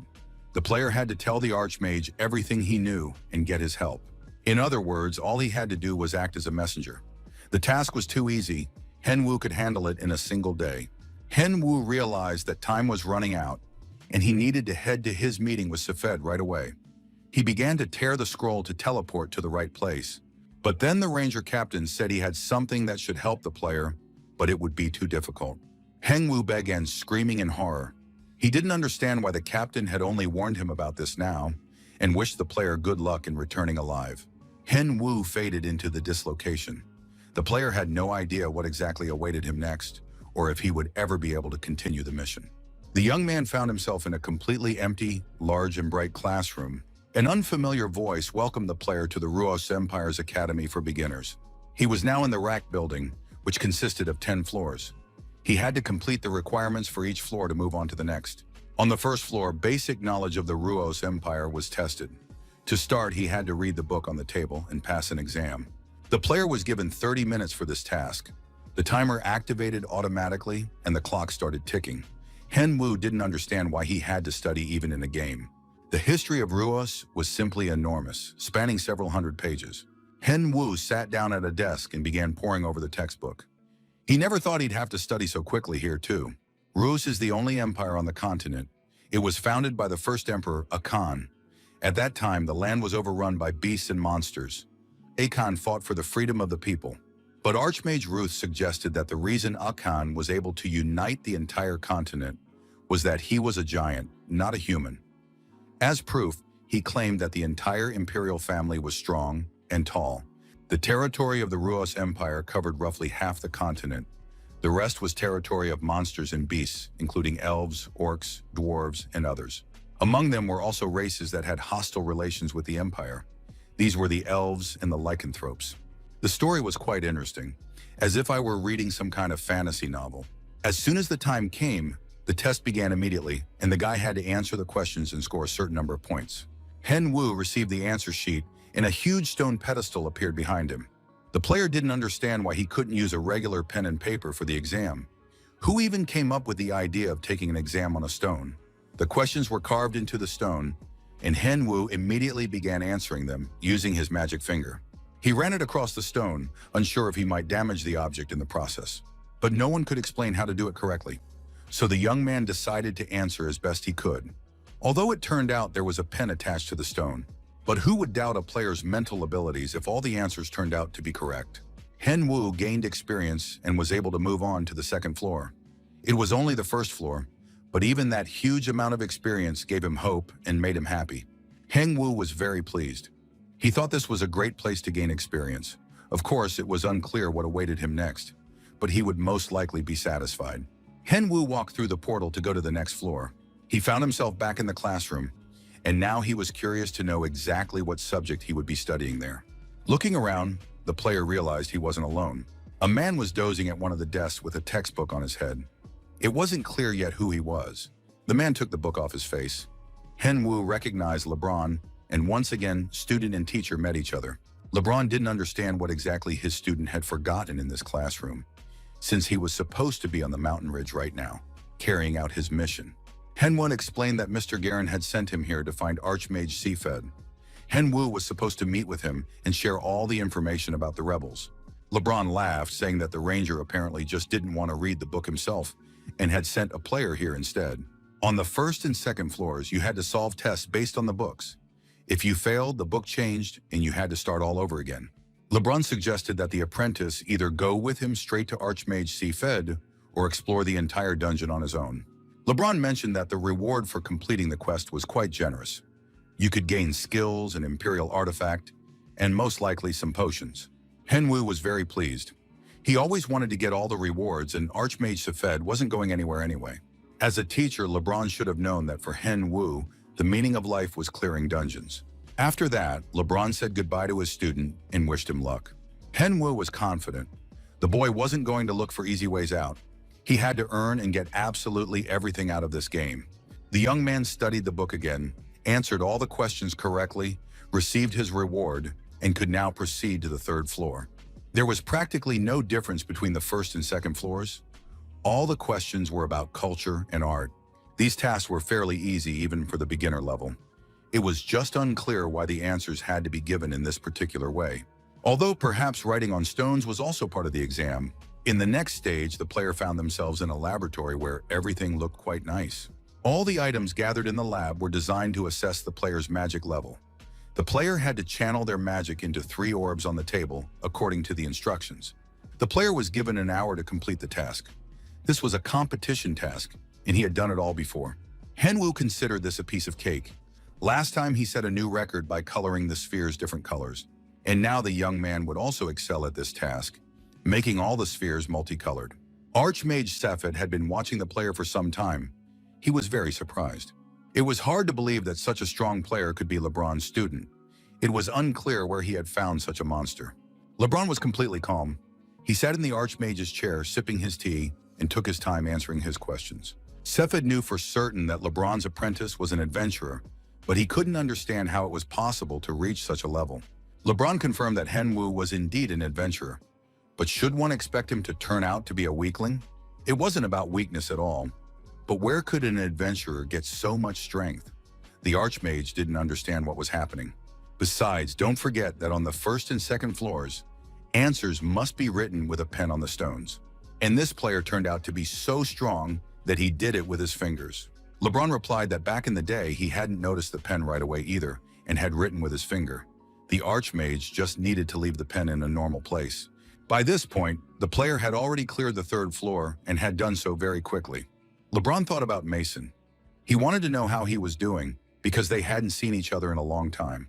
Hen Wu was absolutely thrilled. He had completed the test perfectly, received his reward, and was now moving on to the fourth floor. For completing the tasks on the third floor, the guy received a huge number of all kinds of skill and ability upgrades. All his magic-related skills had improved by 1 level. Hen Wu was very glad to be here. Even if they hadn't let him in, he would have tried to get here. LeBron, watching how his student was doing, figured he'd be able to finish everything today.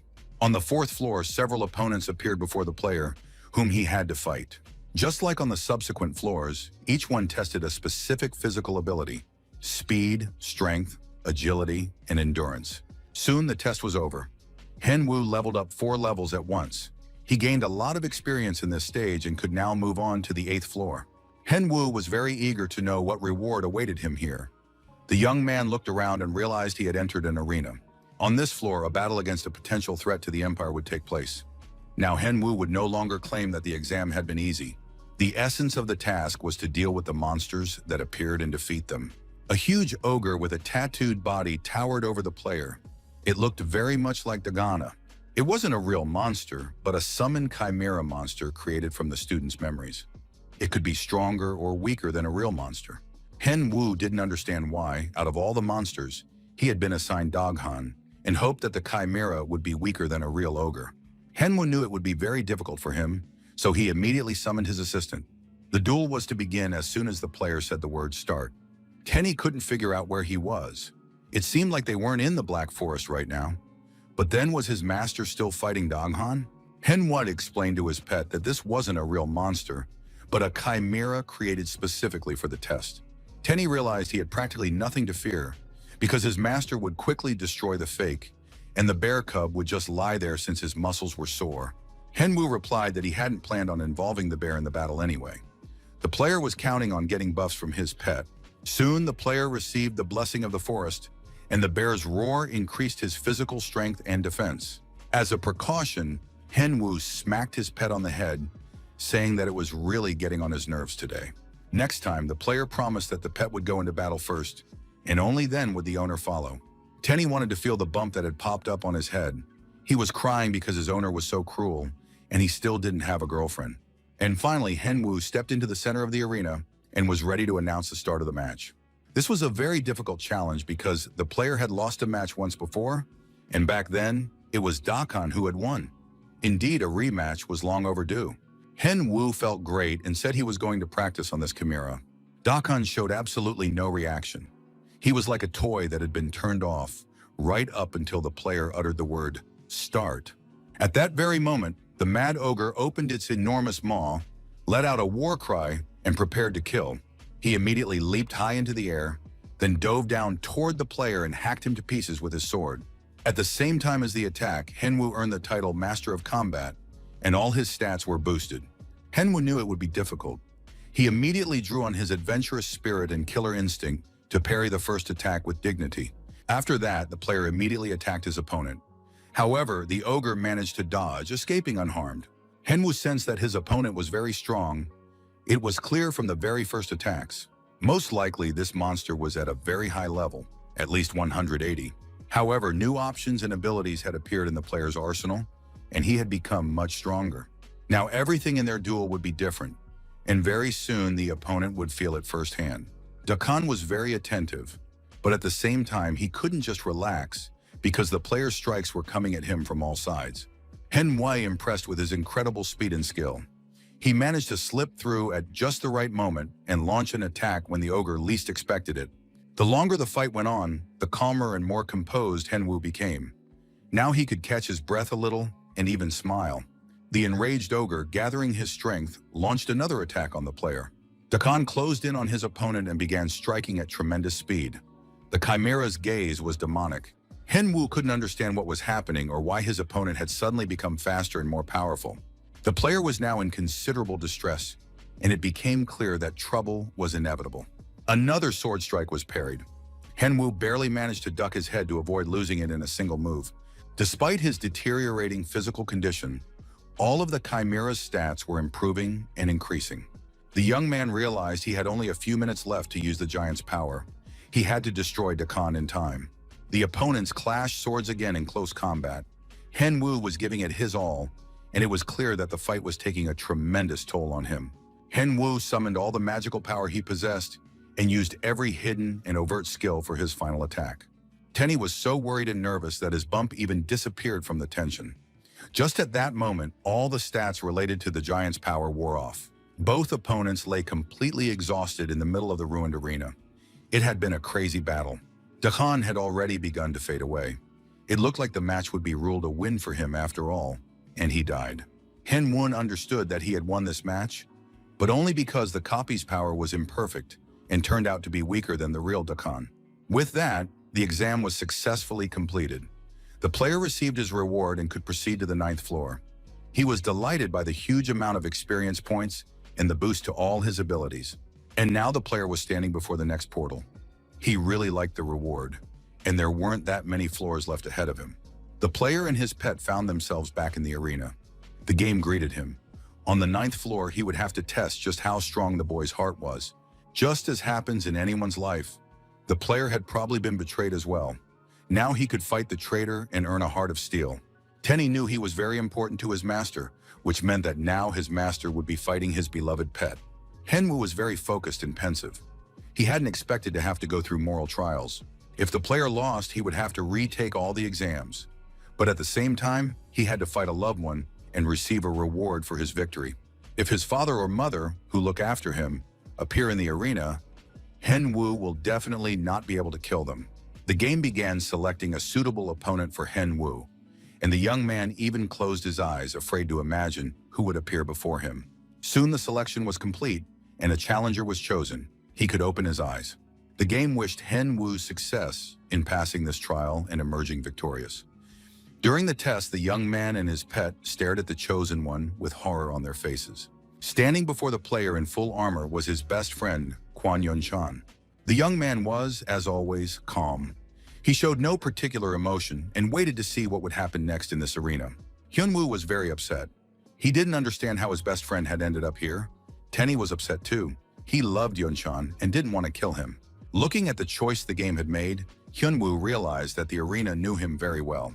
Yenshin really was his dear friend, who had pulled him out of trouble over the years and supported him always and everywhere.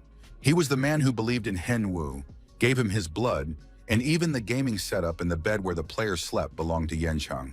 Yenshin was not just a friend, but even closer than that. Sometimes people have family, but they feel like strangers. Henwu understood that he owed absolutely everything he had to Yunchan. He owed him absolutely everything, from money to time, attention, and love. But now the situation was completely different, and a powerful fist landed squarely on his best friend's face. And all this was happening because there was a battle between them right now. And besides, Yenshin was glad that it wasn't someone else hitting him, but his best friend. Tenny watched what was happening, and his mind began to race. How could anyone treat their best friend like that? On the other hand, he looked at Yenchang's battered face and was glad he wasn't in his best friend's shoes. The exam had been successfully passed, and now the player was to receive a reward. For defeating his best friend, Henwu received the resilience skill. He possessed an unshakable heart, knew how to discipline his mind and dominate his body. Archmage Sefed was simply in shock, for this was no player, but some kind of merciless monster who had instantly dealt with the person dear to him. LeBron said he hadn't had any trouble on the 9th floor either, and he'd cleared it pretty quickly. Most likely it's a case of like teacher, like student. The apple doesn't fall far from the tree. Henwu appeared next to his teacher and was now looking around in surprise. For some reason, it's unclear why the player appeared in this strange place instead of on the 10th floor. Or perhaps he's about to face a battle with LeBron. LeBron laughed, saying that in that case, Henwu definitely wouldn't be moving on to the next floor. And then he asked the Archmage where the 10th floor was anyway. As funny as it sounds, it turned out that it was broken. The Archmage admitted that he had been conducting research there, set something on fire, and now it would take several months to restore the floor. Henwu was immediately disappointed because he wanted to receive the reward for the 10th floor. So he asked if he could return there once the repairs were finished.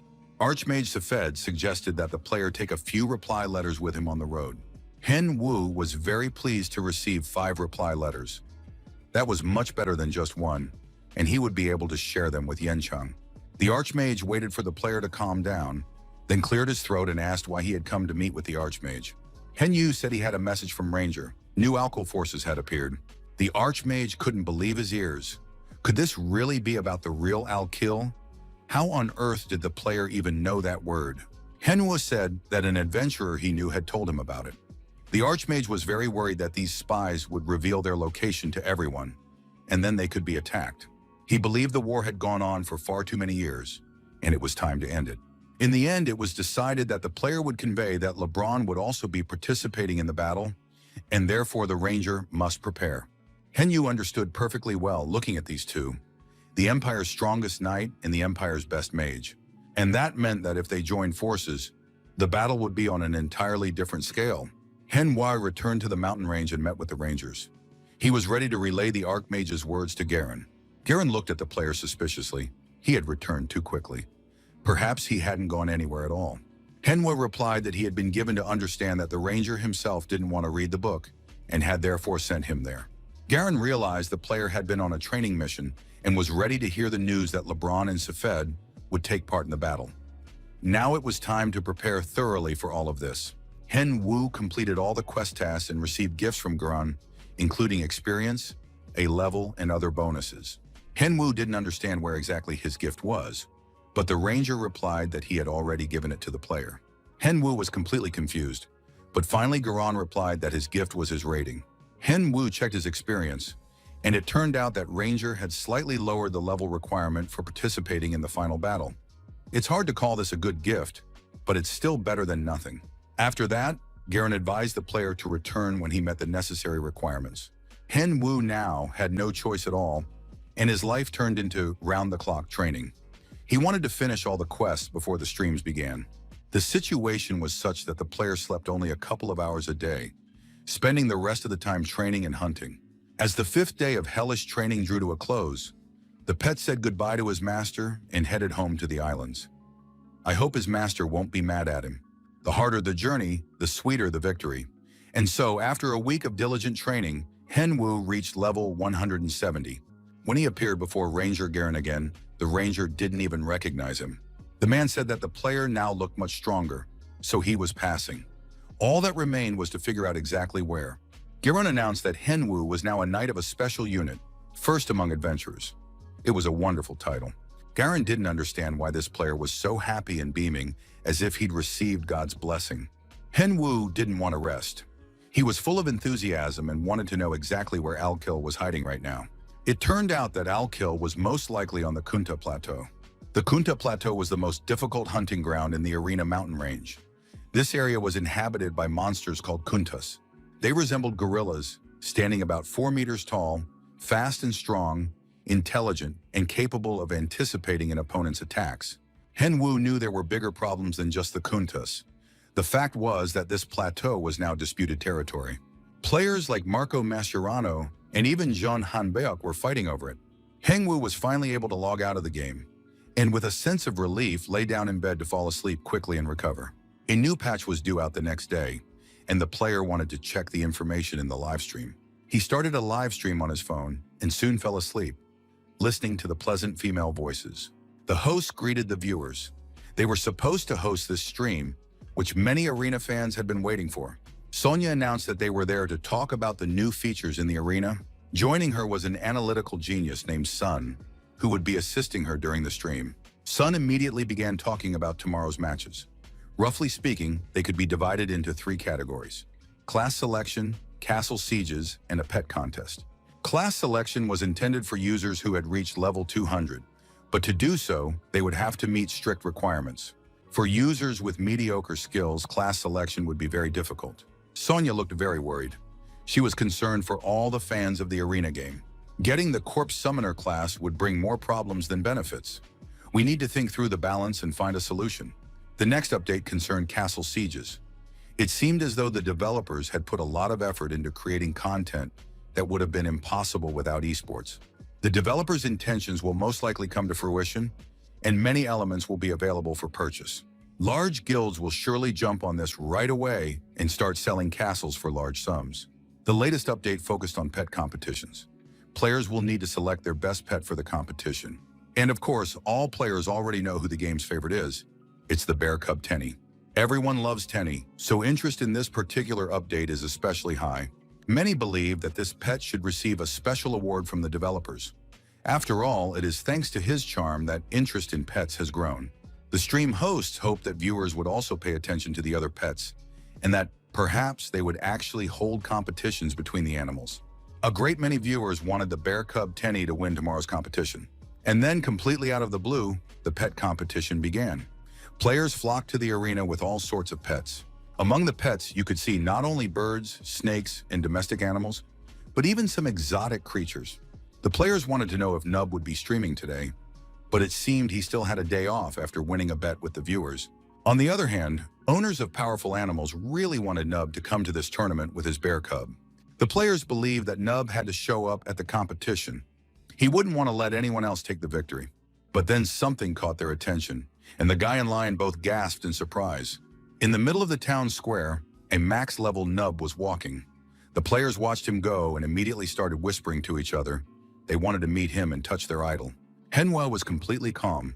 Of course, he had come to collect his prize, and the next day he would stream and tell everyone how it all went here. Once among the other players, Manhwa summoned his pet, who was also a celebrity and a crowd favorite. Once in the city center, Tenny was even a little scared. Nothing like this had happened to him in a long time. He was used to dealing with all kinds of monsters, but this was even worse. Tenny was genuinely scared of the people staring at him from all sides. The bear cub climbed onto his owner's shoulders, hoping for protection. The frightened little bear cub looked around in terror and fear. But just then, his owner said he'd come up with a name. Manhwa started his stream, greeted his viewers, and said that he was back after a break and was happy to be with his beloved viewers again. The streamer hoped his followers would appreciate that he'd decided to start the stream a day early, just for them. But it soon turned out that no one was interested in Manhwa himself today. Everyone wanted to get a closer look at the heroes of today's festival, which was sure to crown the first champion among the pets. Tenny got very cocky. He loved being admired and asked his owner if Manhwa would give him an elixir if the bear cub won. Manhwa had already pumped a huge amount of elixirs into this bear, so the cub shouldn't doubt it. He'd be better off thinking about how to win the championship. Tenny was already imagining how delicious and enjoyable today would be, and began dancing with joy, drawing even more attention from the players. But soon it was time for the festival to begin. Sonia greeted everyone gathered at the stadium and announced the start of the pet festival. 32 contestants would be participating in the first competition, titled World's Best Pet. That was quite a lot, so the competition would be fierce. People continued to stare at the little bear from all sides, and even the owners of other pets couldn't help but comment on its cute paws and tail. The competition began with the distribution of balls. Players had to direct mana at a ball to change its color. They would then face off against those with the same color. Manhwa revealed the color of the ball he had drawn. It turned out to be purple. Soon he would find out who his pet would be competing against. Festival participants checked their colors and reacted to them in different ways. Some sighed with relief, while others had tears of disappointment streaming down their faces. Finally, another purple ball appeared among the participants. It was in the hands of a pretty girl. So, it was time to start the first battle, and the rivals took to the competition field. In the red corner was a max-level Nuba pet named Tenny. The bear cub raised its paws menacingly and growled. Sonia announced the start of the battle. Dabibi, the cute little creature, stepped out to face the bear cub. Tenny had no intention of dragging this out and immediately activated a lightning bolt, ready to send it at his opponent. Now there was a cat in front of the bear. He had to defeat it so that Tenny could receive the elixir from his owner. But before the strike could land, the cat's owner couldn't take it anymore. She ran over, grabbed her pet, held him close, and began showering him with kisses. The girl sobbed and begged, pleading not to kill her Dabibi. In the end, the girl announced that they were giving up, and the pet refused to fight. Tenny looked at the owner, hoping the player wasn't upset with him. Many commentators agreed that the match was very one-sided. No one would want to see their pet simply destroyed like that, even though everyone understood that it was a fair victory. The tournament quickly came to an end. Tenny became the world's best pet, received a trophy and gifts, and his owner was presented with a floral wreath. Manhwa was a little upset. He hadn't expected them to win that way, but Tenny was happy because now he would get an elixir from his owner. After that, everyone moved on to the main event, and the guests were invited into the arena. The pet competitions began, and the audience waited with great excitement. The host explained the rules. The goal was to showcase their pet's best qualities. There were no restrictions, so everyone could feel completely at ease. The competition judges evaluated the pet's performances based on specific criteria. The goal was to win their hearts, and the top 5 pets would be selected. The host invited the first contestant and their pet onto the stage. It was a contestant named Frin and her pet Khan. They ran cheerfully onto the stage. The contestant and her pet showed off various skills, how they jump, run together, and have fun. Everyone really liked it. Kan was considered cute. However, suddenly one of the judges began to stare intently at the pet. It seemed as though some kind of hypnotic energy was emanating from this person. No one could understand what was happening. It was as if he were transmitting some kind of impulses to the poor animal. Eventually, Kan's performance ended, and the judge said that this was an absolutely ordinary pet. This judge was named Poker Face, and his defining trait was that he found nothing in life to be cute. Everything seemed boring, banal, uninteresting, and mediocre to him. One by one, the contestants carried away their tearful pets. Sonia, who was hosting the competition, no longer understood why they had chosen such a cold-hearted person to be a judge. However, the competition continued, and then the next contestant was invited onto the stage. A max-level noob and his bear cub, Tenny. The judges were absolutely thrilled. They never thought they'd meet Tenny in real life and found him adorable. Poker Face didn't flinch. Henwoo and his pet looked very elegant in their suits, and now Tenny wanted to know exactly what they would be doing. Tenny hadn't expected such a setup from his owner, but Henwoo replied that he hadn't come up with anything yet. The bear was literally furious because he needed to win this tournament to get the elixir, but Henwoo thought that wasn't his problem. The audience and hosts watched the pair's argument with fascination.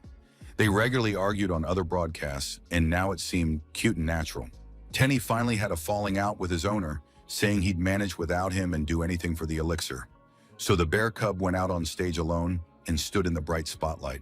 The bear cub gave his most pleading look, stretched out his clean paws, and asked if they could give him a little elixir. The hearts of the entire nation were breaking into pieces. The eyes of the audience overflowed with the emotions of brave, courageous, and unbreakable people. Henwoo jumped up to the cub and punched him in the chest, saying that a bear shouldn't beg but should perform. Tenny was practically sobbing. He said he didn't know what else to do while Judge Pokerface sat there looking bored as ever. The bear cub leaped up, somersaulting through the air, ready to do anything to secure a victory. He expected to land in his owner's arms, but the heartless Henwoo stepped aside, and the bear fell flat on the stage with all his might. Tenny got to his feet, barely holding back his tears, and stood unsteadily on the stage in front of a packed house. Judge Pokerface felt that at the sight of this bear, his heart was overflowing with some new and incomprehensible feeling. Most likely this feeling was connected to the cuteness of this particular bear cub, and now absolutely everyone's hearts belonged to Tenny. The pet competition was coming to an end, and the organizers announced the winner, congratulating max-level Nuba on his pet's victory. Now everyone hoped they would see Tenny more often. Everyone was curious to watch the bear cub eat, drink, sleep, and do all sorts of funny things. Judge Pokerface picked up the bear cub and started squeezing him, but the winner threw a fit and demanded to be left alone. Henyu had virtually no doubt from the very beginning that his pet would win the tournament. While Tenny was busy with the judge, the competition host, Sunny, approached the player to tell him something. The girl whispered that she had some new information. Henwoo hoped it was news about the main quest. While everyone was admiring the bear cub, Sonia whispered in his ear that very soon, an uprising in the mountains would shake the empire. Sonny couldn't say anything more and suggested they continue after the stream because it was a long and serious conversation. When it was all over, Henwoo met up with Sonny somewhere in the woods so no one would interrupt them. Henwoo told the girl that there was absolutely no one around and she could tell him all the details. Henwoo was alarmed and worried. Had Akila's uprising already begun? But the girl said it hadn't even started yet. However, she explained that local uprisings would begin in 2 months. And, as far as was known, Akila's plans included the siege of 4 or 5 cities. It turned out that Akila's base, located on the Kunta Plateau, was currently not as crowded as it had been before. Now they were regrouping closer to the cities they intended to besiege. At this point, Henwoo was already satisfied with the conversation because he had fulfilled the quest conditions and obtained valuable information about Al-Kil. The player turned to the girl and asked if she could go with him to a certain place. It could help all the players in the future. Henwoo took Sonya to the Imperial Rangers camp, and the girl told him everything she knew. The captain of the Rangers was very excited when he heard that Al-Kil's base was unprotected. Sonya confirmed that the information was accurate, and the captain said he would immediately inform the Emperor, and they would begin moving troops. The Ranger captain said that he would be able to reach Akila's camp soon, along with Henyu and the other adventurers. The ranger captain thanked Sonya for the useful information, and the girl received an imperial contribution to her account. After that, the players left the ranger's location. Sonya thanked the max-level noob for helping her get the imperial contribution. But in reality, it was Sonya who helped all the players. If not for her information, they wouldn't have been able to continue the quest. So this beauty deserves the thanks above all. Sonya studied the guy closely. She thought he was a quick-witted and interesting young man, and a good player to boot. As they parted, Sunny said she would contact him as soon as she found out anything new. Henwoo was pleased. He felt he had taken another step toward success. After that conversation, Henwoo spent some time mulling over all the information he'd received from Sonya.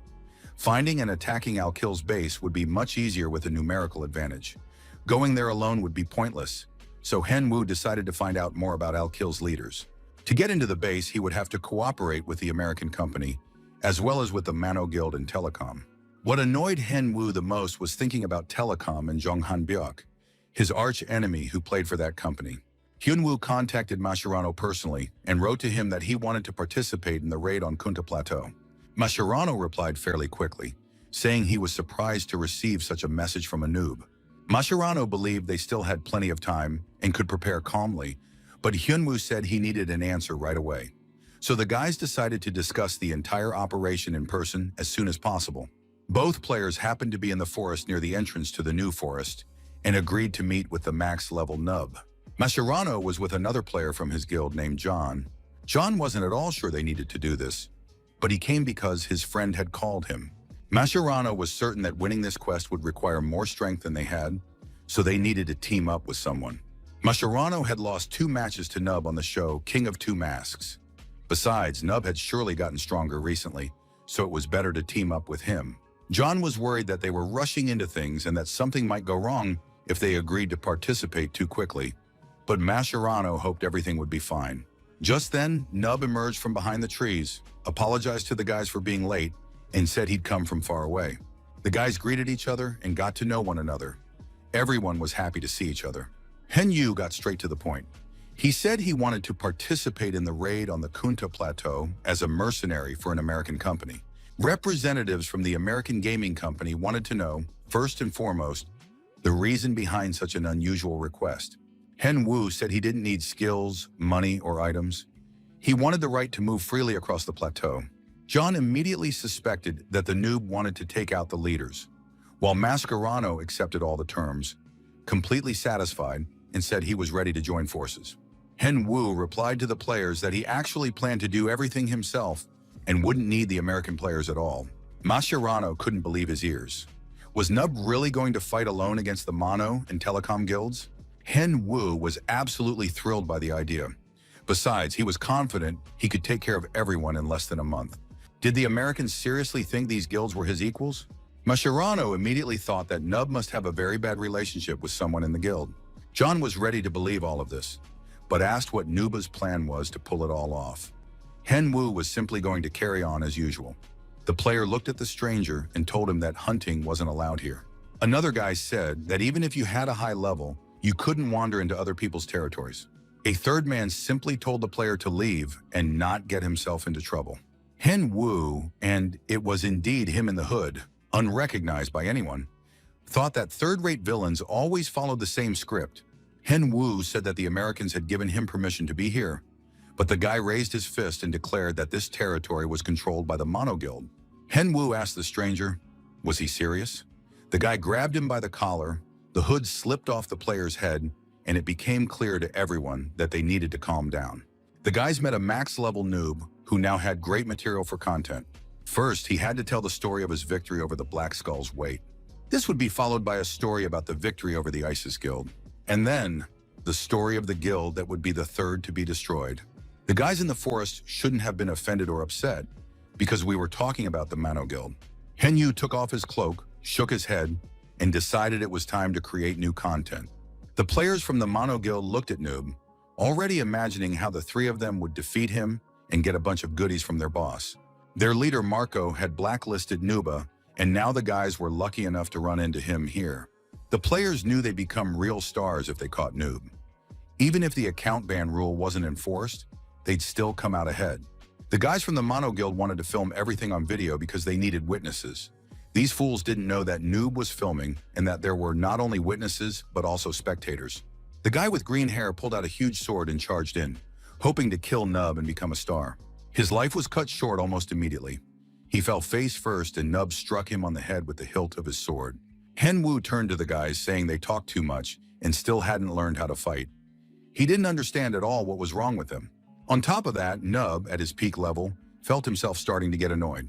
There's no point in re-watching what happened next. It took place in the morning, and there was nothing unexpected or unpredictable about it. In addition, Noob told his viewers that he had specially prepared a video for those who couldn't watch the stream. Henwu explained to viewers that he had agreed to work with an American company. They had given him permission to traverse Plato Kunta. But members of the Mono Guild suddenly appeared and behaved very aggressively toward the player, forbidding him from walking through the area. The viewers were completely on Nub's side, not understanding why he wasn't allowed to walk through the area. After all, it doesn't belong to anyone, so the guys were in the wrong from the start. A fight ensued, which was unequal from the start because Nub was fighting 3 players all by himself. But the Mono Guild members turned out to be quite weak, so the max-level Nub easily defeated them. Viewers in the comments expressed their full support for Nub and said that the players from the Mono Guild were total trash. It is very sad to report this, but the members of the Mono Guild were completely wiped out, and the killer's dark aura still wouldn't let go of Nub. He didn't know what to do now, but the viewers supported their idol, saying he was absolutely right, and now Nub went for a walk on the Kunta Plateau. Patrick went to the boss's office, expecting a lot of yelling and negativity. Patrick thought about how their guild hadn't even made it into the main storyline, and now this disaster had happened. It was hard to imagine what to do next. Marco remained silent for quite a while, pondering what had happened, and then turned to Patrick. He demanded that Patrick immediately gather all the guild's players because they needed to destroy a max-level noob. Henwu was wandering across the plateau, wiping out a large group of giant insects. A noise caught his attention. He turned around and greeted the new arrivals. Standing before him in full force were representatives of the Mono Guild, along with their leader, Marco. Marco took off his helmet and said that since the broadcast of the King of Two Masks, the guild had suffered many humiliations, for which they would now take their revenge on the max-level Nuba, because the guild always pays its debts. Henwu asked, were they really all going to attack him? After all, they had planned to take part in the main scenario. Marco was confident that his guild wouldn't fall apart if a couple of members left its ranks. Henwu was satisfied with this answer and said he would listen to Marco after this battle was over. Henwu activated all the stats necessary for battle, increased his strength and power, and was ready to attack. Patrick thought about how he hadn't been able to talk the guild leader out of this madness. Was Marco seriously going to kill a max-level noob? Patrick turned to the support team and demanded that they back up the tanks. They bolstered them with buffs. The mages had to work immediately to slow down the enemy. Henwu was absolutely thrilled, as he had been eagerly awaiting and preparing for the arrival of these enemies. Tenny's pet stood on a branch high up in the trees, waiting for the right moment to join the battle. Soon, the bear cub leaped from the tree, and as he flew through the air, his size increased slightly to make it easier to destroy enemies. The bear roared, causing the magic spell to be dispelled and the defense to drop immediately. The mage from the Mono Guild fell because a wild bear was behind them. Its size surprised and stunned many. Tenny had drawn their attention, and now the tanks were focused on him. Henwu could calmly go about his business. The player activated lightning and charged into the attack, paying no attention to anyone. He was very fast and instantly reached the mages, who were still trying to do something. In the previous sentence, the keyword is tried, but they didn't succeed because they didn't have time and were killed. Patrick turned around with horror in his eyes. The battle had only just begun, and the mages were already dead. The max-level noob kept moving, showing absolutely no emotion about what was happening. The player's pet, Tenny, had managed to weaken the mages and was now targeting the tanks. Patrick realized he shouldn't have touched them. At that moment, the guild leader, Marco, appeared out of nowhere, saying it had been a decent attempt. He struck from behind the enemy but barely managed to jump back. Henwu didn't just dodge the attack, he even managed to land a counterattack, and the enemy's shield was now badly dented. Marco got to his feet, filled with hatred and rage. He said that if his opponent survived, he would find him, kill him again, and do it over and over. Marco swore to do everything in his power to ensure that Nub would never be able to play this game again, and for him, the arena was over. Henwu looked, one might say, very frightened as he listened to his opponent's terrifying speech. But if everything is as Marco says, then why did he bring an entire guild with him? You don't even need to answer that question. Everyone already knows the answer. Marco is afraid of losing to Nub in a duel. Everyone present stopped fighting and froze, trying to guess what would happen next. The stream viewers watched the broadcast with interest. At that moment, Marco shouted to all his holy knights and priests to get ready. Patrick tried to stop the frenzied guild leader, who didn't realize they could cause problems in the main scenario. But Marco didn't care at all. If they killed the max-level noob, who was considered invincible, he would gain more benefits from the main scenario. Hen Wu continued to provoke the enemy, saying that Marco was actually just afraid to play on his own account. Marco stood his ground, saying that his opponent could think whatever he wanted and that the priest should prepare for the attack. Marco was certain that his opponent would soon meet his end. Hen Wu, of course, had no intention of sitting idly by and simply waiting for these players to destroy him. Before he reached the guild leader, Marco activated the ice lens. Patrick hoped to postpone the confrontation with Noob for as long as possible, but if that was the leader's decision, he had to support it. Suddenly, the bear cub Tenny couldn't figure out what was happening because his paws had practically stopped responding. Patrick knew that their leader was a paladin, which meant that most of the players in the guild were holy knights and priests. There are skills in the game that are the worst possible option for them. Sword of Faith for holy knights and Prayer of Faith for priests. Using these skills consumes a lot of mana, but in just a couple of minutes, your stats increase several times over. You could say it's a terrifyingly unique skill. He has a secret. This skill duplicates all his other abilities, and it's the Mano Guild's best combat style. At that moment, all the players' stats had been boosted several times over, so they had to finish off their opponent within 2 minutes while the skill was active. Hen Wu turned to his opponent and asked, "Is Marco really that stupid?" After all, he told his enemy about the 2-minute limit himself. Marco didn't react to the provocation at all and told his players that they should start with the Raging Bear. In that very moment, the spot where the player had just been was empty. Manhua realized that his pet was in grave danger and ordered Tenny to shrink immediately. Marco attacked with the Holy Cross, and there wouldn't have been a trace left of the bear if it hadn't shrunk by then and happened to be in a different spot. Henry was very pleased that his pet had managed to escape. He watched in awe as Marco delivered a powerful blow, scattering many huge trees in the process. Tenny started crying out of fear, his paws trembling, but his owner told him they needed to head back. Marco finally responded to his opponent's comments, saying that he had mentioned the time limit because he was confident he could finish off Nub within the allotted time. And then the max-level Nub would pay for the fact that Marco had to go this far for this victory. Marco unleashed his attack on his opponent, hoping to catch him off guard. Henwu withstood the attack, but could barely parry it. It was very powerful and complex. Marco was even more inspired. He was already stronger than his opponent in every stat, and now with this skill, he was practically unbeatable. The stream viewers were really worried for their idol. They knew the guy had to hold out for a couple of minutes and hoped he had a plan. Henhua used the Art of LeBron, multiple attacks, and even the invincible Marco was forced to hide behind his shield. Powerful explosions rang out all around. Everything was shrouded in smoke and ash, and it was completely unclear who would win. The smoke cleared, and everyone saw Marco standing in the midst of this apocalypse. The spectators were in utter horror. Had their favorite really lost? But then they saw Nuba, whose health and level were extremely low. At that moment, Marco thought he was facing a very worthy opponent who could withstand even his attacks with a powerful skill. But now is not the time for sentimentality. Nub turned out to be a lousy player, since he usually only shows his best side in streams.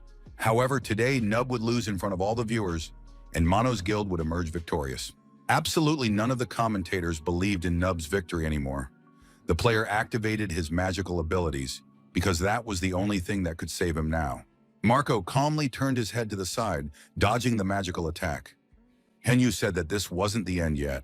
Of course, it was ridiculous to hear such a statement from a player who had one foot in the grave.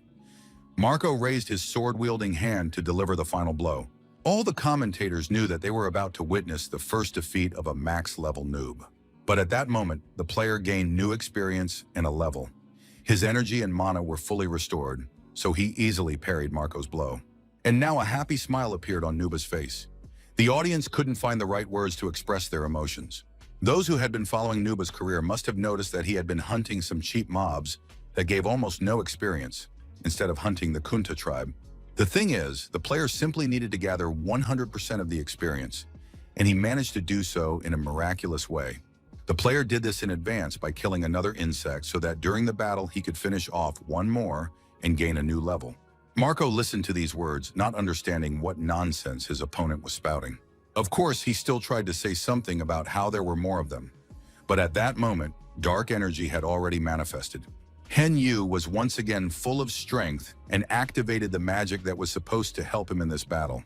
The magic aimed at Marco pierced the player's body, and it immediately became clear that he was unlikely to survive this attack. Henwu looked at his opponent and said that without his buff, Marco was a complete non-entity. He addressed all the spectators and the players present, proving that the Mono Guild's best technique was nothing against him. All the players were frightened and alarmed. They huddled together and stared at the sword pointed at them. Henwu wasn't a cruel person and had no idea what to do with all these players or how to deal with them. The players realized they were in the wrong, but they were still at a loss for words and didn't know how to react. They simply decided to accept their fate. Henwu calmly looked at these players, realizing that he didn't even need to exert himself to destroy them all with a single blow. But then one of the guild representatives ran out of the crowd and asked the noob to listen to him carefully. Henwu realized it was the deputy leader Patrick. Did he really want to save his guild? Nub didn't know what else to say to them. Patrick stepped forward, shielding the players with his body, bowed deeply to Nub, apologized, and acknowledged his strength. Patrick also said that the guild would compensate for all the damage caused, but asked him to stop and not kill the players. Some of the guys took this as a sign of weakness and demanded that Patrick stop apologizing since they wanted to win. But Patrick snapped back at them, telling them to shut up and stop talking nonsense. After all, if their leader couldn't do anything, even using all his best skills, how were the players going to defeat the noob? It was clear that any attack wouldn't change anything. Half the guild's players had already been kicked out of the game, and they'd be gone for a long time. Patrick said all this without looking up. He asked Nuba to forgive them, and then the Mano Guild would take part in the scenario. Henwu listened carefully to Patrick and understood why everything best in this guild depended on him. Patrick confirmed that they would step back from the conflict and focus on the main scenario. In addition, Patrick added that they would work for the Emperor. Nub continued to look at the players seriously, but after that he smiled and told the guys he was ready to accept their apology, since he didn't like fighting himself. However, the players from the Mono Guild would have to keep their promise. Otherwise, Nub promised to deal with each of them personally. Patrick confirmed that they would do everything as promised, and then placed something in Nub's hands, saying it was from him and the entire Mono Guild. Henyu examined the item with surprise. It was an earring, probably a rare one. The guild members began to gradually leave the stream, and before leaving, Patrick addressed Nub once more. He said he was genuinely surprised and impressed by Nuba's skills. In addition, Patrick noted that the player had a wonderful heart, noble and pure. Thanks again for letting them live. Left alone, Henwu's first thought was to check exactly what item Patrick had given him, since both he and all the viewers were very curious. As expected, it was a unique item. It belonged to the elves, an earring made from the young leaves of the World Tree. The item boosted all stats in the forest and added magical effects. It was a fantastic gift. The noob thought he should have started with it, and then they wouldn't have gotten into a fight. The player decided to thank Patrick for the gift next time. But at that moment, one of the viewers wrote that the complete destruction of the guild had been promised today. Hyunwoo even got upset. He had indeed promised his viewers that outcome, but surely they could forgive the guild for such a gorgeous earring.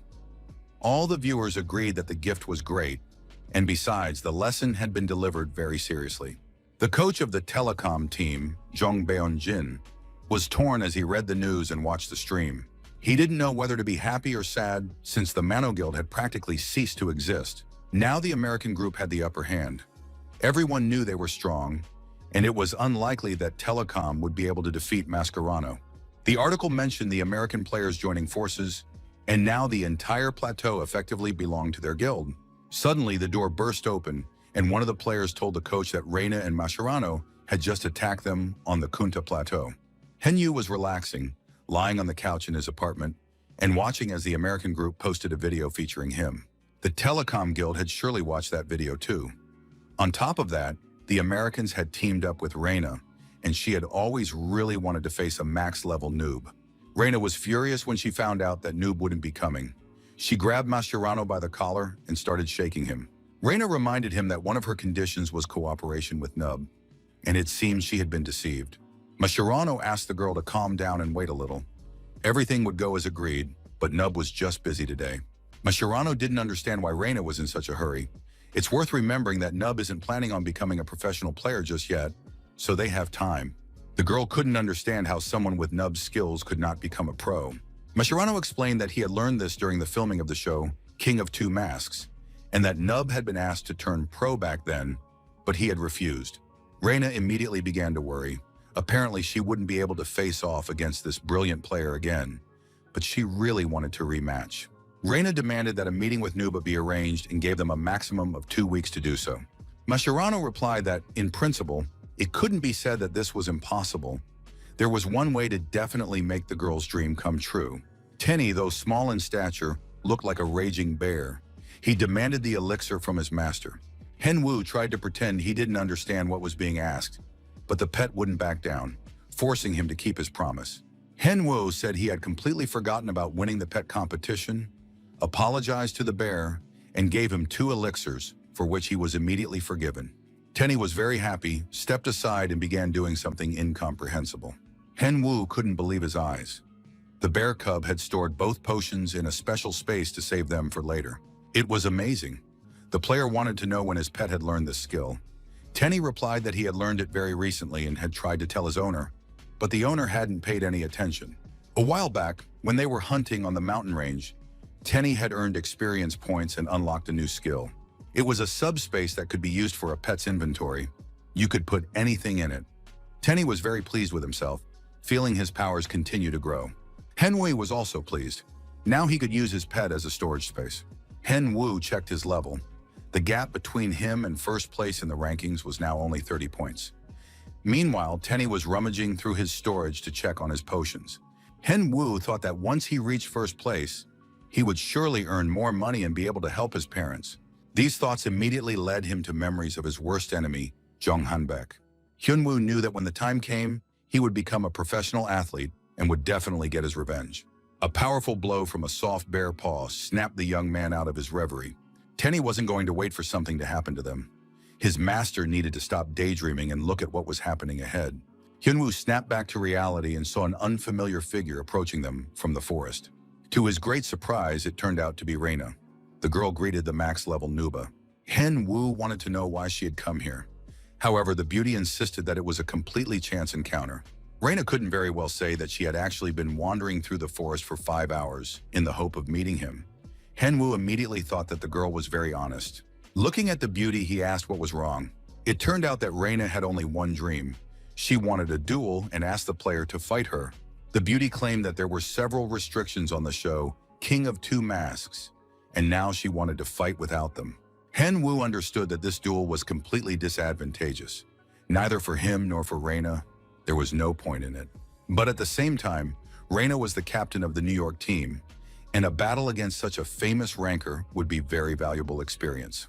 Henwu agreed to one match, but they would fight for experience. The winner would receive 30% of the loser's experience. In addition, Noob would post a recording of the match on his channel. Reina was happy and agreed to these terms. The opponents stood facing each other. Henwu had to set up the video. Reina promised to do her best during the match. Henwu didn't understand why she needed to try, since for Reina it was just a waste of energy, and the video would be posted on Nub's channel. Reina didn't refuse anything, but she immediately warned that she had no intention of losing. Henwu asked if the beauty was a third-class fighter, and it turned out she was. Then Henwu said they would fight twice, and Reina didn't have to reveal all her abilities right away. The girl couldn't believe her ears. Could it be that Nub was worried that everyone would find out about her powers? But Reina had no intention of holding back since the player's experience was at stake. Fighting at full strength gave her a better chance. Henwu didn't react to this at all. He didn't care one bit since he was going to win anyway. Of course, her opponent's cocky words stung, and she wasn't about to lose again. Soon, both players activated the necessary skills, confirmed their participation in the duel, and were ready to begin the match. Reina reviewed all the videos that Noob had ever posted. Now the girl was sure that he was much stronger than many others. Noob was good at provoking people through conversation. In short, he was quite the trickster. The rivals prepared for the start. Reina understood that she needed to stay calm and not react to provocations, but simply do her thing. She hoped to defeat her opponent by capitalizing on the difference in stats and launched an attack as soon as the match began. Henyu had fended off the first attack, pushing his opponent back, and was now ready to strike. Reina couldn't believe her eyes. She didn't understand how it happened, but she had been outmatched by Nubu in strength, judging by the distance the players had ended up at after the clash. The girl had underestimated Henwu's stats. He had leveled up significantly after leaving the show, King of Two Masks. That was exactly why Reina's stats were no match for Nuba's max-level stats. Henwu was very pleased with himself. He felt he had grown stronger, and now it was much easier for him to fight Reina. The guy felt incredibly light on his feet, and if there are no problems with the duel, he needs to make sure the video is as interesting as possible. Henwu leaned low over the girl. He decided to force her to use her second-class skills and expressed his disappointment in her abilities. Because if that's all she has to offer, then the New York team is in for a rough ride next season. Reina took the bait. She declared that she would never forgive this insolent man and activated her ice barrier. In addition, the beauty used an ice barrier, and her defense increased significantly.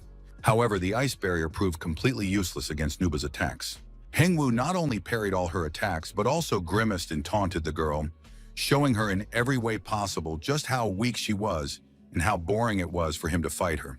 Reina knew she simply had to win, so she soon activated her most powerful skills. Her opponent was extremely infuriating, so Reina could no longer hold back. She activated the ice boom. Soon everything around them was covered in ice, and the girl, making her way through it, landed her blows. But her ice kingdom could barely damage Nuba. He blocked every attack. At one point, Reina used the clone that appeared alongside the player, while she herself crept up behind him. It was quite unexpected, and the beauty even managed to attack Nuba. A pleased smile appeared on her face. However, it was all a mistake. The phantom vanished instantly, and magical energy enveloped her body. Henwu stood behind his opponent, his sword ready to slit her throat at any moment. It was checkmate. Reina had no way to resist. The girl was genuinely upset by the defeat. She remembered that Nub had used the same skill in his duel against Marco, and now she understood why he hadn't been able to react in time back then. It wasn't a matter of the player's weakness at all. This skill was simply too fast in Nub's hands. Reina was not only beautiful, but also smart. She conceded defeat. The victory in the duel went to Nub. As agreed, Nub's experience points immediately increased and his level went up. Reina checked her stats. She had pretty much imagined the current situation and realized that in the second match, she would have to fight at full strength. Henwu noticed the different armor the girl was now wearing. Could this armor belong to players who had been upgraded after reaching third class? Reina decided to try out one skill, and after that, she could start thinking. She hadn't yet tested all the new capabilities of the latest upgrade in practice. She swung her sword lightly and half the forest was destroyed. The impact on the surrounding area was simply insane. Now Reina announced that she was ready for the second duel. In her hands was a new upgraded sword, and it immediately became clear that this duel would take a completely different course. Tenny immediately told his master that he was scared. Henyu didn't look exactly confident either before the start of the second duel. The duel was unpredictable and protracted.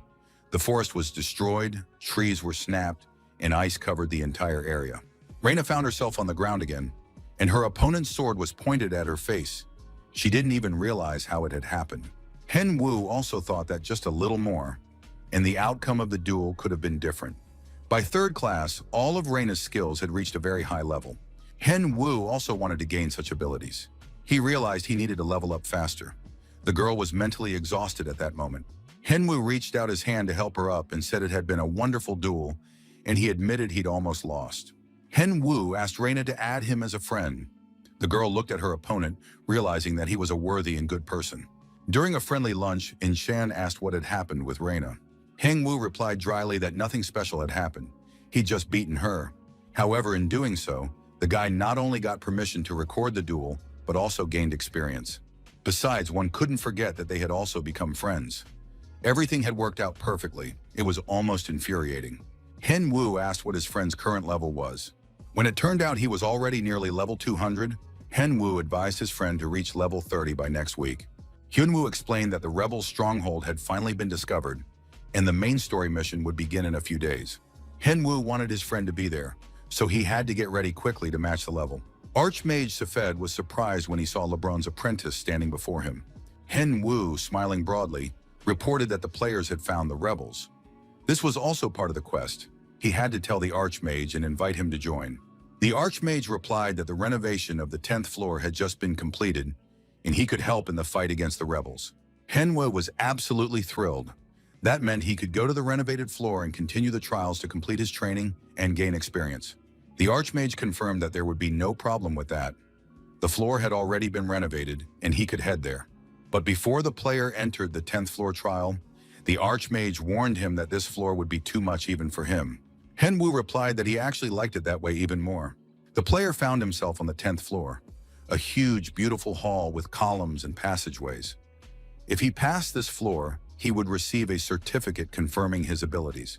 The game informed him that on this floor, Henwu must surpass himself.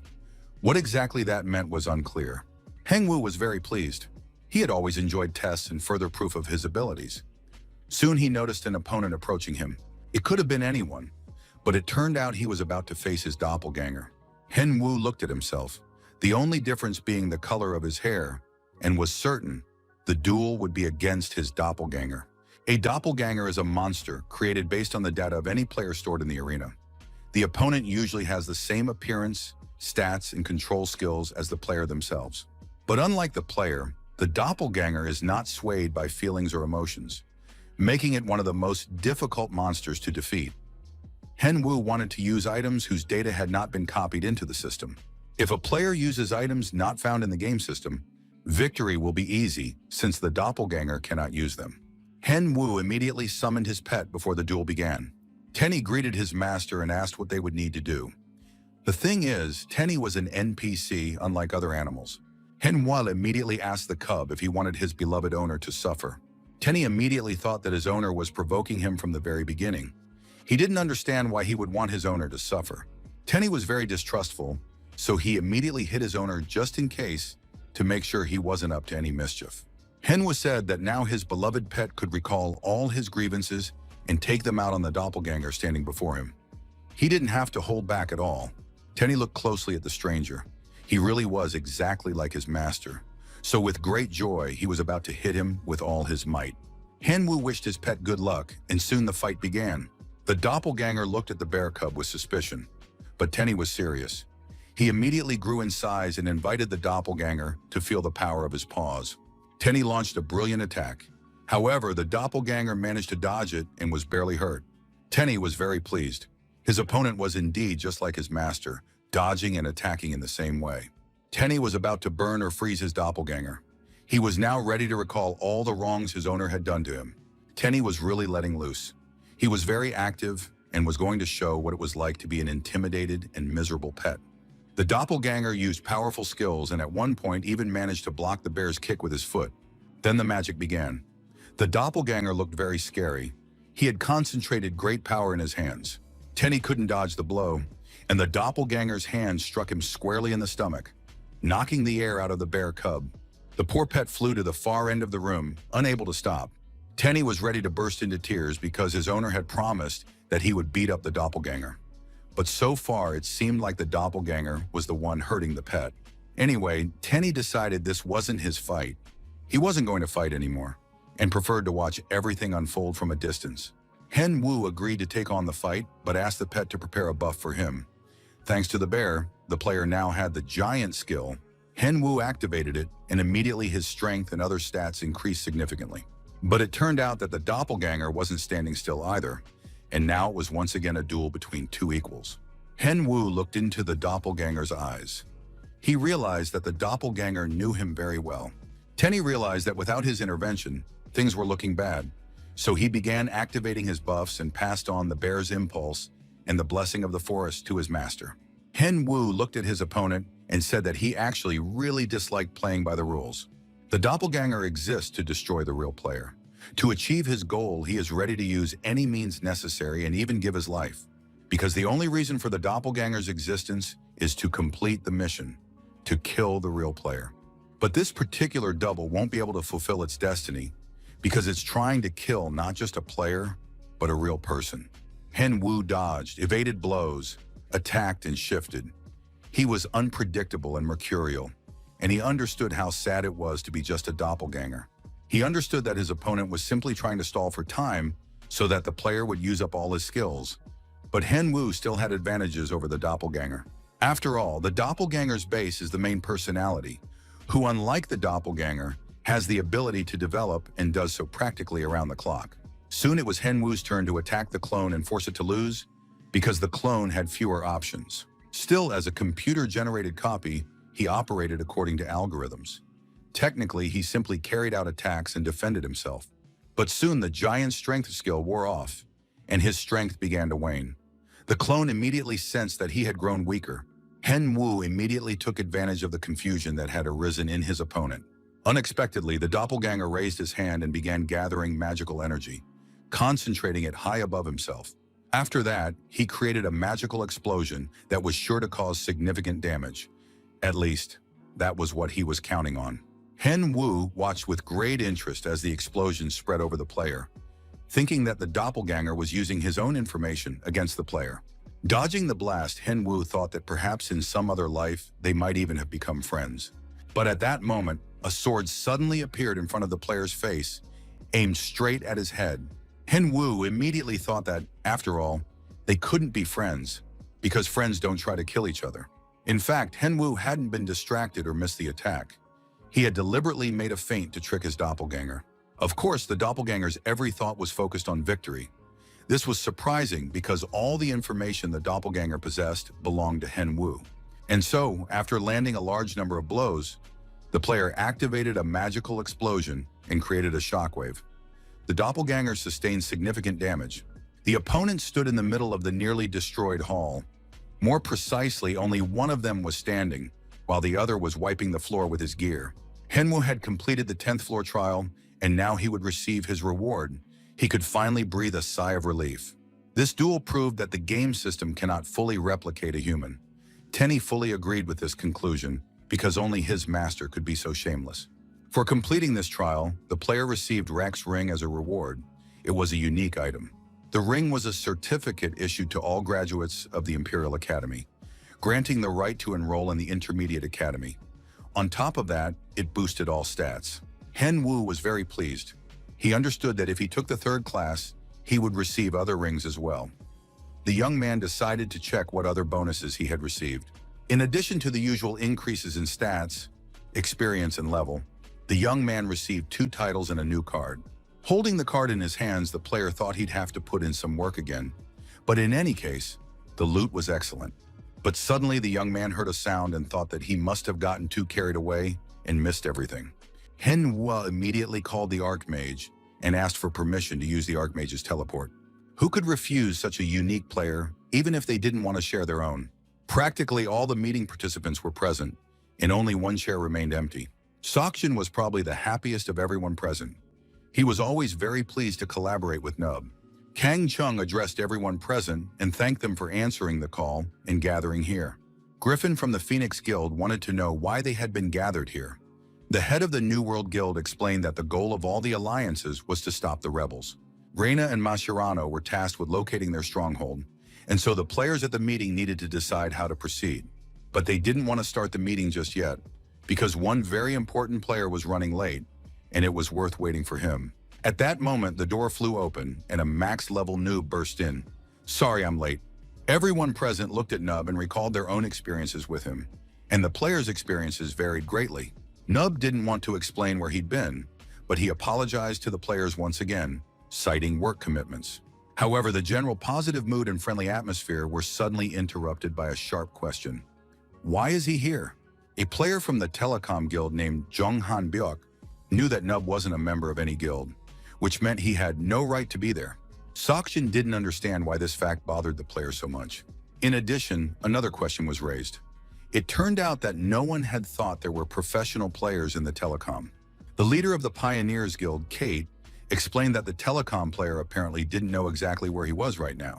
Since everyone present hadn't yet decided who would be in charge in this scenario, it was clear to everyone why the noob was there. Of course, one could also add that all the telecom players combined aren't worth a single max-level noob. But at that moment, Hen Wu jumped up and started calming the players down, telling them to stop picking on this guy from the telecom team, especially since he has such a cool nickname, Golden Eagle. After all, he's human too, and the telecom team is facing major problems right now, so it's understandable that Golden Eagle's emotions are running a bit high. Everyone present immediately calmed down upon hearing those words from the noob. Besides, he had arrived, and they needed to get back to the point of the conversation. But Hanbok felt absolutely awful. Just a moment ago, his enemy had seemingly defended him. In reality, Henwu was outraged that this insolent man had dared to say anything to him at all. But there was no point in wasting any more time, so Kang Chungu suggested they move on to discussing the topic for which they had all gathered today. According to information obtained by a specially trained individual, in the future, the reward would vary depending on the player's contribution to the main storyline. It was important not only to attack the rebels, but also to suppress the small uprising across the empire afterward. The New World Guild wants to tackle this scenario as soon as possible and receive a large reward. Next, Seokjun took the floor. He didn't like beating around the bush and was ready to get straight to the point. The player proposed that all the guilds present unite. He hoped everyone would like his idea. Besides, he was confident it would work. Many looked at the representative of the New World Guild in surprise. Even Henwu was surprised. He certainly didn't want to unite with anyone. Henwu finally understood what the New World Guild wanted. They simply needed a total alliance. It was all very strange, because the proposal came specifically from the New World Guild. After all, they were very strong and could clear the main storyline on their own. However, perhaps there was some hidden meaning behind it. Rachel from the Phoenix Guild said that, in her opinion, it was a good idea. However, she wanted to know how they would split the quest reward. Seokjun immediately replied that there was only one appropriate way, and it was called splitting it evenly. Seokjun began to joke about this, asking those present, didn't they know about this tried and true method? The head of the New World Guild added that each participant would keep the rewards they received during the quest for themselves. Chungu didn't understand why his guild couldn't split the main reward among everyone, considering the opinions of the other teams. It was clear that in this case, the guild's reputation had to be preserved so that other players wouldn't suspect that the New World Guild was acting in its own interests. If everything went exactly as planned, the Pioneers, Phoenix, and Mono guilds confirmed their participation in this alliance. American representatives in the remaining guilds also joined this alliance. Of course, it was very difficult to turn this down. Seokjun, almost happy, looked around at everyone present and summed up by saying that everyone agreed to participate. And that meant that now the players would rely on one another. Hengwoo was genuinely surprised. He hadn't thought that all the players would agree to the proposal to unite against the rebels. The player was walking down the street when he heard someone call out to him from an alley. The person standing off to the side and inviting him to talk turned out to be a player from the Nine Dragons Guild, Liu She. Hen Wu recognized him immediately and remembered that this player was close with a Chinese streamer named Tian Ho. They had had a rather painful experience interacting in the past. Hen Wu had kicked the player out after winning a duel to ban his account. Hen Wu assumed that Liu She had come back to challenge him to a duel and try to restore Tian Ho's honor. But Liu She replied that he wasn't interested in that. On the contrary, he wanted to apologize because he had been in the wrong back then and regretted the bad blood between them.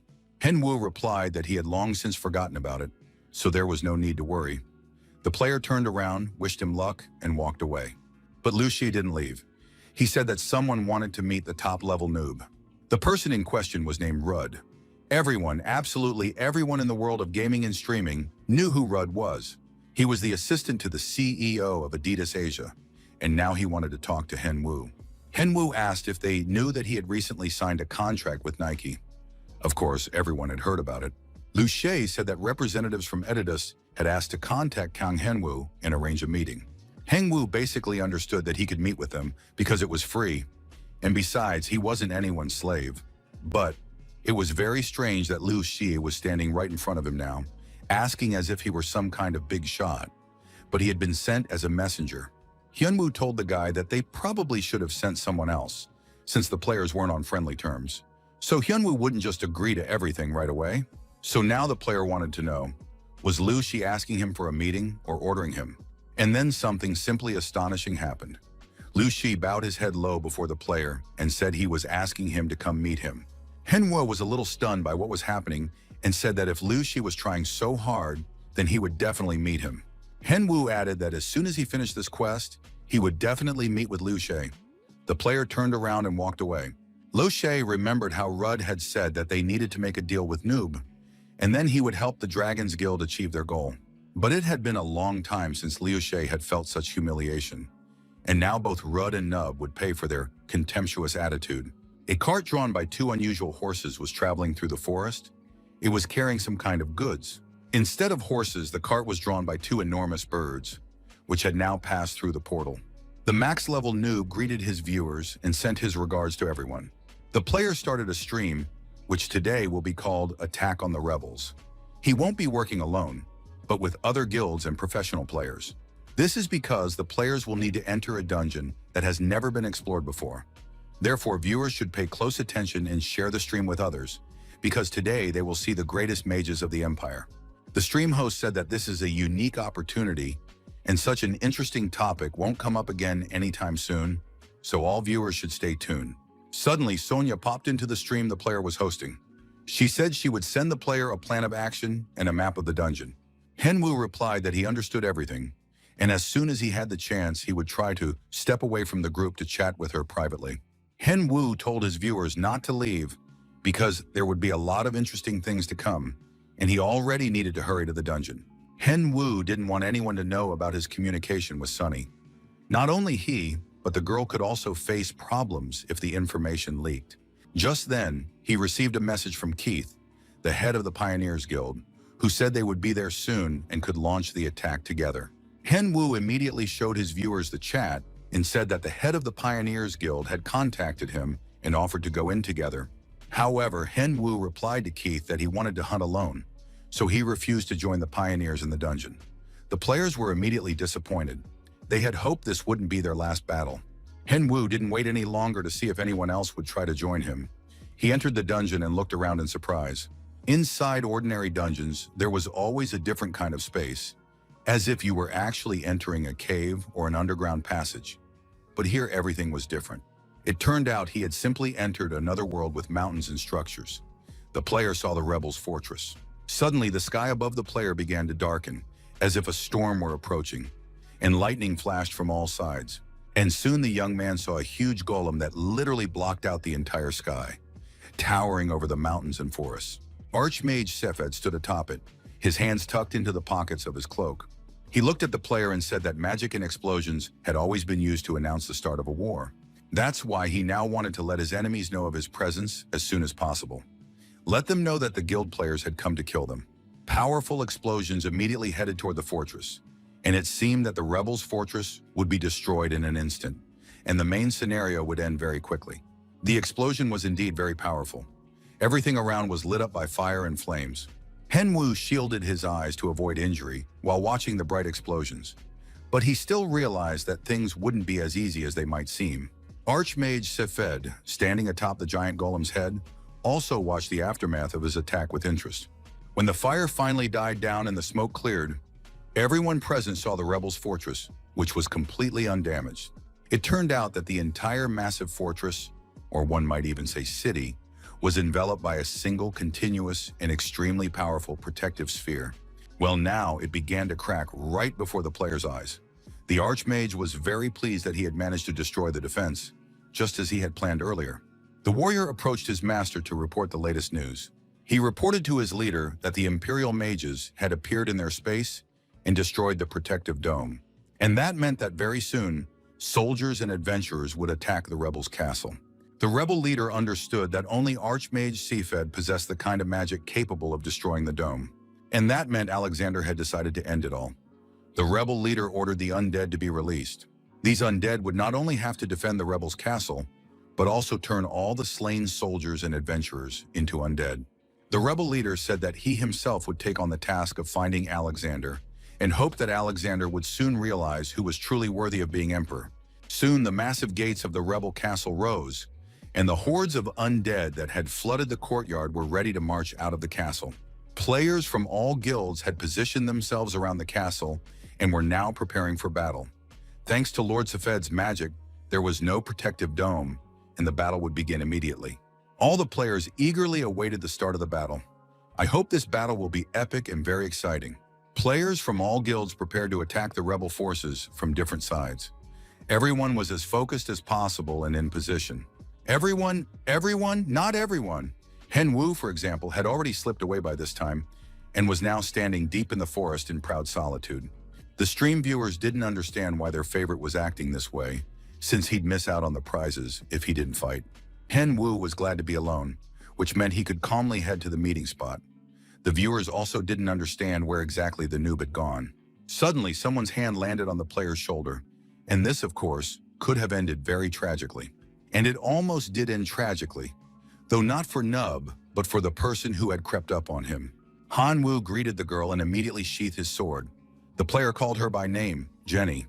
The viewers didn't know who Jenny was. Hen Wu didn't want the viewers to know that Sunny was his informant, so he decided to call her by the code name Jenny. Hen Wu introduced the girl to the viewers, saying that she was an NPC and that she was the one who had helped locate the rebels' stronghold. Because of the hood covering her face, viewers couldn't make out her features and were left guessing who Jenny was. The girl led the player to a cave that served as a secret entrance to the fortress. After making their way through the secret labyrinth, Nub and Jenny emerged onto the city streets. They hid behind the walls and watched the knights patrolling the castle. The young people climbed onto the roof of one of the buildings and watched from above. They spotted one of the rebels named Held. Held was known as the Dark Knight of Al-Kil. Given that Nub liked to fight alone, Held might be the perfect opponent for a one-on-one battle. Hen Yu thought about a clash of dark attributes against dark attributes. That could indeed be interesting. He left the girl to wait for him, promising to return quickly. Hen Wu leaped from the castle wall under the enthusiastic gazes of the spectators and his escort. Of course, Held heard his opponent approaching and was immediately ready to fend off Nub's attack. Hen Wu didn't have high hopes of being able to kill him by surprise, so he was ready to test who was better in a fight. Held couldn't figure out who had appeared before him. The player introduced himself, saying he was LeBron's apprentice. This information did not please Held. He knew that after the Emperor, LeBron was the second most influential person in the Empire. It was a good thing that at least LeBron wasn't here. Held realized he absolutely had to report this to his master and began attacking even more aggressively. Hen Wu felt the attacks intensify. He was handling them and managing to defend himself. However, he had to do something in response. Hen Wu used a crescent strike, and soon blood spurted from his opponent's mouth. He had nearly lost. But Held pulled himself together. He knew he couldn't let himself get distracted, even if LeBron's apprentice was that strong. Black magic was put to work. Hen Wu stood, shrouded in magical power, while behind him an opponent had already appeared, ready to strike with a sword. But it turned out that Held was dealing with a copy. Meanwhile, the real player had jumped aside, ready to attack. Held realized that his opponent was using dark sky magic. Held was very surprised. He had taught himself this unique dark sky magic skill from the book The Movement of the Abyss, and no one in Alcala knew how to use it. Held never imagined he would have to test this new secret skill in a battle like this. Suddenly, he vanished, leaving behind only a magical cloud. But Hen Wu was prepared for this as well. Now Held couldn't hold back any longer and asked how the player knew about Movement of the Abyss. Hen Wu guessed that this was probably the name of the dark sky's magic. Perhaps this skill was somehow connected to the main quest. Besides, it would be really cool to watch the video later and see dark sky's magic being used against dark sky's magic. The audience was absolutely thrilled. A battle between dark knights was unfolding right before their eyes, and Held was starting to get tired.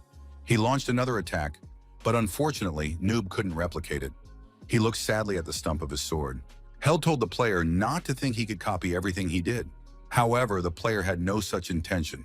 He simply used the dark sword just as his opponent did.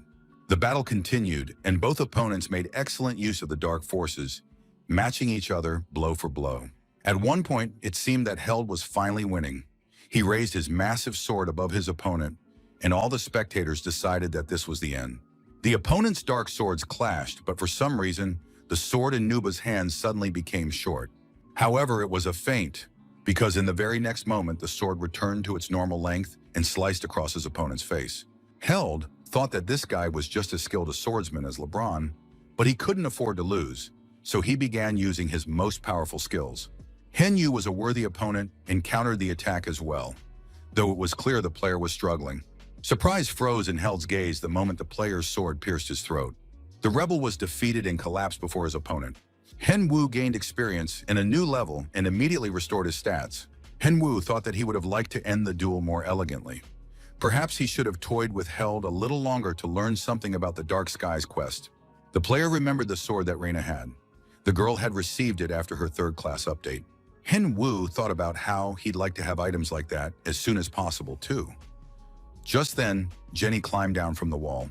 The girl was absolutely thrilled by the duel she had just watched, because the player had won right before her eyes. It's unclear what surprised her so much, but Jenny was thrilled because seeing a duel in person is much more emotional. It felt as if she had attended a real performance. Henwu immediately decided to check what item the rebel had, but it turned out there was something incredible there. At that moment, the game announced that Held, captain of the 3rd Rebel Squad, had been defeated. All the players received a notification. They didn't understand how this was possible. After all, they had only just reached the fortress. Who could have completed such a difficult task? But most players had no doubt who was the main culprit behind this news. Everyone understood that the answer was obvious. Sakjin was, as always, very happy for Nuba. He immediately decided to watch the video recording. Chungu didn't know what had happened because they had been fighting various undead all that time and hadn't managed to catch Hyunwoo's duel.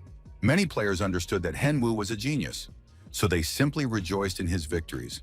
But there were also those who were angry and jealous. But at the same time, no one doubted that it was Nub who had defeated Held.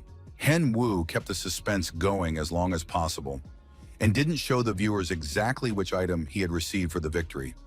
The level of interest in the comments was rising. The most perceptive viewers began sending donations. Henwu immediately thanked the viewers for the gold and said he would show them the item soon. And then he extended his hand, which firmly held a sword imbued with dark magic called the Dark Star. In terms of the power of the items players received in the arena, this sword's power surpassed anything found before. Additionally, this sword had an extremely high defense penetration rate. Many viewers even felt that it was illegal to use such a powerful weapon. Henwu was very pleased. He had obtained Dark Star, the best find of the entire game. Jenny watched the player showing off the sword and didn't understand why he wasn't talking about the other item. At that moment, the player turned to the girl and asked if she would lead him to the next location. Of course, the beauty gave a positive answer. Soon, the captain of the 4th Rebel Squad, named Liquid, was defeated. Next, the mage of the 3rd Squad and the captain of the 5th Squad were defeated. This time, the player fought alongside his pet. Soon, the wall of the Rebel castle was destroyed, and the players were able to approach it to infiltrate the castle grounds. The players realized that at this moment, while Nub was destroying the Rebel captains, they had to move faster and infiltrate the castle grounds. All participants in this quest fought desperately, sparing no effort. Marco was there too, but he was fighting the undead and thinking about how hard it was for him, while Nub was having fun fighting the captains. Marco now approached his gaming future with a different mindset. If he couldn't become the best player, he would never be able to avenge the humiliation. At that moment, Patrick interrupted his thoughts and said they needed to hurry. Marco really hoped that Patrick had found something interesting and useful for their guild. And Patrick didn't disappoint again. He said he had found the rebel leader. The group of rebels had found the body of their slain captain and now didn't know what to do next.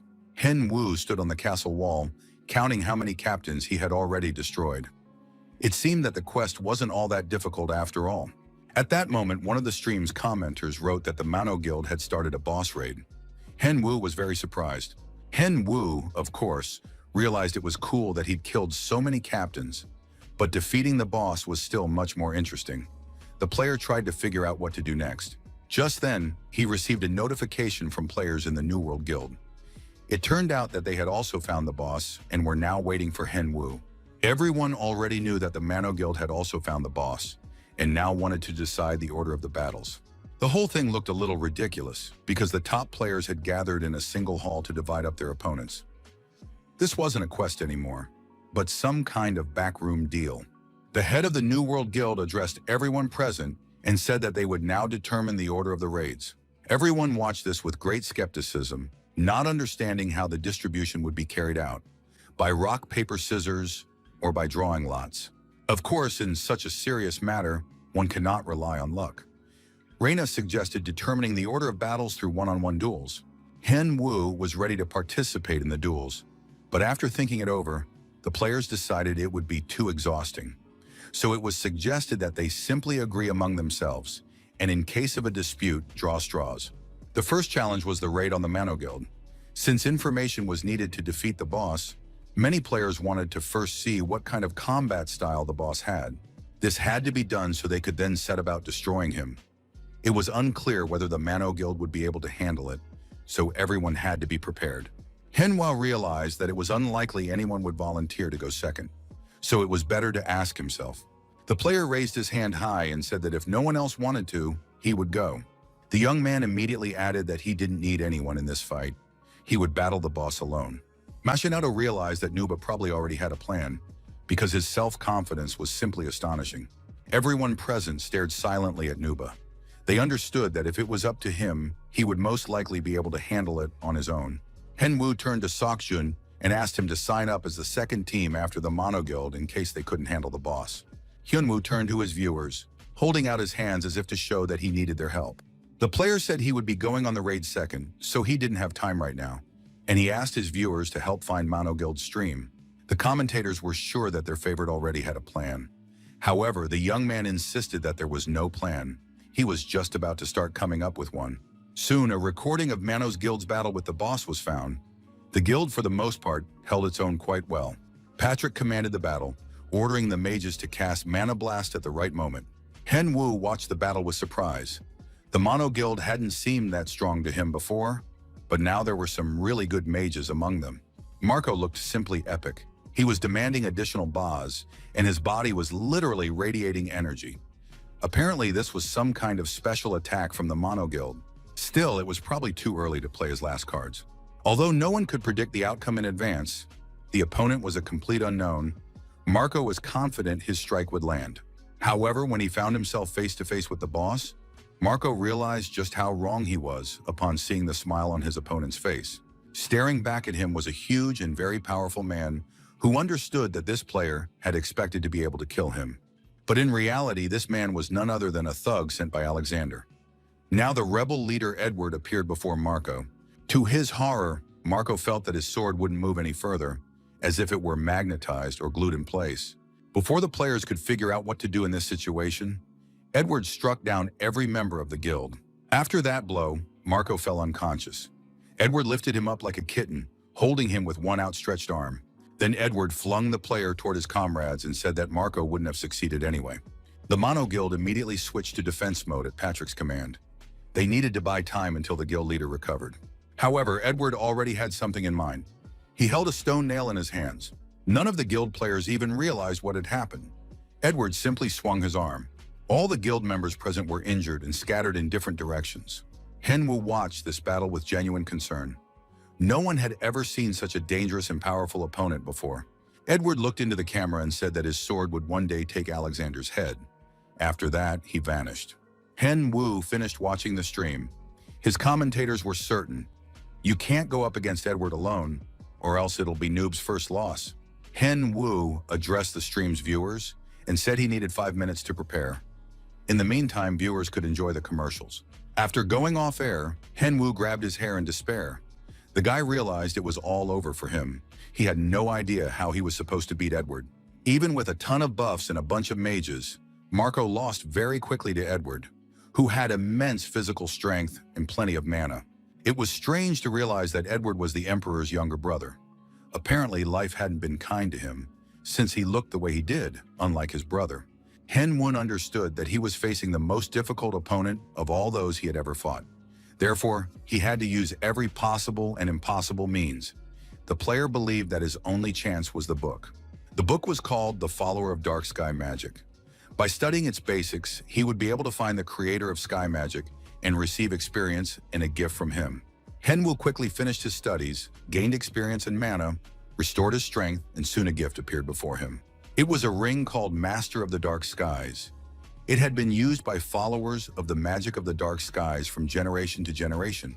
The ring's effect increased as the user's magic proficiency level rose. This item had an epic rating. Henwu was practically overjoyed. This was his first epic item. The player hadn't expected this quest to be so awesome. The young man immediately slipped the ring onto his finger to see what changes it would bring. Thanks to the ring, his magic skill proficiency increased, and he also acquired a new skill, Wind of the Dark Skies. The player realized that now, with the help of dark magic, he would be able to create a storm of blades. Henwu tested this skill and was satisfied. The player continued to practice the skill, and gradually, Wind of the Dark Skies in his hands began to transform into a tornado. Of course, the player still lacked skill, so unfortunately his pet suffered, taking a blow to the forehead. Henwu also looked disheveled. He hadn't expected things to get this serious. But looking around, Henwu surveyed the devastated hall. He hadn't expected to master such a deadly ability. By evening, the entire rebel castle grounds looked like a real battlefield. Some areas were ablaze, and part of the territory had already been cleared by the players. Henwu, with his pet perched on his back, entered the throne room and addressed Edward, the leader of Al-Kil. Edward looked with interest at the player who had dared to come to him voluntarily and even speak his name aloud. Henwu introduced himself and said that he was the Empire's finest knight, as well as Duke LeBron's apprentice. The player added that he had come to kill Edward. Of course, Tenny thought his master was talking complete nonsense. But Henwu decided to use such candor to extract some information from Edward. Edward was very surprised to hear that LeBron had a disciple. The man realized he was facing an adventurer of no noble lineage, but apparently a very skilled professional. Edward stood up to his full height and said that unfortunately, LeBron's apprentice was very foolish if he expected to defeat him alone. Tenny was after all an animal, so his instinct for self-preservation kicked in first. He sensed a powerful energy emanating from Edward. Henwu immediately sent his pet to hide, but not to forget to support his master with buffs and magic. Henwu realized he wouldn't be able to extract any information from Edward. Therefore, he had to start the fight. First and foremost, to buy time and understand his opponent's style. First and foremost, Henwu wanted to create some distance between them. Edward immediately noted that the player's movements really reminded him of LeBron. So now Edward wanted to know what kind of expression LeBron would have on his face when he received the head of his only disciple. Henwu managed to dodge the sharp counterattack, but the player still thought he might have already died if he hadn't had the ring. Henwu hadn't fully grasped Edward's fighting style yet. So far, he had been parrying attacks and recovering perfectly. Henwu knew he had to try to strike as soon as Edward got distracted, and that required tremendous speed. He instantly closed in on his opponent and struck. Edward seemed very surprised. After that, the young man unleashed a burst of magic, and flashes and explosions rippled across Edward's entire body. A crescent-shaped strike followed, but, as had already become clear, none of these attacks could do Edward any real harm. However, the player said that wasn't all, smiled sweetly, and activated a recently acquired skill. This situation truly surprised Edward. The explosion of the dark skies did, after all, cause him at least some discomfort. Henwu looked proudly at his opponent and said that this was his new skill. It wasn't perfected yet, of course, but it looked pretty good. Now the player was curious to know exactly what Edward thought of his attack. Henwu stepped back slightly from his opponent and addressed his audience, saying that he had acquired this skill after defeating Held. No one doubted that it was a very powerful and effective skill, one that also had a strong backlash. The noob hoped he would be able to keep using it. Suddenly, Henwu realized that his stream had been turned off the whole time. He had forgotten to come back after the commercial break. After restarting the stream, Nub bowed to his viewers and apologized for forgetting to turn it back on. It all happened because of the boss fight. Henwu decided to briefly explain what had happened. He had mustered his courage and was now fighting Edward alone. Edward had dealt him heavy damage, but the player had returned the favor. Edward was simply stunned to see how relaxed this upstart was acting. He needed to show him who was in charge here. Henwu noticed that the boss had already recovered. He was just as powerful and strong as ever. Henwu hoped that the plan he had managed to devise would work after all. The player summoned his pet and ordered it to unleash a lightning bolt.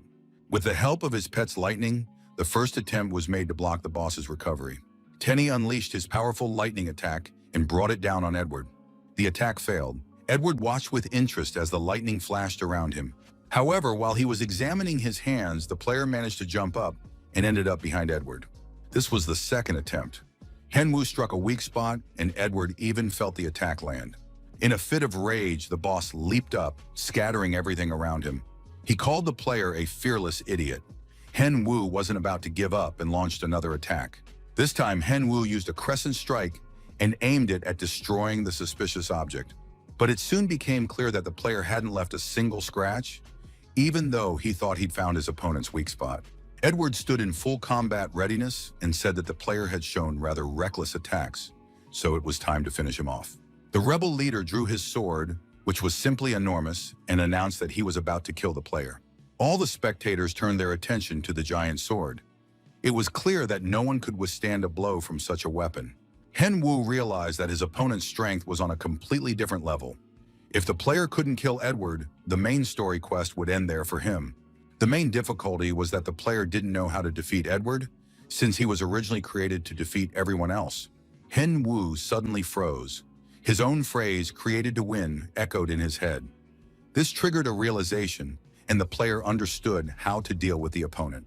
First, Henwu summoned his pet and placed it in front of him. The bear cub was in shock. Edward also looked extremely surprised.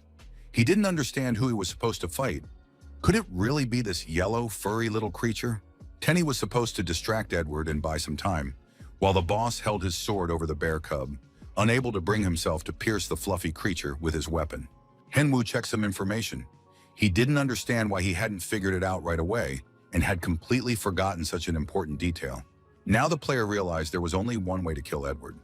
Henwu made a phone call. He didn't think he'd forget about this person when he was so close. Kang Henwu called his best friend Yunchan and asked for help. To Hyunwoo, Kwon Yunchan was one of the closest and most irreplaceable people in his life. He was a true friend and family, always by his side. Besides, Yunchan always offered support and helped him find the right path.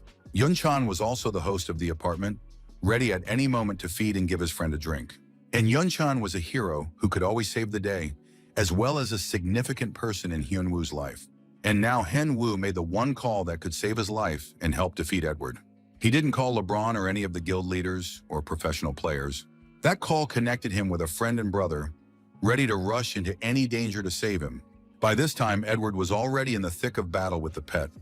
The stage where he gazed fondly at the bear cub was long past. Tenny was doing a pretty good job of distracting Edward. He had grown to enormous size and was proving to be a formidable opponent for the rebel leader. Tenny, of course, didn't particularly enjoy this role. He demanded that his master return as soon as possible and take his place. In the end, it was unclear which of them was the real player. Henwu had recovered and rejoined the battle against Edward. They needed to push the bear into the background so he could provide buffs. Edward was fighting two opponents, but it soon began to wear him down. The warrior didn't bother hiding his yawn, making his attitude toward the duel clear. He wanted to know how much longer the player would continue this pointless fight. Had he still not realized that his attacks had no effect on Edward? Henry also noticed that his attacks didn't seem to be working. Perhaps he was running low on mana, since Edward recovered very quickly after those attacks. Edward, however, also thought that despite all of Henwu's attacks, they were completely useless. He could never have imagined that another talent like LeBron would appear in the Empire. At that moment, the player's two legs were flying straight toward Edward's head. The situation was extremely tense. Henwu activated both Giant Strength and Giant Spirit at the same time. He really hoped that at least this attack would work. But instead, Edward grabbed his leg, saying that the poor little bug had finally been caught. Edward wouldn't let go of the player and began slamming him against whatever came to hand. After he felt he had beaten all the nonsense and dust out of the player, Edward flung Henwu far away from him. Henwu fell to the ground and looked at Edward, clutching tightly to the ceremonial cloak of Lotan that the vampire had once worn. This cloak boosted stamina and provided a massive boost to magic. In addition, the player had activated the ghost skill. Now he took no damage and was immune to any attacks. Edward was deeply upset. He considered the use of such items to be underhanded, and now Henwu was no longer just a bug to him, but a veritable cockroach. Edward cast his spell, immobilizing his opponent. The spectators realized that their favorite was about to lose. Everyone thought a miracle was impossible. The max-level noob would still be kicked out of the game. Henwu was upset as he read his viewers' comments. Did they really think their idol was going to die? Had everyone forgotten that the noob was a winner, and that he had also made an important call to his friend? Yenshin rushed to the scene but didn't understand why Henwu wasn't answering his call now. Yenshin assumed his friend was fighting the boss. One could only imagine how dangerous it was there if Henwu had asked him for help. For some reason, he started talking to himself, pointed to the throne room, and told the gentleman to go there. The battle was taking place there. Just at that moment, Edward raised his sword above the player, certain that his opponent was about to die. But suddenly, the door to the throne room burst open. Something flew through the air with a sharp whiz, and Edward's hand, which was holding the sword, was severed. It all happened at the perfect moment. Henwoo had called his friend to ask for help. Meanwhile, Tenny was distracting Edward. Henwoo told his friend that he was fighting the boss and desperately needed Yenchang. The only person capable of defeating Edward had to show up, and that person was practically right on time. LeBron showed up to help his student. He looked at Henwoo and waited for his student to say thank you to his beloved teacher. Edward was forced to admit that he hadn't expected LeBron to show up in person. LeBron held Edward's hand, which was dangling by its tendons, and now Henwoo hoped to quietly step aside and not get in the way. LeBron greeted Edward and said that perhaps now he could leave the student alone. Edward was satisfied. He was about to kill LeBron, and there was no one left to protect Alexander. He explained that he had become so strong thanks to dark magic, not ordinary magic. That was precisely why none of Henwoo's attacks had been able to inflict significant damage on him. Now LeBron and the Emperor had absolutely nothing to oppose Edward with. After that, LeBron's sword pierced right through Edward. LeBron declared that, in his opinion, his student had not lost. What Edward had in mind was a slightly different kind of battle. Henwoo thought that Edward had to be defeated once and for all, and only LeBron could do it. LeBron admitted that he regretted indulging the Emperor's whim and not leaving Edward alive. If he had, they wouldn't be in this situation now. Henwoo was alarmed and believed that the teacher shouldn't waste time on conversation. He had already studied Edward and knew that this villain recovered very quickly. Edward was certain that no attack from the players could kill him. LeBron had to teach his student how to deal with the black magic that sustained Edward's immortality. This could only be done by completely destroying Edward and leaving no trace. LeBron's sword pierced Edward once more, shattering the dark magic. A massive cluster of dark energy was concentrated behind the throne that belonged to Edward. A powerful explosion rang out.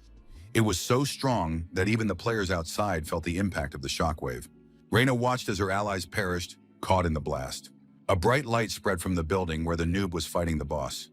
The girl immediately thought the worst. Together with the other players, she tried to figure out what had actually happened. Everything around them lay in ruins. LeBron and his apprentice watched the villain, who was still alive. Edward said that LeBron, just like back then, had pinned him against the wall again. But LeBron still didn't realize that Alexander was stronger than Edward. Those were Prince Edward's last words before he died. Henwoo didn't look very happy. He was even a little upset. LeBron had killed his opponent in just one round.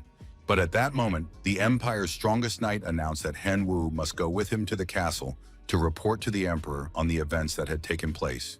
Although viewers would certainly have liked to see a stream from the Imperial Palace, Henwoo quickly ended the video broadcast and said goodbye to his subscribers. A short time later, LeBron and his apprentice were kneeling before the Emperor. The Emperor asked the warriors if they had destroyed that idiot, his younger brother. He confirmed that his brother had been capable of meanness since childhood. He was inferior in politics and fencing, and envy took root in his heart. Alexander was supposed to become emperor as the eldest son and the more worthy candidate, but Edward could not accept this and decided to depose the emperor. Alexander had heard that his brother was hiding in the southern lands and suspected that Edward was plotting something, but until the very end, he did not expect him to have the courage for such a daring act. When someone claims your throne, a boring life suddenly becomes more interesting. The emperor merely smiled his imperial smile, while the player felt his health bar draining away. He said he was tired of watching over his brother, so he left everything to the players. They had to work hard, but now they would receive their reward. The emperor turned to Henwoo and announced that he was granting him the title of Viscount of the Empire. Henwoo realized that this required a huge amount of imperial contribution. It turned out to be 300,000, and he only had 40. The emperor didn't see any great joy or excitement on the player's face and decided that he hadn't appreciated the gift. Henwoo hurried to confirm that he liked everything. In addition to the title, he received an extra stat called Dignity, which reduced damage from enemies. Henwoo hadn't expected such a bonus and sincerely thanked the emperor. Alexander, seemingly smiling, immediately ordered that he be left alone. Henwoo and LeBron wondered, either Alexander was saddened by his brother's death, or he simply wanted to appear noble. Alexander did his best to show that he was exhausted and could barely stand. Henwoo and his teacher bid farewell to the emperor and left the throne room. LeBron had always known that the emperor's actions were impossible to predict. Now he walked down the corridor, thoughtfully pondering the future of the empire. Henwoo was pleased. He had just become a Viscount, and it was truly cool. LeBron said that new trials would now fall upon the student, so he advised the newly minted Viscount to get some rest. Henwoo turned to his teacher and said that now he had to return something to him, holding out a ring to LeBron. LeBron realized that if the disciple returned the ancient ring, it meant he was ready to prove how worthy he had become. Henwu happily told his teacher that thanks to this scenario, he had reached level 200, which meant he could begin the third stage. LeBron had always noted that his student was nothing like other adventurers. Besides, he was well aware of Henwu's skills, so the young man didn't need an additional test. This meant that Keon's squad recognized King Henwu as one of their knights, a tremendous honor for any player. Overjoyed, he became a true Knight of Keon. All his stats increased, and he received new skills for free, while the rest of the players are forced to earn them through blood, sweat, and tears. Hyunwoo couldn't contain himself and, overcome with emotion, grabbed LeBron's hand to express his gratitude. The young man held his teacher's hand and promised to keep working hard. LeBron listened calmly and said he had one request for his student. Henwu was ready for anything. LeBron explained that he had been searching for Duke Blake, the former leader of the Knights of Keon, for a long time. Henwu realized he had been given a new quest. He needed to meet Blake, acquire a secret skill, and gain experience. Today was truly Henwu's moment of glory. LeBron realized it was time to leave before his apprentice started pestering him with kisses. As he left, LeBron added that he didn't know where Drake was now. He hadn't heard from him in over 10 years. Henwu would have to figure it out on his own. Henwu, of course, would have liked to get all the details about the search direction in advance, but decided that today was a great day and he could safely log out of the game. Kansen from the arena's administration department asked his boss, was it really okay to just leave Nuba like that? The boss couldn't understand what the problem was or what his subordinate was unhappy about. Kansen found it strange that in every event, pet battle scenario, and new rank award, Henwu always came in first. It was too much for the other players. Even in the main scenario, he finished the task too quickly, but the boss said that LeBron had defeated the boss today, and Henwu hadn't done anything supernatural. Kansen didn't think another genius would emerge after the player Milligat, but the boss didn't reveal that this was actually Milligat. Almost no one knows about it. If word got out that Milligat had returned and was now playing under the name Max Level Noob, there would be a huge scandal in the arena. Henwu burst into the room where Yunchan was changing after the game. He told his friend not to make any plans because they were going out to dinner tonight. The player was forced to log back into the game to attend a very important meeting. Sonny came again to report that she has new information that might be useful for upcoming scenarios. They say that a certain dark mage became enraged over the destruction of the Citadel. Most likely, he and his minions will try to attack the Empire to avenge the dead. The dark mage has chosen the large city of bricks as his first target. There's a cave full of undead nearby, so it's a great place to launch an attack. There are other targets for the attack, but there are too many of them, so Sonia promised to send a list in a message. Henwu listened carefully to the girl, then asked the question that had been bothering him for a long time. How did Sonia know this information? Unexpectedly, Sonia took on her usual appearance, and it turned out that she was a sorceress and a student of this dark mage. If she had known in advance that he would act this way against the Empire, she wouldn't have become his student. On the other hand, now Sonia at least had the opportunity to pass on important information. Henwu was very surprised, but this explained a lot. Sonia said she didn't have any other information yet, but now she was ready to move on to the main topic. Henwu couldn't figure out what she was talking about and tried to remember. Soon, Sonia was furious because he had completely forgotten that he had promised to discuss their collaboration with her after the main scenario. After his duel with Edward, Henwu went to see the Emperor and had indeed forgotten about it. He confirmed that they could arrange the stream right now, but Sonia was already offended. The player had forgotten about her and used her only as a source of information. Henwu realized he was wrong, apologized several times, and asked if he could appear on Sonia's stream. Sonia clarified. Had she understood correctly that Noob wanted to be a guest on her show? Nub leaned toward the girl and said that she was a huge help to him, and he would try to repay her in at least this way. Sonia listened to the player, but was already calculating how many viewers she could attract if Nub became a guest on her show. Besides, Sonia caught herself thinking that his mask had always seemed beautiful to her, while Henwu was thinking only about how the girl would continue to help him with information. A sleek red Porsche was parked in the lot. It was simply impossible not to notice it. Even a blind person would have walked over to touch the car. It turned out that Porsche had given it to her as a gift for signing the contract. It all happened so suddenly. Henwu got behind the wheel of this awesome car, realizing that Kate from the Indian Pioneers was really cool. The young man thought that it had been a long time since he'd driven a cool car and decided to name it Hope. After that, Henwoo set off with Hope to take care of some important business. First, the player went back to the finance company and met with its manager. Henwoo said he had come to settle his father's debt and wanted to return the remaining 10 million. The manager couldn't believe his ears. Just recently, the young man had brought in a pile of money, and now he was planning to pay off the entire debt. Henwoo asked the manager what was wrong. Did they really not want to take his money? The man simply hadn't expected that the young man could have such vast resources and still be a responsible client. Before saying goodbye, he said that his firm was ready to provide the necessary amount at any time. All he had to do was call. Hyunwoo walked out, slamming the door loudly, and said that would definitely not happen. Left alone, the manager immediately called the director and said that the fish is no longer on the hook. Chairman Kan's son had just paid off the entire debt. The director was furious. Who would have thought that this young man would pay off his father's entire debt in full and so quickly? Jun Cheol-ho, who always put money first and family and children second, was furious and threw the phone across the room. The manager was also dissatisfied and decided it was time to end his partnership with Director John. Hyunwoo got into the car and was finally able to breathe a sigh of relief. The young man felt like crying. He couldn't believe he had paid off his debt. Not long ago, he had been working as a salesman in a store and hadn't even dreamed of this. But since then, he hadn't had a single day off. Now all the money he earned would be his own, and he could use it for himself and his family. Hyunwoo cheered up and decided that now he needed to earn even more. Just then, the phone rang. Henwoo looked at the caller ID and realized he'd almost forgotten about an important meeting. The door flew open, and Kyle rushed into the office, eager to tell his boss about Nuba's max-level battle. Of course, the boss had heard about the match against Edward alongside LeBron. Now that the video footage has been released, everyone has noticed that the company's director, Nazar Jamie Moore, bears a striking resemblance to Edward. Jamie Moore said that his friend Sakjin used to tease him and call him an old man. But now the boss wanted to hear Kyle's opinion. Did he really look that old? It was a tough question, so the manager decided to change the subject and brought up the stats of the second highest level student at the Nuba Academy. The player wasn't chosen because he was Korean.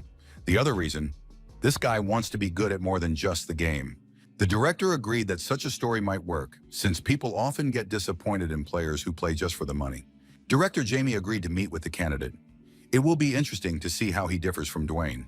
Kyle agreed to contact the guy right away and noted that thanks to his participation, the company's stock price is constantly rising.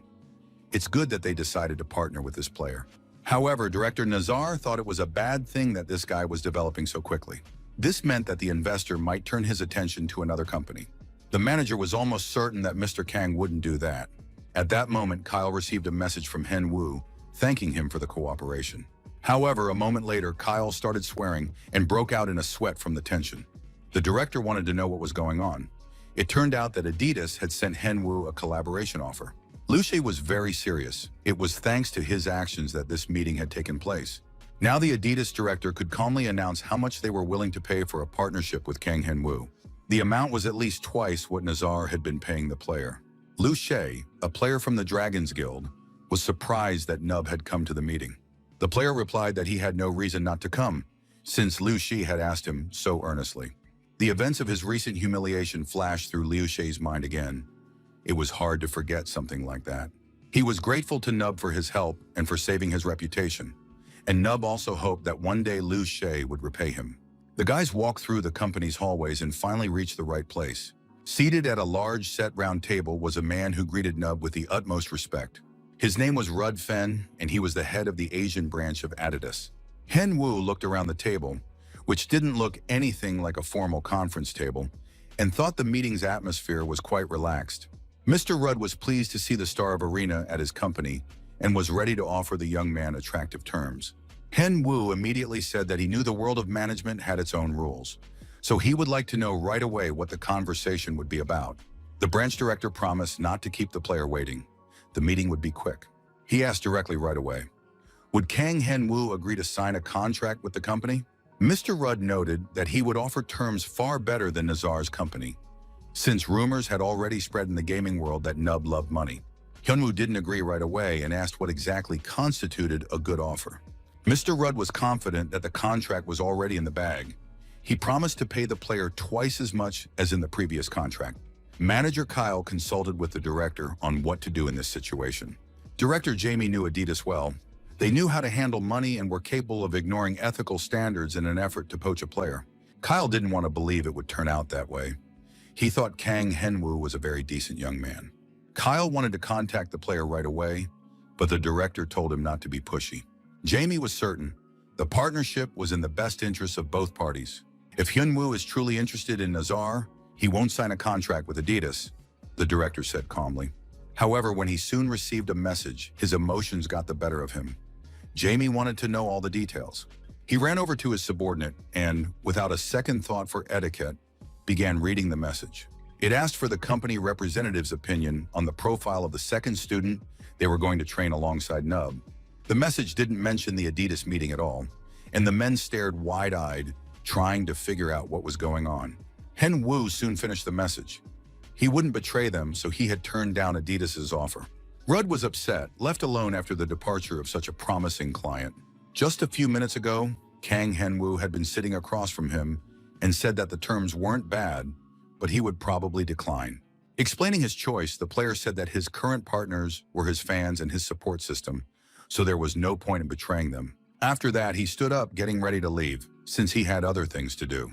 The Adidas director called after him, asking him to name his terms.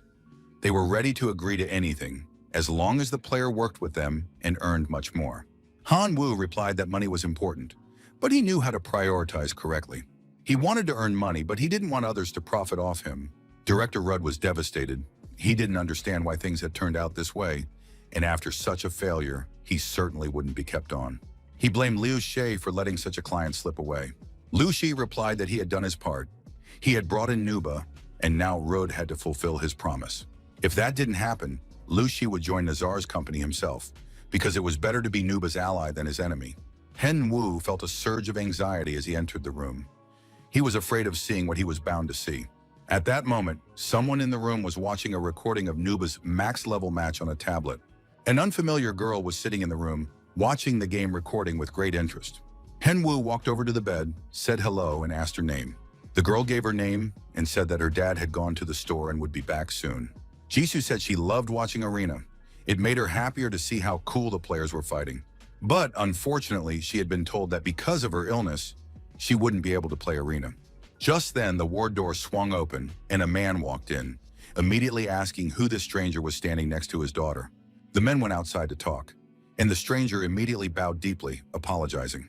The man, unable to hide his despair, begged for forgiveness and explained that he had no money and his daughter was very ill, so he couldn't repay the debt. Henwoo introduced himself and said he had come on behalf of Nazar, since the man had applied to the Nuba Academy. He congratulated the man, explaining that Cho Yun had been chosen as the second apprentice to be trained by Nub at the highest level. The man was so alarmed that he didn't immediately understand what the stranger was trying to explain to him. Hyunwoo repeated that he had come from the Nazar company to help make Cho Yun's dream come true. Finally, the man realized what had happened.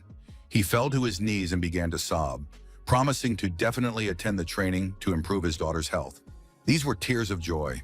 The man had been chosen as a student, and his reaction was natural for such a situation. The man's wife had died immediately after their daughter was born, and now little Jisoo had been diagnosed with a dangerous illness. The man had taken out numerous loans to pay for his daughter's treatment. Hyunwoo understood his feelings well, having recently experienced poverty and despair himself. The man burst into tears and said that his daughter had dreamed of seeing her father on Nuba's stream, and now Mr. Cho had promised not to disappoint her. Hyunwoo wanted to support the man, saying that the girl's illness could be cured in America. Nazar's firm is willing to pay for Jisoo's treatment in exchange for training her father. The surgery will be performed in the US, and the man realized that there was hope for his daughter. After these words, a flood of tears poured from the man's eyes and nearly flooded everything around him. Hangwoo was taken aback by his emotions and realized that this student required a completely different approach than Superstar Dwayne. The sobbing continued, and Henwoo realized he would have to turn this tearful man into a worthy player. The tears wouldn't stop, and the max-level noob decided to at least get the man up to the bronze tier. Some time passed, and the noob met his second student in the arena. As planned, the dummy was successfully defeated. Choi Yoon looked exhausted, wiping sweat off his brow next to his defeated opponent. But life had a very different picture in store. Nub started a stream and greeted the viewers. It had been a while since there had been any new broadcasts. The viewers had been waiting and finally got to see a new episode from Nub's Academy. Today he brought a new student, and no one could guess who it was. Opinions were divided. Some thought it was a celebrity or an athlete, or perhaps a beautiful girl. Curiosity was immense, but no one guessed correctly. Nub invited a player named Cho Yun, known as the Weeping Knight, into the arena. The man, though shy, greeted everyone and introduced himself. The audience was stunned to see an ordinary person. Hyun-woo explained that his new student would be competing for the bronze medal. This man was an entirely ordinary player, but the Weeping Knight had a special reason to improve. Choi Yoon explained that he was doing this for his daughter. It was a simple yet touching desire, an ordinary father striving for the sake of his child. First, Nub checked the Weeping Knight's stats. They were modest, almost non-existent. He asked the apprentice how many rare items he had and what his sword skill was. It turned out he had only 2 rare items, and his sword skill was at the F+ level. He didn't have any special skills, but the Weeping Knight possessed an excellent counterattack skill. Henwu studied the stats and told the apprentice that, with such a level, dreaming of bronze was impossible. If he wasn't naive, he could make the noob's idea of reaching the maximum level a reality. Before taking action, Nub turned to the audience, asking for their opinion. Could he give his weapon to the student? The audience supported Nub's decision, and the Weeping Knight was so proud he was ready to shed a tear. Hengwoo announced that he would give the apprentice a dwarf sword, considering it suitable for his level. Now Choi Yun had hope, especially given his counterattack skill. Training could begin. Nub explained that the training would be built around the counterattack skill. The man promised to try his best. Even though his mastery of the skill was weak, it had to be used sparingly under a multitude of conditions. Nub said there was no need to worry. He would teach the student how to use the counterattack correctly, after which they immediately headed to the training hall. The next time Henwu was in the arena, it was for a different reason. A ranked match was about to begin. He was about to face a player who was clearly unlucky. Today was definitely not his day, but the game issued a notification. The noob is temporarily weakened and his strength is reduced during the fight. A debuff had been applied, all stats adjusted to match the opponent, and the duel could begin. The young man was nervous. He couldn't put up a decent fight against the noob, even though he was among the top 5% of players who had achieved a silver medal. Choi Yun was also present at the duel and was ready to record everything that happened. The counterattack skill has a special trigger mechanism. It is important to carefully observe all conditions during the opponent's attack. Timing was key. Hyunwoo managed to explain things to his student, comment to the audience, and parry the opponent's attack. It's better to wait for the opponent to attack than to attack yourself. That way, it's easier to use a counterattack when a gap appears in the attack. It is more important to act through psychology rather than brute force, and only then can you immediately counterattack, as the player will be able to use their skill. Nub explained that he had just demonstrated a standard fighting style using counterattacks. It all looked pretty straightforward, and now the noob was ready to demonstrate it again with the right timing. The viewers began to feel sorry for the poor player who was being used to teach the new student. Nub, of course, won the match, and the unfortunate player didn't even have time to say he was unfollowing a villain like Nub. Nub explained to his student once again that you just need to strike the opponent during their attack. That is the basis of a counterattack. Choi Yun covered his eyes, trying to memorize everything, but in reality he realized he didn't understand a thing. It was time to move from theory to practice. Now the Weeping Knight had to try using his skill himself. The first attempt was unsuccessful. The player missed the strike. Then a barrage of blows rained down from the dummy, and it became clear to the spectators that this player was not yet capable of anything. Henwoo understood that if the student couldn't land medium-strength strikes, the counterattack wouldn't work.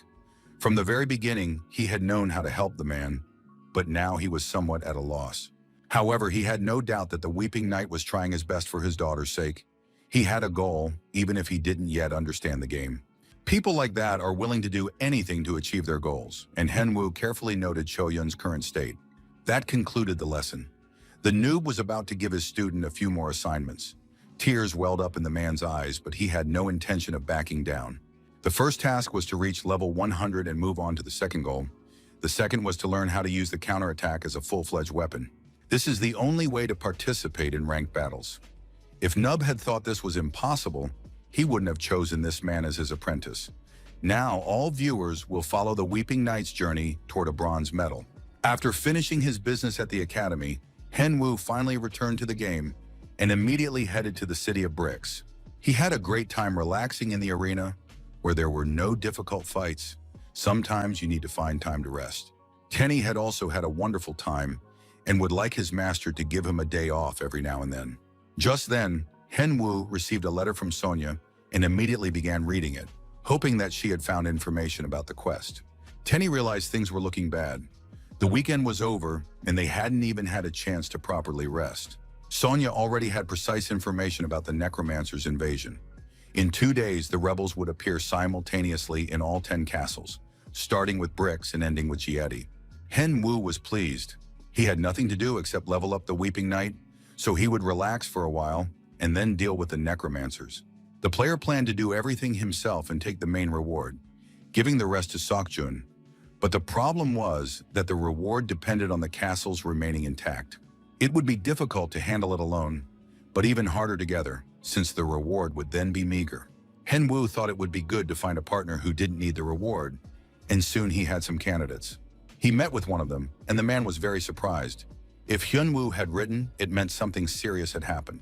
Henwu honestly said that there was one quest he was proposing they tackle together. Standing before him were old acquaintances, the mage Mason, as well as the brother and sister of his best friend in Shan, Yuri and Engine. Henwu greeted them and asked how they were doing and if they were ready to take part in the quest. He had already heard that Archmage Sefed had taken Mason as his apprentice, and that Mason had obtained a third profession, leveling up significantly. Engine and Yuri had also acquired a second profession and were quite strong and advanced. Yuri approached her old friend and asked why he was hiding from them that he was a max-level noob, and that he must now be ashamed to ask them for help. Mason wanted to understand why Henwu had called them, since everyone knew he was playing through the main storyline, and the quest there had long since been completed. Henwu explained that not everything was over.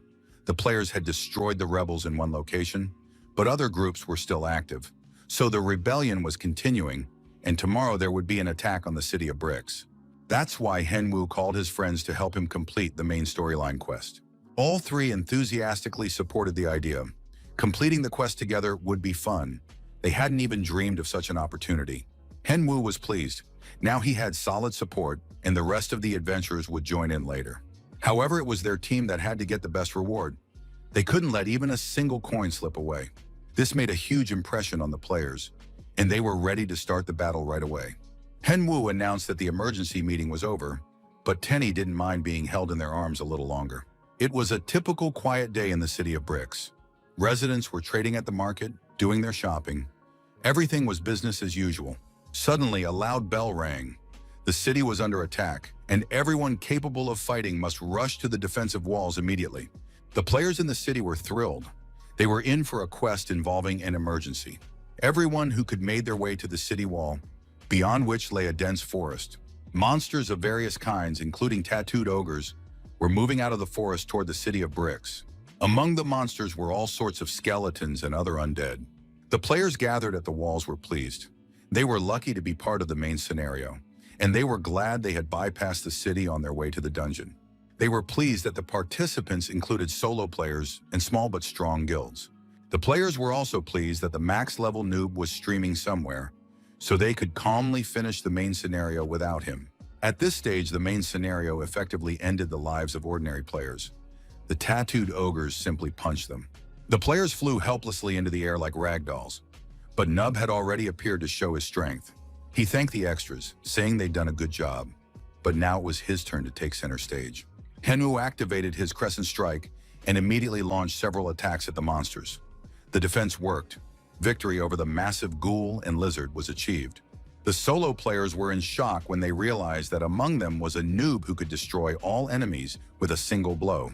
The guys admitted they were no match for him, and even Henwu paused for a moment. Am I really that strong? After obtaining his third class, he fought with such enjoyment for the first time. He wanted to test his limits as soon as possible and see what he was capable of in a full-power battle. Henwu easily and quickly destroyed the monsters, still hoping that the bosses hadn't appeared yet, which is why the battle seemed so easy. Ordinary players joined the battle, fighting minor undead and ghouls. However, the city's archers noticed that no matter how many arrows they fired, the number of enemies didn't decrease. Suddenly, they looked up and saw a huge fireball flying toward the city. There was no way to avoid the explosion. The Mage Mason did his part, gathering magical energy to redirect the fireball. He successfully altered the fireball's trajectory, and the explosion rang out in the forest, destroying many enemies. The captain of the Brick City Guard was unaware of the presence of such an experienced mage among the adventurers. The man was staring at the explosion and didn't notice a skeleton with a long sword leaping at him. Captain Brown didn't have time to raise his defense and was on the verge of death, but several arrows pierced the skeleton. The archer who saved the captain turned out to be Engine. He understood that, at Henwoo's request, he needed to keep as many NPCs alive as possible to receive the best reward. Yuri actively used the blessing of the Priestess of the Temple of the Moon, restoring the player's health. Strangers asked her for buffs, but she knew that in this battle, the adventurers were competing against each other and didn't need her help. Mason was already using a healing potion when a knight approached him, having recognized Lord Safed's apprentice. The knight reported that there was a mage among the enemies who was causing him great concern. The adventurer believed that this mage needed to be dealt with before it was too late. But while Mason and the knight were talking, someone was watching them closely from the woods. Suddenly, a powerful explosion rang out right where Mason was standing. It seemed impossible to survive. However, Mason survived and was able to protect the unknown warrior by instantly raising a protective barrier. The villain who had attacked the mage alongside the fire-breathing dragon was extremely displeased. The attack had failed. But according to the Supreme Black Mage Gordon, everything was going according to plan. While Gordon was in his research lab, his main hideout, he hoped to at least get revenge on his student. Yuri continued to cast healing spells while Mason lay unconscious among his friends. Henwu scanned the forest intently, waiting for the next wave of enemies, and soon spotted a flash in the mountains. It was the main monster they would have to face in the coming battle. Henwu decided to empower his undead so that their resistance and attacks would become more powerful. The effect was immediate. The undead became stronger and more aggressive. The players didn't understand what had happened when their enemies grew stronger right in the middle of the battle. The main monster granted them infinite stamina. The skeletons became practically invincible. They continued to survive after countless attacks. The boss monster watched the results of his actions with satisfaction. The battles near the city of bricks were becoming fierce. Now it was a true battle of the undead, and the villain hoped that the attack would be a fitting revenge for his fallen comrades. He was certain that their dream of turning everyone into undead and conquering the world would soon come true. But at that moment, a max-level noob stood quietly nearby. He smiled wryly and said he hadn't heard such a foolish plan for world domination in a long time. The mage spun around abruptly, not understanding how the adventurer had ended up right there. Henwu drew his sword and declared that he had come to fight the one whose hands were wreaking havoc all around. He immediately summoned his dragon, which knocked the enemy off his feet. The mage was certain the adventurer was taking a needless risk. Adventurers shouldn't act alone, and now the player would understand why. Henwu looked confident, showing no fear, and told the mage that he would be happy to demonstrate his skills. The mage replied that he had no intention of dealing with the player. He had assistance. Huge demonic skeletons attacked Nuba, but he was fast enough to dodge them. The player activated a lightning bolt and soared high above the dragon. Fighting this undead creature was no easy task due to its constant regeneration, and if Edward was the main boss, then this mage was likely the hidden one. But one mustn't forget that since the last battle, Henwu hadn't been standing still either. He had grown stronger. The player activated the Crescent Strike and sliced the dragon's body into several pieces. The Archmage was unpleasantly surprised. This adventurer wields sword magic. Now more standard undead bosses were heading toward Henwu, strong and practically indestructible. But Henwu understood that the enemy was aware of his strength and was sending wave after wave of new undead. Even without buffs, the player was capable of handling them. He landed on the ground, and dozens of skeletons immediately rushed to attack. The undead kept arriving, turning into a solid mass. Hardly anyone believed the adventurer was still alive. The Archmage knew that knights were vulnerable to mass attacks and continued to summon more and more enemies. The mage disliked adventurers for their arrogance. He had a student who was now out of contact, perhaps suspecting that the mage intended to use him. Nostalgic thoughts of a glorious past flashed through the villain's mind. Back then, he had a friend willing to destroy an entire village for the sake of an experiment, and a student who obeyed his teacher without question. It had been fun and heartfelt with them. Now, however, the mage wanted to kill the one who had taken his friends' lives, turn him into an undead creature, and force him to bow before their graves for eternity. No matter how much he wished his fallen friends would reveal the killer's whereabouts, the killer had already swept away all his undead and stood calmly watching the Archmage. Dark Mac furiously activated his powers, ready to unleash everything on a single player. The dragon fired a powerful blast, destroying everything around him, but Hen Wu dodged and remained unharmed. At one point, he even felt sorry for the necrophilic dragon. It was completely useless. The two rivals stood facing each other, trying to come up with something unusual to end the senseless battle. Suddenly, Hen Wu dropped his sword to the ground and said he had just heard the name Adele. He looked surprised. Could the Dark Mage really be talking about the Adele who had raised the bear Pepe? The young man burst into tears when the mage confirmed that Adele had been his student. A terrible twist of fate. Now he was fighting Lord Adele's teacher. Hen Wu explained that he had once carried out a task for Adele. The mage was astonished that the adventurer knew Adele. Now it was clear where his sword magic came from. The player sobbed and apologized for being weak back then and failing to save Adele. The Dark Mage realized that Hen Wu had been with Adele until his death and would be able to tell what had actually happened. Hen Wu began a heart-wrenching tale. Master Adele had almost completed his investigation, but they were attacked by a group of adventurers. Adele and his summoned bear Pepe tried to fight back, but there were too many enemies. They lost. Hen Wu, in tears, said he would never forget that horror. The smiling face of the adventurer and Mr. Adele writhing in pain. The Archmage was furious. Had this really happened? He wanted to know who had killed his beloved apprentice. The mage demanded to know the adventurer's name and asked for help in finding him. He must be found and killed immediately. Hen Wu, still in tears, looked at the mage and said that the devil was right here. The mage began looking around, trying to figure out how that fit the situation. Hen Wu, in tears again, repeated, "Only an idiot wouldn't see the adventurer here." The mage began to get nervous, too agitated and upset. It seemed to him that he simply didn't understand the player's words. Hen Wu raised his tear-stained eyes to the Archmage and said one word. He took the bait. Dark magic crashed down on the Archmage, and Hen Wu thanked his opponent for coming so close. Then an explosion of dark skies was triggered, shaking the earth and the mountains.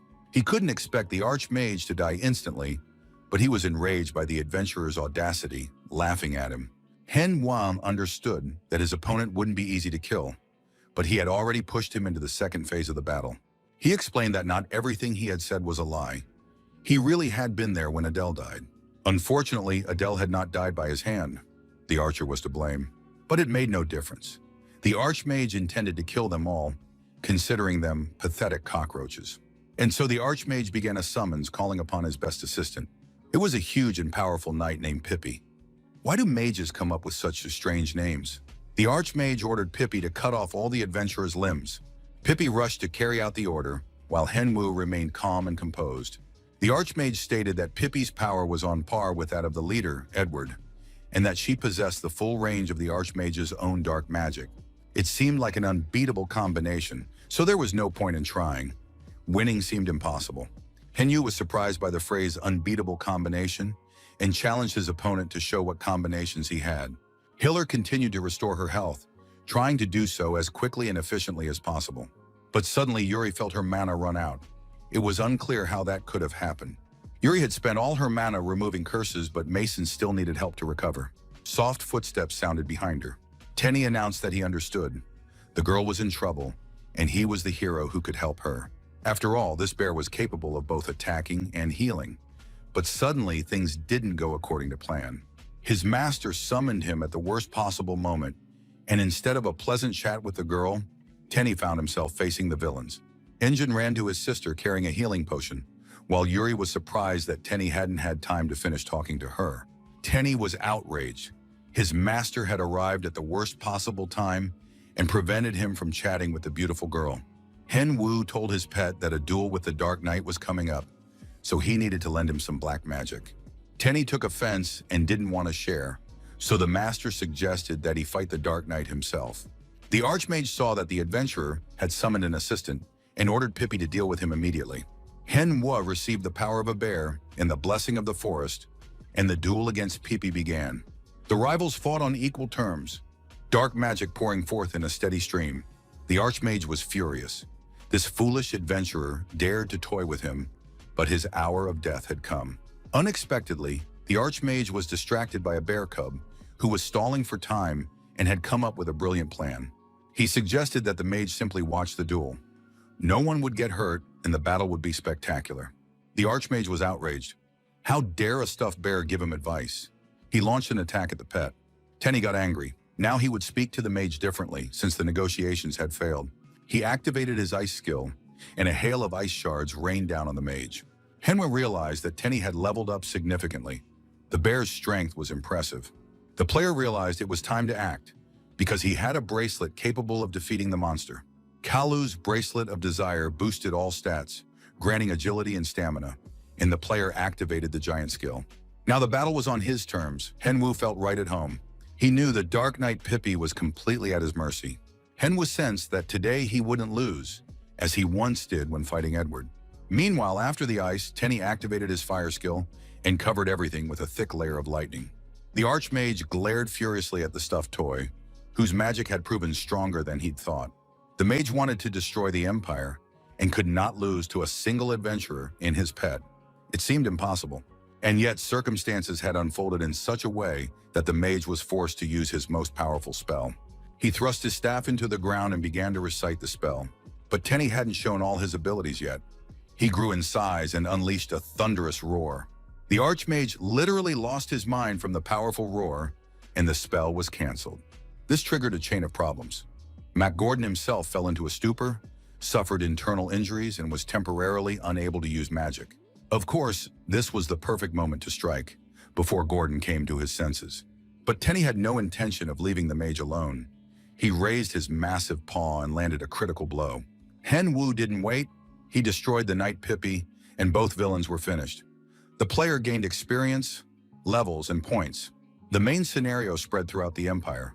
Undead appeared everywhere, and the scale of the events was incredible. Many expected heavy losses for the Empire, but this time the scenario ended rather quickly. Even the strongest and most renowned knights fought. Sakjun, for example, took pleasure in killing the undead with his fists, feeling himself grow stronger. Chungu surmised that the monsters had grown weaker, and the reason was obvious. After the death of the chief dark mage Gordon, all the undead had weakened. Defeating them had become much easier. Having dealt with their enemies, Henwu and Tenny returned from the forest to the city. Their friends rushed over to them to find out how the battle had gone and what Henwu had been up to. Henwon received information from an adventurer in the rebel army, passed it on to the others, and used it for the good of the Empire. After that, he defeated the Archmage of Bricks and helped all the other participants weaken the undead's power. The Emperor was delighted. Henwu had once again succeeded in his mission. He tried to withstand the Emperor's presence and not lose consciousness. Besides, he had just become Baron Kang Henwu. The Emperor considered it impossible not to reward such a player and asked what Baron Kang Henwu wanted. Henwu didn't hold back. He asked for a pendant, a symbol of the plains known for its phenomenal abilities. This pendant granted its owner incredible skills and strength that many could only dream of.